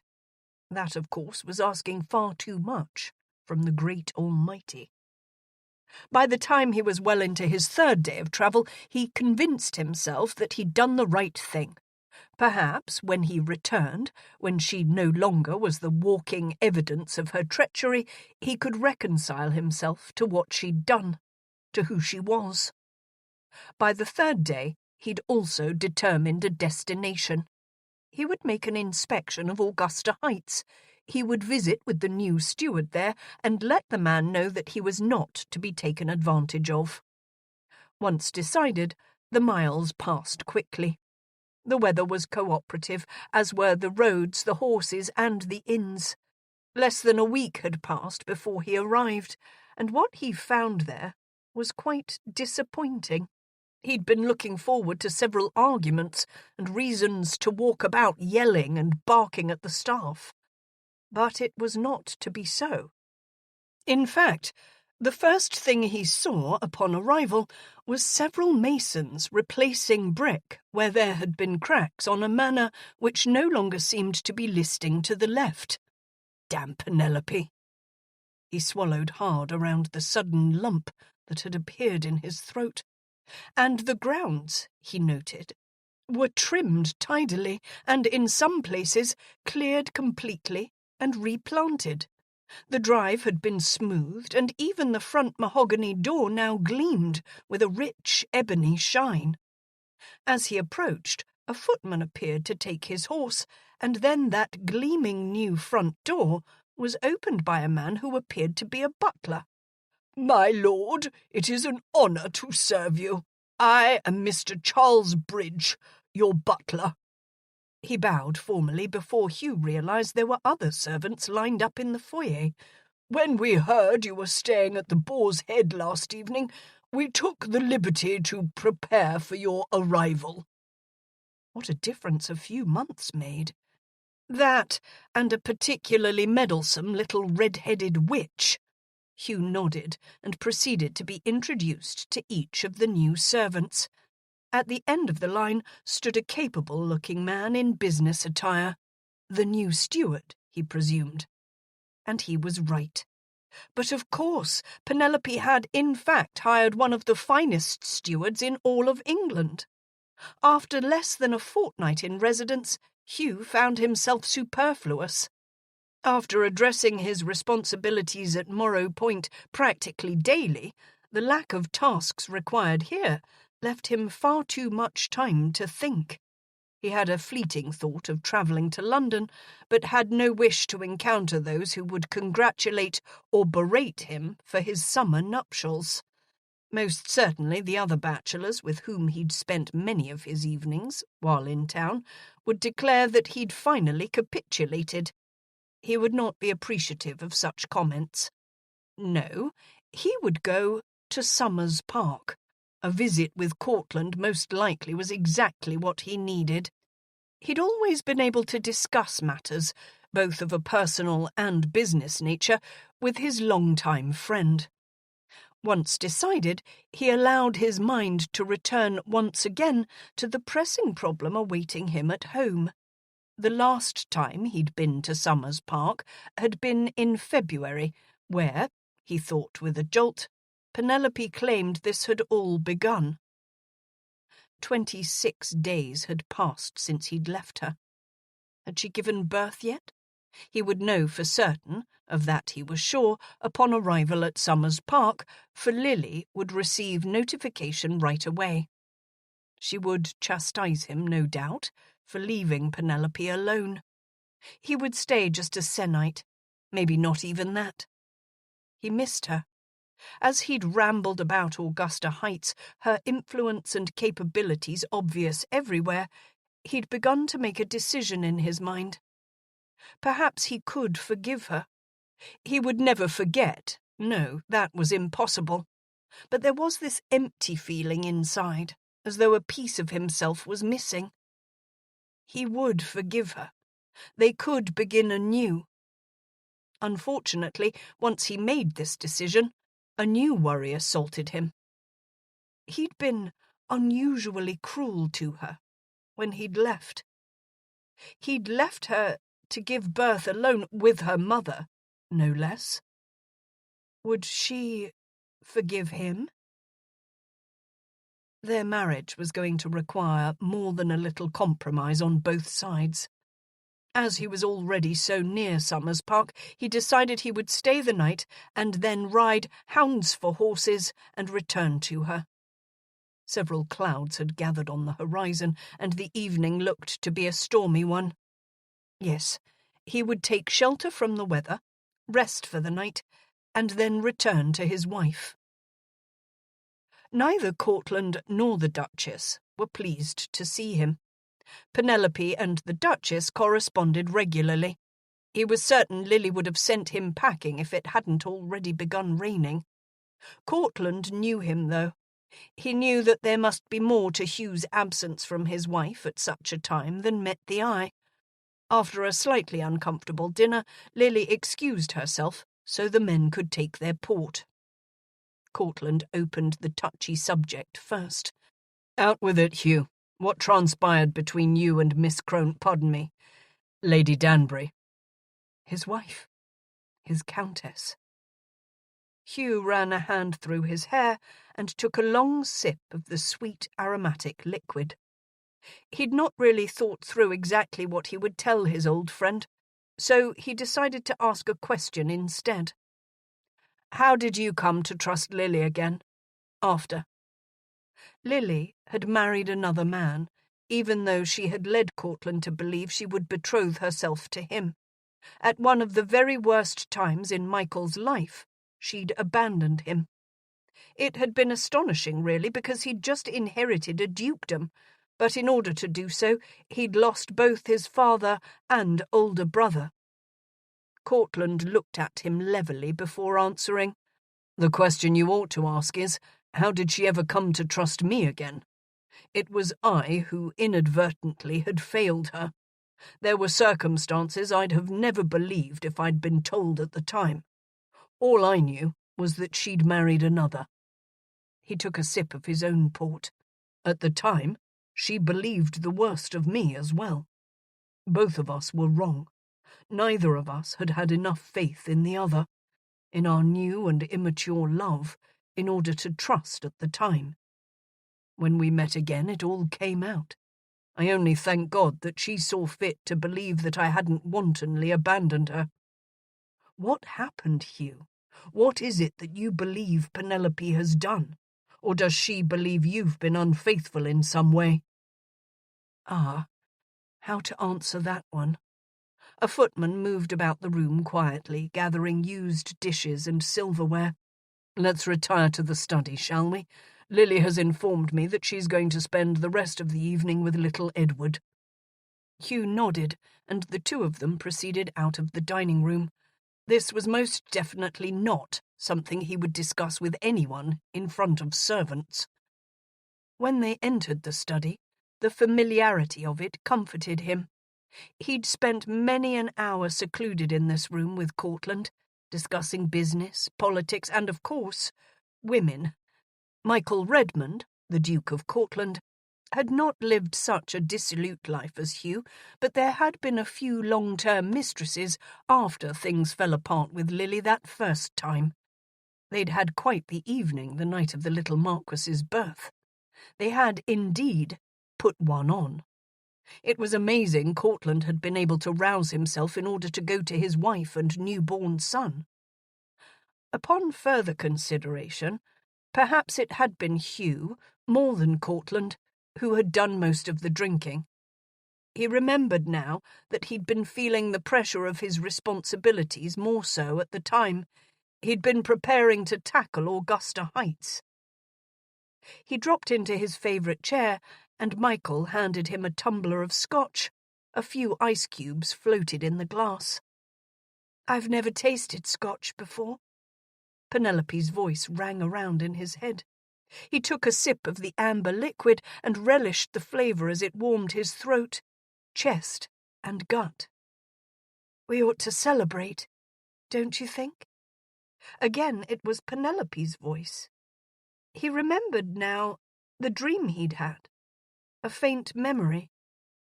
He'd dismissed it, of course, for the very thought had been preposterous at the time. But now...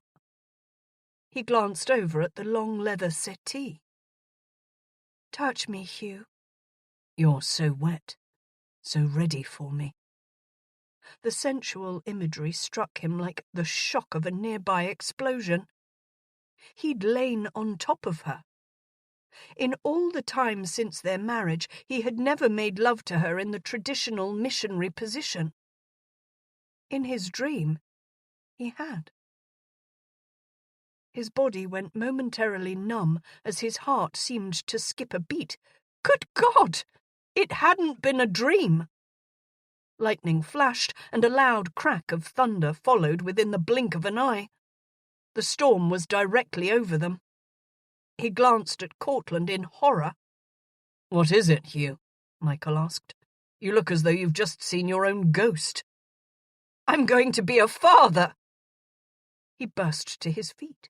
He needed to leave. He needed to get to Penelope now. "I know, Hugh. Sit down. You aren't going anywhere in this storm." Michael's voice was calm, but more concerned now. His hands were shaking. He'd not realized Cortland had crossed the room until he was there, crouched down before him. "What is it, man? Is the notion of fatherhood really so deplorable to you?" He took the glass out of his hand, stood up, and poured another splash into it. Hugh had not intended to explain the entire situation to his oldest friend. He'd not wished anybody else to think poorly of her for what she'd done. No, that had been his exclusive right. But now, in light of his revelation, it all came pouring out. It was surprisingly simple, in a complicated sort of way. He had taken her bait far too easily.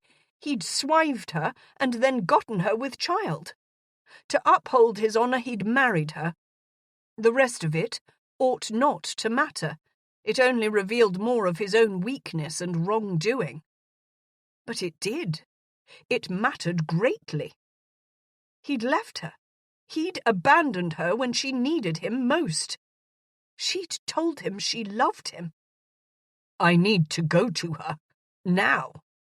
He ground out the words as he headed for the door, but Cortland grasped him by the arm. "It's a downpour out there. Not safe for you or your mount. You're of no use to her, injured or dead." Hugh realized the truth of Cortland's words. Rain pelted against the window in droves, and the wind could be heard tearing through the trees.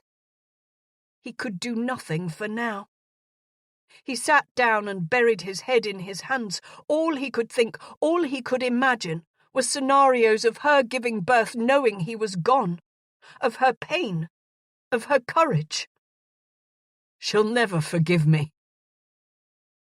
In spite of Penelope's disgust with her husband, she could not help but hope to see him come riding up the lane, returning to beg her forgiveness.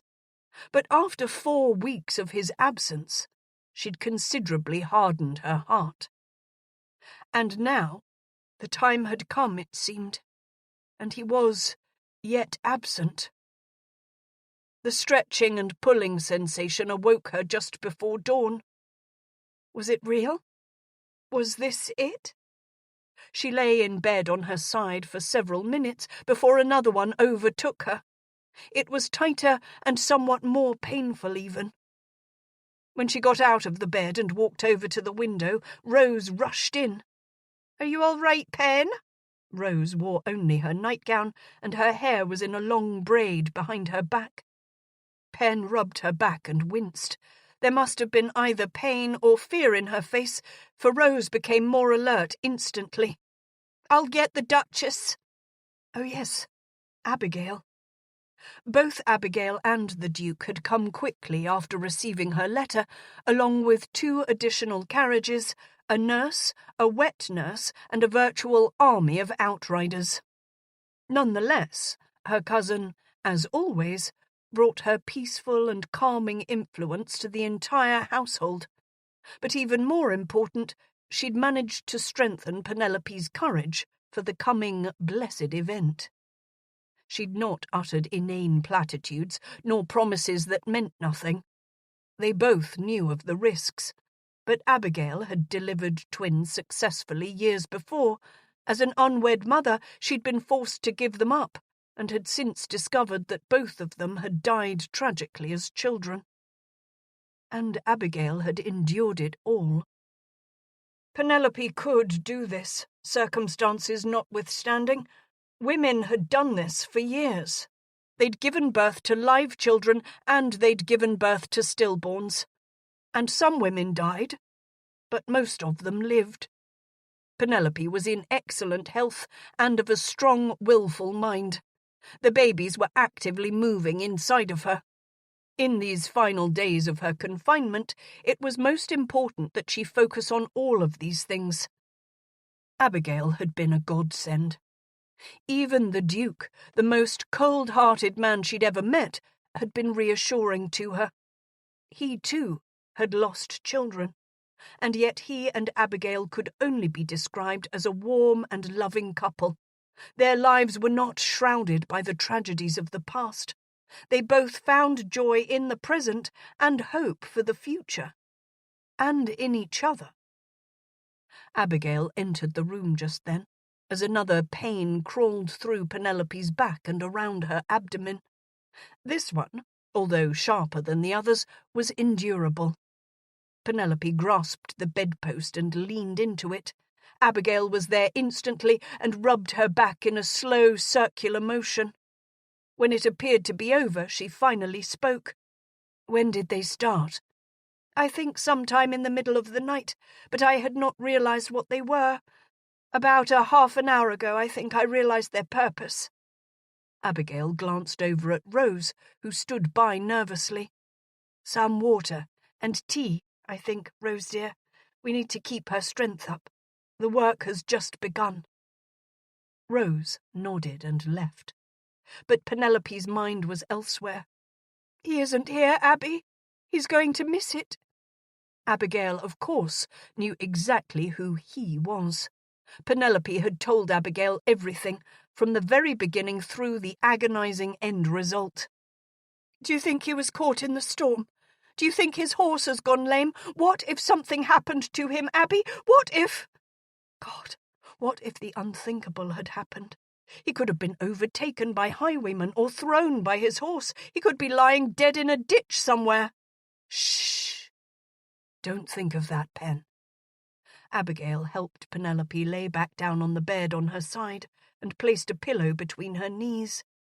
He's most likely hale and healthy, sulking in some inn. He may be a dunderhead, but he isn't a fool. He'd not risk his own life unnecessarily. "But what if something has happened?" Penelope moaned. Abigail was silent for a moment. "Well," she said thoughtfully, "would you feel better if I sent Montfort out to look for him, with his driver and some manservants? Perhaps they can discover where your husband has gone off to. It's possible he's never even left the area. Would you like for me to send them?" Penelope did not wish for Abigail to be without her own husband, but the idea of simply knowing that Hugh was well appealed immensely. "Oh, Abby, would you mind?" Abby smiled and patted her hand. "Not at all. If it brings your focus back to the task at hand, it will be well worth it." She rose from the seat she'd taken on the bed. "Don't go anywhere," she joked. "I'll be right back." Penelope laughed weakly. Oh, please, please find him. She did not hate him. Really, really, she did not. Rose returned with a large tray. She set it on the table and met Penelope's eyes. She appeared much calmer now. Abigail must have had a word with her. Penelope would think of this as the Abigail effect. "What will it be, Pen? Chocolate or tea or just water? I've also some lemonade." Penelope laughed. She'd come well prepared. "Lemonade, but quickly before another pain comes." She swung her feet to the side of the bed and drank heartily. She'd not realized how parched she was until that moment. She made it halfway through a piece of toast before another pain began creeping up on her. It was Rose who rubbed her back this time. Really, she ought not to be so needy of her husband, with such wonderful women as these here to assist her. This pain was very much like the other had been. Perhaps this wouldn't be so very difficult after all. Several hours later, Penelope lay on the bed gasping for breath, barely able to stand the torture that this labour had become. It took all of her will to breathe, to rest, to endure, and to breathe again. The doctor had arrived earlier that afternoon and examined her in a most embarrassing fashion, only to announce that she was not even halfway there. He'd put his hand down there and poked harsh fingers inside of her. It had been painful and mortifying. She'd closed her eyes and buried her face in the pillow. A pain had gripped her at the same time, but the physician nonetheless completed his task. The man had furrowed his brows and scowled. A large set of metal forceps lay on the table beside him. "I'll return in a few hours." His voice was cold and impersonal. Now Penelope wished she'd not promised her mother that she would give care of herself and her babies over to the physician instead of Mrs. Huber. For the midwife had been somewhat offended. It would not do to call upon her at this late stage. Penelope wondered if she would even come. Only Abigail's ever-present calm kept her going. Although Penelope had known she disapproved of the doctor, Abigail would never say anything. There had been a certain look in her eyes, though. Another pain. Penelope gave up her attempts at stoicism and let a low moan escape. It helped. She moaned again. Abigail dabbed a wet cloth at her mouth. Penelope imagined some of the pain exiting her body through her cries. As the pains progressed, the world around her was becoming something of a white haze. The doctor returned. He told her to turn and lay on her back, and then put his cold hands upon her again. "Well now, let's see if you have done your work, madam." He said as he pushed her thighs open. "I suppose we ought to give this a go then, shall we?" "This isn't tea, for God's sake," she yelled out as something excruciating began to happen. "Push, madam! Push hard! Your babies are ready to be born." She pushed, and cried, and moaned and breathed and endured each pain, but nothing was happening. How long could this continue? Why were her babies not coming out? She was growing weary. She could hardly lift her head, and her best efforts weren't nearly as enthusiastic as they'd been before. Abigail held her and spoke steady, encouraging words near her ears. Rose held her hand, helped her to change positions, and wiped her face with a cool rag. The room was stifling. She couldn't seem to get enough air. Penelope pushed and cried, and then collapsed again. "Position her on her back," the doctor ordered Abigail, and then both Rose and Abigail assisted her to lay back on the bed. This was so very uncomfortable. Breathing became even more difficult. When she resisted, masculine hands pushed her back. "Hold her still, ladies. If necessary, we will use restraints." God help me! Penelope moaned and turned her head from side to side. Abigail was there beside her, but there was great concern in her voice now. "For the babies, love, for the babies," she whispered. A cold, metal instrument was inserted inside of her. Penelope screamed. Chapter 27. 36 hours. Hugh was forced to wait nearly 36 hours before the rain let up, and after that, the roads not washed out promised to be waterlogged and muddy. Entire bridges, they'd heard, had been taken out.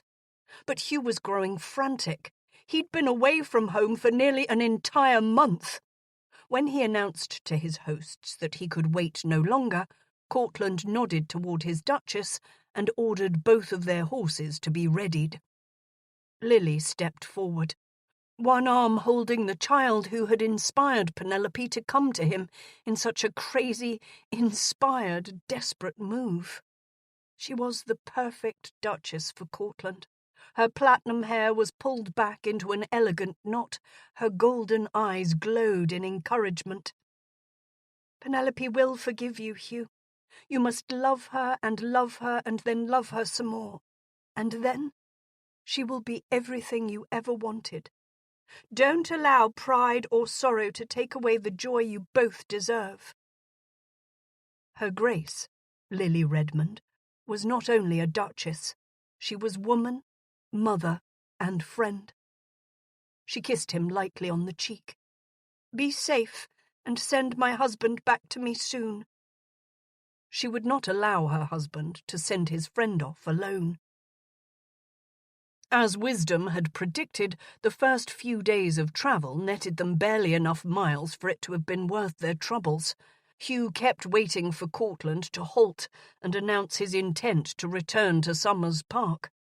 But his good friend determinedly marched alongside Hugh the entire time, for the first 2 days were spent on foot, pulling and tugging their mounts behind them.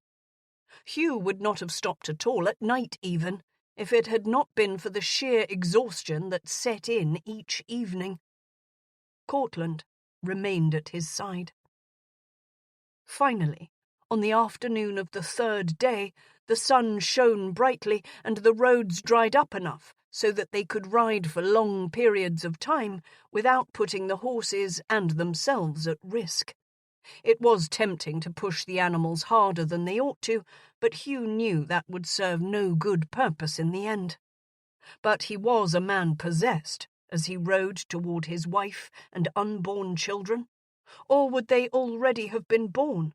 And if they had been, were they well? Did they live? Did Penelope yet live? A stabbing sensation pierced his heart at such a thought. A woman's lot was a dangerous one, and Penelope had 2 children to deliver into this world. What an ass he'd been! He was a bastard, a pig-headed, egotistical, arrogant fool. He chastised himself inwardly for most of the journey. As they manoeuvred through one particularly boggy area, Cortland spoke of the trials he and Lily had gone through. It only comforted him in that he would realize that perhaps not only he, but all men, were inferior to women. And then late on the 4th day, as they finally drew near to Land's End, 2 riders met them on the road. One of them had an air about him, cool, distant, noble. The other wore livery. The Duke of Montfort and one of his servants. If the Duke had been at Morro Point, that meant Penelope was not alone with her mother. She was with her cousin, Abigail. Hugh swallowed hard and met the man's eyes. He saw no judgment there, but a seriousness that could only mean one thing. "She began labouring yesterday morning," the Duke said. "She has asked for you." They were still maybe 20 miles away. Hugh nodded and took off at a breakneck pace. They'd only stopped to sleep for a few hours each night at Cortland's insistence, but Hugh was wide awake. Without hesitation, the other riders fell into place behind him. This was not the time to hold back his horse. "I'm coming, Penelope." He did not even realize that he chanted her name in his head over and over again. "I'm coming for you, love." She had asked for him. The terrain was familiar now, the road and then the drive, and then the large, stately mansion that he'd always considered home. The cold, dark thought flitted through his mind that the last time he'd arrived here, he'd been greeted with the news of his mother's death. As he rode up to the house and swung off the horse, a woman came running out the door. She wore an apron covered in blood, her hair dishevelled about her face. Montfort was off of his own mount in a flash, and Abigail threw herself into the Duke's arms. "Alex, it's horrible!" she cried. "The first one isn't breathing, and the second one refuses to be delivered. The doctor has torn her up with the forceps, and oh, God, my dear poor Penelope, I don't know what to do." Not even stopping to consider what needed to be done, Hugh rushed past the 2 of them and into the foyer. He ran up the stairs 2 at a time and down the corridor toward his wife's chamber. In that moment a man emerged, closing the door behind him. "You are the Viscount?" he asked. The man, like Penelope's cousin, was covered in blood. At Hugh's nod, he spoke solemnly. "There is not much more for me to do. I was able to remove the first baby with forceps, stillborn, unfortunately, but I cannot get a hold of the second one. There is no telling if the remaining child lives. I will leave the choice to you." "What choice?" Hugh demanded. Cortland stood behind him. "I can cut the child out of your wife in an attempt to save the baby. If the child cannot be delivered, both will die. If I use a knife to take the child out, at least the baby stands a chance." This was no choice. Hugh remembered this man, always rushing to his mother with various tonics and leeches, ready to utilize the modern techniques he'd read in some journal or other. "Get out of my home!" Hugh could barely contain himself from punching the man in the face, but this was not the time. Hugh was barely aware of Cortland leading the worthless physician away as he entered the birthing room. He would have rather taken a punch to the gut, a bullet even. Heavy curtains covered the windows, and a fire burned in the grate. Several candles flickered, creating eerie shadows on the walls. Rose sat in a chair, cradling a naked and bloody infant against her breast. She had a war-torn look in her eyes. The infant was still, as was Penelope. His beautiful, courageous, wickedly intelligent wife lay on the bed, a bloodied sheet covering her. "We tried to stop him, Hugh," the lady's maid said. Except he knew that Rose was so much more than a maid to Penelope. They were more like sisters. "She begged us to stop him, but he wouldn't stop." Tears flowed freely from her as she tucked the tiny head of matted hair beneath her chin. "He wouldn't stop." All that mattered now was Penelope. He would not allow her to die. His eyes focused on the situation. Penelope's hand twitched ever so minutely, giving him the signal he needed to take action. A calm like no other took hold of him. She yet lived. Gently steering Rose away from the bed, Hugh came up beside his wife, wrapping his arms around her gently. "Penelope, love, it's me." Her lashes fluttered but couldn't seem to open. "Hugh," she said. "I'm here, darling, and you and I are going to deliver our child." At his words, her eyes fluttered again. "You've come back.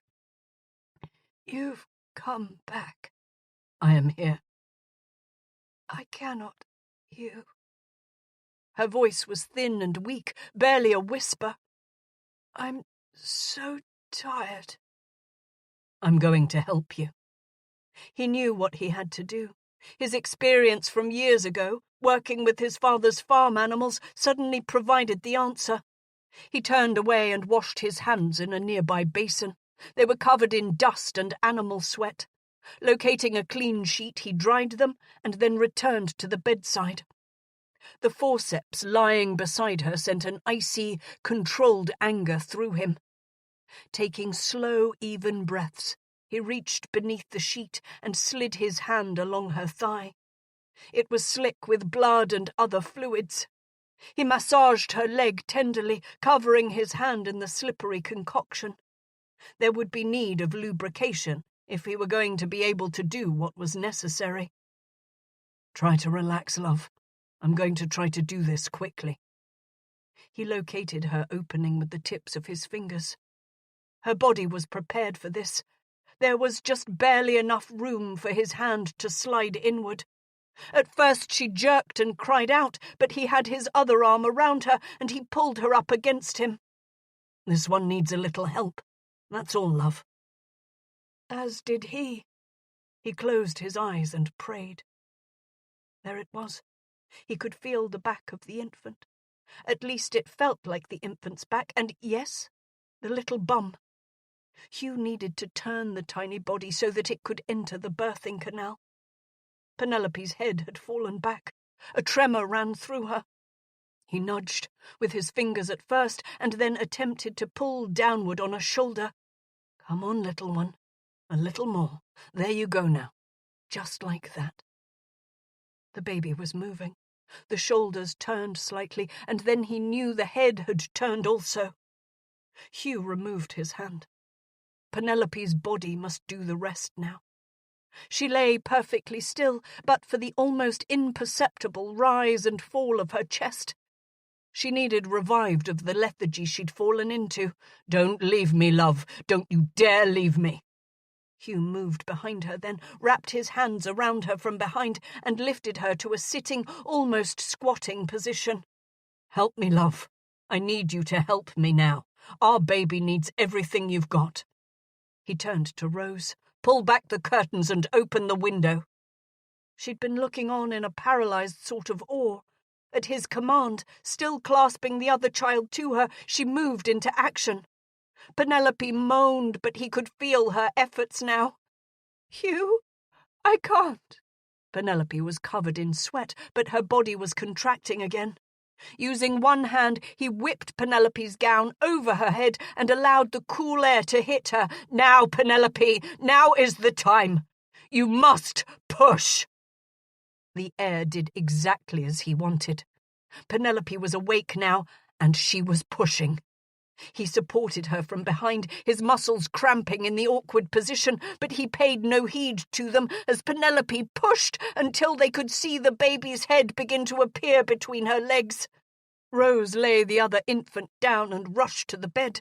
The child emerging was moving.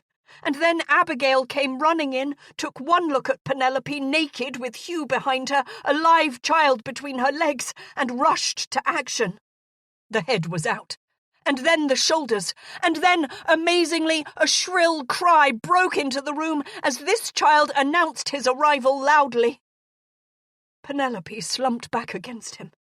She went completely limp with relief and utter exhaustion. But she was breathing. When her eyes fluttered open, he knew he would never forget this moment. His wife glowed. He'd never seen anything so beautiful in his life, and he'd never felt such joy. Abigail had draped Penelope's lower half with one of the few clean sheets left in the room, and was efficiently working with the afterbirth. Rose was attending the second baby. Hugh climbed off the bed so that they could attend to his dear wife. When he did so, his attention was caught by the other child. His. Theirs. Lifeless. Was it possible to feel intense happiness and yet the worst sort of sadness all within the space of a single moment? It was. He lifted the unmoving babe into his arms. His own shirt unbuttoned, he pressed the naked baby against his skin, over his heart. He rubbed the child. He kissed its head. He had not even looked to see if it was a boy or a girl, but it was his. The child was his own flesh and blood. Still holding the child to his heart, he returned to Penelope. She was not yet out of the woods. She'd lost so much blood, and there was always risk of childbed fever. Rose was laughing in relief and cleaning the other squirming infant. He was most definitely a he, Hugh realized, as a stream of liquid went flying into Rose's face. The maid was shocked at first, and then looked over at Hugh and laughed. She sobered, however, at the sight of the motionless child tucked against him. And then they both looked over at Pen. Abigail had placed a cool rag on her forehead. "She asked for you the whole time," Rose said softly. It was not meant as a rebuke. He nodded. "I know." He experienced 1,000 regrets for his stubborn-hearted refusal to believe her. He'd left her. The maid looked as though she would say more, and then gave him a weary smile. "They are yours, you know." Again Hugh nodded. "I know." Abigail had been efficiently cleaning Penelope, but at this point turned to Rose. "Lay the baby by Penelope, Rose, and fetch a few maids. We need to get things cleaned up in here. We must change the bedding, and she needs a fresh and dry night rail." The mattress was most likely soaking wet. "Prepare the bed in my chamber," Hugh decided. "We will move her there." Abigail did not argue. Nodding in agreement, she continued tossing bloodied rags into a wastebasket. A sob escaped her. He had not realized until that moment that tears were flowing freely down the Duchess's face. "I failed her," she whispered. He did not know what to say. Abigail had most assuredly done her very best to assist her cousin. "No one has failed her so much as I," he responded. Abigail swiped at her eyes. "You," she gulped. "You saved her. I do not know what you did. The doctor said it was hopeless, and when I heard the horses I nearly fainted in my relief." He'd forgotten that. Abigail had always been a fainter. "But you did not. You came to her in her time of need. You sent your husband to find me. If I had arrived even 5 minutes later, I fear—" He would not say the words. Penelope was unconscious. Her chest rose and fell weakly. She needed rest. She needed healing. He would do whatever was necessary to help her regain her strength. "Is she still bleeding?" His voice caught. She'd lost so much blood. It was everywhere. "A little. I've packed some towels against it." And then he could help himself no longer. He went to the other side of the bed, climbed up, and crawled to where he could lie beside his wife. He was aware that Abigail then quietly exited. He tucked himself beside her, his heart, as she fought for her life. "I love you, Penelope."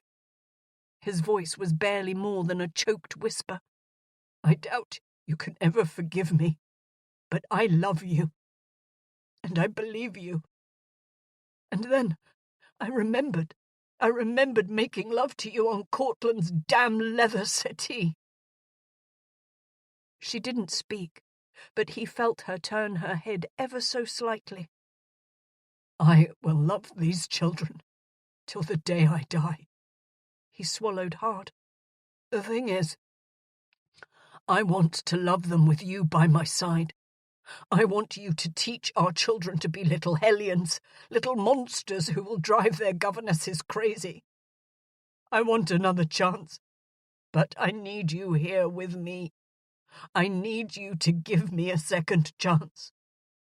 You've always known what a fool I am. I want you to be here to call me a fool every morning. I want to read with you. I want to look at the stars with you. I want to make love to you over and over again by the sea until both of us are too old to get ourselves down to the cliffs. Stay with me, Penelope. Fight, my love, so that every day of my life you can tell me that you told me so." Tears streamed down his face, and he could barely swallow around the sob caught in his throat. He reached his free hand around to touch the living baby's cheek. He'd stopped crying and seemed to be watching him intently. He had bright red hair. "Oh my God, he's beautiful." And then he lowered his chin to his chest so that he could take in the sight of his other child, the one he would never have a chance to love properly. His breath caught. Had God entered this room and performed a miracle? For the babe was sucking on its fist furiously, completely unaware of the astonishment its father felt. Penelope, too, must have sensed something, for she opened her eyes and turned her head. "A miracle," she said. Chapter 28. She was not dead. Penelope knew she was not dead. She was pretty certain of the fact anyhow. Most of the time, Hugh was there beside her, and if she could believe what she'd thought she'd seen, both of her babies lived. She was in her husband's chamber, lying under the covers on his high, masculine bed. Rose, Abigail, and Hugh attended her every need. They spoke to her cheerfully about the babies, but couldn't keep the concern from their voices. She knew they feared childbed fever for her. She feared it herself. She was a mamma. She wanted nothing more than to hold her babies, suckle them, coo at them, and count their tiny fingers and toes. And she wanted to know that the words Hugh spoke to her had not been a dream. She slept, was spoon-fed broth, swallowed the water pressed against her lips, and then slept again. She did not know for how long she went on this way. Hours? Days? Weeks? She gave in to the sleep and the ministering hands, but would not give in to death. There was too much to do. She allowed the nourishment to fill her body and the sleep to restore her energy, until she awoke and felt an urge to open her eyes and examine her surroundings. The sun shone through the windows, casting a golden light in the room, as though the sun were setting or just about to rise. Hugh reclined on a rocking chair beside her, a bundled baby rested against his chest, and his eyes were closed. He was snoring softly. She'd not dreamt that he'd returned. She was not dreaming now. His hair was even longer than usual and was pulled back into a queue, but that single rogue lock had fallen across his forehead. He'd not been shaved recently. She liked the shadow of a beard covering his jaw and upper lip. It must be evening. "Can I hold him?" She tried to speak, but her voice came out a whisper, little more than a croak. Hugh's eyes flew open, and then a warm, slow smile spread across his face. "Her," he corrected. "Our little future Viscount is currently being spoiled in the nursery." After rising to his feet, he lay the baby in a nearby cradle before turning back to her. "Let me get you situated, and I will bring her to you." He leaned forward, as though to plump her pillows and sit her up slightly, but then shuddered and, with a gasp, buried his face against her neck. His arms wound around her tightly, almost fearfully. Penelope reached her own arms around him and felt truly alive again. She rubbed her hands along the muscles of his back and soothed away the tension rolling through him. So right, so perfect. "I've missed you," she whispered against the side of his face. Not meeting her gaze, he gathered himself and went about the business of helping her to sit. She could see that his eyes were unnaturally bright as he tugged at the pillows and pulled up the coverlet. Once she was sitting, he turned for the child. How was such joy possible? Holding the precious bundle in her arms, Penelope felt a surge of warmth creep over her heart. And then the warmth became even more of a physical sensation, moving into her breasts. "Everyone says she has more of the Chesterton look to her, but the boy has your hair, and I think he will have your eyes." He was glowing with pride as he reached down to stroke the baby's cheek. "Did you name them?" She really had no idea how long she'd been resting. Hugh pulled the chair closer to the bed and sat down, unwilling, it seemed, to let either of them out of his sight. "We never discussed names. Before, that is. I would not name them without you." Penelope gazed down into this tiny creature's delicate features. "I had thought of naming a baby girl Luella for your mother." She'd never known Lady Danbury by her Christian name, but had discovered it as she'd gone through the workings of the estate. The woman had been a fine manager in her son's absence. Hugh could not have looked any more pleased. "I know it is unorthodox, but would you mind so very much if we named her Luella Miracle?" I've been calling her my little miracle for nearly a week now. I think Luella Miracle is perfect. She touched Luella's cheek. It was downy and soft. So, she is the one? I remembered she'd awakened, but I still don't understand. The midwife says she has seen such an occurrence before. But he did not continue. What? Hugh swallowed.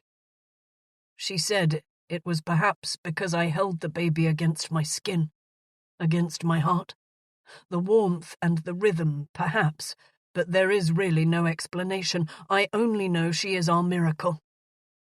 And the boy? Penelope was very curious now. How is he? She had the greatest urge to hold her other baby too, as though it was the most natural thing in the world.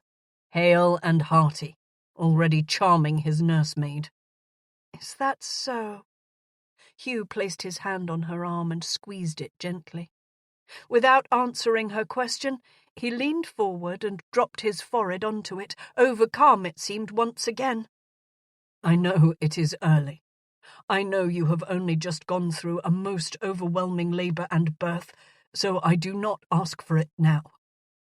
But when you are feeling more yourself, I beg your forgiveness. He lifted his face and looked into her eyes. His eyes were bright with unshed tears again. Love for him settled into every fibre of her being. She placed one hand along the cords of his neck. It was warm and strong. His pulse beat evenly. Only if you will forgive me. He smiled. I will thank you for your desire for a child and your decision to make me a part of your passion. She laughed. If you would thank me, then I will forgive you. And then she grew serious again. I do love you, Hugh. He leaned forward and pressed his lips against hers in a chaste but tender kiss. I love you, Penelope. She moved her hand into his hair and felt the warmth of his scalp. It's about time. Epilogue. I can walk, you know. Penelope hooked an arm around her husband's neck as he swung her up and into his arms. Hugh sent her a threatening glance. In all the time she'd known him, she never would have suspected he could be so bossy. She'd endured it up until this point. Since the day the twins had been born, he'd involved himself in both her recovery and the baby's care. Furthermore, he'd hired a wet nurse to take on half of the feedings, made certain Penelope ate properly, and insisted she spend far too much time abed.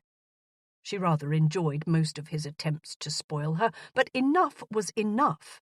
If I have to spend one more day indoors, I'll positively scream, she'd told Hugh that morning, whereby he'd surprised her by relenting almost immediately. With a most annoying smirk and then a smug glance, he informed her that he already had a picnic planned for the two of them that afternoon. The remainder of the morning had drawn out endlessly until just before noon, when Rose assisted her into a day dress that she hadn't worn in ages. Her midsection hadn't returned to its normal size yet, but over the last week she'd begun to see changes. She doubted, however, that her breasts would ever be the same. Nonetheless, it's just as easy for me to carry you. You lost a tremendous amount of blood. He began his usual explanation. And I need to regain my strength. Yes, darling, you're absolutely right. Whatever was I thinking? Penelope clung tightly to him as he descended the staircase, not that she thought he'd drop her, but because she rather enjoyed being carried after all. She rested her head on his shoulder and placed her free hand on his chest. Just this week, she'd begun to imagine making love with him again. Not yet, but soon. They had a few other matters to address first. Milton, the elderly butler, held the door wide as Hugh stepped outside. For the first time in what felt like forever, Penelope felt the warmth of sun touching her skin. Across the lawn, a blanket was spread beneath a large oak tree, along with a basket and a few small pillows. Penelope squinted her eyes to keep them from watering. She'd been indoors for far too long. It was time. Away from her chamber, away from the nursery, Penelope needed to have a serious talk with her husband. Although he didn't speak of it, she knew he blamed himself for all the difficulties of the twins' birth. How easily he'd forgotten that he'd also saved them all. She needed to set matters straight once and for all. Fall was well underway, and she'd rather enter this new season of their lives with nothing hanging over them. When he lowered her to the ground, she patted the blanket beside her. For the first few minutes, neither of them spoke. It wasn't an awkward silence, but it wasn't completely comfortable either. After breathing in the fresh air and listening to the rustling of the leaves overhead for all of 2 minutes, Penelope opened her mouth. You forgave me far too easily. Hugh spoke before she could get 2 words out. He was shaking his head, looking off into the distance. "Look at me," Penelope demanded. When he turned his head, all the guilt that remained lurked in his gaze. "I am alive, but our children are alive." She took his hand and placed it on the fabric of her dress just above her left breast. "Do you feel that? My heart beating? It is strong, no?" He paused for a moment before nodding slowly. "Not once have I blamed you for anything. Did you know that?" "But you should have." He swallowed hard but did not remove his gaze from hers. Oh, but she loved this man. Such warm, honest eyes.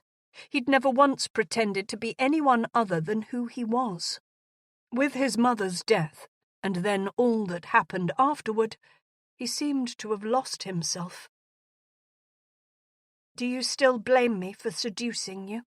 I did a horrible thing, you know, taking advantage of you in Cortland's study." She wrinkled her nose. "How did you remember? You never told me." Hugh dropped his hand to her knee and drew imaginary circles with his finger there. "I saw the settee, Cortland's settee, and I remembered you beneath me." He looked up at her solemnly. "I've not taken you that way since we married." "Because of the babies?" Their gazes locked. They had been quite creative intimately ever since their wedding. The memory sent her heart racing. "I didn't mean to actually lie with you that evening, you know. You were deep in your cups. I should have known it was reckless and thoughtless and manipulative. It was the stupidest thing I've ever done.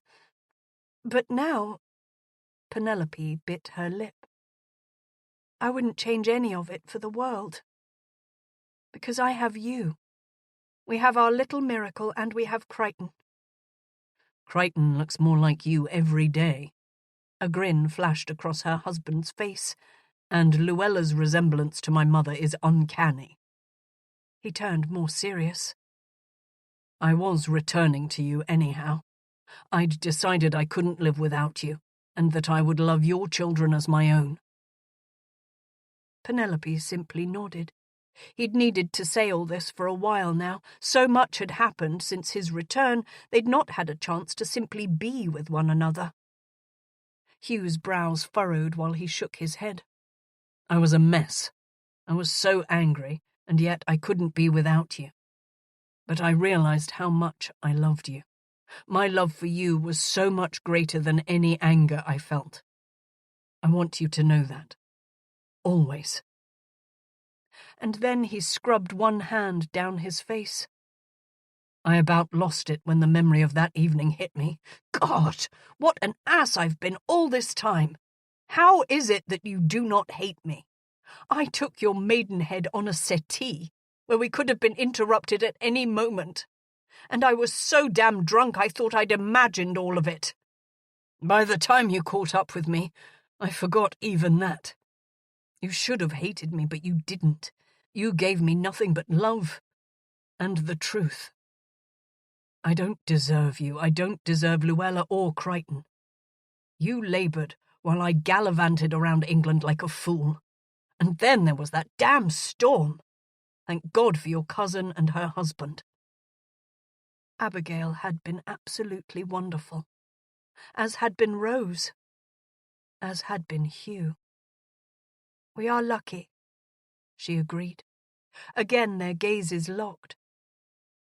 I have missed you. This came out almost a whisper. Please, come back to me. Let us be happy with the past, because without it, we would have nothing. I am here. He didn't understand for a moment, but then a light seemed to glimmer in his eyes. With the utmost of tenderness he pulled her closer and then down to the blanket. I've missed you too. Penelope wrapped her arms around his neck, not once moving her gaze from his. And then his lips found hers. Tentative at first, but then eager, knowing, demanding. And as his kiss deepened, all the needs that had been stored away ignited. Hugh had kissed her briefly on the lips numerous times since coming home. He'd lifted her, hugged her, patted her on the head even. God, how she'd missed this. How long? Hugh gasped into her neck. She didn't need him to explain what he was asking. Oh, but she wished she had a different answer. 3 more weeks, she groaned. And then he groaned, and then both of them were laughing. I love you, Hugh. He propped himself on his elbows above her, his weight pressing her into the soft grass beneath the blanket, and studied her intently. I love you, Pen. And then he smiled. This was what she'd wanted. This smile. This Hugh. Dancing laughter barely tucked away. Was it good? He asked. Was what good? But in an instant she knew what he was asking and couldn't help laughing out loud. This is serious, woman. I have to ask, you know, because I was there but can't seem to recall most of the details. Penelope suppressed a grin. How did she get so lucky? And her mind drifted back to the Duke of Cortland's study, an evening that seemed a lifetime ago. She remembered how Hugh's sleeves had been pushed up to his elbows, how his cravat had hung loosely around his neck, and his hair had stood on end. That night, after all the years they'd been acquainted, he'd looked at her as a woman for the first time. And then he'd kissed her, and she realized she loved the taste of Scotch. By God, but she'd loved the taste of him. And now they belonged to one another forever. Was it good? She repeated his question and licked her lips. Oh, my love, so much better than good. He toggled his eyebrows. How much? Earth-shattering. This concludes